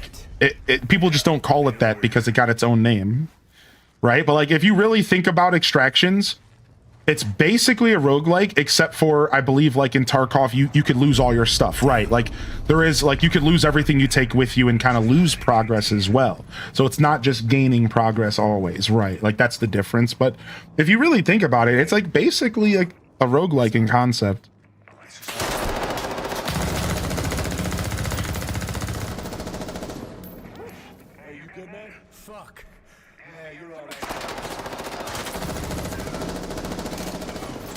Cool. We're not going to watch the Gears of War E-Day stuff. I hope you guys don't mind. We have an hour until the PC gaming show, which also should be pretty cool. So as soon as they officially wrap up the Call of Duty stuff here, I think we're going to switch over and check out a couple more demos. And then we're going to hang out until PC gaming show. The other option instead of demos is we could play some Mario Kart World if you guys want to. But I feel like the demos are cool. We could just go back to checking out the Moonlight demo and maybe something else if you guys want. I got you, man. I don't know. Let me know what you want to do in the chat. If you guys want to play some Mario Kart, we can do that. If you guys want to check out Moonlight Peak and then maybe one other game, we'll do like maybe 2 demos. Should be enough time for like 2. Again, we're not going to power through them again like we did last time. So maybe like 20 minutes for one, 30 minutes for another. It all depends on how long this goes, obviously.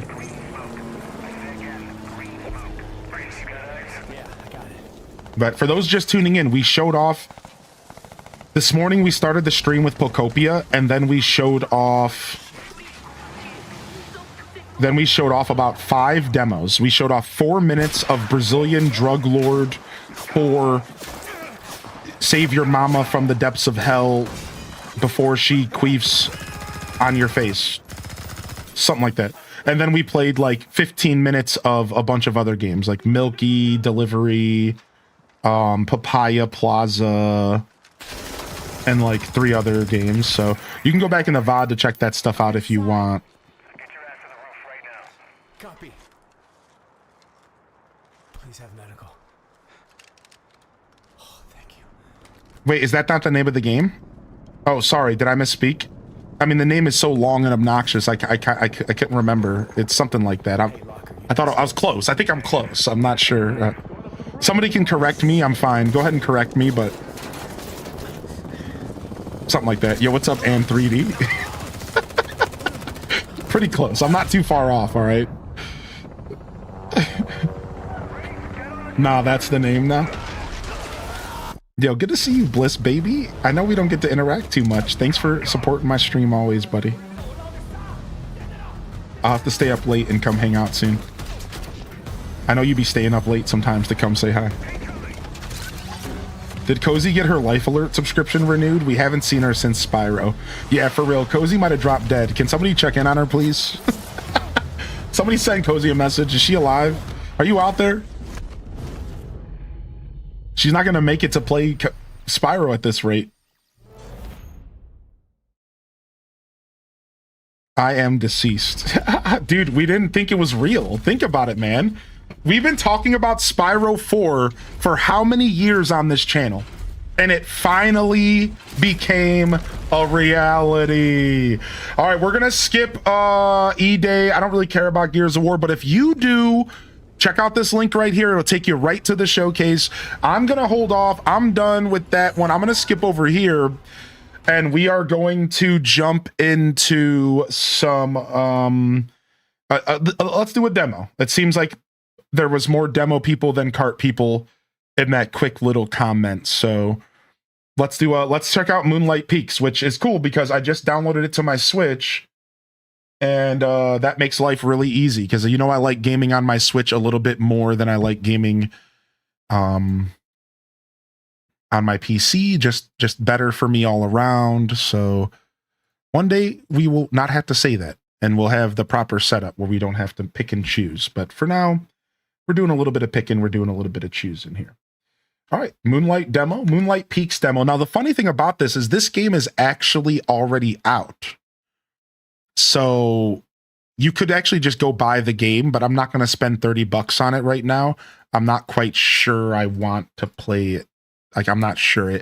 It's a game by Xseed. It's published by Xseed, and published just means that they're supporting the company. So I feel like Xseed is a pretty trustworthy company, and like if they are supporting something, it's more likely worth our time. It doesn't guarantee it, but you know, it's more likely worth our time. So let's see what this game's bringing to the table here. All right. Looks like there was some sound settings. We usually drop the sound effects a little bit, and we're good. All right, let's check this out. So this is like a farming sim. For those that don't know what we're checking out, I'm going to change my titles and stuff real quick. This is like a farming sim. All right, I can't tell you much more than that. I don't remember the trailer too well, but I'm just going to say that over and over again because it's somewhat right. It's like a farming sim. Something to do with farming and magic and wizards, and I already hate the graphics, so I think I'm going to hate this game, but I figure we'll check it out. I'm not going to lie, though. I hate the way the game looks. It's a play school looking ass. Yo, what up, Mirage Gaming? Thank you for 13 months. I'm not a fan of the play school look. I'm not gonna lie. I do not like the play school looking nonsense. I hate it.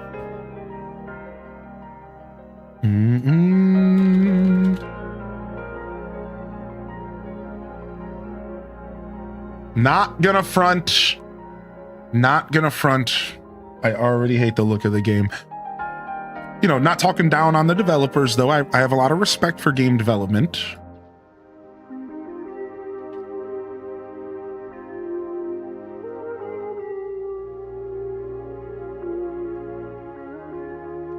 But it doesn't mean I can't have an opinion about how something looks.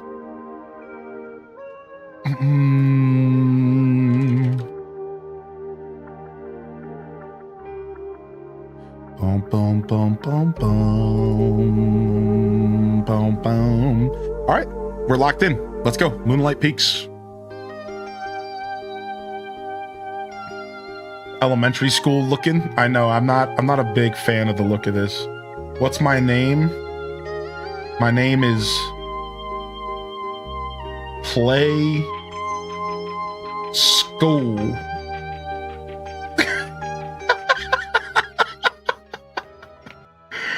My name is Play School. All right, my farm.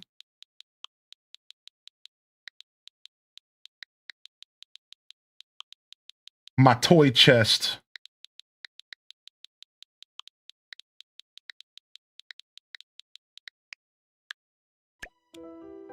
All right, and then the name of my Hell Kitten. I mean, obviously.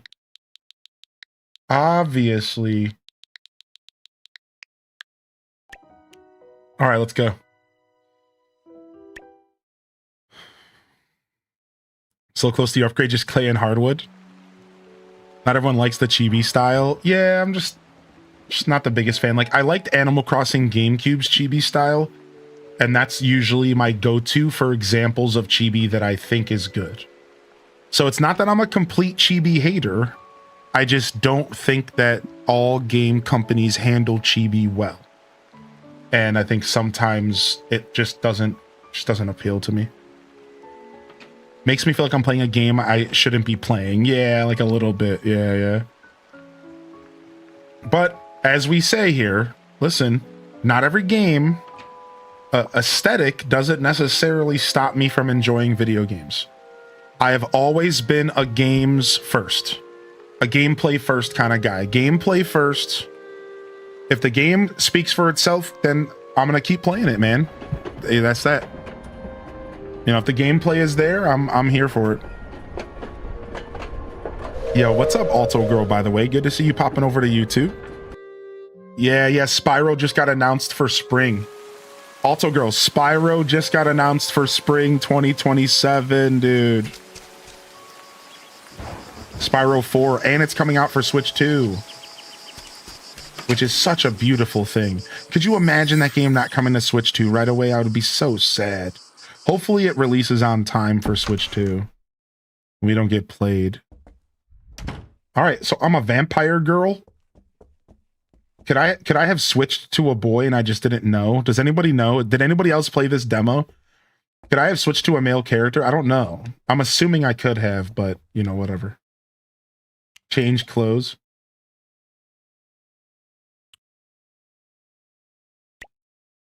All right, I don't have much clothes to switch, but I can change my eyes out. All right. I am using a controller. I'm playing on the Switch, actually. I'm playing from the Switch right now. This place isn't so bad. I can see why your parents used to live here. Pet.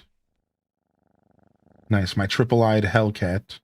Well, we can pet the cat, so this game is already getting bumped up a couple points. All right, we can cook. Okay, what happened to the jams? They're doing that thing where they want me to walk outside and then the music will start. Yep. Poke him with the stick.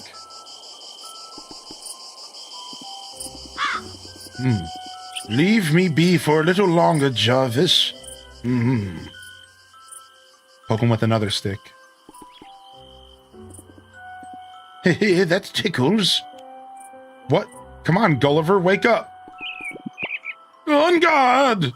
Who dares to threaten me? I am unarmed, you heathen! Oh, right. Not here to duel, I see. Yo, Rio Keen. I know, Rio Keen. I know, dude.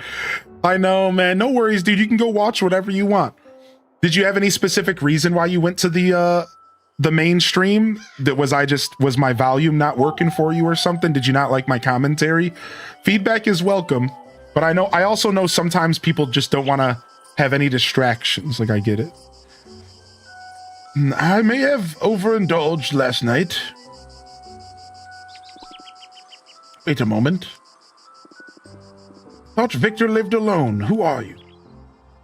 We should have more of a Dracula accent. What do you want me to start counting numbers? Ah, ha, ha. Fool! Ah, ah, ah. All right, I'm going to skip through the dialogue so we can just play the game since we're just playing the demo. I was saying that earlier. I was like, I hope none of these demos try to give me a bunch of story. Like, just let me dive in. I just want to hit the 4K button. Nothing personal this time. As if there was something personal in the past. No, Rio, don't leave me hanging. Like, waiting for a girl to text me back. You're going to cause anxiety.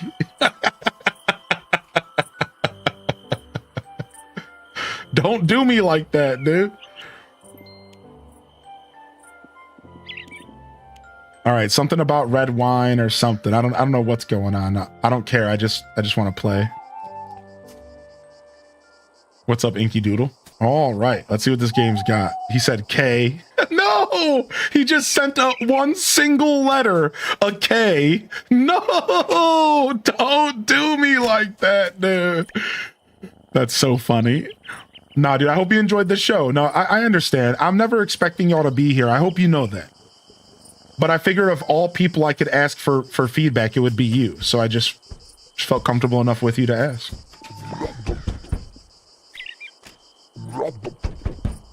I'm Chester. I'm hungry. Feed me any item you want to sell. I'll give you shiny coins in return. Sell. Well, I probably shouldn't sell my seeds that the game gave me. I wonder if I can break the game by just selling the seeds. Am I going to get soft locked? I'm going to do it.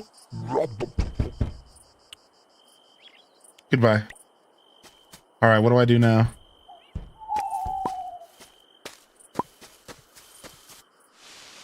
All right, sound effects are ear bleedy per usual. Compared to the music. Thanks.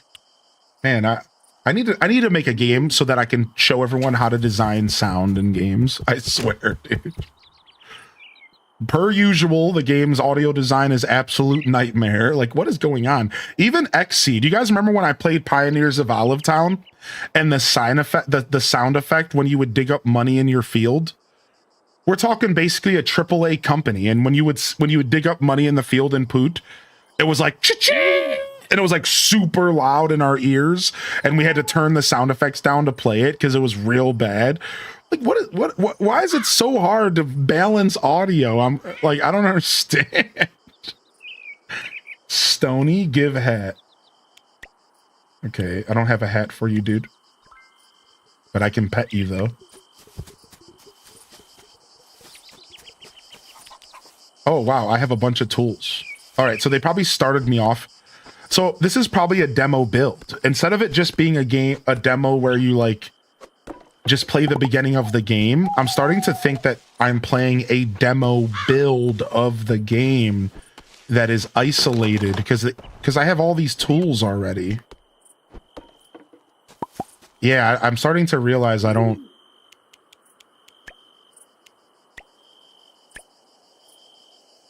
All right, how did I switch my tools again? Here we go. Why? Nice, I can zoom the camera in and out. Yeah, why is that so loud?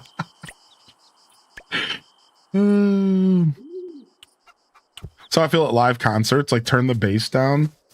So funny. All right, nice. Wood.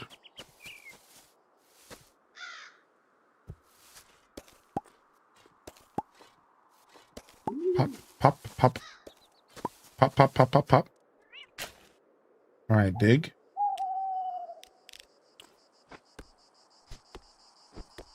No music, nothing? Why is everything so silent? This is not the best introduction to a game I've ever had. Why am I just in the silence the whole time? Like, what? Can you guys put music on or something? What's happening? Like, okay, this little skull's probably telling me where to go. No. All right, am I supposed to hoe my field? Copper scythe, iron pickaxe. All right, I don't have a hoe yet. Maybe I can just dig and plant. Oh, I sold all my seeds. All right, let me go. Can I get my seeds back, dude? I can. Oh, I got some tomato seeds. It doesn't matter. All right, we're good.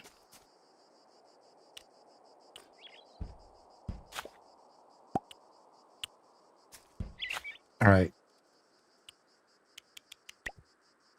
Plant. Okay, can't plant. I don't have a hoe to till the field. Maybe I till with my pickaxe. I probably should have read what the dude said. I probably should have listened to the dude, huh? Find Victor somewhere on the plot. Deliver red wine to him. Okay. Nope, that's it. That's all he said. Oh, here's the map. Nice. Okay, pretty big.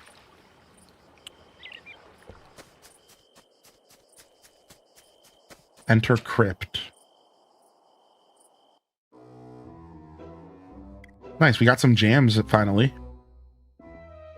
Play school? By the fangs of the moon, is that really you? I take it you're Victor. Don't you recognize me? I'm your uncle. Well, no offense taken. I have changed a lot since I've seen you. Let's just say there was a witch and a curse, and now I'm a small-winged, tragically thumbless.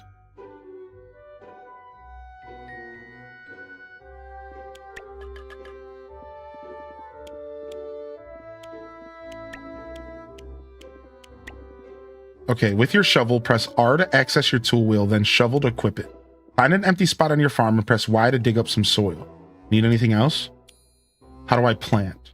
With your hands, press X to access your inventory, then your seeds to equip them, and then press Y to plant your prepared seeds in the spot. I just tried to do that actually, and it didn't work? Maybe I just suck. Let's try again.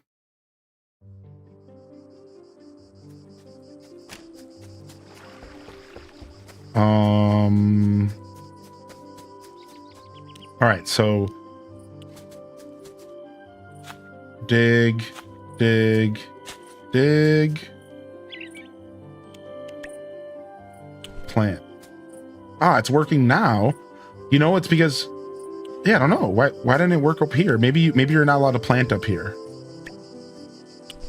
Oh, it's working now. Did I have to talk to the bat before I was allowed to plant the seeds? Oh, that's not my favorite, dude. I hate when games like force you to do stuff first. I think I had to talk to the bat before the game let me plant. I'm just gonna go ahead and assume that's exactly what happened there.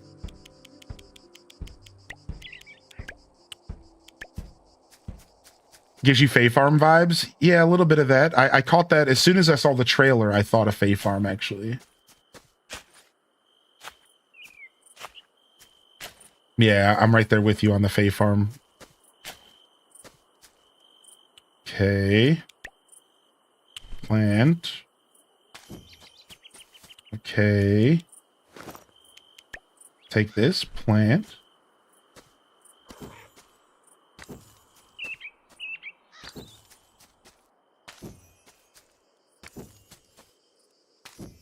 All right, cool. And then rusty watering can.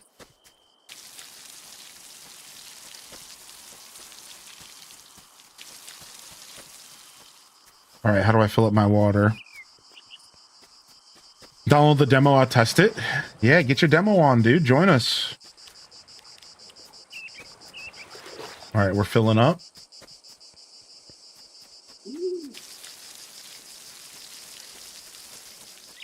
All right. Job done. Maybe you only farm at nighttime because you're a vampire. Is that what's going on here? I think so. So maybe we only play the game at night because we're a vampire. That would make sense. Yeah, that would be kind of interesting. I know, like, vampires are silly and stuff, but squeezing a vampire into farming sim type stuff is like just an interesting spin, right? All right, something about my cat being pissed off. They gave me a coffin cat bed blueprint. All right, we got to go to a workbench. All right, workbench acquired. Craft. And I need to make a cat coffin bed. I want one of these for my real cat, actually. I would love that. All right, we need to find some fiber. I'm assuming we can get that from, like, bushes or something. Yeah, Hannah K, you can go back into my VOD. Yeah, night only. Well, and there's actually music playing. Well, that's nice. I'm glad that there's actually... I was seriously, like, not feeling the lack of music at all. Like, I was about to turn the game off. I don't think that the introduction to the game should be silence. I think that they need to figure that out. And, like, I'm not trying to be rude. I'm just being genuine. Like, I was, like, this close to turning the game off. I was like, I don't want to just sit here in silence, dude. I just wanted to check the game out, but it seems boring as hell. But, like, instantly music changes everything. Like, I, like, genuinely was so confused for a minute. Like, there was no sound at all. There was just silence. Like, what is going on? So I got a cat bed. How do I... Okay, so decorate. Open inventory. Select the cat bed. I don't see it. Oh, there it is.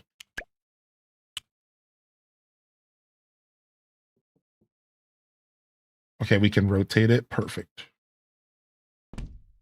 Put down. Okay, okay. Did we do your quest?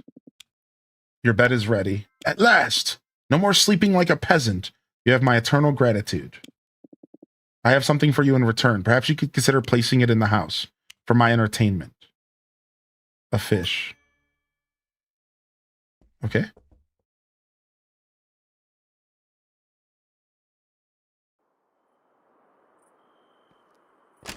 No, I haven't played the 1666666 Amsterdam demo.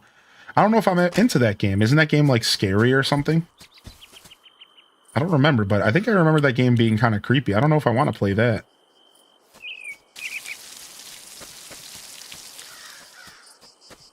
Fishing confirmed? I think so. I don't have a fishing rod yet, but maybe I'll earn one.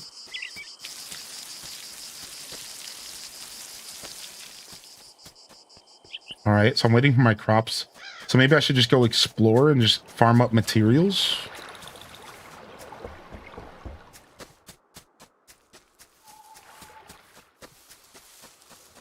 It's a demo, but it wasn't that scary. Okay, yeah, I couldn't remember. I was genuinely asking. I couldn't remember what I saw from that game. All right, we got some rice seeds. All right, we're petting our rock guy. He's a weirdo. We're going in the rock guy's house. Okay. Fertilizer. Wait, is the rock guy my pet?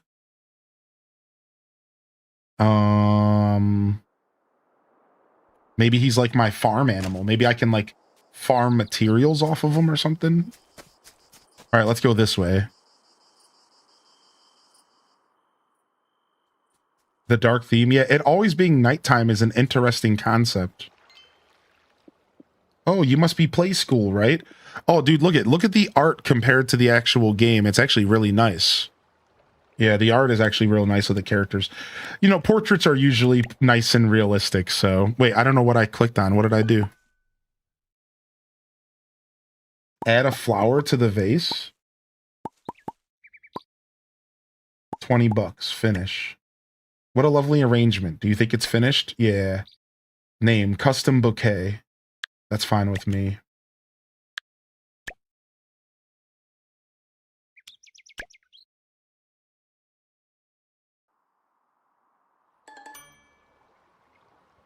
Okay. There you go. That one's got charm. I totally display it. Make a flower arrangement. Shop. So she sells the seeds. So we could just become a mega farmer right out the gate, I guess. That's what we should do, huh? Let's just go nuts. I guess our goal is to just make cash. Let's just become a mega farmer. Let's go. Let's do what we do best when we play farming sims. Let's go farm, baby. Let's go farm. How you doing, Simcetra? It's good to see you, buddy. Let's go do what we do best when we play these games. We farm. Let's go, baby.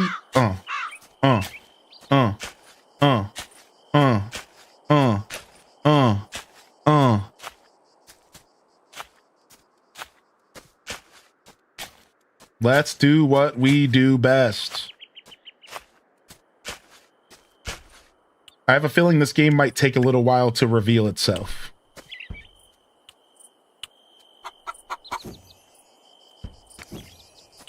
This game might be a nice slow pace, kind of like Stardew, where it takes a little while for it to like really open up and reveal itself and all the gameplay to you. Like Stardew's like that, right? Like Stardew takes a while. If you only play an hour of Stardew, you do not have any idea what Stardew Valley is really about. Right? So like some games require like a little bit of time before they really open up.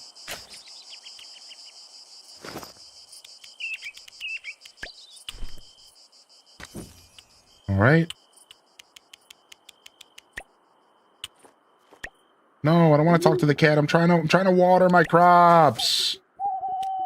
Stop.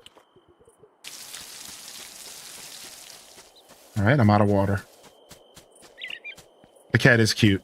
I'm playing the demo, but the game is fully out. I just downloaded the demo to check it out.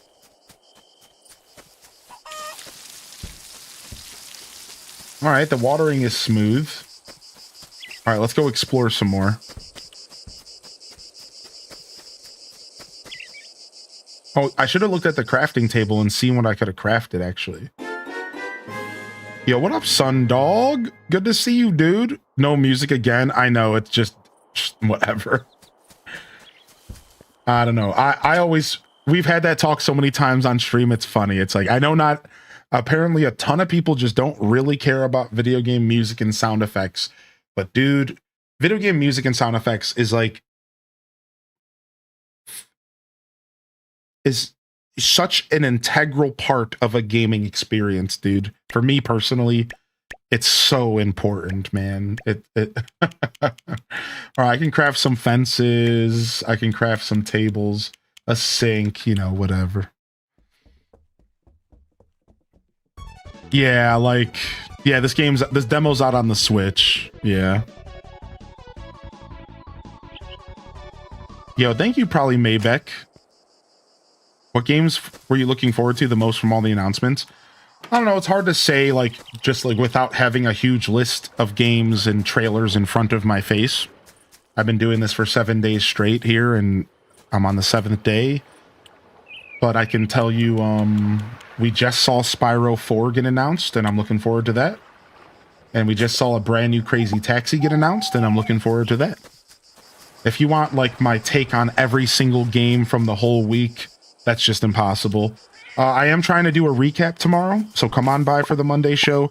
and I'm gonna sit down and try to write down at least 5 to 10 games that I think are worth checking out, and we'll talk about it some more tomorrow. But I can't just like think of it off the top of my head. Yeah, it's just not gonna happen that way. All right, I'm bored of this game. All right, cool demo. Cool demo. I'm done. I'm done. Play some Mario Kart. I don't think I'll be checking out Moonlight Peaks, chat. Sorry. But you guys can check it out and let me know what you think. Maybe it'll change my mind. We got 20 minutes till PC gaming show. Yeah, I don't think I'm playing that game. Sorry. It looked like it had some promise, but I don't think I'm playing that one.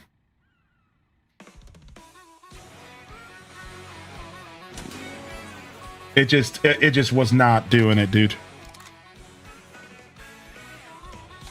All right, if anybody wants to get a Grand Prix in, we can only fit 1 Grand Prix in, so I'll wait. We can only fit 1 Grand Prix in, so I'll wait. If you guys want to try to get in, let me know. Yeah, I'm done. That was good. Hey, I played that game longer than any other game today. Like, to be fair, I gave that game longer than any other demo today. So it's not like I'm being rude backing off. Like, that was it. I had my fill. If I would have played that game alongside all the other demos earlier, I would have played it for 15 minutes. It would have been the same nothing burger. So, unfortunate. I'm not feeling that one. No offense to the game. We're not here to talk down on games, so I try to keep my criticisms light, dude. Oh, I need to put the code up. I try to keep the criticisms light. I'm not here to tear down these wonderful developers who are putting their dreams out there and their art out there. We are not here to tear down other creators and developers and creative souls. That's not what I do. Will I criticize a little? Yes. Will I be fair? Always. But like, that doesn't mean that, you know, I'm going to sit here and tear down creators. I'm sure that game is for somebody. And I bet you somebody out there is excited I showed it off, and they might even go and play it because they just saw it here. So I hope that person's you. Let me know in the chat if you're one of those people. Like, I like doing this stuff. I have no problem with the game not quite hitting the way that I want it to. Not a problem at all. You know what I mean? It's seriously not a big deal.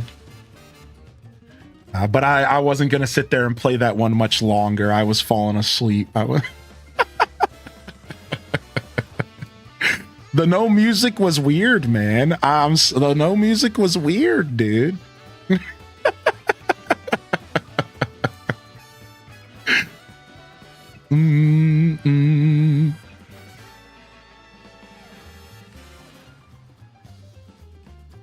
All right.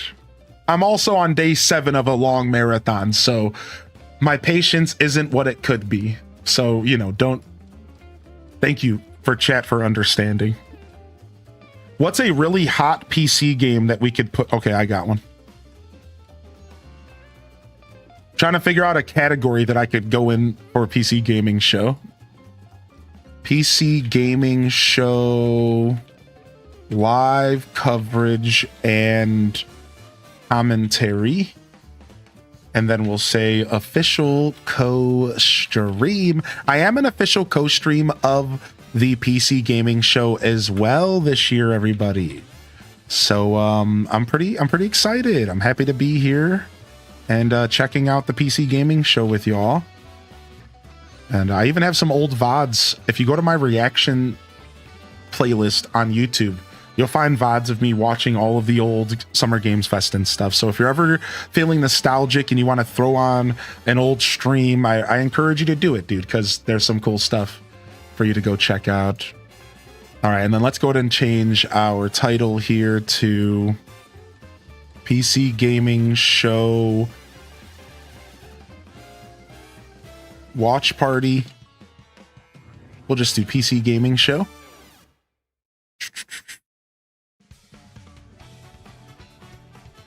And I'm assuming this one's just going to be the special events category. I highly doubt they have their own category. Yeah, I didn't think so.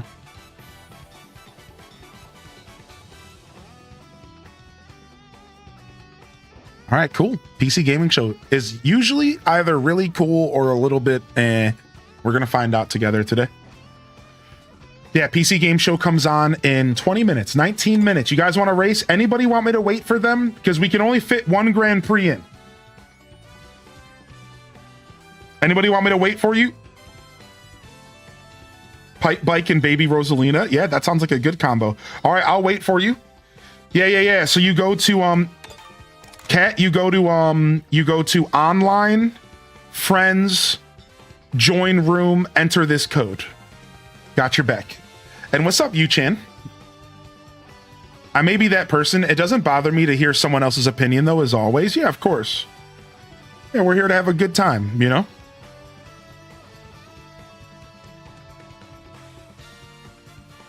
But yeah, I know that when my patience gets thin, I know I can actually be a very blunt guy.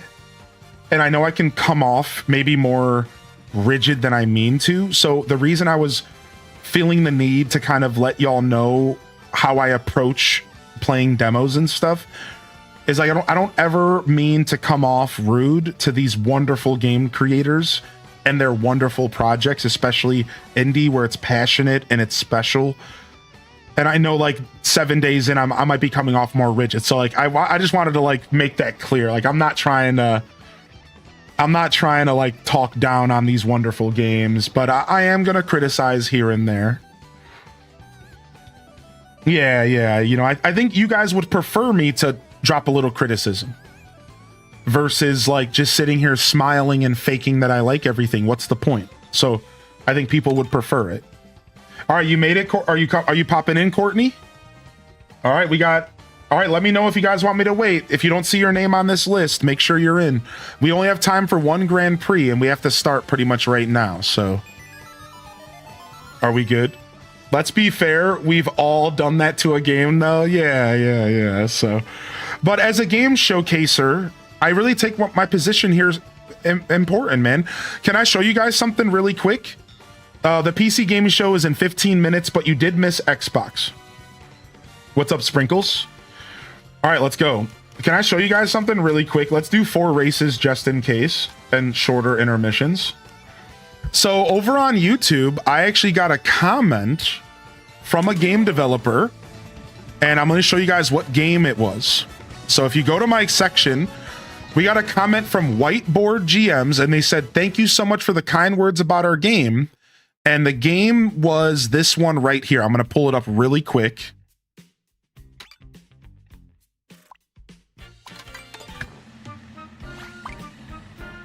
And here you guys go. It was this game right here. So if you guys remember seeing this game, they actually showed up on, what happened here? Stop. An error occurred. Stop. Come on, man. I'm trying to show it off real quick before I race, dude. They had to play me, dude. So if you guys remember this game roughly, Tempest Vatae, yeah, they showed up actually in our YouTube comments and said, "Hey, thanks so much for the kind words about this game." Here, I'll link you guys.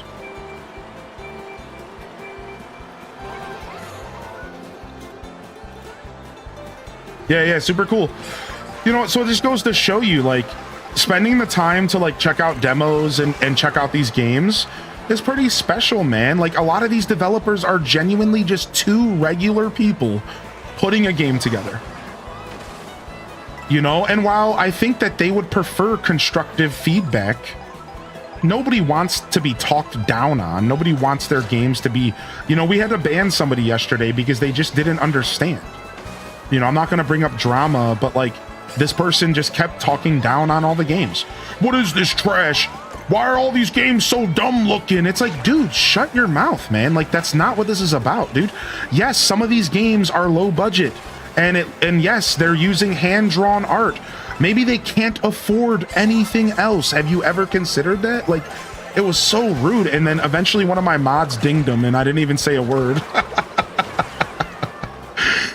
Yeah, they thought they had the goal to talk down on the Wholesome Games Show, the one show we were all looking forward to all week, and this person was in our chat talking down on the Wholesome Games Show.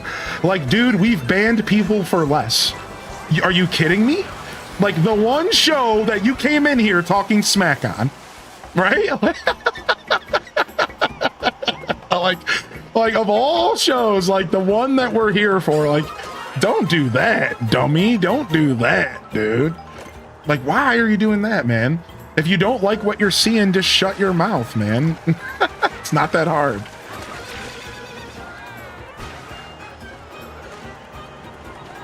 So shout out to these beautiful mods. They know when to hold them and they know when to fold them. And let me tell you, that was a folder right there.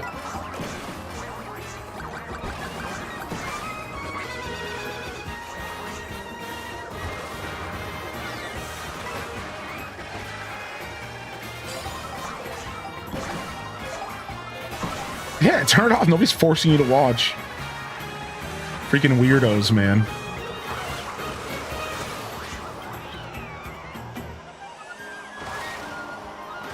Sorry, Green Lanyard. We're only doing one race right now, y'all.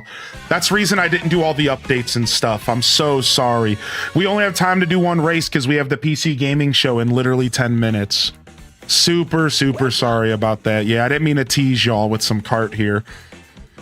We could play kart on the side. I could move it to my other monitor if you guys want to race on the side. We've never done that before, but we could. I mean, do you guys want to try that? I could like move the game to the side and I could sneak it in while we're watching.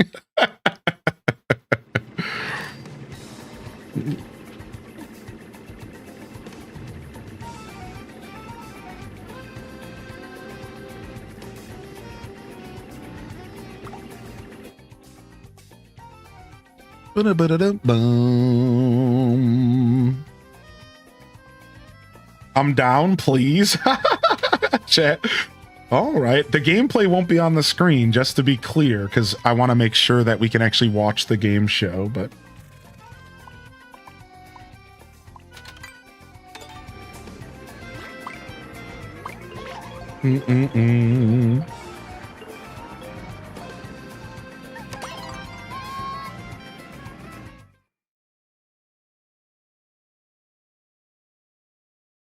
I was recommended by a friend of yours to come visit. Oh, Sprinkles, thank you. Nice, dude. Thank you so much. I appreciate you taking the recommendation. Welcome to the show today. Yeah, thanks so much. Word of mouth is the strongest form of marketing for any creator and most businesses, let's be honest. Even with the era of the internet. So that's massive. Thank you so much. Welcome in. You caught me on a strange week, so this week we're celebrating gaming. And the way we're doing that is every year around this time, there's an event called Summer Games Fest. And it harkens back to the old E3 days, if you know what I'm talking about. And if not, no worries. So, in this, dude, no, there's my star, got it. So this week is Summer Games Fest, and it's a collection of events. There was over 15 game events this week that we've watched. Over 15. Well, we didn't watch all 15, but we caught about 14 of them if you count the one in 10 minutes. So close. And we were here to come together and celebrate gaming. Most of these showcases are all about new games coming out or games that are releasing soon, world premieres, and it's just a big celebration of gaming. You know, it's not every game's going to be for every person. You know, there's every single genre basically gets covered, and it's real special. So that's what we're doing. I'm on day 7, so I'm a little disheveled, but I feel like I'm hanging in there. I hope the community sound off if your boy's hanging in there after a long 7-day streak. I'm hanging in there. I think I've been doing a good job keeping the show moving, not having any weird moments. I think I've done a really good job this week, so I'm pretty proud. And we're actually not going for just 7 days. I originally advertised this as a 7-day marathon, but I didn't fully tell the chat that they're getting extra credit. So we're going to be here tomorrow as well for recap day. And Simcetra, as I said, I will be taking the time tonight before bed to write down a list of games that really stood out to me and that I would personally like to check out.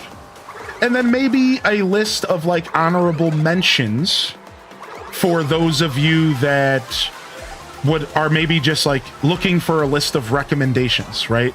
So not just for me, but like just recommendations. So hopefully I can put that together and you guys can come by tomorrow if you want like a little recap, especially if you weren't here for most of the week or whatever, you know. And then if we're lucky, Nintendo is going to announce a direct tomorrow, and then I'll be here Tuesday as well. So if we're lucky, I don't know if Nintendo's actually going to announce it or not. No, Air, no! You punk. You got me with that banana, or it was either a banana or a shell. Oh, thank you for the first time Prime, dude.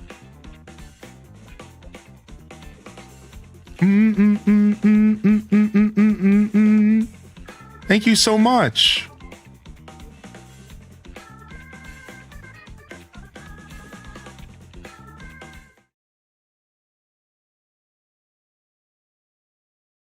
Thank you, dude. That was very kind of you. Thanks for using your Prime here. You could have used it anywhere. So I'd love to know who recommended you, but you don't have to give away your secrets if you don't want to. Hopefully you can get a couple days off. My goal is to take off Wednesday and Thursday. But seriously, it's all in Nintendo's hands now. It's all in Nintendo's hands. If Nintendo allows me to take off Wednesday and Thursday, I will. But if they don't announce an alert, if they don't announce a direct on Monday, then I'll probably just end up taking Tuesday off, and then knowing Nintendo, they'll announce it on my day off. Like, we'll see what happens. I'd like to take 2 or 3 days off.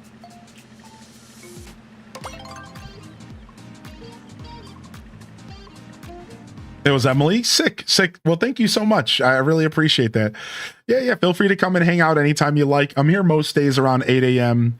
Did you see the recap site I posted in Discord? Yeah, actually, that recap site is everything. And thank you, dude. I was going to reply to you and say thanks. Yeah, we're still going to check out more Solar Punk tomorrow. Yeah, that's the plan. That's why I wanted to do demos today, because my original plan was demos on Monday. But I realized, like, I want to play Solar Punk Monday, and I said that I would. So I'm trying to be a man of my word in that sense. And we're going to do Solar Punk tomorrow. Solar Punk tomorrow morning while we hang out and we talk and yap, Monday show. And then we'll recap. We'll talk about games.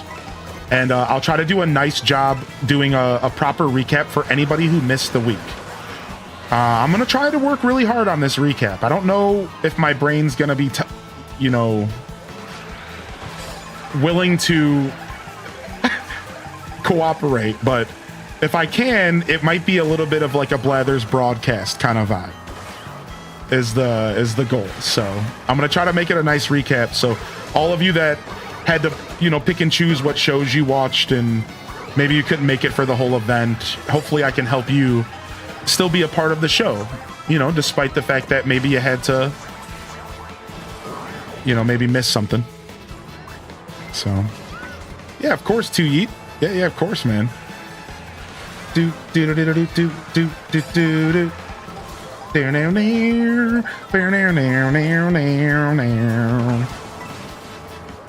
I like this song a lot, actually.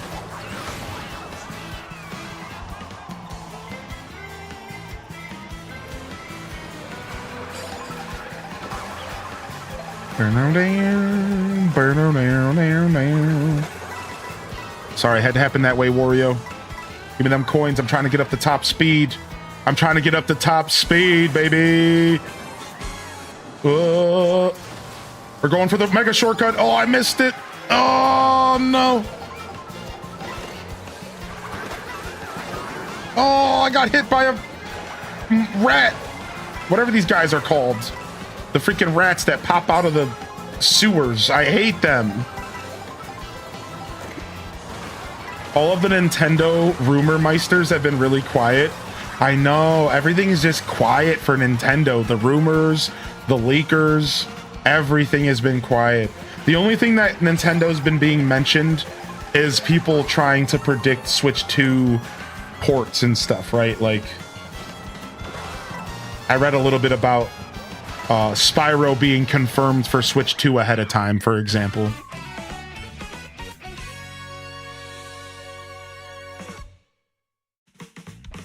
We don't need leaks or rumors when we have the consistency of you taking days off and then getting a direct. It's seriously so consistent. Like, if we don't get a direct on Monday announced, all I need to do is take a day off. It'll happen. It will happen. That's why I'm not planning for time off this week until I know for sure what's going on. Thank you for the first time sub to Yeet, man. Thanks for the support. Thank you so much for supporting my journey. All right, I'm gonna go ahead and pull up PC Gaming Show, even though I'm still racing. And we'll keep racing on the side monitor for funsies. I'm down for that. And then we'll just share the code in the chat with the join command. PC Gaming Show. I'm wondering if they have their own, if they're gonna have their own thing this year. Yeah, they have their own stuff going on. All right. The guests who joined us on the show tonight, and of course, let's hear it once more for the PC Gaming Show pre-show band. What? Pre-show band? You do know they're not a real band, right? This lady's been the host for a long time. She's cool. All, One year though, she put on like the lowest cut shirt ever. It was like for their like anniversary or something. And it was like a lot. I have a so here's the funny part about that. I have a thumbnail on YouTube.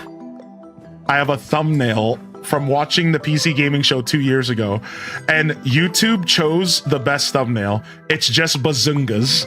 The thumbnail is just her at the center of the screen and Bazungas, and that was the thumbnail that YouTube chose, and it's just me like smiling.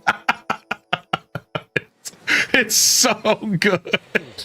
It's too much, dude. The whole damn thing was spaceship. I didn't even know a horse could muck somebody. Why does a horse want my wallet? Now, an aspect of this outhouse that I find fascinating. I can't do this anymore. There are no ghosts in these old houses ever. Why are you still one? Sorry, I'll move my camera and stuff in a second. I'm just trying to finish this race real quick.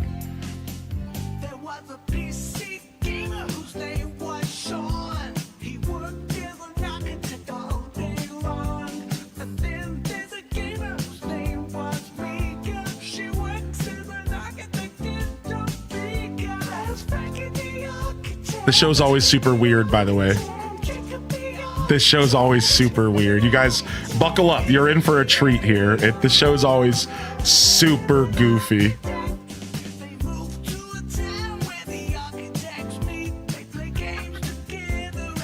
It's super goofy.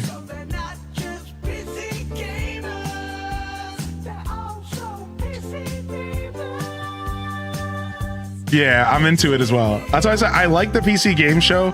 I think there was a year where like we turned it off because we just weren't feeling the games, but I think we've watched it every year since, so.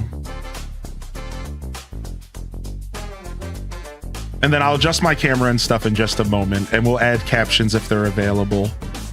I'm trying to school these fools on Rainbow Road real quick.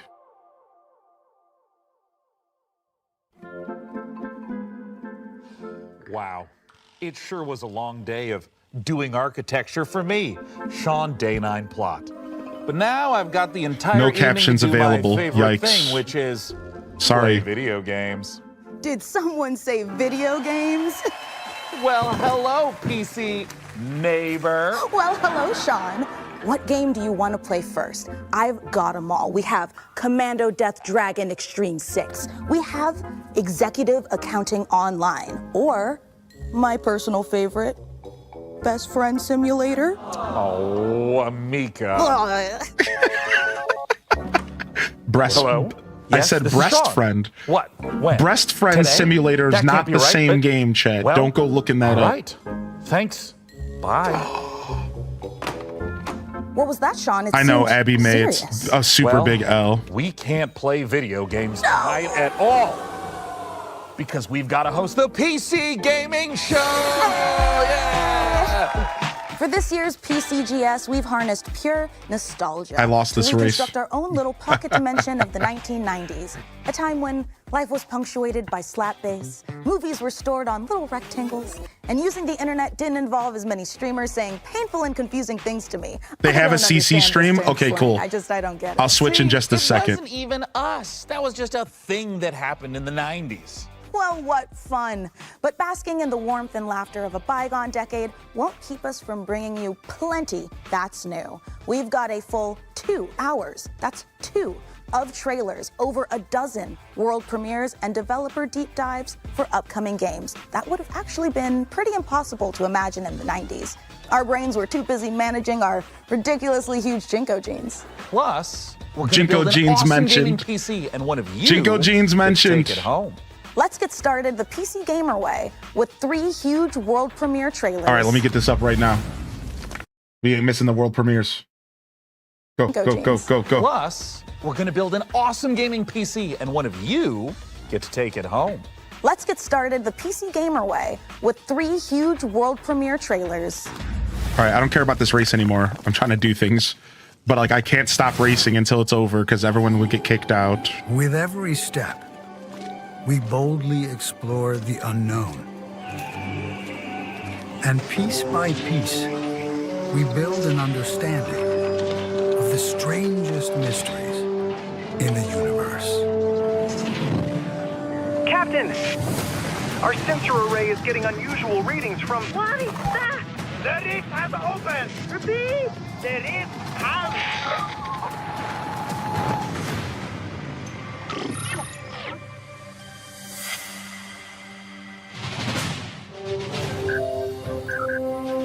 All right, I think I have a setup and we can keep racing if you guys want. I think I do.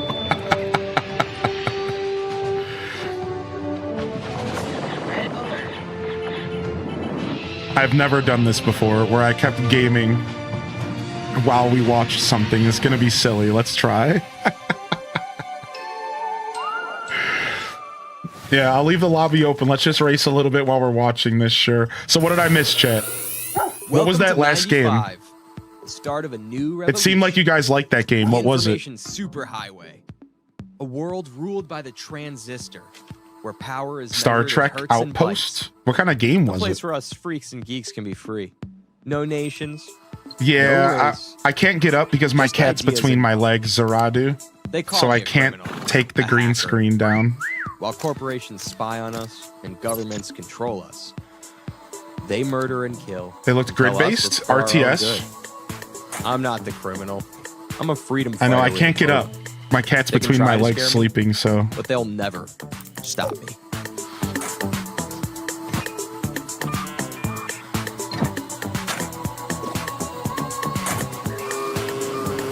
Axiom Systems I do have takes a very cat now. seriously any attempts to hack, infiltrate, or otherwise illicitly access our servers. Should you be found to do so, we will not hesitate to apply the full force of the law.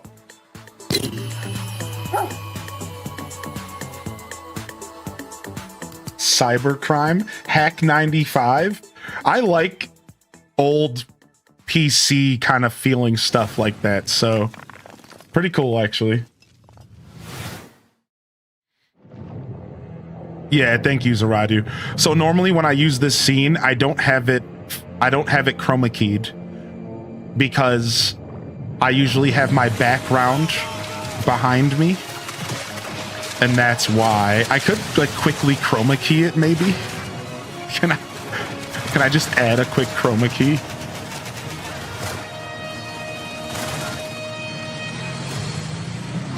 I forgot that I could do that. How do I look?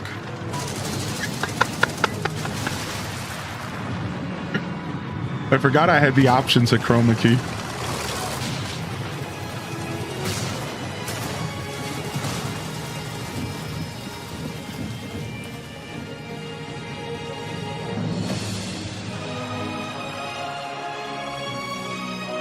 All right.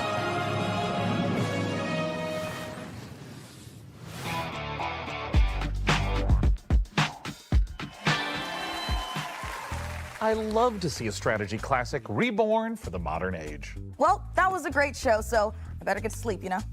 Mika, the show just started. Yeah, but you know how every morning I like cook an entire full breakfast and all of our friends come over to eat it and hang out before we go to work? Well, I actually have to get up at 4 in the morning to get all of that done and all the cooking and the cleaning. It's kind of a full-time job, yeah. Turn it back up. That is super unrealistic. Right? Why don't we just do what normal people do and get up 5 minutes before we have to and then dart out the door without showering and shove a cold bagel into our mouths while sitting in traffic? Perfect, honestly. Well, since we're staying up late, how about we watch another world premiere? Dude, PC Gaming Show is pretty good about world premieres, dude. I can't believe it's Sunday and we're still getting world premieres. Like, this is mind-boggling to me, dude. Sheesh. I know that taking the step is not for the faint of heart. It is taken by those who seek something more.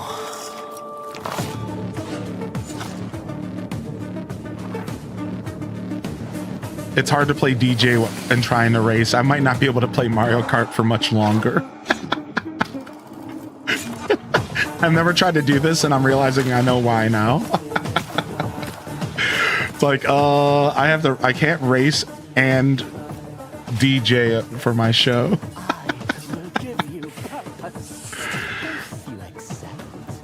The sweetest kiss of all. But I think if I leave the lobby, you guys can stay and keep racing. But somebody else will be the lobby leader, okay? So just pay attention to who gets it and start more races. Guy Fieri, Julia Craigchild, and me, Gorgon Ramsay. Then take my Gorgon advice. Ramsay? Cook up tasty combos, hire the right crew. What? And Get out of stand here. tall in the face of cosmic horrors. If you think you can take the heat, get in that kitchen and show me some magic. Don't just stand there like a troll turd. Play the f***ing demo. What? He calls a troll turd? I kind of have to play that demo now. I kind of have to.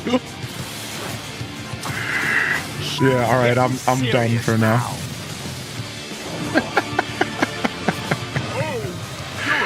Thanks for racing, everybody. Nobody gets to be harder than me.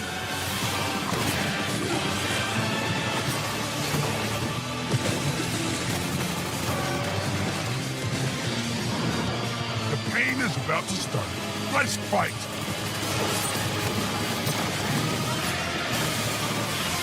This is our best one yet. It's cannon time, baby. Let's fucking go. Oh, yeah. That was awesome.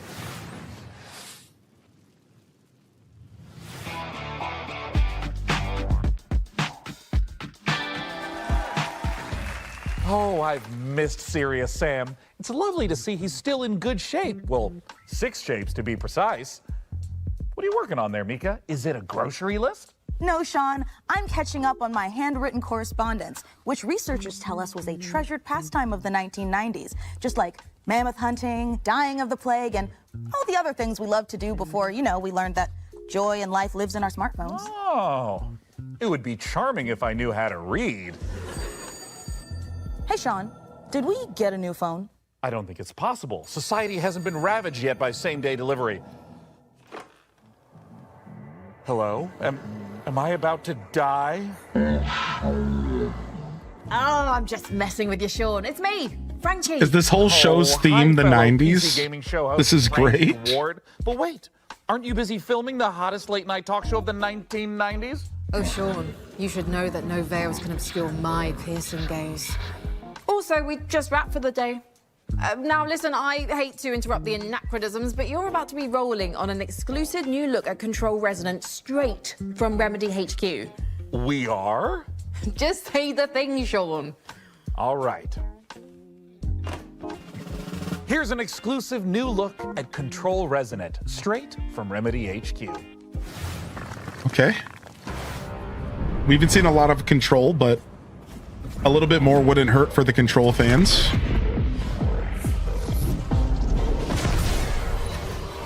A little bit more wouldn't hurt, I'm sure.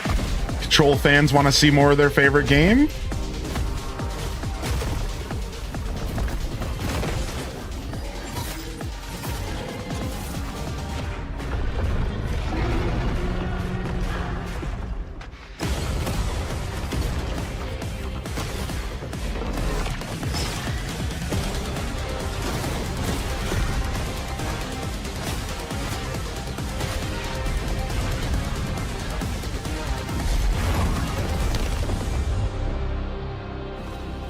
I've never played Control. Isn't it all in like the John Wick universe or something like that? Isn't there like some kind of connection between them? Something like that. I hope the phone changes in the next scene.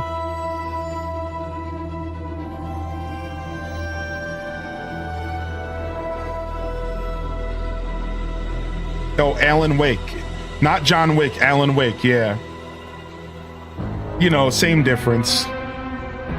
You know, same difference, you know, whatever. Resonant is a third-person action RPG where you combine the use of supernatural powers and melee combat to fight against otherworldly threats. You play as Dylan Faden, and all of this is taking place in Manhattan, New York.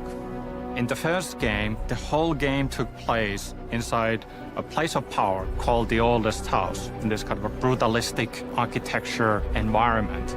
With the sequel, that whole thing is kind of broken open.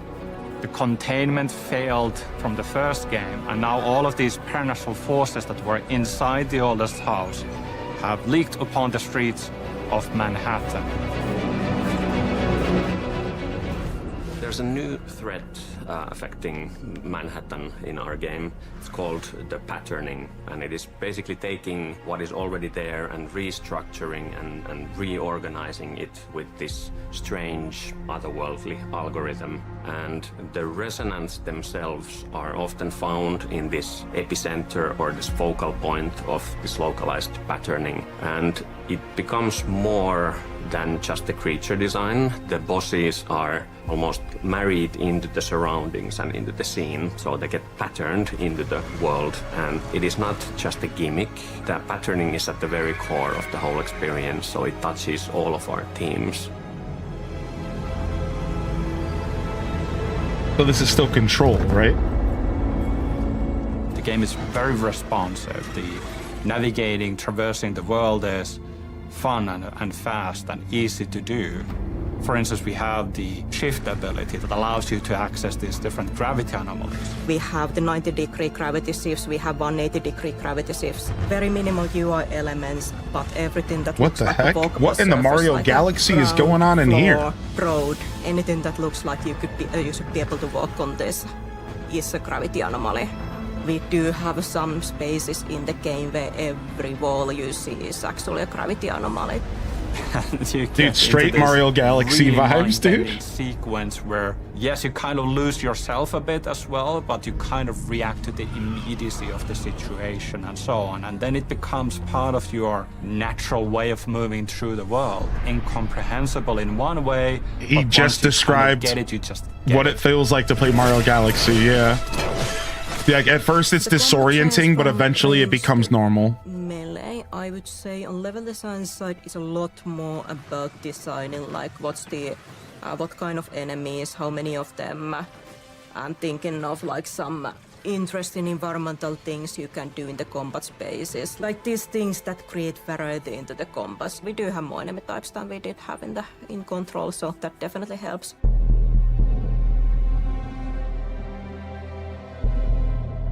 We have always wanted even the paranatural things to somehow feel connected and married into the normal, mundane, everyday world. So even if you are able to perform like superhuman feats and telekinesis, for example, it still should feel that it's strenuous. It doesn't come easy to Dylan. Dylan is fighting dirty and he Minda is finally able woke to up. perform these powerful telekinetic She's been sleeping pushes at and my legs ground all slams, day but today. It does have a toll and it does hurt him in the process a little bit as well. So there's this physicality that we always try to retain with our visualizations and audio, even if the thing that you perform as a player is inherently somehow superhuman or otherworldly.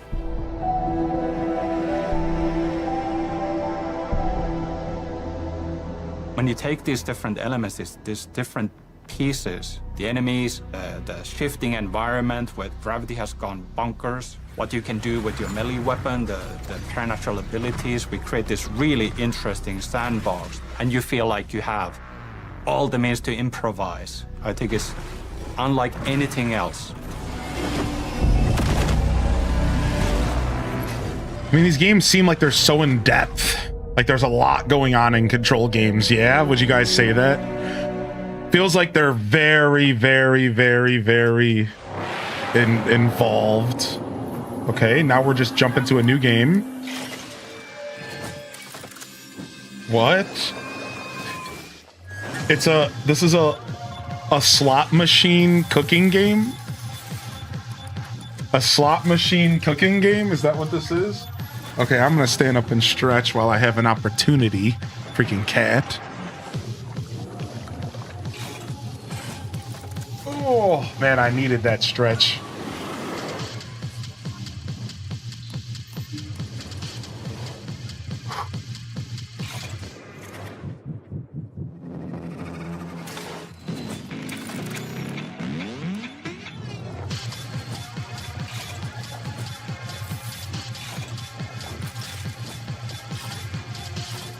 Okay, much better. Much better. Sated. Gone feral. They left you for dead. They buried the truth. Time for revenge. Puncture targets. Cause distractions. Disguise yourself. Use anything as a weapon. Okay. You just killed somebody with a VHS. Hunt with your friends or by yourself.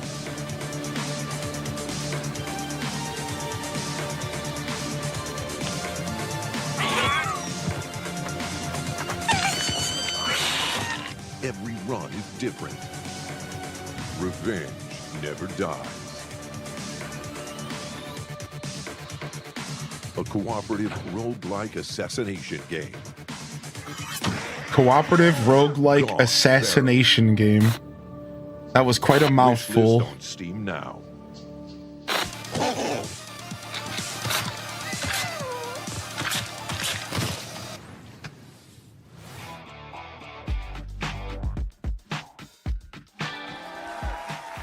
Hey, Mika, would you be interested in teaming up with me on my bloody mission for revenge?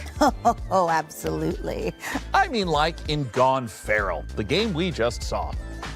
Oh, yeah, sure. Yeah, that too.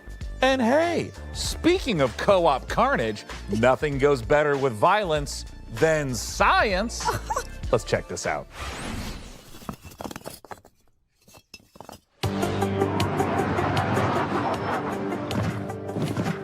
All right.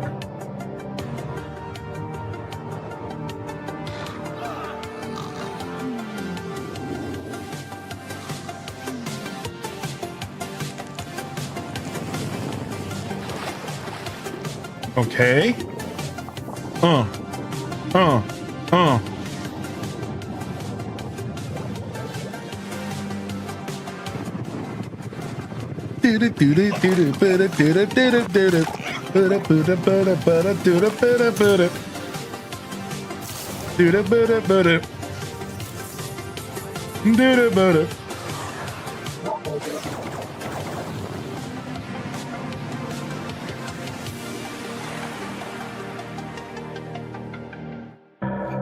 Okay.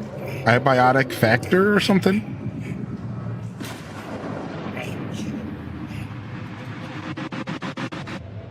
I don't know whatever this game is, but it's definitely in hell. So, you're the new owner of the Grand Hotel, huh? I'm not staying. I'm just here to sell the Jabu place. Jabu. I hope you do better than the last guy. He disappeared, you know. My father? Yeah, I know. I've been looking into his disappearance. If you come across anything as you restore the old hotel, a clue, a lead, or even just something weird, you let me know.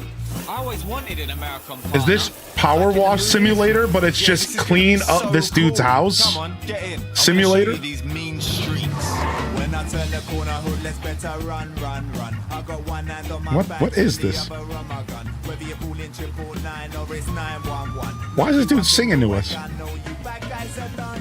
When I'm around your neighborhood, kiss culprits goodbye. Lawbreakers shaking in their boots when I pass by. Looking good like Swayze back in 1989. All of the ladies going crazy saying, who is that guy?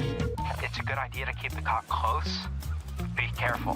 One background check and you're done. Yes, I know. I'm gonna need them to trust me if we're gonna pull this off. But don't worry, they don't suspect anything. I'm not worried about them. I'm worried about that hotel. Dude, is this like a cleaning simulator? Hello, sunshine. Aren't you the spitting image of your old What? man? Where is this going? Talking cats? If you want to know what happened to him, I did Total Tot. Hey, did you guys see anything weird? Weird is this town's entire deal. I mean, it's been featured twice in Britain's most haunted towns. And Britain's most crappiest. Oh, this is really beginning to It's set in Britain? Listen, I've been through worse. Are you than high this. in this I'm game the sure whole I'll manage, time? Seriously, it doesn't look that hard. What? It's scary? What? I went from thinking this was like a cleaning simulator to an adventure game to a story game to a paranormal. This game is definitely just acid. The game. There are no ghosts at the Grand. A musical Lovecraftian blank. I didn't see the last word. Hope you're all having a great time at the PC Gaming Show. As captain of the ESS Starseeker, trust me when I say, this crew is ready for anything. Here's a look at what's waiting for you when the game drops June 11th. Wishlist it now and prepare for launch. Yeah, definitely somebody's acid trip, Rio Keen. This looks like Astroneer. Did they just say that? This looks like Astroneer, but I don't think it is.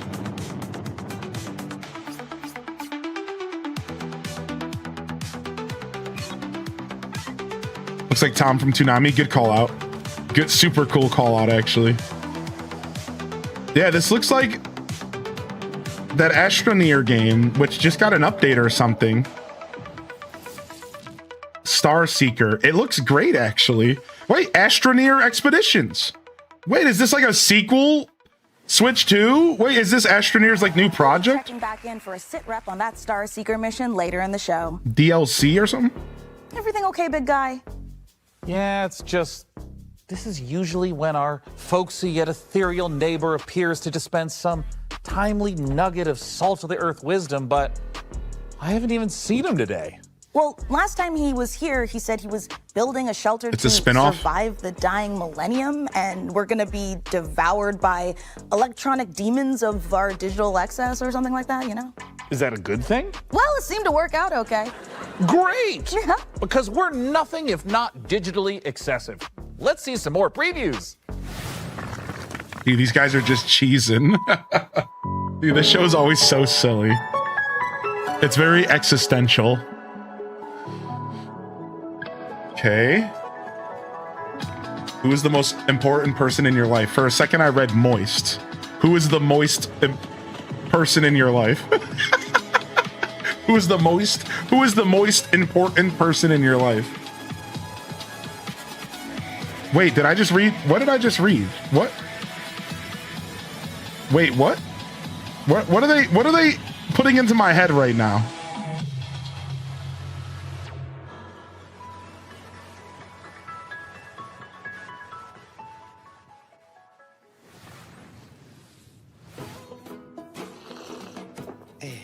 Adventuring is not for everyone. I risk my life every day, you know. It's not that easy Hey, boss, we're ready.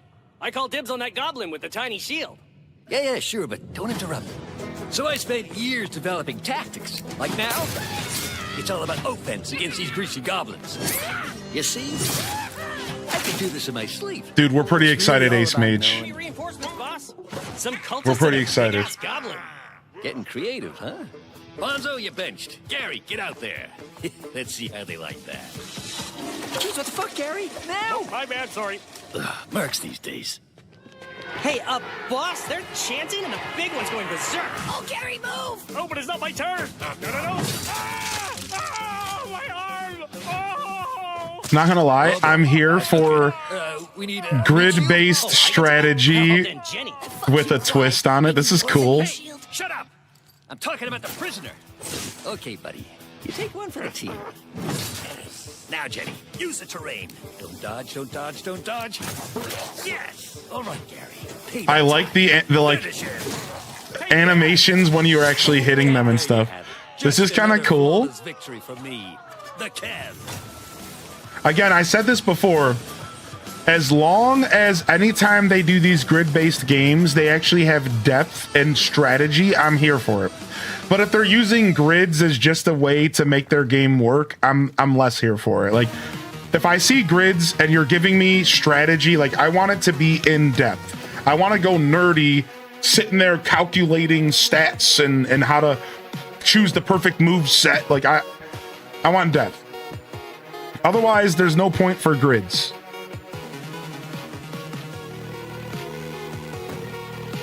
Dude, this music instantly makes me think of Loop Hero. Dude, why is this so Loop Hero-esque? I love this.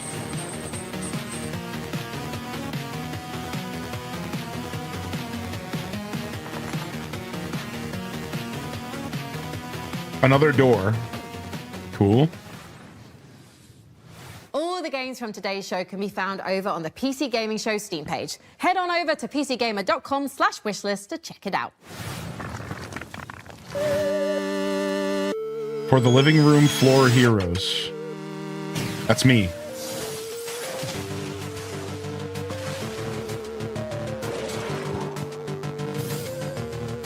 Yeah. Grids. Stats. Cards. Wagons. After quests. Another door seems similar to Munchkin, the card game.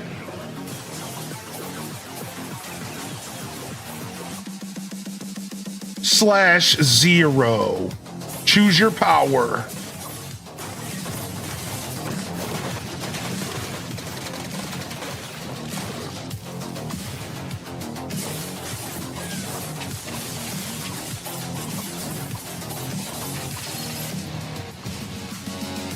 All the enemies seem like damage sponges. Look at... All I'm seeing is I need to hit the enemies 1,000 times to kill them. Everything looks like massive damage sponges. Fall, evolve, rise. Yeah, this looks badass.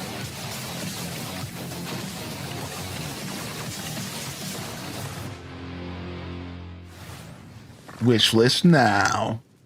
Coming soon.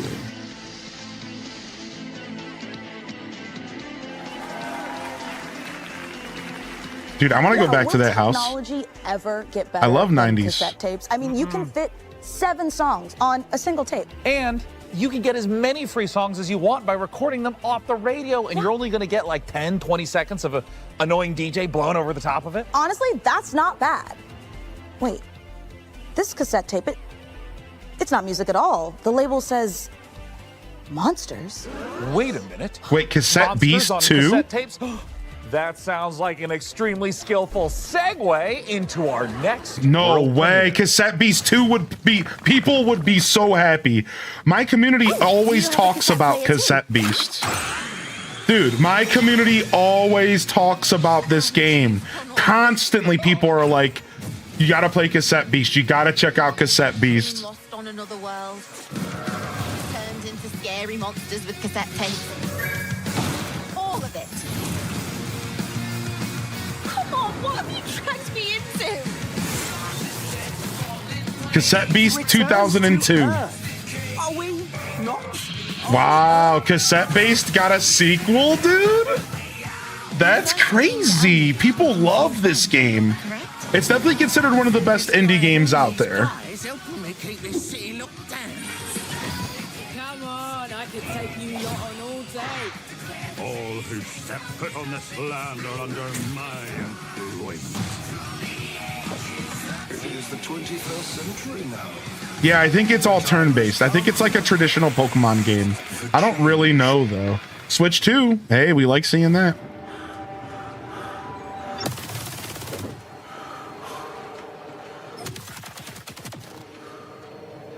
Okay. Guns. Shooting. From Daniel Stubbington, Stubby Games. PlayStack is all over this show. Who the heck is PlayStack? They're all over these games. Like they're constantly being mentioned.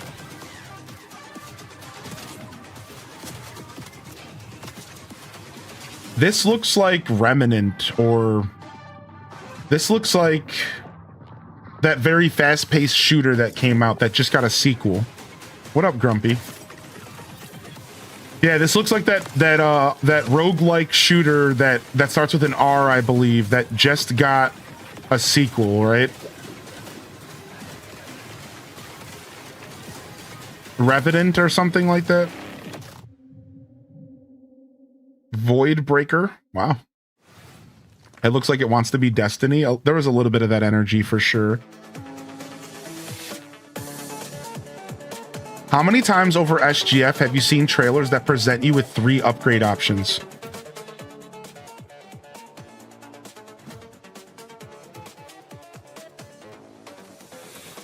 It's easily been like 2/3 of this whole week. For sure. Like if there was 100 trailers this week, 66.6 repeating of them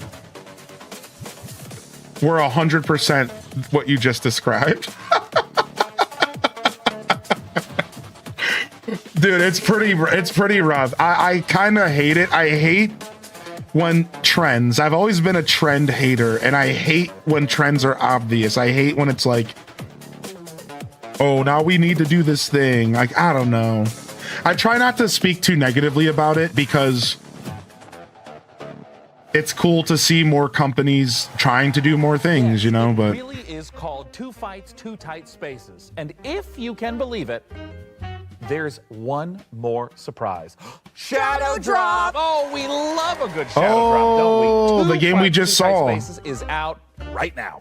And that's not the only surprise. This old-timey scroll came in the mail, and it's addressed to Malord.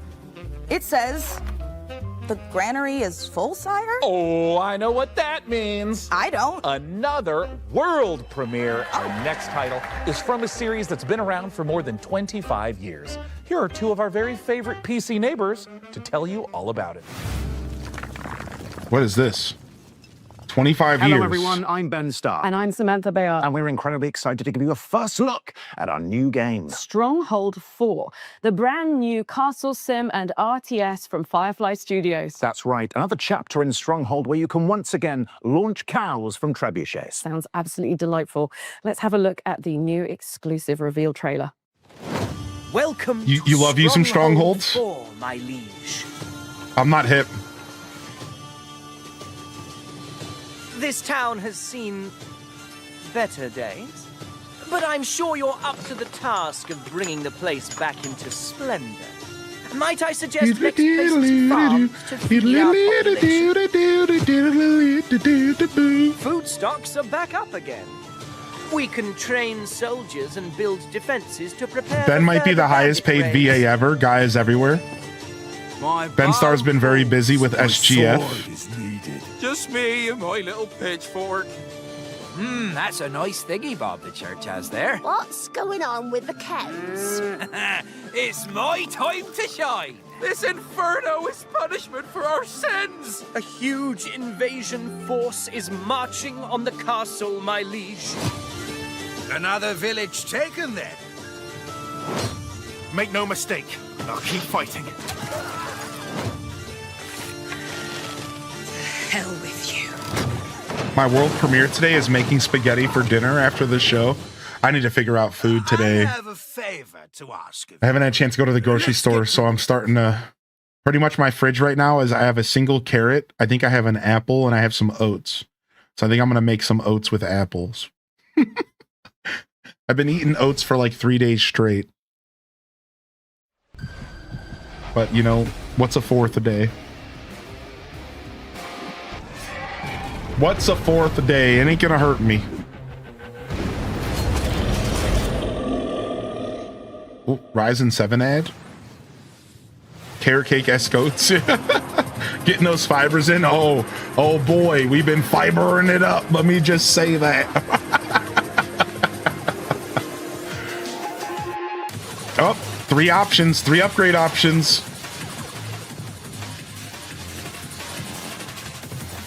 Oh Lord.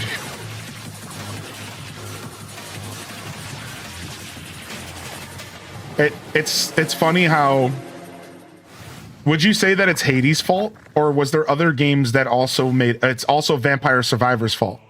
My brother. That's what. So I blame Vampire Survivors, and I blame Hades. And there's probably another game. His legendary knights of the Round Table have all fallen prey to corruption, or have simply disappeared. Avalon, once a glorious kingdom, is now falling into despair, and corruption ravages the land. Thus, I have created the legend of the Twilight Knights. For salvation will not come from a single knight, but from many.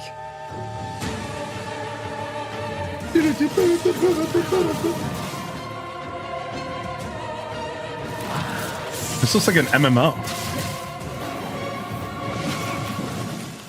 Wardens of Avalon. Wardens of Avalon. Oh, a new take on the Arthurian legend? That makes me want to go upstairs and get my life-size handcrafted, dual-tempered carbon steel replica of Excalibur. Sean?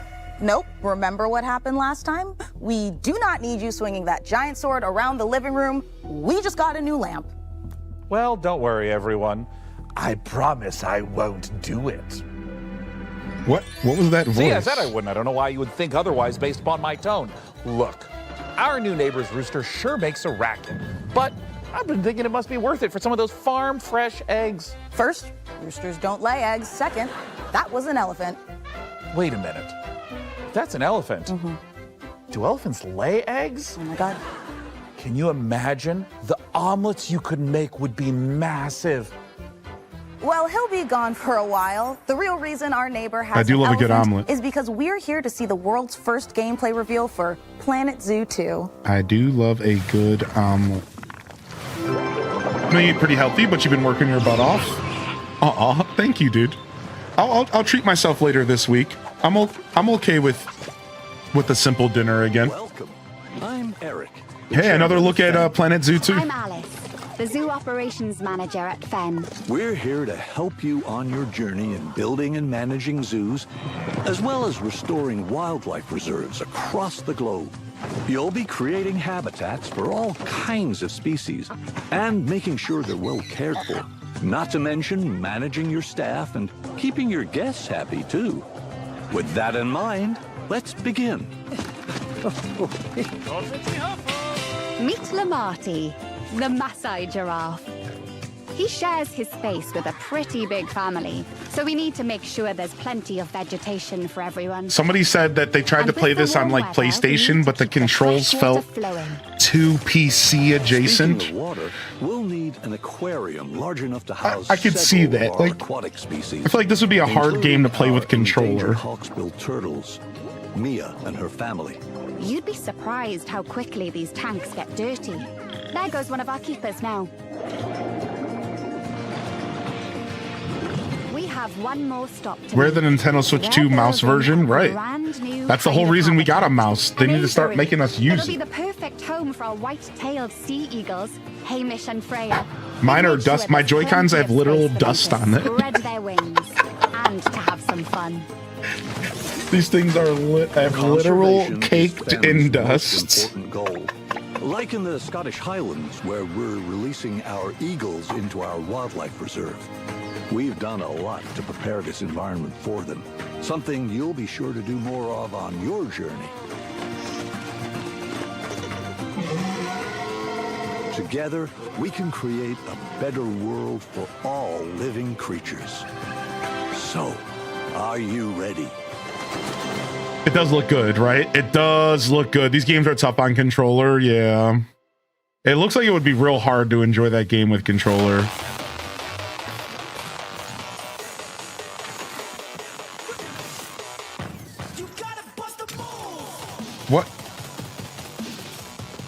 Lady Descent about to hook you up after hearing that. Literally got a message a minute ago from Lady Descent. Dazabound, you need to stop being so obvious that you're Lady Descent. Chill. We weren't ready to reveal that to chat yet. I wasn't ready to make that announcement. I wasn't ready, dude. Stop.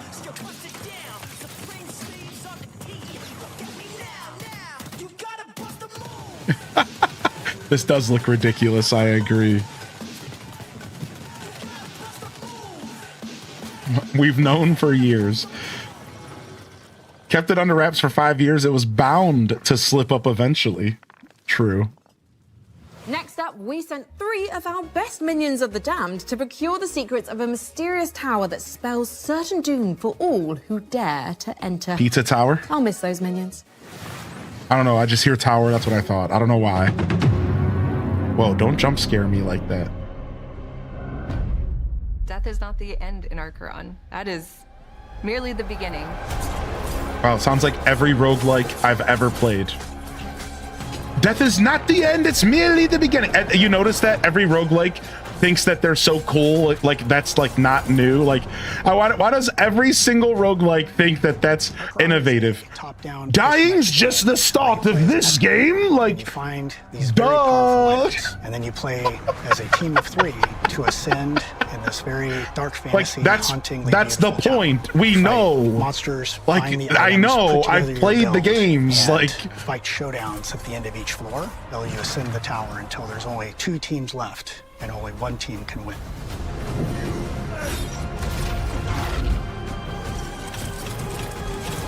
Your whole goal is you start with nothing. You want to go get items to form your build on the fly. Items are distributed throughout the tower. You can find them in chests, kill monsters, and the best place is to take them off other players. When you're new, you kind of like will gravitate towards a certain play style, and as you continue to play more, you'll start to unlock different builds that you didn't know were possible.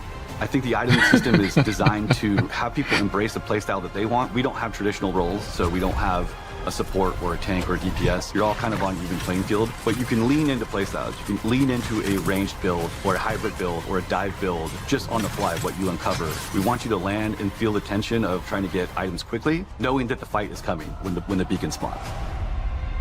is this like a weird take on a battle royale? I'm kind of here for it.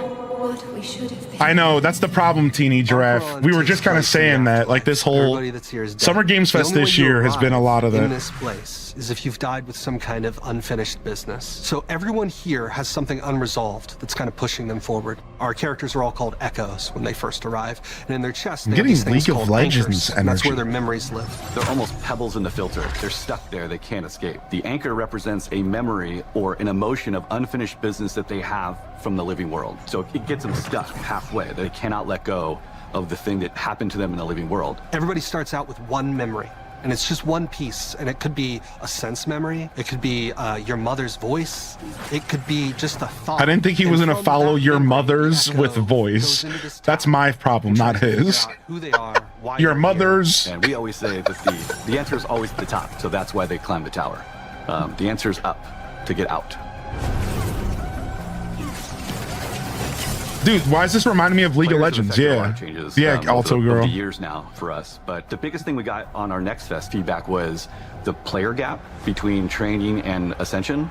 They were really awesome at helping us come up with the idea of Spires. Spires is kind of a arena-based 3v3 where you can climb up a spire and have like a run where you have 3 attempts before you fall to the bottom. So big goal there is lots of repetition with our items in combat to get you familiar with how pace of the game and how combat plays, so that when you go to Ascension, you're prepared. You know, Ascension has a different vibe to it. It's more methodical, it's paced out, there's lots of decision making, where you loot, what items you pick up, how you and your team synergize against other teams.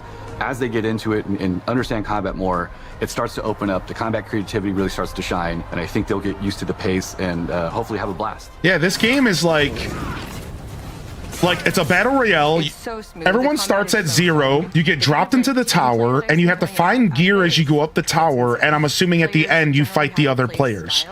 They either like to go So it's like a weird 4 pieces of the same battle stuff, royale meets like, I say league because the way there's champions, right? There's like champions like league. For another and kind of see how it goes together, but it's very personal play style. You get the benefit of 2 set bonuses with Shatter builds. You get the benefit of the Eternal ability if you do full Eternal. When you fall in combat, there's so many ways to come back. You can be revived at a shrine. You can go and pick up your friend if they're crawling around on the floor. Then there's this totally clutch moment that happens sometimes where you've died, the beacons are there, somebody runs to a beacon and all the way up to the next floor, and then you're revived again, and you get to start all over, pick your stuff back up, dust yourself But they off, mentioned and get back in the fight. team-based, so it's also team-based.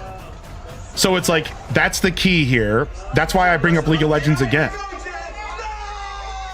Yeah, look, this is a literal battle royale. Look, you see that? They have the act. Look at it. But they're like fighting a boss as well. So it's like PvP, PvE, PvE, VV, PvV, PvV, EVV, PvV, EVP, PvEV. For players to play closely with the devs, give us your feedback so that we can make the game better and build the community with you. Go to the website and we have details there, and you can join the playtest as we get prepared for early access later in the year.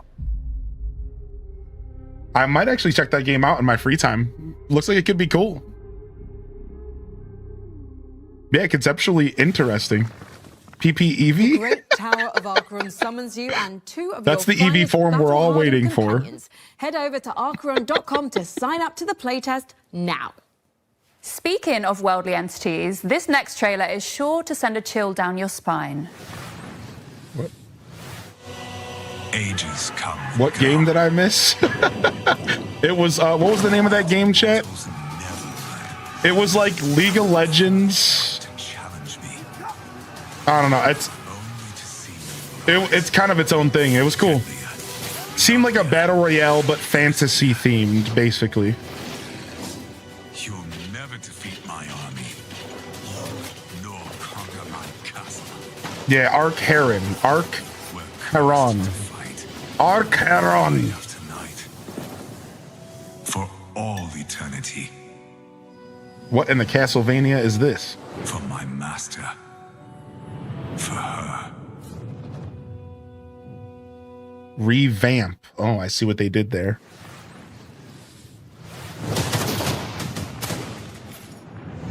Oh, War Dogs is a War Dogs! Dude, this makes me think of yesterday during that one show. War Dogs! War Dogs! Everyone was hashtag War Dogs! Why is this game so important? I don't understand. Assistant economy. Every life you spend in-game cash, building your own custom loadout, purchasing whatever equipment you want to suit your playstyle. You then earn cash by performing any team play action in the zone, such as spotting. Because their competitors suck now? Reviving and healing I could see that. teammates, driving or piloting friends to the control zone, or building bases and even resupplying and selling items to other players. But when do we get Anything Battle that helps Cats? your team win Yeah. earns you cash, with profits from every game banked into your account. Wasn't that an old spending on next cartoon? match or next time you play. SWAT Cats. Investing in better equipment That's what I'm... is risky, SWAT Cats. but the right choice at the right time can yield massive Hey, returns. balloon for the lurkers. With this unique cash system, 100 players fighting across 3 teams, destruction, base building, playstyle freedom, with unlimited squad sizes and proximity chat. 46 Northeast. War Dogs is I a love unique proximity chat. I'm not gonna lie. genre made for people like us who are tired of seeing AAA battle royale and extraction shooter clones. Straight up, War Dogs isn't a game made for everyone. Instead, it's a grounded, hardcore shooter that doesn't forget it's a game. We're making what we want to make and play with FPS players that get what we're trying I'm not to gonna do. lie, this dude's selling me, and I'm not even an FPS fan. That's some buzzwords for me. That's how you get my brain going. We're doing what we want. We don't care about the population of gamers. This game is not for everybody. It's for people who want to play the game that we're making. Like, that's what you want from gaming. Like, I hate the idea that of games getting watered down. And like, I don't know. I like that. He is speaking my language, but I'm still not going to play his game. I'm just not a big FPS guy. Shroom and Gloom. Okay, this is a vampire crawlers meets Yeah, this is Vampire Crawlers vibes.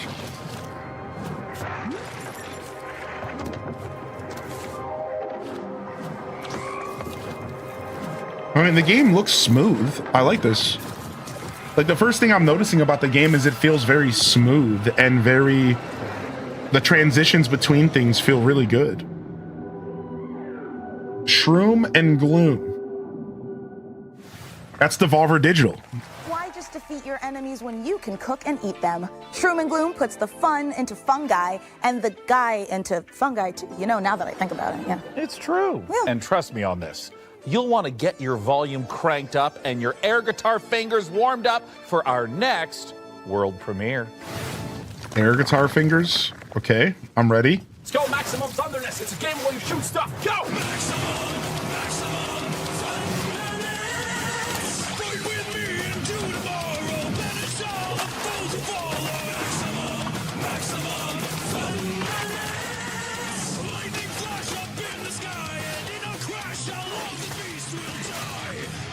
Roguelike shoot 'em up. 3 upgrades. Choose them.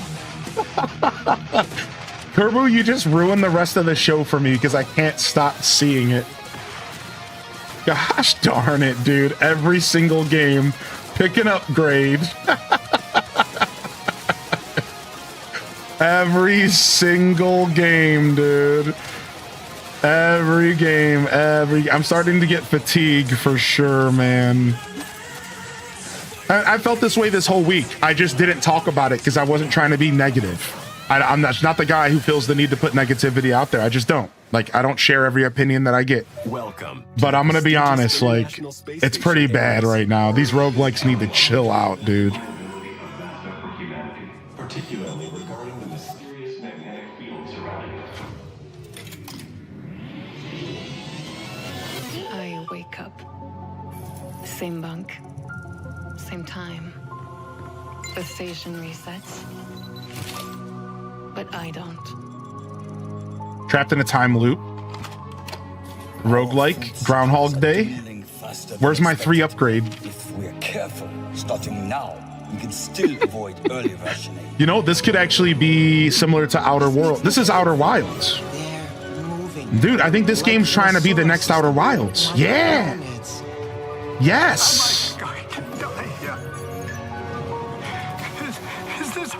What's up, Nupu? Dude, this is like another Outer Wilds, dude. This is a puzzle game. There's a time loop. Actually sounds good. I don't see 3 cards on the screen. What are you supposed to do in this one? Shut up. I don't see 3 cards. How does this game play? Are there upgrades? How does this work? How does this work? Is this even a video game? Are we watching a movie? I'm not seeing cards. Therefore, it must be a movie. Who gave Dad the remote? Let's go, dude.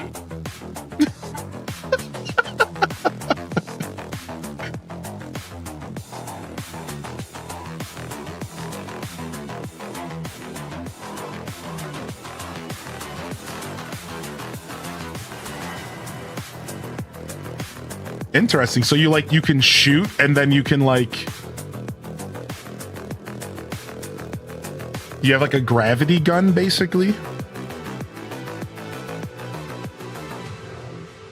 Time strike. Huh. Instructions unclear, Lamau. Come on. They're playing the N64. Won't let you. It's not even plugged into anything. Okay, look, Stop it. One more rematch. Nope. One more. No. I'm just kidding. I I'm love just shooters. Why don't we play something more chill, like a farming sim? Oh, sure. I love farming sims. Right? Yeah. nice. Is it going to be Farmageddon? Stop it. Okay, while we're farming, we've got another world premiere for you. Okay, this is funny. Comes from the creator of Citizen Sleeper. That's really funny. I see what they did there. They were like, let's switch you a farming sim, and they're still slamming on the controller. I'm not gonna lie, I really like these guys. This is a funny little show. Yeah, that's pretty funny.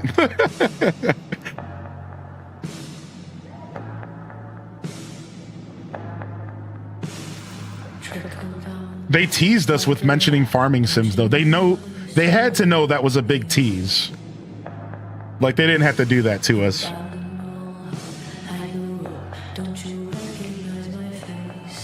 This don't look like Stardew. Dude, Stardew Valley's looking real different. Yo, the next Stardew Valley 1.7's really changed a lot. Dang, Concerned Ape, man, what happened?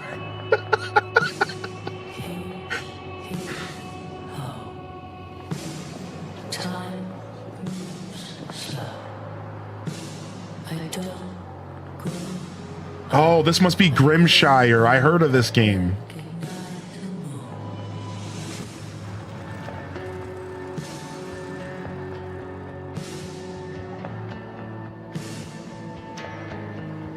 Signet City.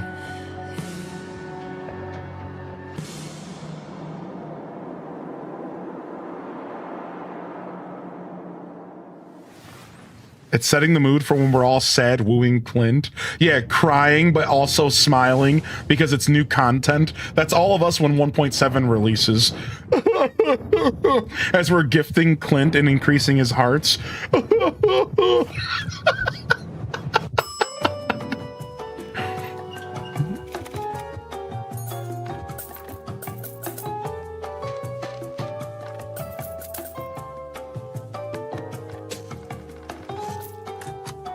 Grimshire's out and has little animals in it. I know. I was being silly. I almost installed the Grimshire demo for y'all last night. But that's another game I think I'd rather just play. I don't know if I want to just play the demo. Like, I'd probably just pick it up and play it. Mr. Magpie's harmless card game didn't seem too harmless to me. I think I died 3 times just watching the trailer.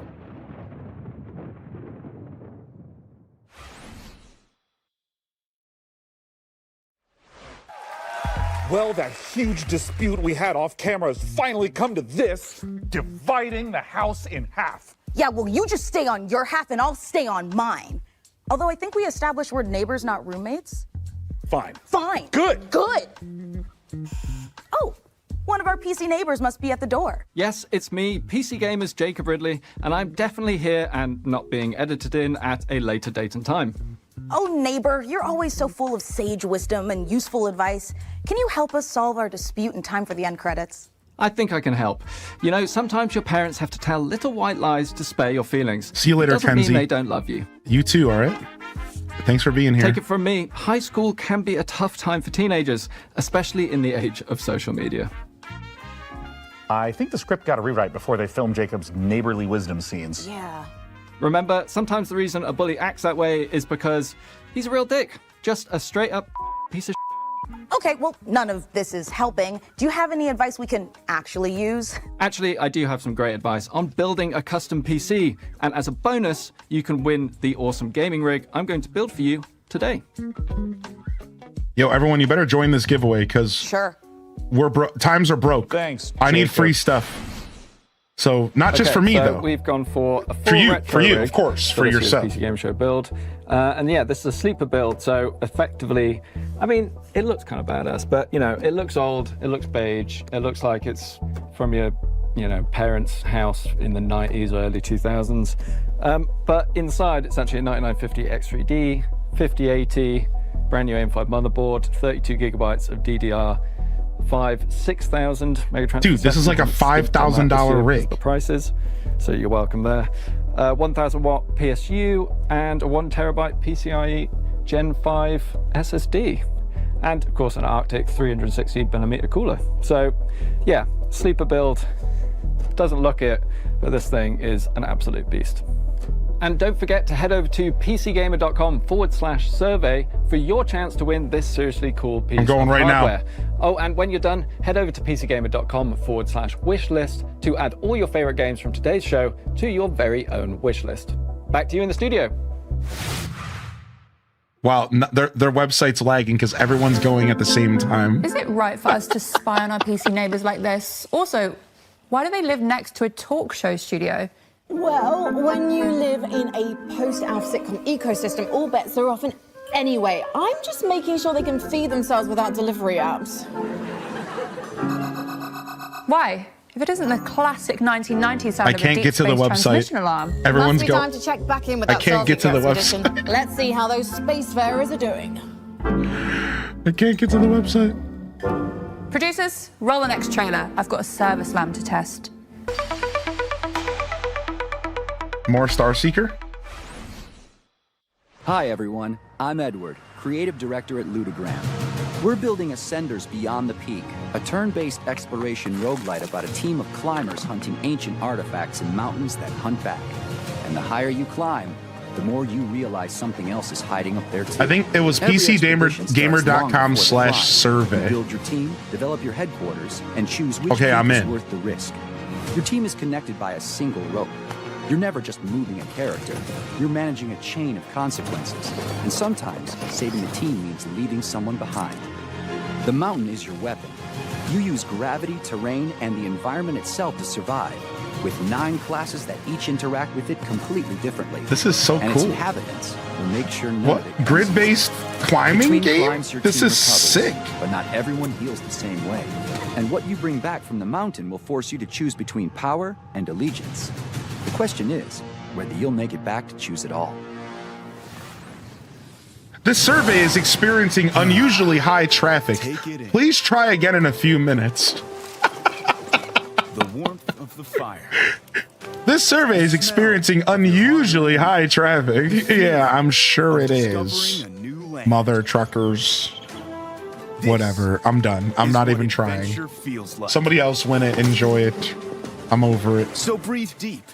Savor this moment of peace. At dawn, you'll make for the ley line.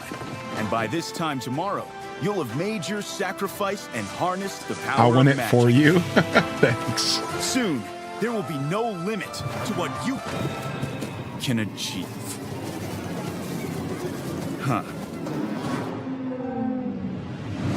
Well, at least you're still alive. Now dust yourself off and get back out there. But this time, maybe bring a friend. Oh no, my cats came back and slept by my feet again. But I have to get up and get food in a little bit. Looks like I'm gonna have to wake her up this time. Don't nobody call the cat police on me. I will have to wake her up this time. This summer. Got it after 50 times? Nice. Refreshing 50 times. I'm calling them right now. No, don't call out on me. Dude, Outward 2 looked cool. It looked like a maybe modern take on like a Morrowind or something. Show? The answer is That looked more. good. Lots more. Keep watching. This is your new life until they decide otherwise. I just got a text from the rescue about a cat mistreatment. No, I'm not. I'm just kidding. She could stay. Never mind. I don't need to eat. Cancel the delivery. What was that noise?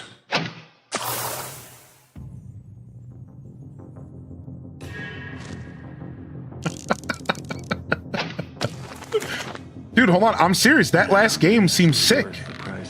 Outward 2, it looked like a weird take on like an Elder Scrolls game. This looks like Amnesia, but not scary. What was that animation? Like what? Thief the Dark Project remastered. Oh, it's an old game remastered. Dude, I never got a chance to play the Thief games. To talk about what we just saw, and like I really want Thief the to. Dark Project is the studio head of Night Dive, Stephen Kick. Thanks for joining us, Stephen. Should I play It's the awesome Thief to be here. games? Now, I will shamelessly say that Thief was one of my absolute favorite childhood games. I adore it. And for those who did not get to experience it back in 1998, what is Thief? Thief is an amazing immersive sim. It's first-person perspective where you take the role of a master thief named Garrett. I want to play and this so bad. You're infiltrating I'm gonna play this. castles, cathedrals. I all love kinds this. of, It's a stealth game. Why have I never played medieval-esque this? environments, and you're getting wrapped up into this mythology and this conspiracy that crosses ages and time and uncovering secrets. Garrett is not a great fighter. He's very nimble, he's quiet, he's small. He can infiltrate, he can get into places that he's not supposed to be, but he's not really a good fighter. So you do have a blackjack. I can and tell. You can equip a sword, but it's not your best option. Yeah, it's mainly used to swing a few times and then run away and try again. When it comes to doing a remaster, I know that it can take many different forms. Some is just updating some of the art models. Some is rebuilding the engine from the ground up. When it comes to Thief: The Dark Project Remastered, what's familiar but what's new? I want to kind of understand what players can expect. For any longtime fan of Thief, the game is going to feel very familiar. You're going to be going back to a place that you love. I hope you want to stay there. For new players, it's going to be an exceptional experience. It's going to run very smooth, 120 FPS, 4K, widescreen resolutions, all the wonderful quality of life improvements that you've come to know and love Dude, from I a love Night Dive stealth. Remastered. Why have I slept on these And games? Probably most exciting of all, we've got Steven Russell coming back to reprise his role as Garrett, as well as fan favorite Terry Brocious. All right. Well, if you're someone like me that immediately has their curiosity piqued, where can people go to find out more information about what's next? NightDiveStudios.com is a great place to start. It's got links to all of our social media, but I would advise that you come and join our Discord channel. All of the team members are in there. We're very amenable, we're communicative, we're friendly. Come share your thoughts with us. Let us know what you want to see in Thief Remastered, and take a vote on what game you'd like us to do next. Both for Thief: The Dark Project Remaster and for all the great games you're seeing on the PC Gaming Show. Dude, I Don't remember forget that you Tenchu. can go to PCGamer.com. I did play a little Tenchu wishlist growing to up. Keep track of all the titles right there. I did Steven, play a little Thanks Tenchu. so much for coming out. We appreciate it. Get in there and Thanks get a for the game key. opportunity. Did they And say that now, could happen, or are you let's just check out some more? you great just games. speculating?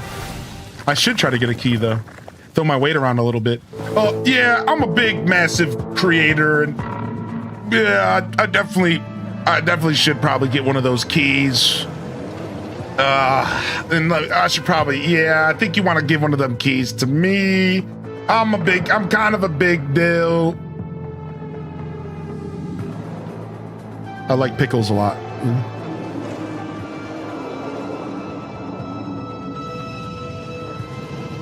Enjoy your lurk figs. Wee woo, this is the dog warden who also is the Deputy Cat Protection Services Director. I had to read that out loud because I didn't earlier.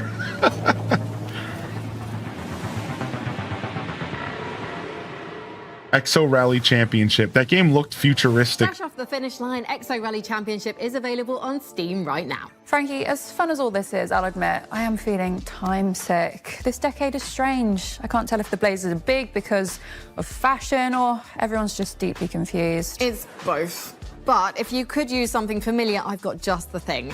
2 surprise sequel reveals for a pair of beloved indies. Let's take a look. World premieres of indies. Let's go. Jen, if you're hearing this recording, I'm sorry. I've been unable to determine what caused the mass extinction, including Space check. old salvage drones to send you with the equipment you'll need to survive on the best planet I can find. I wish I could go with you, but humanity needs as many shots as I can give it. These odds are not good. And these cryopods I'm finding have kids, families. They deserve a shot. I can give them that. But I have to stay behind. Maybe someday you can forgive me.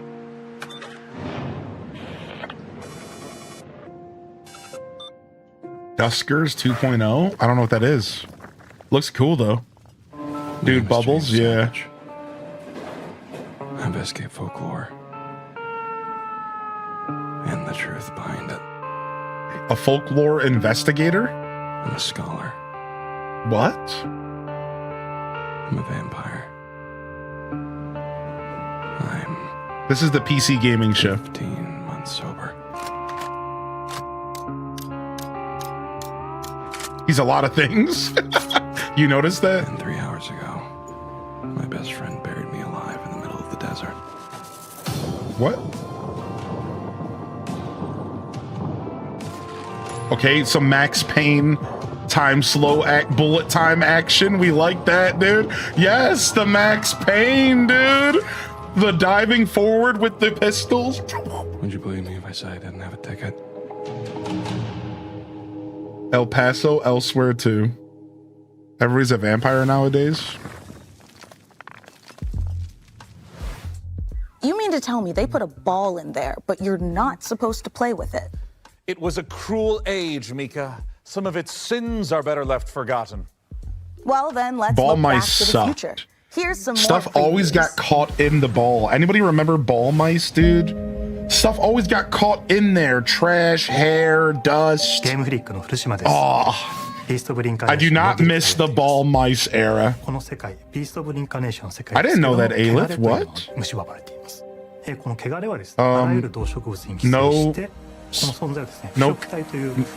No captions? What's happening? Oh, for sure, yeah. Uh-huh. Oh, okay. Oh, right, for sure. Okay, okay. Okay, all right. この主人公は今ですね、先ほど言った毛皮に侵されていてですね、で植物の力を使うことができるということです。ただし主人公は All right, I'll translate. He said, fuck Nintendo. This is what we're actually capable of. That Pokemon shit's whack. Buy this game. Peace. いろんな場所を登ったりとか、植物を使ってですね、自分で走るみたいにこう伸ばすことができるんですけど、それでですね、崖とかも使ったりとか、まあ。No, I don't know if this is Beast of Reincarnation, but it looks like it. エマとクーの両方ですね、能力を成長させる。Oh, wait, he still has more to say. Wait, he said, ステータスを上昇させるということもできるんですけども、 Miyamoto's a fraud. それがですね、どちらも覚えて Yo, T. Wait, what was シチュエー that? ションとか自分の覚えた技によってですね、スキルを Long live Iwata. 自分のプレ I イスタイルを fucking knew it! Wait, what else? ですね、主人公エマが石川由依さんに演じていただきました。 Oh, the new Nintendo president's a chode. Oh, no, he has a chode. で、バックグラウンドあるいは秘密のあるような Wait, how do you know that? 大塚明夫さんをはじめとした素晴らしい never mind. 選手の方に演じていただきました。このゲーム、ビースト・オブ・リンカネーションの詳細についてですけども、ウィッシュリストに登録いただければですね、新しい情報、手に入りますので、ぜひウィッシュリストに登録いただいてお待ちいただければと思います。よろしくお願いします。 Dude, why didn't we get captions? I'm so pissed. Why didn't we? I'm on the caption YouTube. Why didn't we get captions? What happened? Did they just like stick their middle finger up to Game Freak or something? Did Nintendo just tell them, nah, don't give them captions. We gotta hold them down. What happened? Yo, thank you, Eli, for 14. I didn't know you were fluent. Nice, man. It's my fate to wield it, and yours is to kneel before my might. I felt like I had to drop an F-bomb in there for it really to work, so I hope you guys didn't mind. Wait, Rio Keen said, Miyamoto personally bet me I couldn't make a good game without the Pokemon Company. That's what he was saying. He's like, yeah, Miyamoto said I couldn't do it. Oh, we doing it.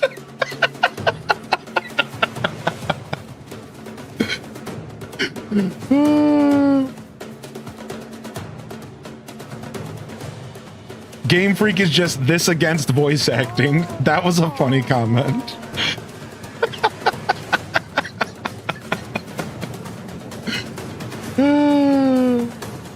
Oh yeah, P.S. We miss Reggie. Yeah, P.S. Reggie's the GOAT. Mic drop. Yeah, Reggie forever.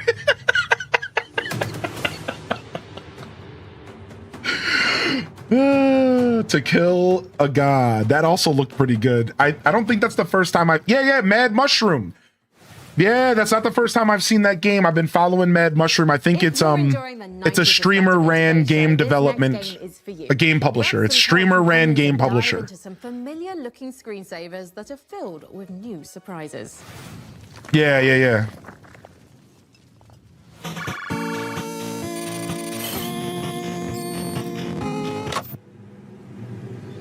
Oh, I didn't even notice you'd come in. Welcome to System 6D. You've been hired, which means that in this training video, you'll learn everything about your new workplace. Work in our company requires expert-level skills in basic, built-in programs. But your primary responsibility at System 6D is testing our new products and identifying any possible bugs. You'll be using our revolutionary geometry testing system. It's so advanced you'll feel as if your consciousness is really inside the program. The bugs can be found anywhere inside, so be very observant when traversing the virtual landscapes. But thanks to the world's first fully visualized bug detection, even a brainless mannequin has a chance at success, which means so do you. While System 6D is a technology company, our greatest asset will always be our people. Guys, how am I supposed to work under these conditions, huh? Here at System 6D, you can look forward to free lunches. Yo, thank you, Anonymous. Friendly team. Together, we can make Thank you, Anon, for the gifted, homie. shape of the future. All you need to do is answer the call. After all, we've already hired you.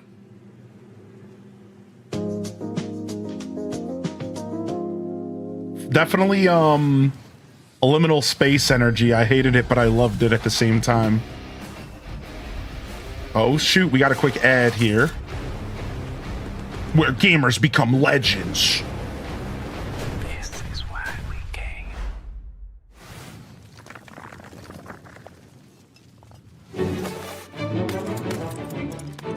All right, I'm gonna turn this down for a second so I can walk away without you guys getting jump scared. To climb to the top. All right, so I'm gonna turn it down a little bit and I'm gonna walk away. What you're gonna do is get to the checkpoint. I'm gonna leave it at about this volume. All right, and I'll be right back. Fill me in on what I missed. Jump. No. First, I have to wake my cat up. I mean, she already woke up and she's already gone. Yeah.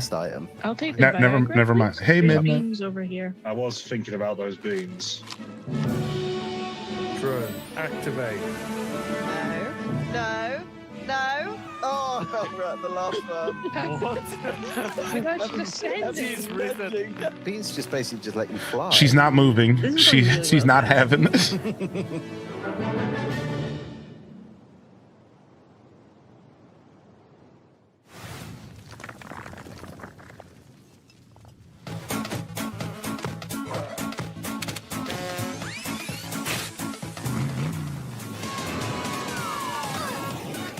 What is this?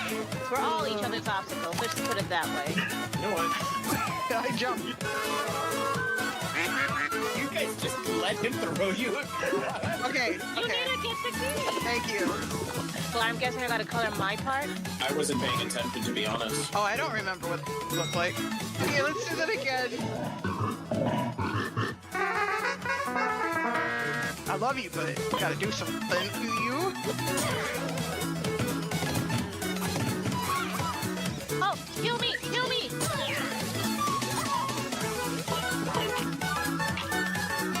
What? Oh, no! Come here! No. Come here! No.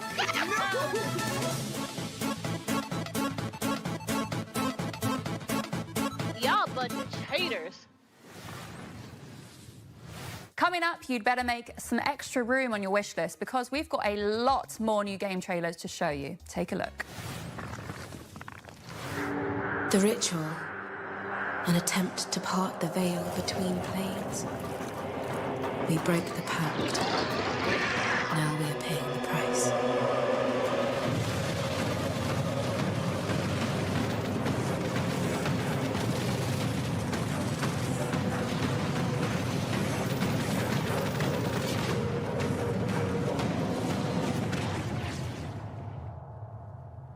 This is it, warrior. Wake up.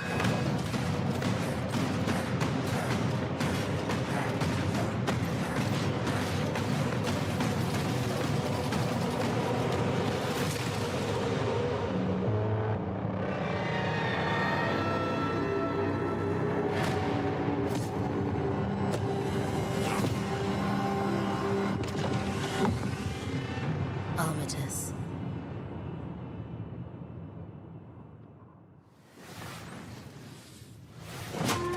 Only one man has what it takes to defeat this jungle.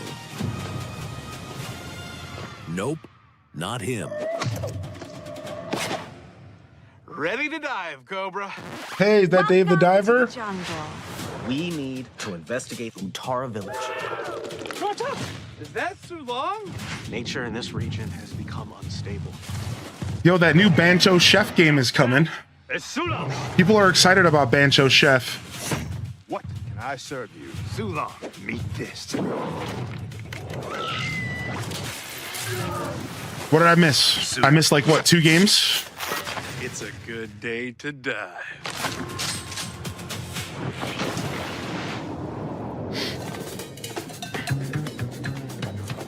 Dave the Diver in the jungle. Dude, Dave the Diver is always getting updated.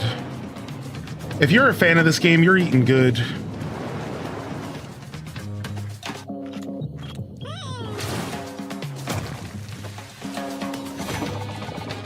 Did I miss anything worth mentioning? Game-wise or no? I'm kind of gutted we didn't see anything about Light No Fire. I know. I'm hoping Light No Fire for Game Awards this year. Maybe that's what's going to happen. Maybe Game Awards.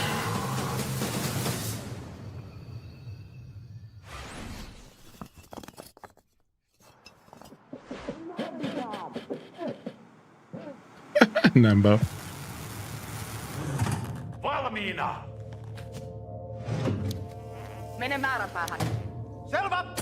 I feel like Night Low Fire could be a Game Awards thing. Yeah, exactly. I feel like Game Awards is probably where we'll see it this year. It's been long enough that I would even put money we'll see it this year, but I wouldn't put much money. Hello Games had to delay it to add 3 option upgrade options. Yep. Light No Fire is going to be a roguelike. Didn't you know?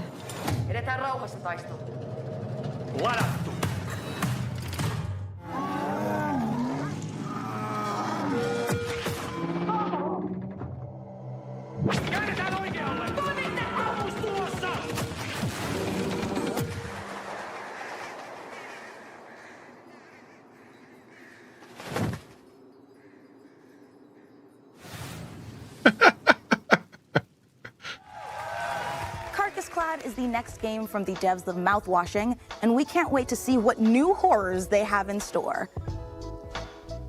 Hey, Sean, that's real and true. Introduce us to your new friend there, or? Well, Mika, I thought it'd be a nice time to brush up on my miniature painting.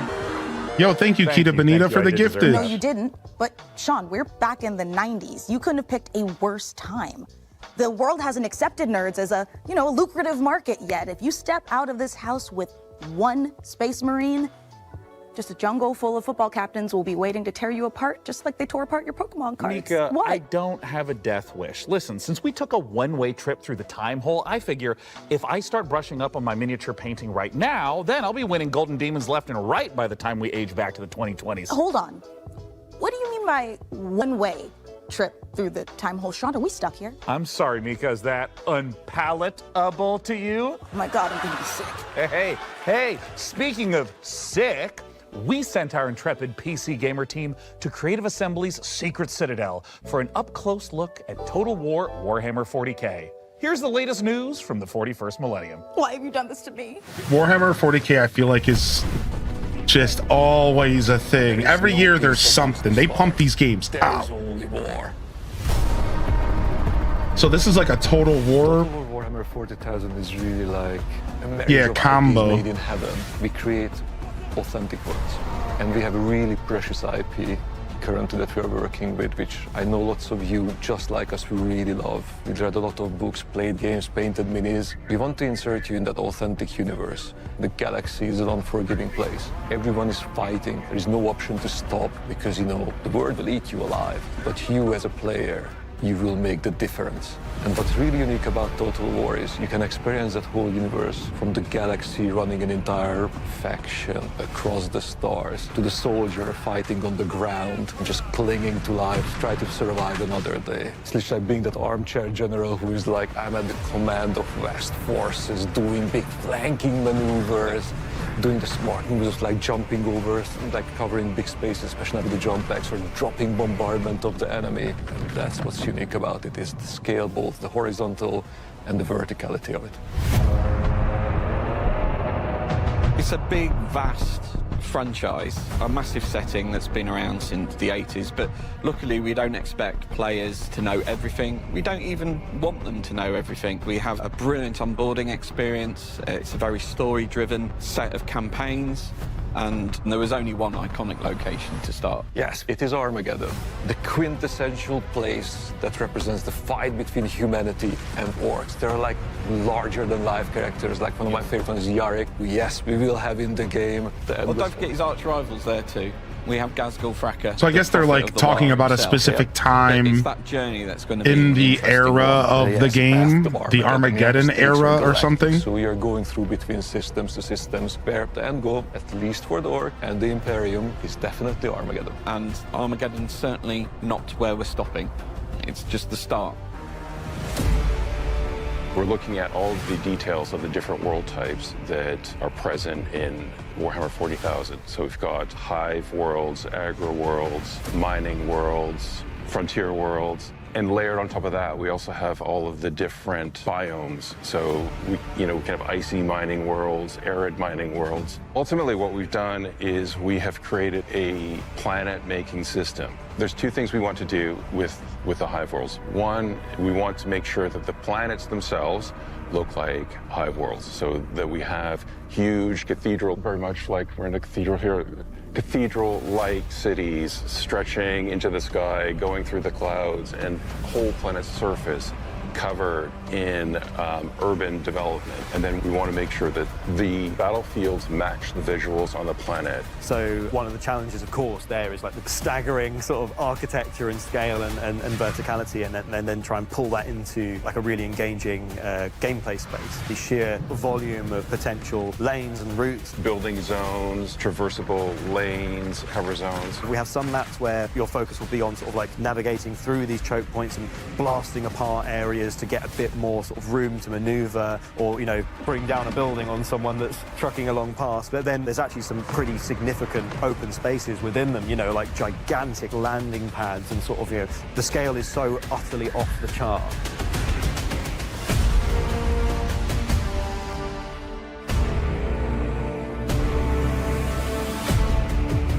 Total War's always been a game about scale, right? You're from the bird's eye view above your empire down to the individual battlefields that decide its fate. With this one, though, we've had to go much grander.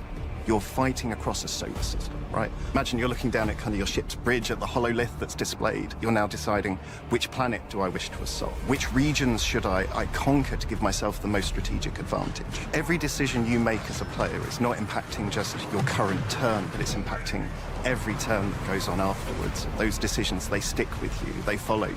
It's not a linear path through, right? And also narratively, the decisions you make as an individual drive the outcome of the story itself and how that plays out. So even playing through with the same faction multiple times will yield a This reminds me of Star Wars Empires at War. Strategic decision making. I don't know if it had this level of like choose your own adventure, but this is honestly really cool. Narrative events, or the framing of why they're there, what their objectives are, how do they win. So the narrative framing will influence the rewards you'll kind of get for conquering a certain system. If you're the Astra Militarum and you take a plant on a civilized world, they're probably going to get a boost to tank production. If you're orcs and you come across a world rich in scrap, that's probably going to help you build some stompers much faster than going to Agri World, for instance. If you love Warhammer 40,000, we are bringing that to life in a way you will never have seen in any other video game that's been made. If you love your strategy gaming, right, in general, if you love your turn-based or real-time strategies, we've got you there as well. We cannot wait to spend the next many, many years crafting the ultimate grimdark experience.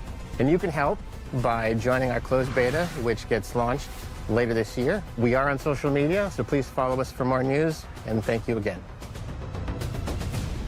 Cool.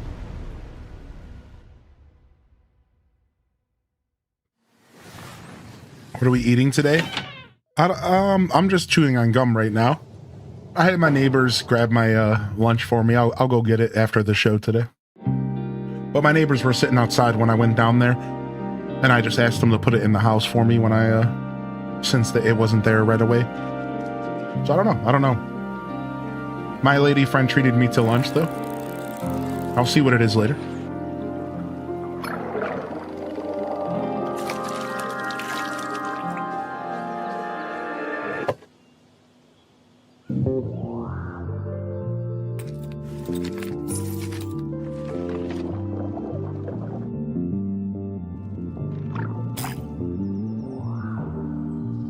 Dope. Like a narrative fishing game? This shooter? Yeah, this looks like a narrative fishing game.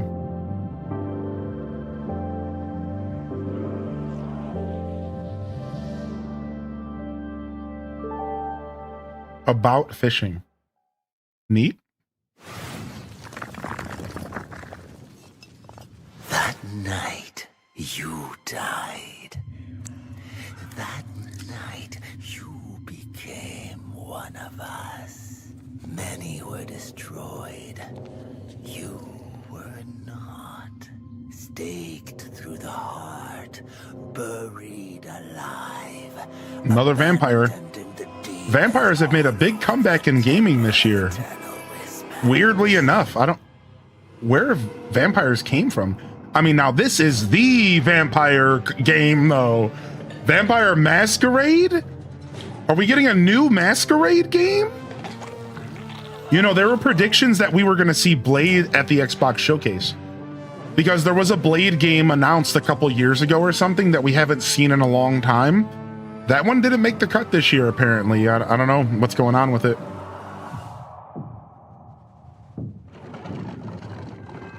Dude, Masquerade was one of the first D&D style games I ever played. I also did a Vampire Masquerade Dungeons and Dragons campaign once. It didn't last long, but it was really cool. Combat was different than any other D&D campaign. The combat, you would roll like 9 dice and like, it was cool. It was like, I don't know, the best way to describe it is like the combat was scrappier. That's the best way I could describe it. It's like the combat was scrappier than traditional D&D. Again, we're talking like pen and paper. But to go back to video games, one of the first games I ever played on the PC was Vampire Masquerade. Super cool.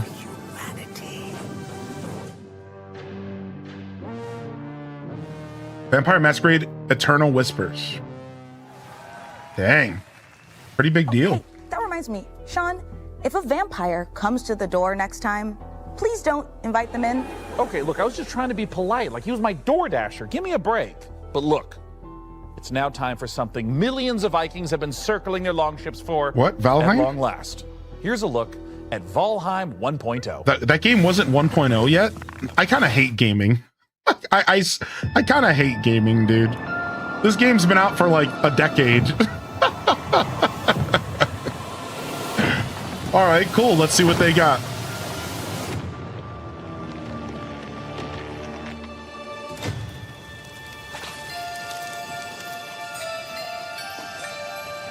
Well, I'm glad I waited to play this game. I'm glad I waited to play this game because now I can just play it on its full release and I can just play the whole game. So I'm actually really happy I have yet to play this game because now I can just play it and I know I'm getting the whole game. You know what I mean?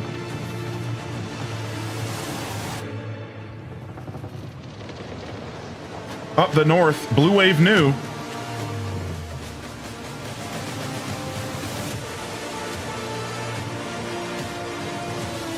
Yeah, I'm actually really, really happy I held off playing this.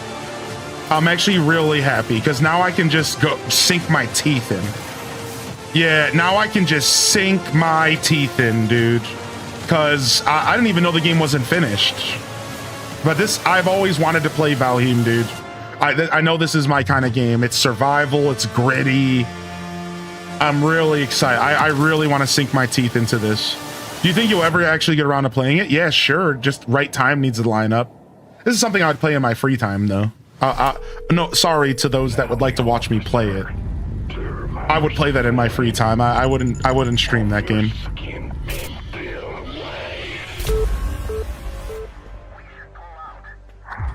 Switch 2. Oh, wow. Switch 2. Nice. Yeah, Valheim's the kind of game I play in my free time because I play those types of games very weird. They're not, I don't play them in an entertaining way. Unfortunately, that's like why I don't really stream Minecraft, because I don't play Minecraft in a fun, entertaining way. So no one wants to watch me play Minecraft. It's just an unfortunate reality that, like, sometimes games don't fit for stream, and like I play those games weirdly.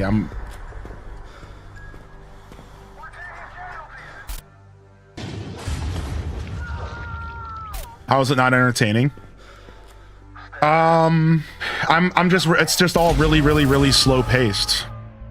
Yeah, it just wouldn't, entertaining is not the word I would use to describe how I play like Minecraft. I don't do anything fun. I play the game on hardcore. I'm like very slow paced. I'm like, I don't know. It just wouldn't be fun to watch. I would be sitting in like a hole in the wall, hiding half the time. Like, it's just not fun. Yeah. Obviously, entertainment is subjective.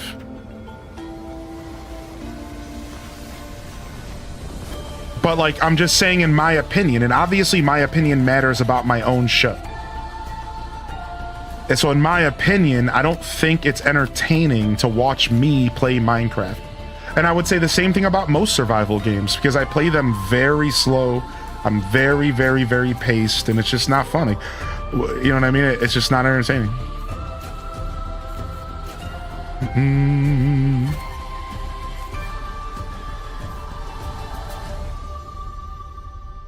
Locator. The search for the Abigail Ladari. Okay. Up next, a look at the McConaughey starring space epic RPG Exodus, which aired 15 minutes of gameplay during yesterday's Future Game Show. Check out the Future Game Show YouTube channel for the full gameplay reveal, but here's a sampler to whet your appetite. Dang. I forgot that Twitch offered me a Minecraft sponsorship that I was going to take, but I forgot about it. And like, it was first come, first serve, and the campaign filled up. Dang. They said I had till June 14th, so I waited and it filled up. They were actually offering good money. I was shocked. Cinematic science fiction action role-playing game where you become the traveler, leading a crew on high-risk missions across the stars. You'll journey to deadly planets, derelict ships, and the remains of lost worlds, facing relentless threats as you rely on your companions and the unique weapons and abilities only you can wield. You play as June Aslan, someone with a rare connection to ancient alien technology, one that may be the key to saving your homeworld. Along the way, you'll decide who stands with you, what risks you take, and what you bring back, shaping your path and the future you return to, where time has moved on without you. We also share a glimpse of Persepolis, where you'll return between missions. Wait, we already saw this. This is Exodus. Prepare for what comes We next, already know about all this. They already went through a whole exposition on this yesterday. Stop. I already know. I know the name of these locations. This was a quick peek into the larger world of Exodus. You literally told me everything. Check out the full extended gameplay review. This is just so funny after the conversation we had at the end of the show. That's so funny, dude. But here they are again. This is the location. This is the planet where your mother birthed you. This is your social security number on where you're going to live for the rest of your life. Like, It's the calm most down. precious gift you could have given me.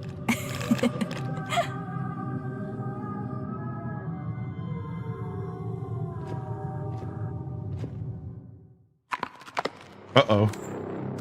Definitely creepy. I don't like this. Did you see pre-order? Fable pre-orders are live, and that it launches February 27th. We did see that, yeah.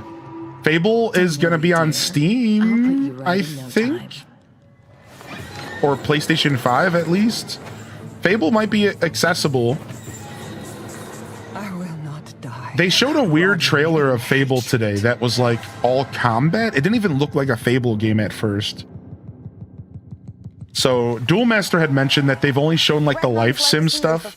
final chapter. So maybe of it the was time for them to Remothered show like trilogy, something and you can get caught grittier. up by claiming the last 2 Remothered games for free on Steam. Ooh, what a gift! And while we're closing in on the end of the show, we've still got more to give.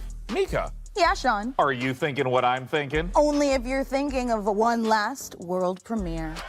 You know me so well. Yeah. Okay, here we go. Final world premiere, Spyro 4. Wait, we already got that. My dearest Milan, today marks attempt 179 to uncover what hides in that peculiar cloud. Maybe it's time for me to take a step back. Let you run the delivery firm, huh? And Hermes misses you very much.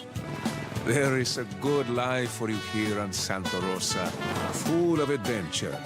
This looks like Star Sand Island, but I actually want to play it. Out as best you can, no matter the This looks like Star Sand Island, but like cool.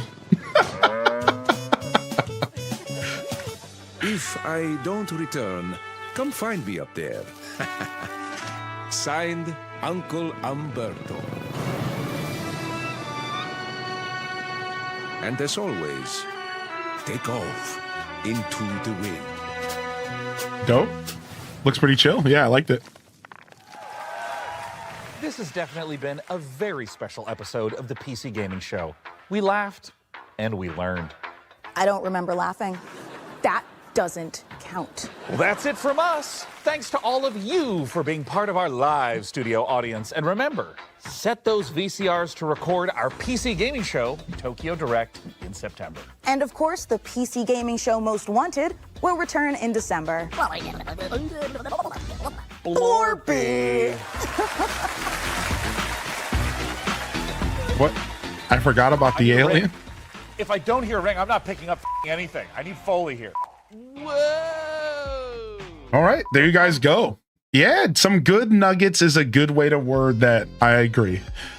I mean, the PC Game Show usually hits. It must have been the Future Game Show that we skipped in the past, because this was good, man. I think I remember all the PC Game Shows being pretty good.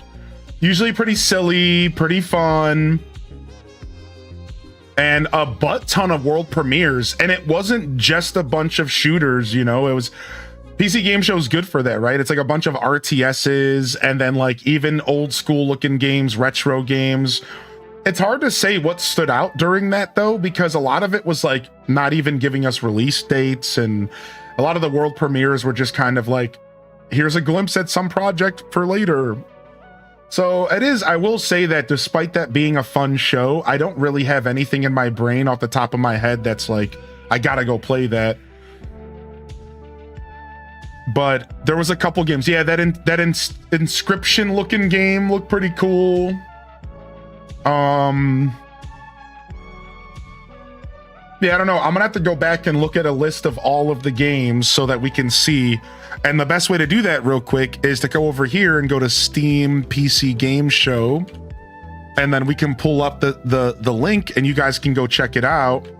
Yeah, Star Seekers looked cool as well.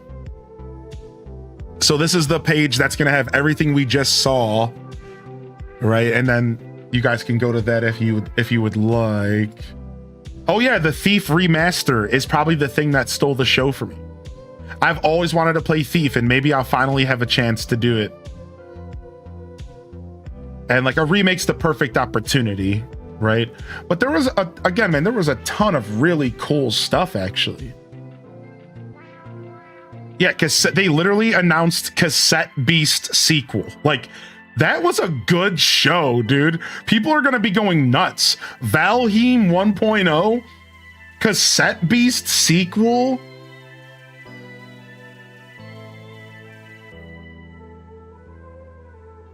People are gonna be going nuts. This Outward 2 game looked cool as heck.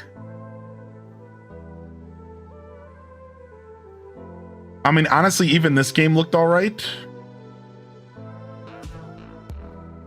Yeah, a lot of stuff, man. Yeah, that was fun. All right, I hate to say, but that is the official, almost official, I think, end of the Game Awards. I do believe they have one more event on their schedule for tomorrow.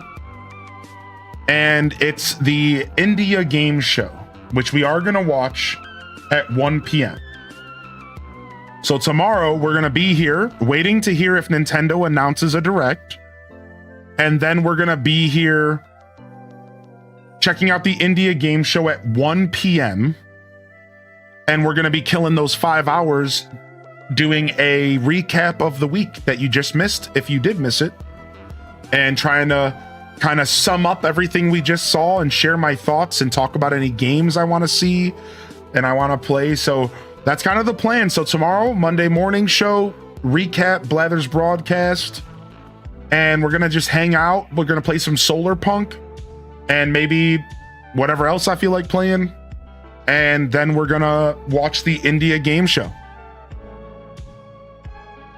So let's hope that we get our direct announced at 9 a.m. like we usually do.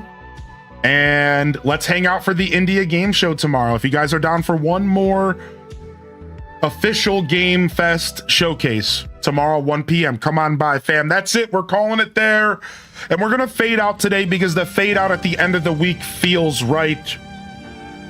It feels like the thing to do. No raid today. We're going to fade. Thank you, everyone. Seriously, it's been a beautiful, beautiful week. Summer Games Fest Marathon Week. I don't even know if we're ever going to do it again. I don't know. This could be a returning event every year. Let's start celebrating E3. Let's start celebrating. Let's bring back E3. You know, we've talked about it. We've done little events, but this year we did the whole thing. 7 days straight. Only one day didn't have events, Wednesday. Little short day for us there. Every other day we were here for a solid 10, 8 to 10 every day, including the split stream.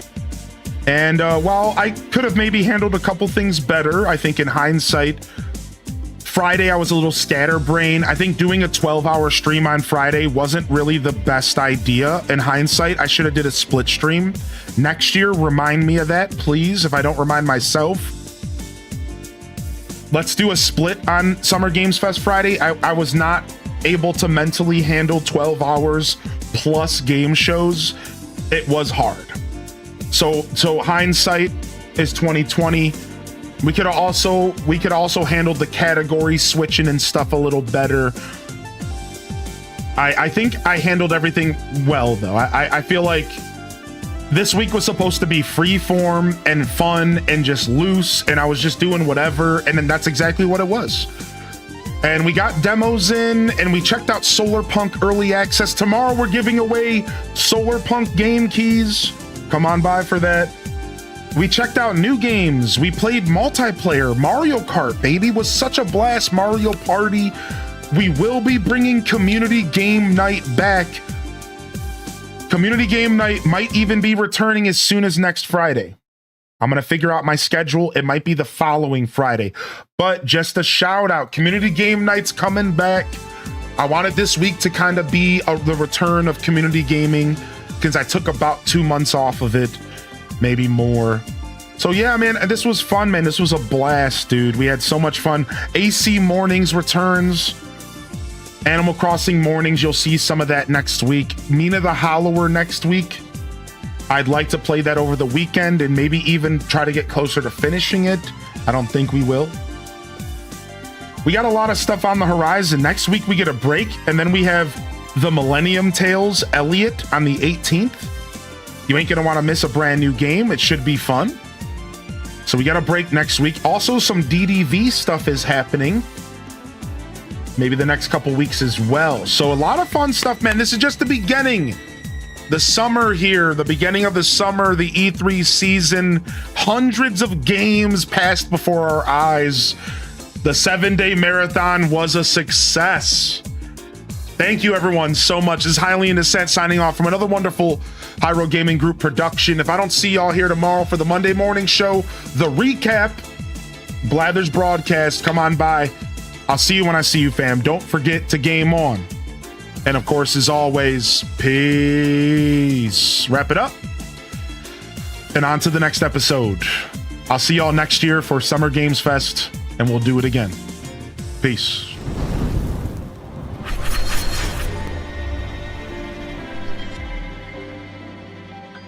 All right, y'all. I don't got much time to yap. We're already in the wind down, but I love y'all and I appreciate y'all. I'm honored to be a part of your daily routines. I'm certainly honored to have you as a part of mine. I hope you guys have a wonderful rest of your weekend. And I seriously do hope you guys look forward to it again next year. This was fun, man. I'm so happy we decided to do this. I'm cheesing, dude. All right, I'll see y'all the next couple days, then I'm going to take a couple days off, but I'll be here probably Monday, Tuesday. Anyways, peace out, y'all. You know what to do. Hit them cat jams, baby. Peace.